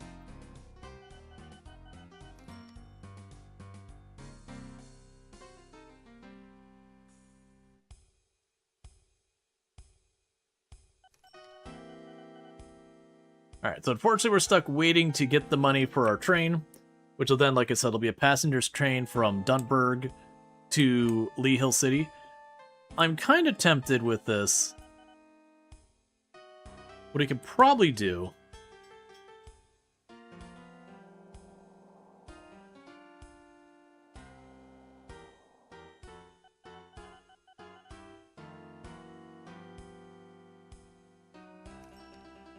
There we go. We'll have 1 train going back and forth on it now. Because it's already set up for a passenger.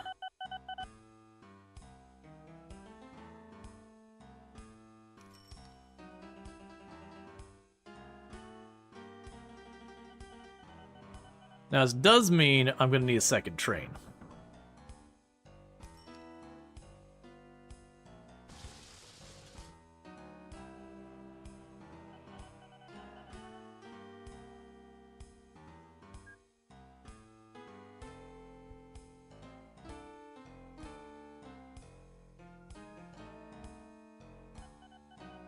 I can worry about that later.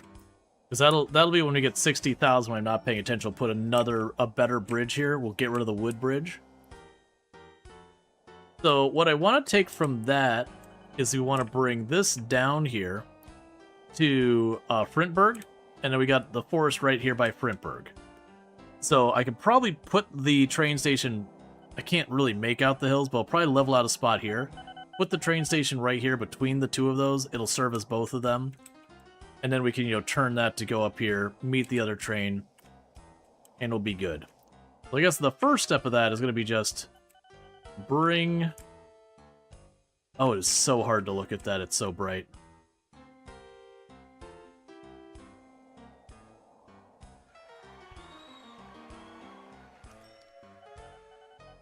All right. So I've got the train that's going all the way down here.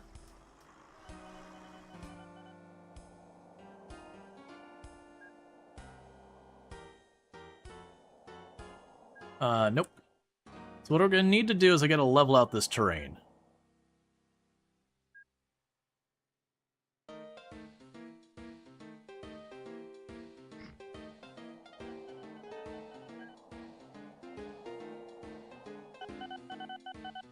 Okay.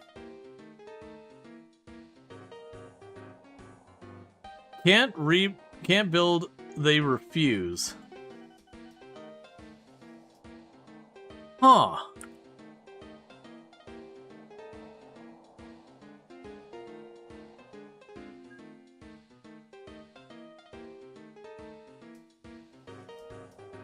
Oh, that's dirty. So the other... Well, that's weird. So they have a very good reputation with Ship AI 3 for who knows what reason they're not here, but they have an atrocious reputation with me. Huh. And because of that, they won't let me build my train station here.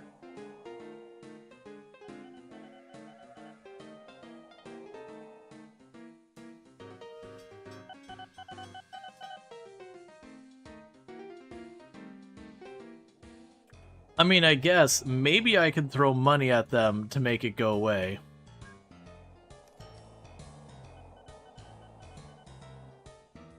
Yeah, no, it's the thing. It's like, I haven't done anything to you.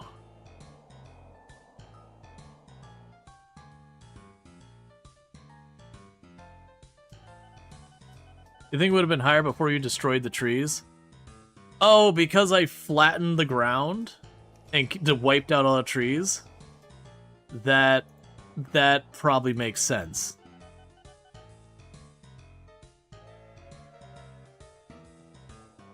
You did just cut off a whole mountain in front of their municipal recreation natural reserve.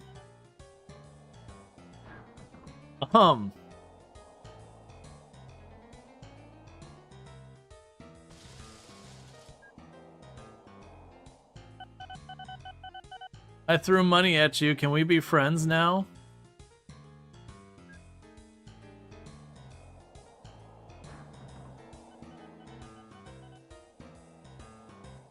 Okay. Future notice. Be a little bit more sparing in your deforestation. For some reason, people get whiny about it.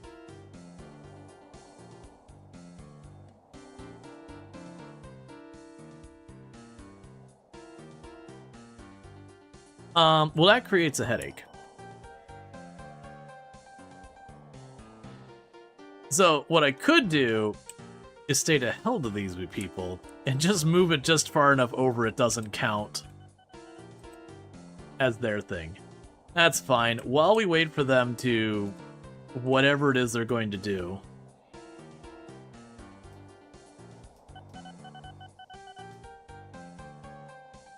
There are ways to get better thing. So I don't know about reputation. I tried throwing an advertising campaign at it, but it doesn't seem to be doing much.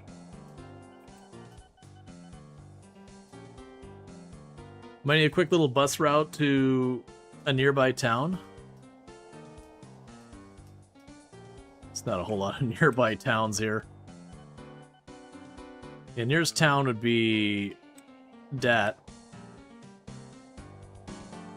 Would you like an explanation of what affects reputation? Sure. I'm assuming it was terraforming the land and destroying the trees hurt the reputation badly.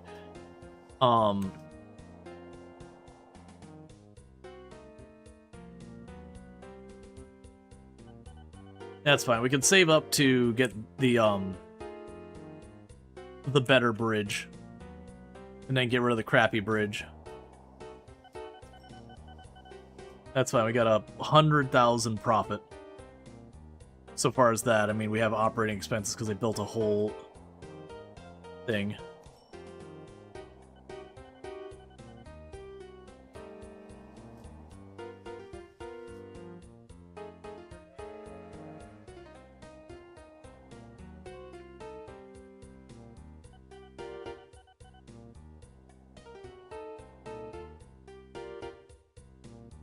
Yes, there's really not many people waiting.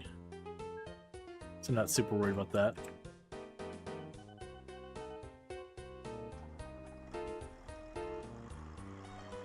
That's fine. I gotta wait for money.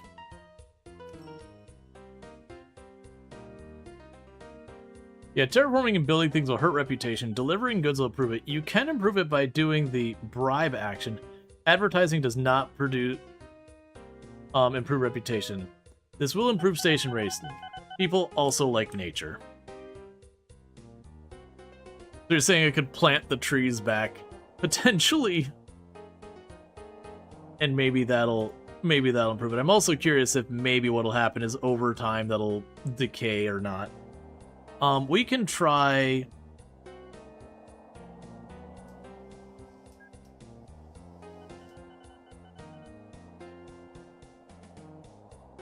I'm sorry. I'm so sorry. I'm so sorry. I'll replant your forest. I'm sorry.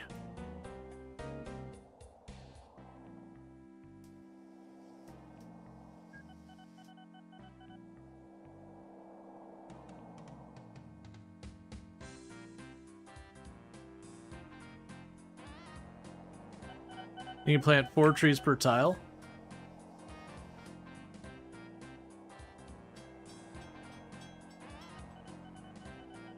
I'm sorry.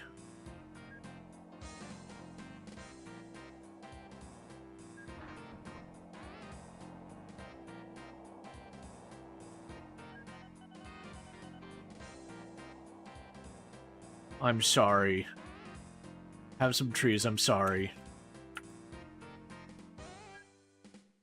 Very poor. We are moving up. I will take it. Very poor is perfect.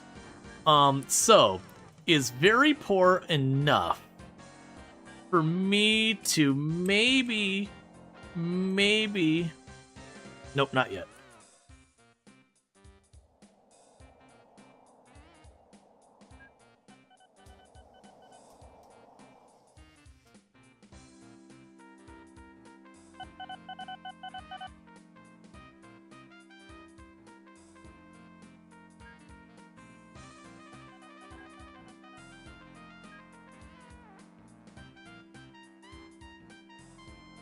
Now we've moved up to poor.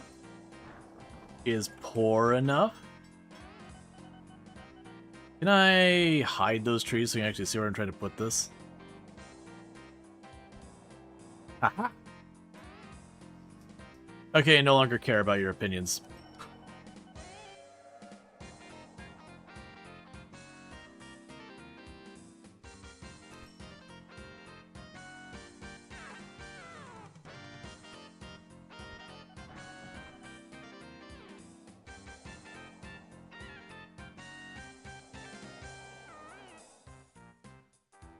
And now we go back here, they'll be like, hey, now they're at atrocious again. But you know what?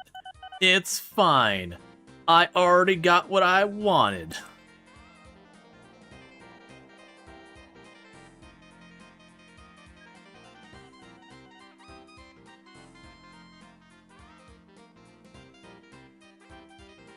Now that's gonna be a little bit of a problem with the way I shaped that. Yep, they stopped letting me build, and then we just, Okay. So we're gonna do a little bit of a weird thing here, because I didn't level this terrain out first. You know what? Let's just level the terrain out and save ourselves pain.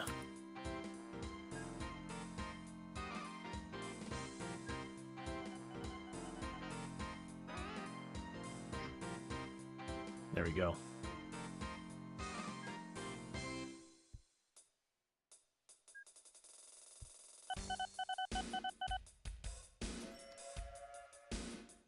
Okay, so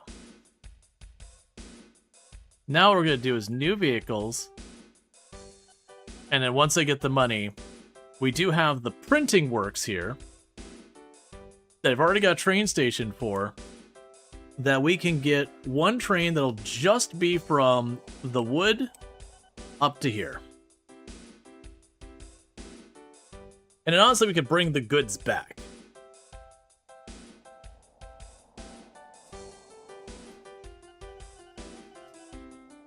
Well, no, those will probably... Well, we'll just have them bring the wood up and the goods back. We'll split it. We'll split it there, and then we'll have another train to like start. We'll start changing our trains up to pop through here and take stuff to things. It's fine. We're having to get it back. We built a lot of trees, and then they got over it, and then we built a train station, and then they got upset about it. So we bulldozed half a mountain, knocked down a forest, and they got upset, and we're like, I am so sorry, we will never do that again. Here, we are reforesting, that is our bad. And then the moment we got the permit and put down the train station, we bulldozed the forest, putting the train station down. You know. Typical corporate operation.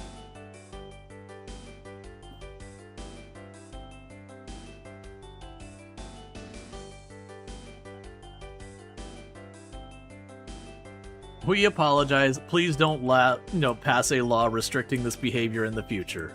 We swear we've learned our lesson, and we will only repeat this behavior the moment it's mildly convenient.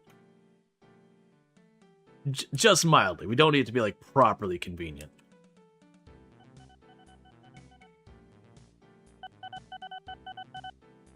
That's fine. Sorry, small town, this is the cost of progress, basically.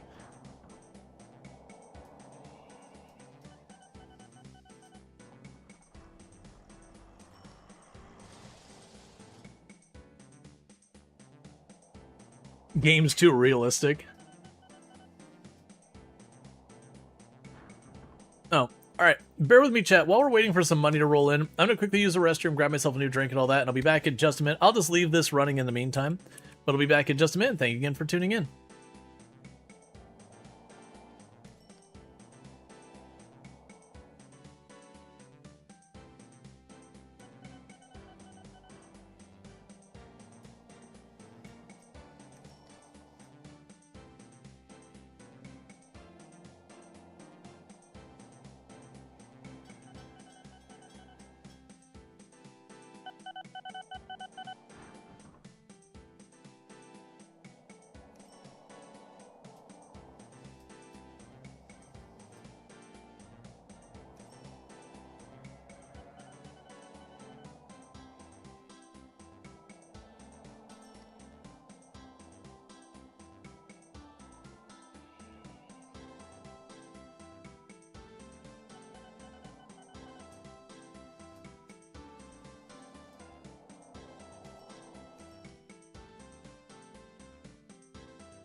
Okay, so bear with me, just going to top off my drink and all that.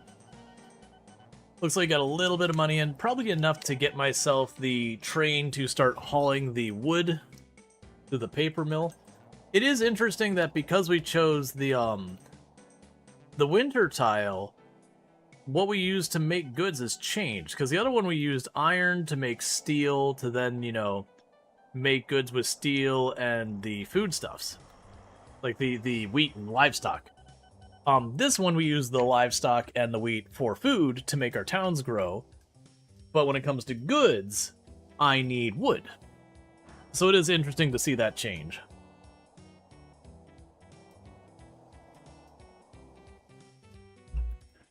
Alright, so new vehicles. Okay. Before I make a mistake there, if I use that depot up there, the train's going to go back over here. Let's put another depot. I know it's not that far away, but let's put another depot around like here. Just avoid having it go across that bridge if it doesn't need to. You still think they should have firewood as a resource for towns in Snowmap? I mean, yeah. It'd be cool. Alright, so we're gonna get... We got a bunch of different trains now. I'm looking for the lowest operating cost. We're not worried about incredible efficiency right now. So we got our crappy little train. It's perfect. So I need... So you can handle...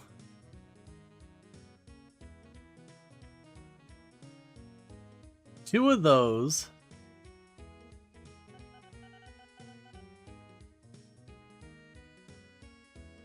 I should say 3 of those.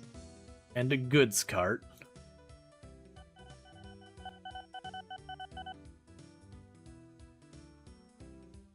Okay. So I grab you. And you're going to hop on down here. And then pop up here. And that is your route. That is the rest of your life.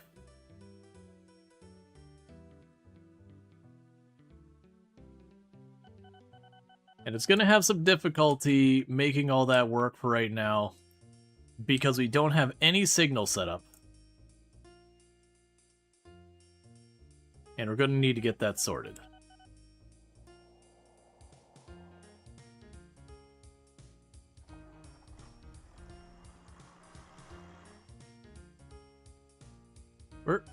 Yeah, so you're at the depot, and your status... So it's trying to go down there.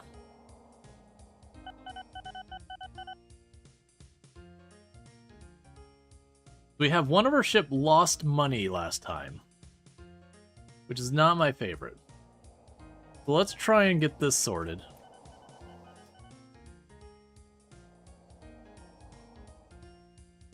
Let's see, the fun part of the train network is from one side of the island to the other side, that they haul, like, coal over it.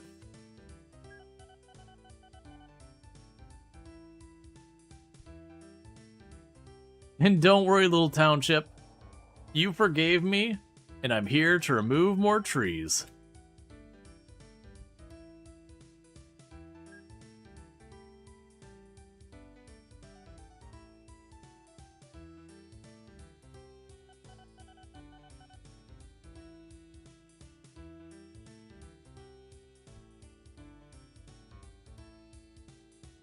I think that's all connected.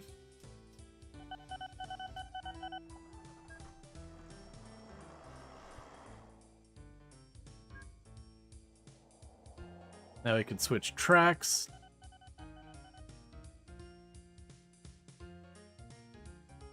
I'm not really sure why it's not going. I'm assuming... Oh, wait. Oh, it just moved from one depot to the other?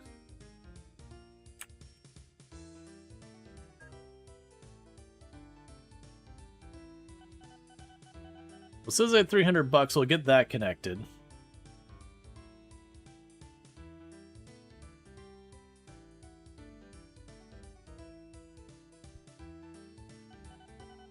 Okay. So we've got that whole route sorted out.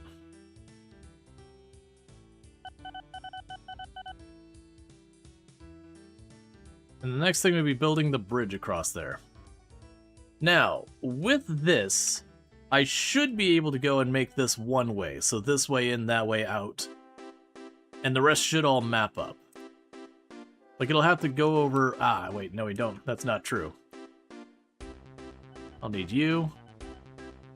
I'll need you there.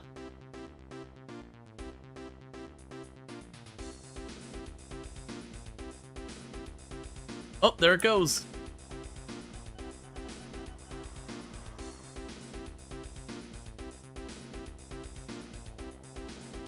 Right, but we're gonna need signals because you see they're taking turns on who is going where. That's fine. So what we can do in the meantime is we need our signals. So I want a one-way signal.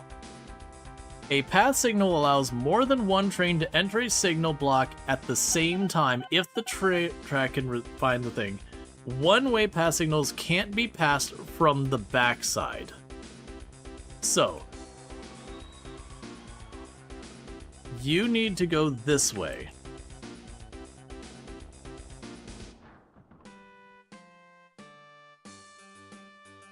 And you need to go that way.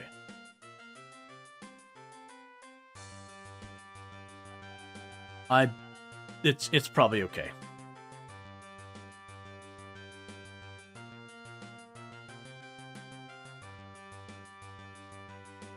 I also just realized you're also going to have a problem unless we hook you up more.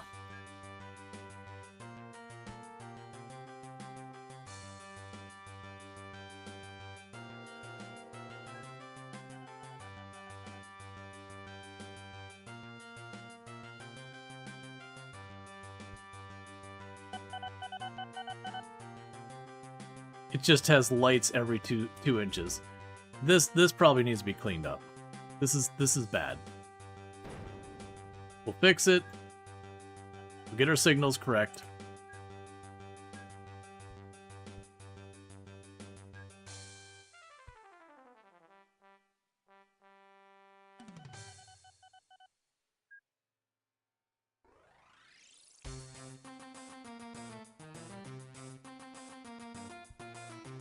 Okay. Oh, it does do that every so often. Oh! Oh, I see what's happening here. Oh, whereas clicking and dragging, you only need to do that for like one tile. That's probably okay, but yeah, we'll need to keep that in mind.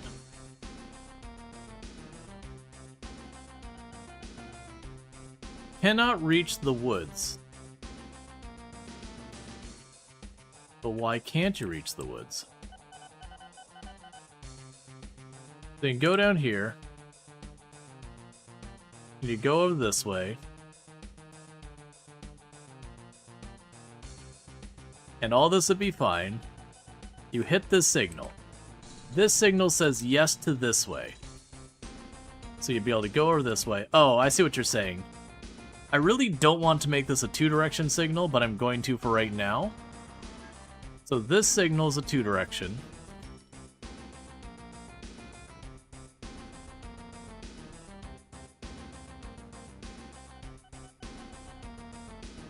So that should make this area over here one part. This area down here should be a separate part. And then this will all be kind of one part up here. But the number box in the right of the signal shows how often. Oh, how often it switches. Okay, I need to tear this all up. Because I've got this, whatever I've done here, it's wrong and it's breaking everything. There's no signals up there. So let's put down all of this.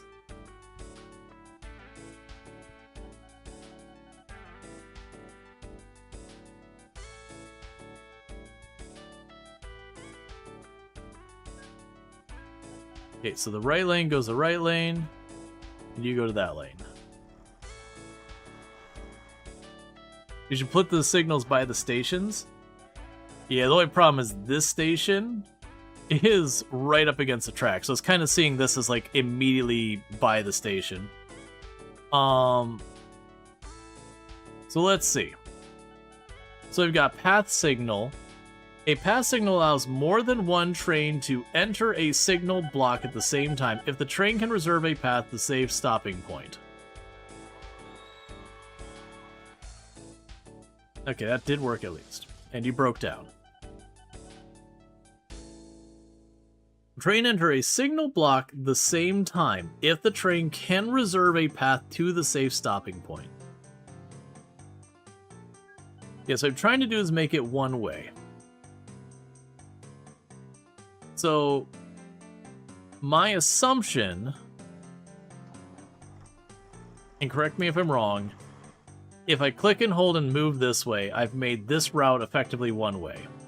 If I click and hold this way, I've effectively made that route one way. And then obviously this, I mean, as far as this gate's concerned, once you get in here, it can do whatever. And I didn't leave myself enough room to do anything logical here one way, because this is supposed to be one way here. Basically, I put this too close. I need to have like an extra tile here so I can put the gates. One thing that'll probably help is if I just wait for my money, I just build the second bridge and that'll alleviate a lot of this. Because ultimately what I want to do is like have this intersection that only one train can go into it at a time.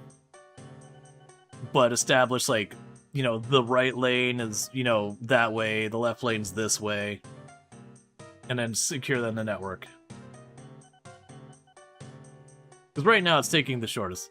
That's fine. We already realized that. I will want to fix that. I also realized... Oh, that didn't need to be... It's fine. Doesn't hurt anything yet.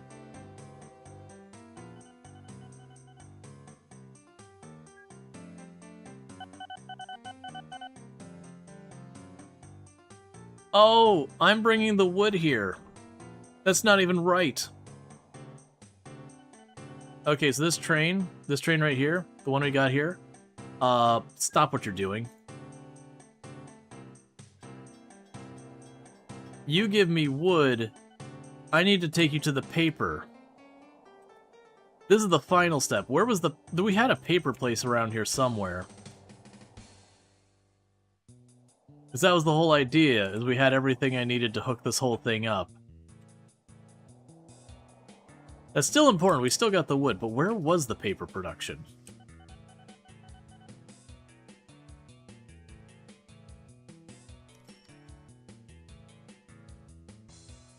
Was it over here, maybe?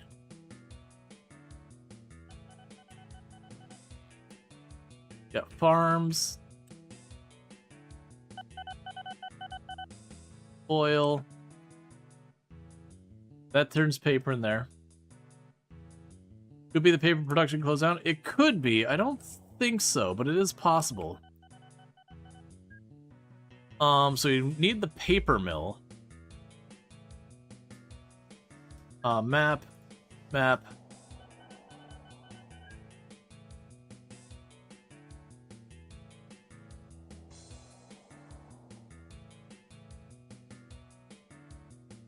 Let's see here. We can filter by industry, all cargo types. Paper is produced. I do wish I had a reasonable way to see what's nearby, because I find that kind of useless. It's just too much information. There's a farm.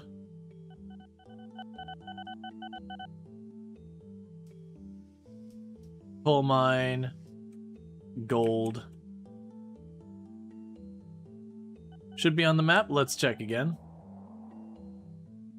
Map.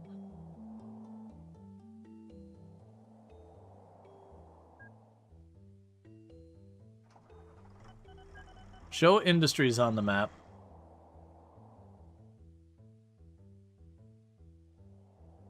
There is no paper anywhere nearby.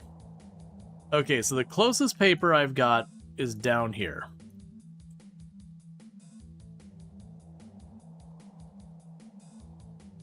That's okay. If that's what we gotta do, that's what we gotta do. First, let's get that bridge built. But then what we could do is we could take this and just branch it right off there, continue knocking down our trees, and just cut straight across.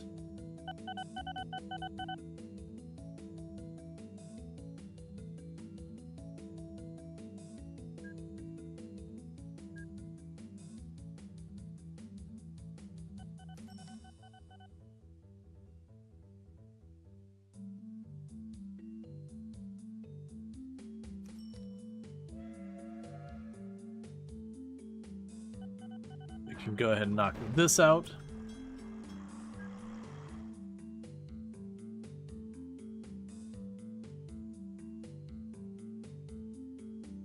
Okay. So we need about 10,000 more bucks. And that'll get us our not garbage bridge and give us our 2 routes.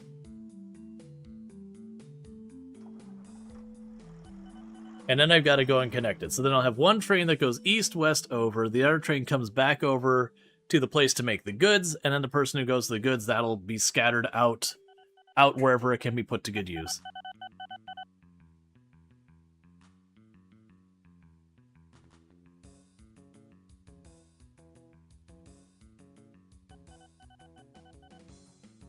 Yeah, so just need one more delivery from food should be enough to kick that over.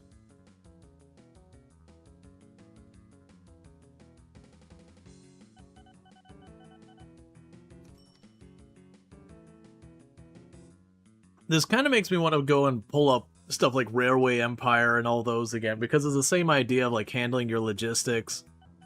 Granted, that one was entirely centered around trains, but it was like right in the both the UK and US had kind of the same problem, that locomotives started getting set up and all that, and there was like a lot of like really bitter rivalries and fighting between the different companies trying to get everything wired up and working together and all that stuff. That ultimately you had like different groups got involved to streamline it, because it was a thing, you'd get your ticket in one place and it'd only get you like, 100 miles down the track, and then you go there and you have to get a carriage to take you to the next railway over like on the other side of town to jump on that, which would be a separate ticket to take you like the next couple of miles, next some odd number of miles. But just taking your train from one side of an area to another was this whole thing about several competing companies and all that. And finally, just for the sanity of, the different cities and states and all that, kind of being like, all right, hang on. We're gonna have to get there and like make y'all play nice with each other, cause this sucks.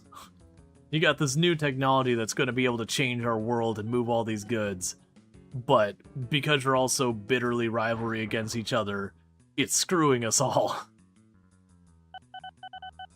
Alright, suspension bridge built.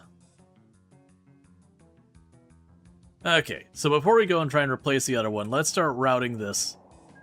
So we can go here. Able to get all the way to there.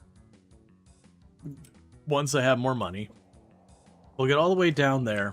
I'll have to make a little teeny tiny bridge to go across there. And then where we're going is right here. Now, actually, what I should do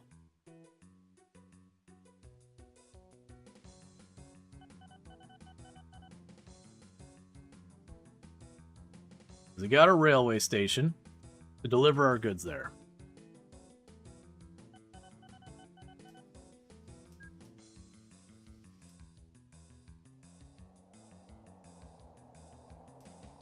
Let's see, bypassing. You love bypassing the oil well down the road from the refinery and going across the map to see big numbers roll in. Trust me, it's premium. You don't want the local stuff. Yeah. Yeah, it's always fun when you learn the way the math works in these games to start abusing that. Like, oh, it's just the longer the route, the better. Okay, we'll just fly it the entire length of the map. It's fine.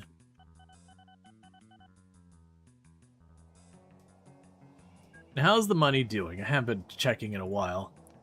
Our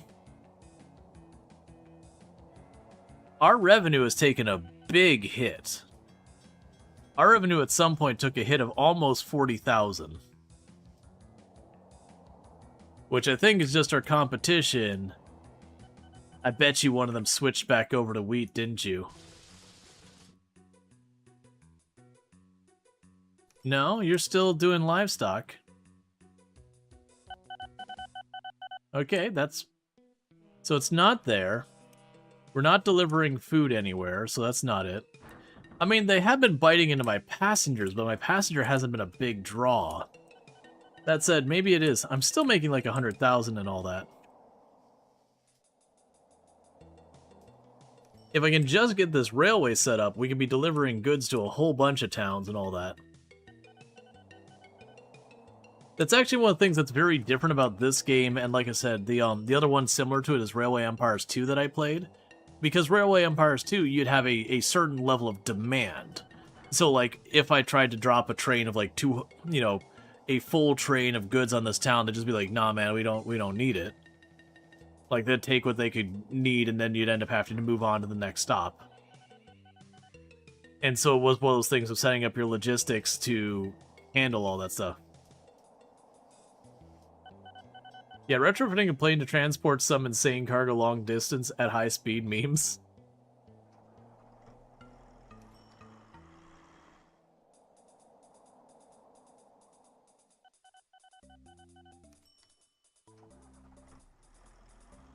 That's fine. Stop warning me about it.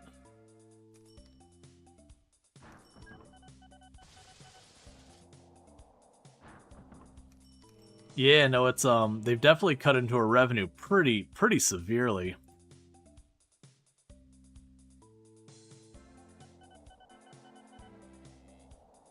We're also adding to our operating expenses with a bunch of this stuff.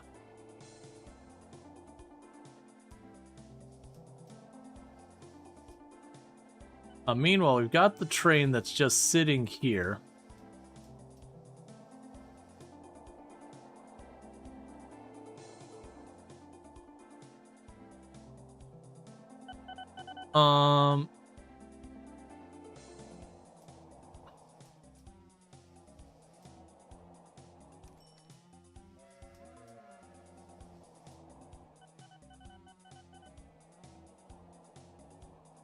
Okay, so drag you.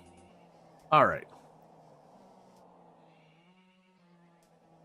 How's the other random short train going? Oh, it's going good. It's right there. It's just popping back and forth. Because it's taking that really slow bridge, I think that's hurt its money a lot. But it's still making good money. Only one passenger going back.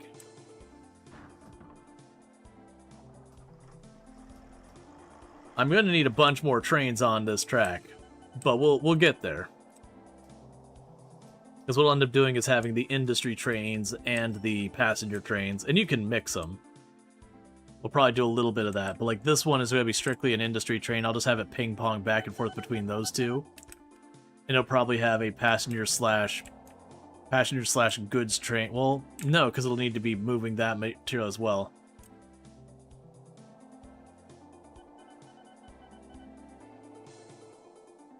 I mean, the other one in the middle of nowhere? That is an excellent question. How is this train doing? It's making money.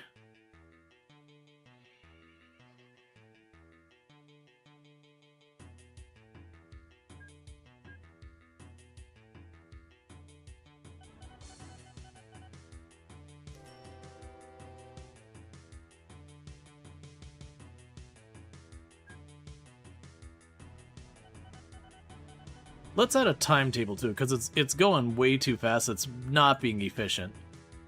So let's go ahead, and we'll say you take 2 days in that stop, and 2 days in that stop. Actually, we'll say 3 days.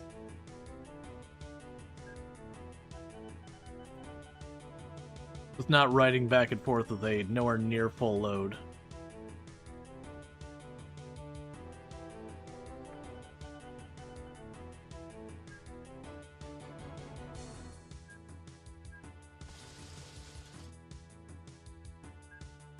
Because it's nowhere near full. It's just going too fast.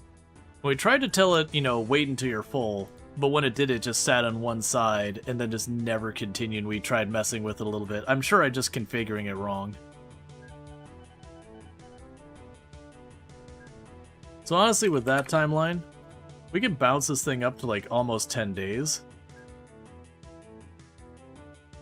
Probably longer.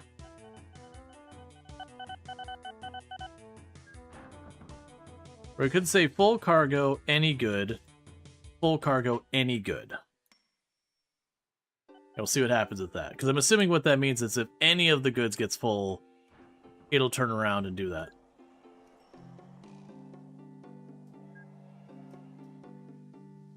Okay, so we got a bunch of money now.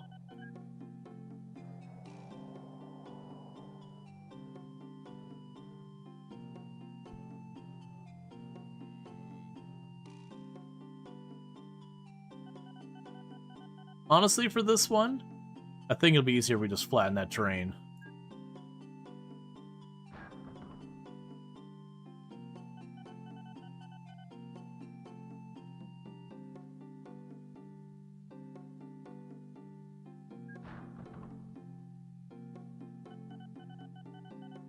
Oh! That's a ton of money. Okay, fine.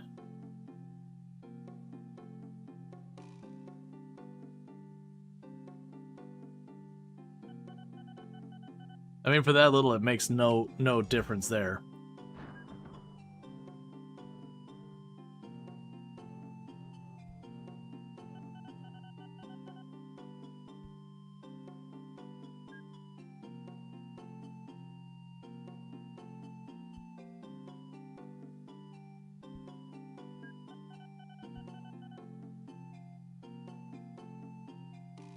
Okay, and we'll want to make another rail going back over.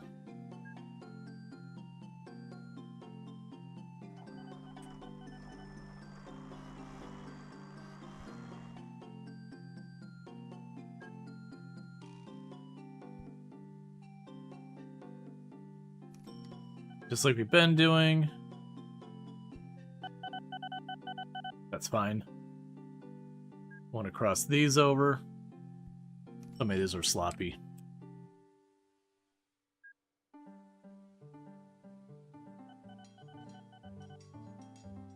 And then we can grab you.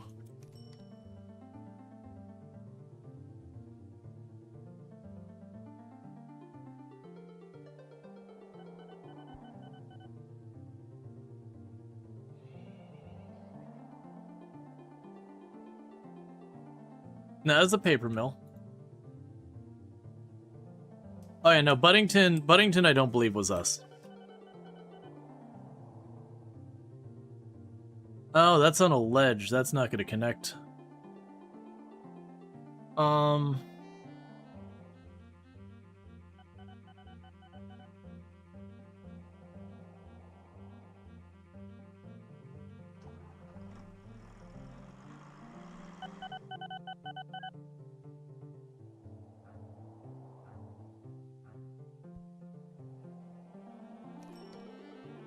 Okay, so let's get our trains all set up. So we got our first train here. So all you're going to be doing is grabbing the logs and dragging it over there. Do I want to have it come up this way as well? We probably could have the one train do those 3 processes. Yeah, so we'll do that. It'll then need the paper car. And we'll just work on this. Bring a goods car, if at all possible. And that might be a problem. We'll see. So you, you're gonna go to place with the wood. You're gonna pop down to you, where you're gonna turn to paper. And you're gonna turn up here to get the drop off for that. And that should be your route. So you should exit this way, go on down here, over here, grab that. You'll switch tracks, go out here, go all the way down here, do your thing here, switch tracks, go all the way back here, turn up this way, go down there, follow this in, and you're good.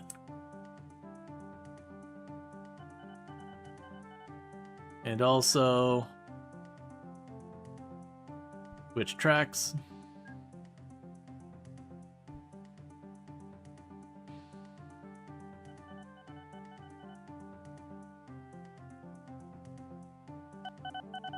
Alright, so we're again at the point of I gotta get my signal sorted.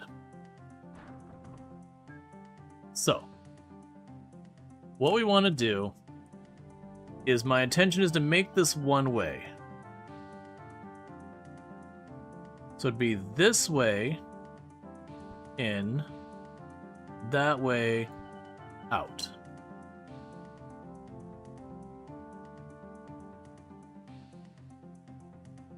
So it decides the route before it hits the bridge. And you'd want to get that bridge fixed to not be awful. And this whole thing isn't even, which is going to be a whole mess, and I don't think this town is going to cooperate with me because they hate my guts.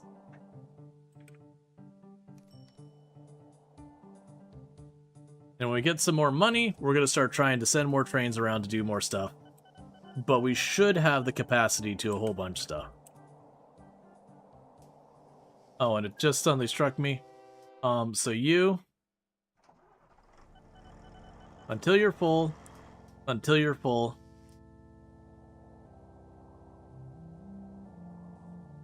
And the last one we can't say with confidence. Because you did not grab anything at all.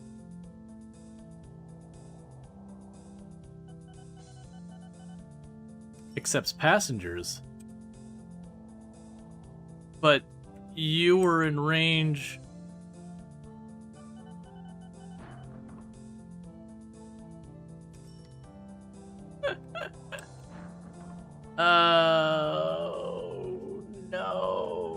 No, it's off by 1.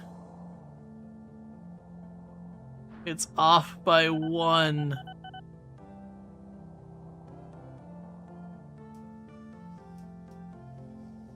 Yeah, I can just expand the radius here. I can make this work.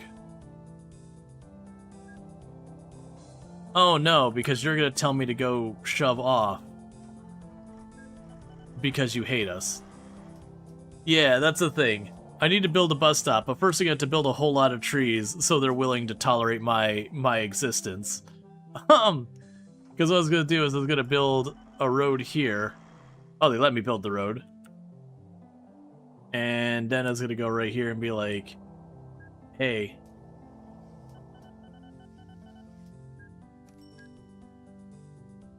Alright. So what I'm gonna have to do is I'm gonna have to bribe them by building a bunch of trees.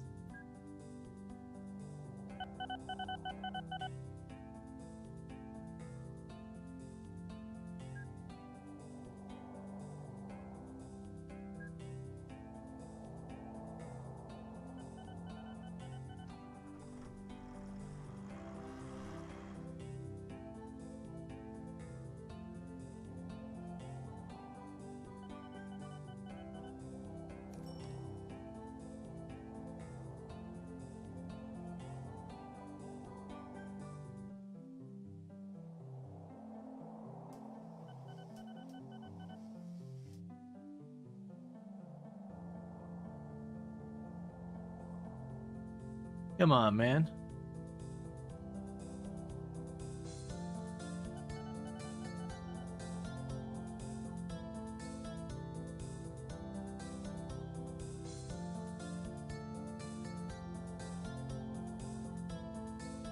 If you place a lorry station next to the train station, it might extend to include the tree farm. But yeah, so what it's actually trying to do is put like the just a depot down there for the same basic purpose.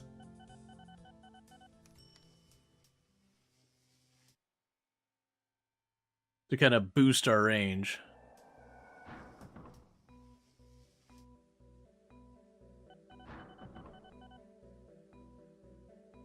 The problem is they're not going to let me do anything.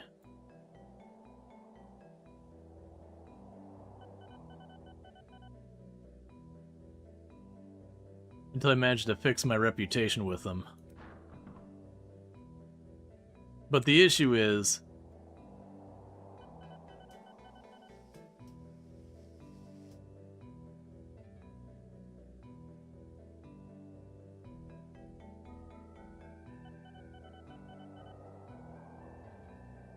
I kind of screw myself. You know what?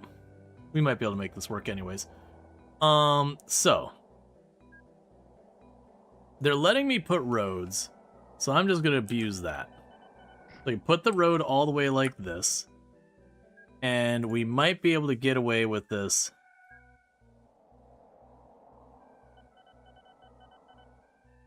Come on. Don't make me go too far away.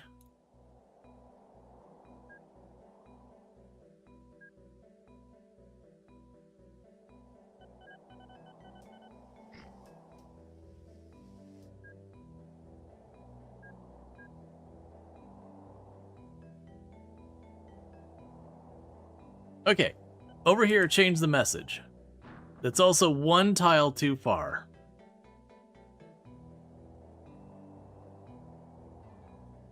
As far over as I can go.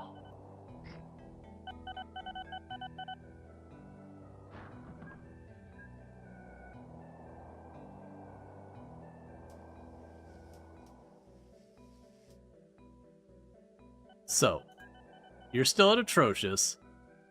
I got an idea. It's gonna seem weird, but I'm willing to bet there's a bottom for how low your rep can get. And so if we're already at said bottom, and I delete it all, we don't go that far down. And then I turn around.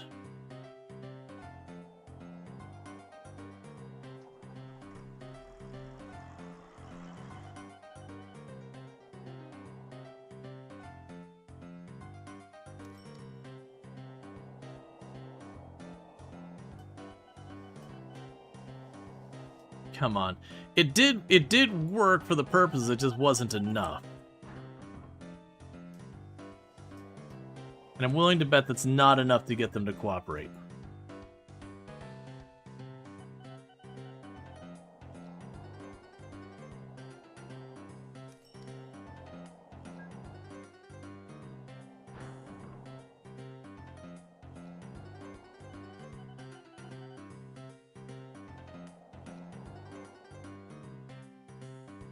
Can you imagine Produce Law Corporation? They pull this, they don't even ship any goods? Well, I'm trying.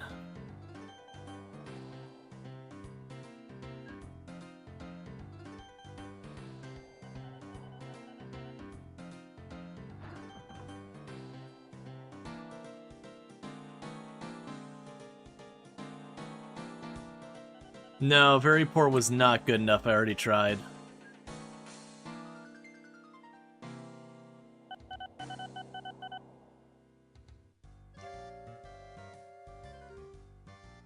We're spending all our money.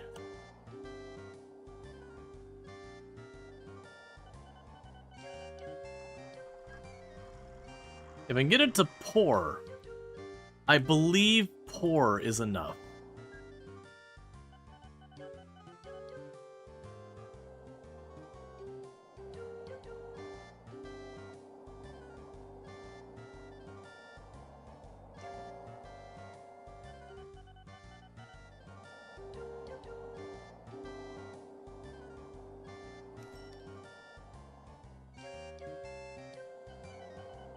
Oh, oh.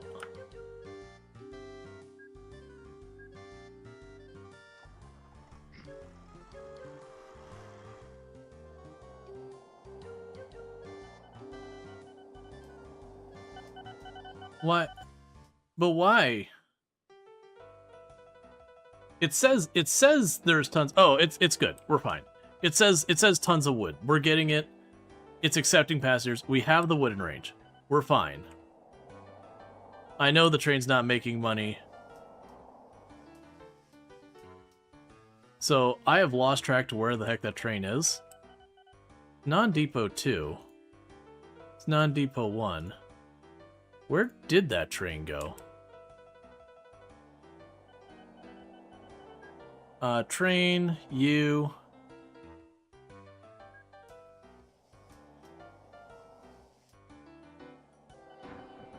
There we go. Alright. You know, it's been waiting in their train station because it was never going to get the goods it needed.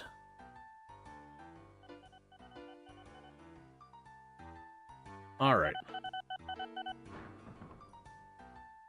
So bear with me, I'm just going to do this real fast.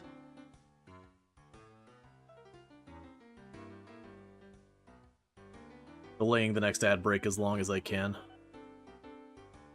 I'll need to be wrapping up it relatively soon. Okay, get the trees out of here, get the road construction, the landscaping. So train's making its way. It's not very fast. We cheaped out on our train quite a bit.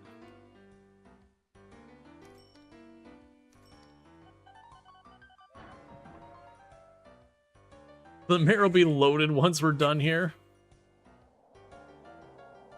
I guess. We put so much effort into pleasing these people. We knocked down some trees here. We've literally like made their forest so dense it's now a fire hazard.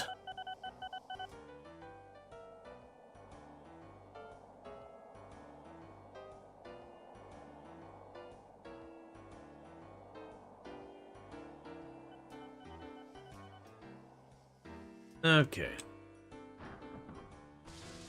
So something that's gonna need to end up happening over here is we are gonna start needing to expand some of our trains. We destroyed their old growth forest so we could replant a monocrop and they still hate us. That's probably true. That's probably pretty accurate to exactly what happened.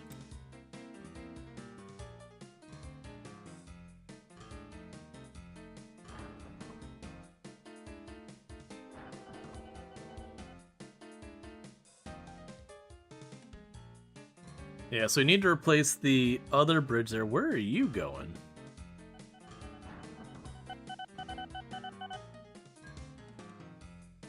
Oh, you're doing maintenance. That's fair.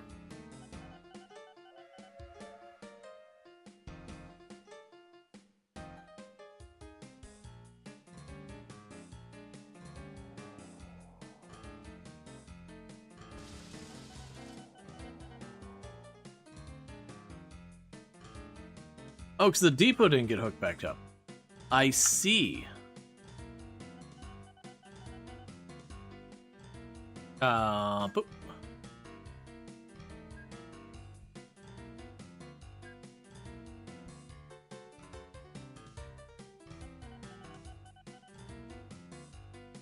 Think about how many demolition and how many planting jobs. I know, right? We're very environmentally conscious.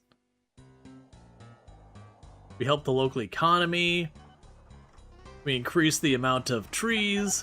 We have planted so many trees.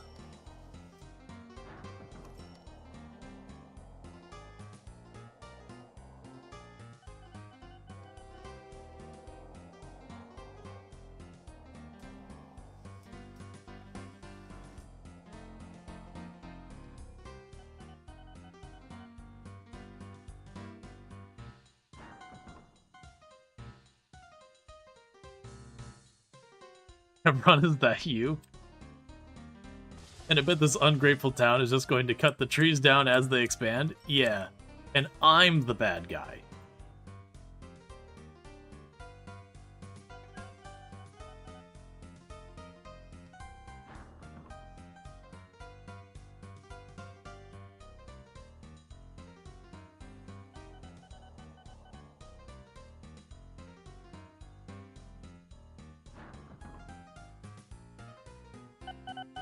And Lee Hill is just growing here rapidly.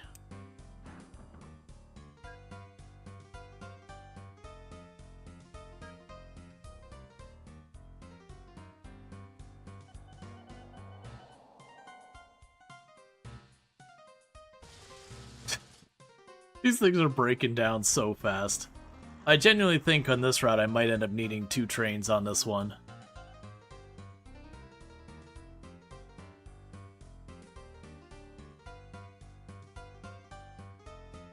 The lorries I was using actually worked relatively well.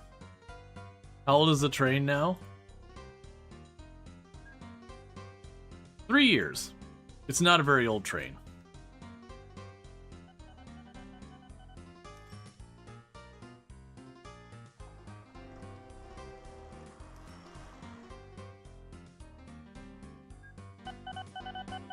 So it's got a ton of paper now.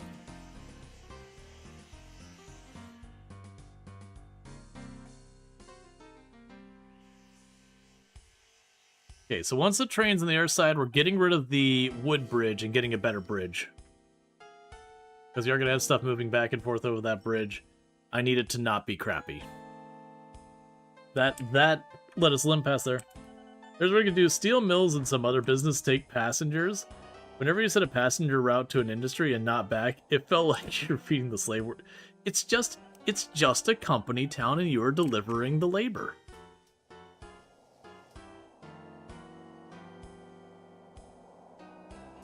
When you go and you deliver people to a company town, there's no need to bring them back. They live at work now.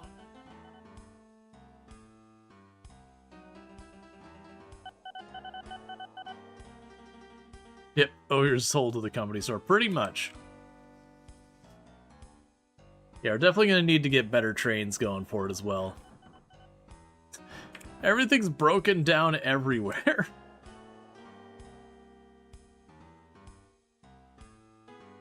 the labor, which is a consumable. Yep.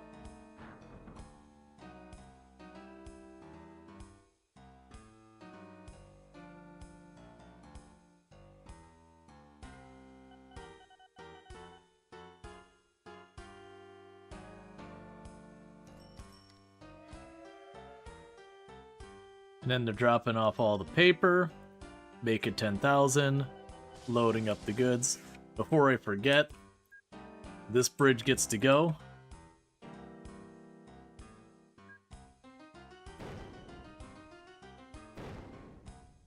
Wait, what?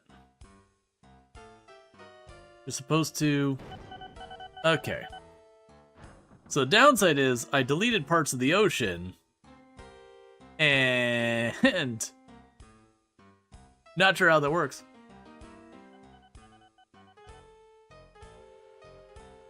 Do they... So I don't know, like, when it comes to scheduling, how any of that works. So we have here... So maintenance interval 150 days. So they already have it on default. You can also set based on percentage, which might be what we need to do. I can't do anything real fast because that's waiting. And you'll be like 65, right? 69.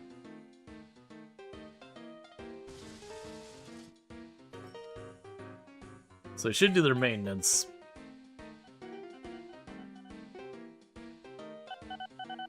You think you put it on their schedule too? Oh, just have it like go through all the stops, hit maintenance, go through all the stops, hit maintenance.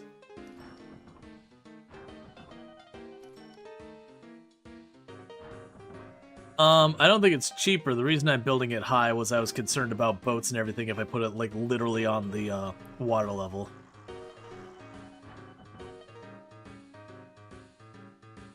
So I just need one of our boat payouts should be enough to get the suspension bridge, and then our bridges will be good.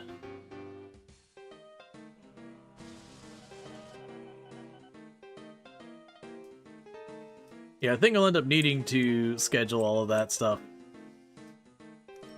I'm curious what some of our competitors are doing, like the one who's been ferrying people and making millions of dollars a year. It does make me wonder with a bunch of that stuff.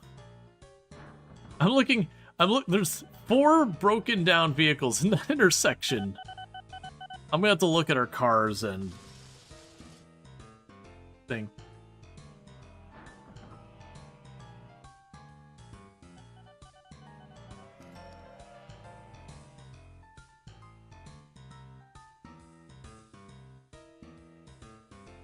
Okay, we just need the next payout to happen. Yeah, so it looks like I'll have to set them up to like schedule just go to the depot as able.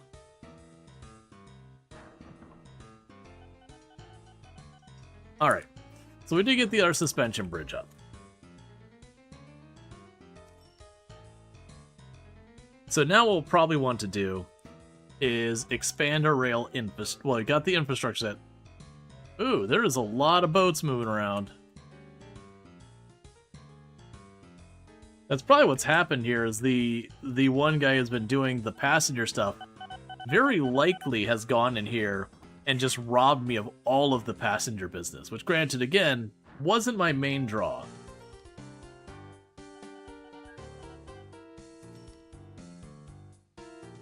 Yeah, they've been, so our profit's going back up now. We got some production lines on, but he ate like 40,000 out of my revenue.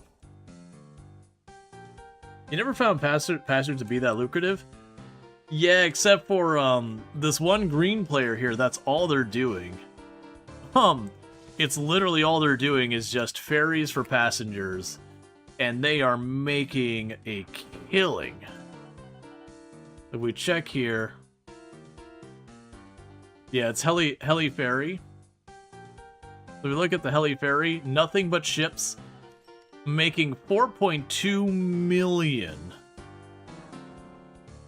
How's the game? I'm enjoying it. So single-handedly just... What's his routes? Everywhere. His routes are body of water everywhere. Just bulk.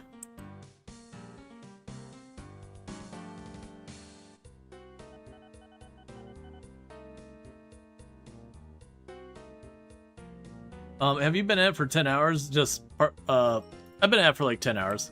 We'll probably be wrapping up here in just a minute because I am going a little bit long. I've been enjoying this game. I think we'll probably do this again tomorrow. It seems like people are enjoying it. There's a lot of nostalgia that I don't have because this is my first time playing. But there's been a lot of people who are like, oh my god, this is such a great game. I'm like, cool. That's kind of why I popped into it, because it was one of those things that I've heard a lot of people speak very highly of. And it just wasn't a game I got introduced to. It's giving SimCity 2000. Yeah, so it's the same devs as Roller Coaster Tycoon, which is why it does have that similar aesthetic. So like, I don't build the city, I just do the shipping. I ship people, I ship goods, I ship like valuables and all that stuff. Do you start to get more people on routes if you keep succeeding? Well, yeah, that's the idea of what would happen is as your city grows, you should get more people to bring. I'm assuming we look at some of these ones where he's set up.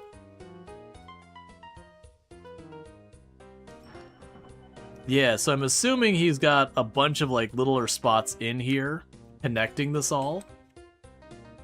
So that the station, as it were, covers the whole area. Could you ask somebody what you're doing and learning the game? So I learned that knocking down a mountain and a lot of trees nearby someone who lives in the wood makes them unhappy. They don't like that. And then they won't let you build train stations nearby. I'm also not really learning how to make signals work on the trains too well. Maintenance is very, very important. As you can tell from my vehicles breaking down constantly. Cities grow as you transfer mail and people, and your stations get bigger share of them as you transport them. Yep. Yeah, no, that's it. If you look at the cities here, they'll have all that kind of stuff. You can also, they'll want goods and all that. But yeah, so this city here, we were growing it a lot before the other person got involved. But yeah, no, the game talks about when you provide the cities with stuff, they will grow. So that's like one of the reasons why this is one of the largest cities on the map, is I've been managing that city. I do wonder if it is still pretty high up there on the town directory. Not anymore! We were up there. But I'm willing to bet with the other guy, they just keep growing that and growing that and growing this. Oh, so you grew it and this guy just jumped in and yoinked your passengers? Yes. Yep, that's pretty much what happened.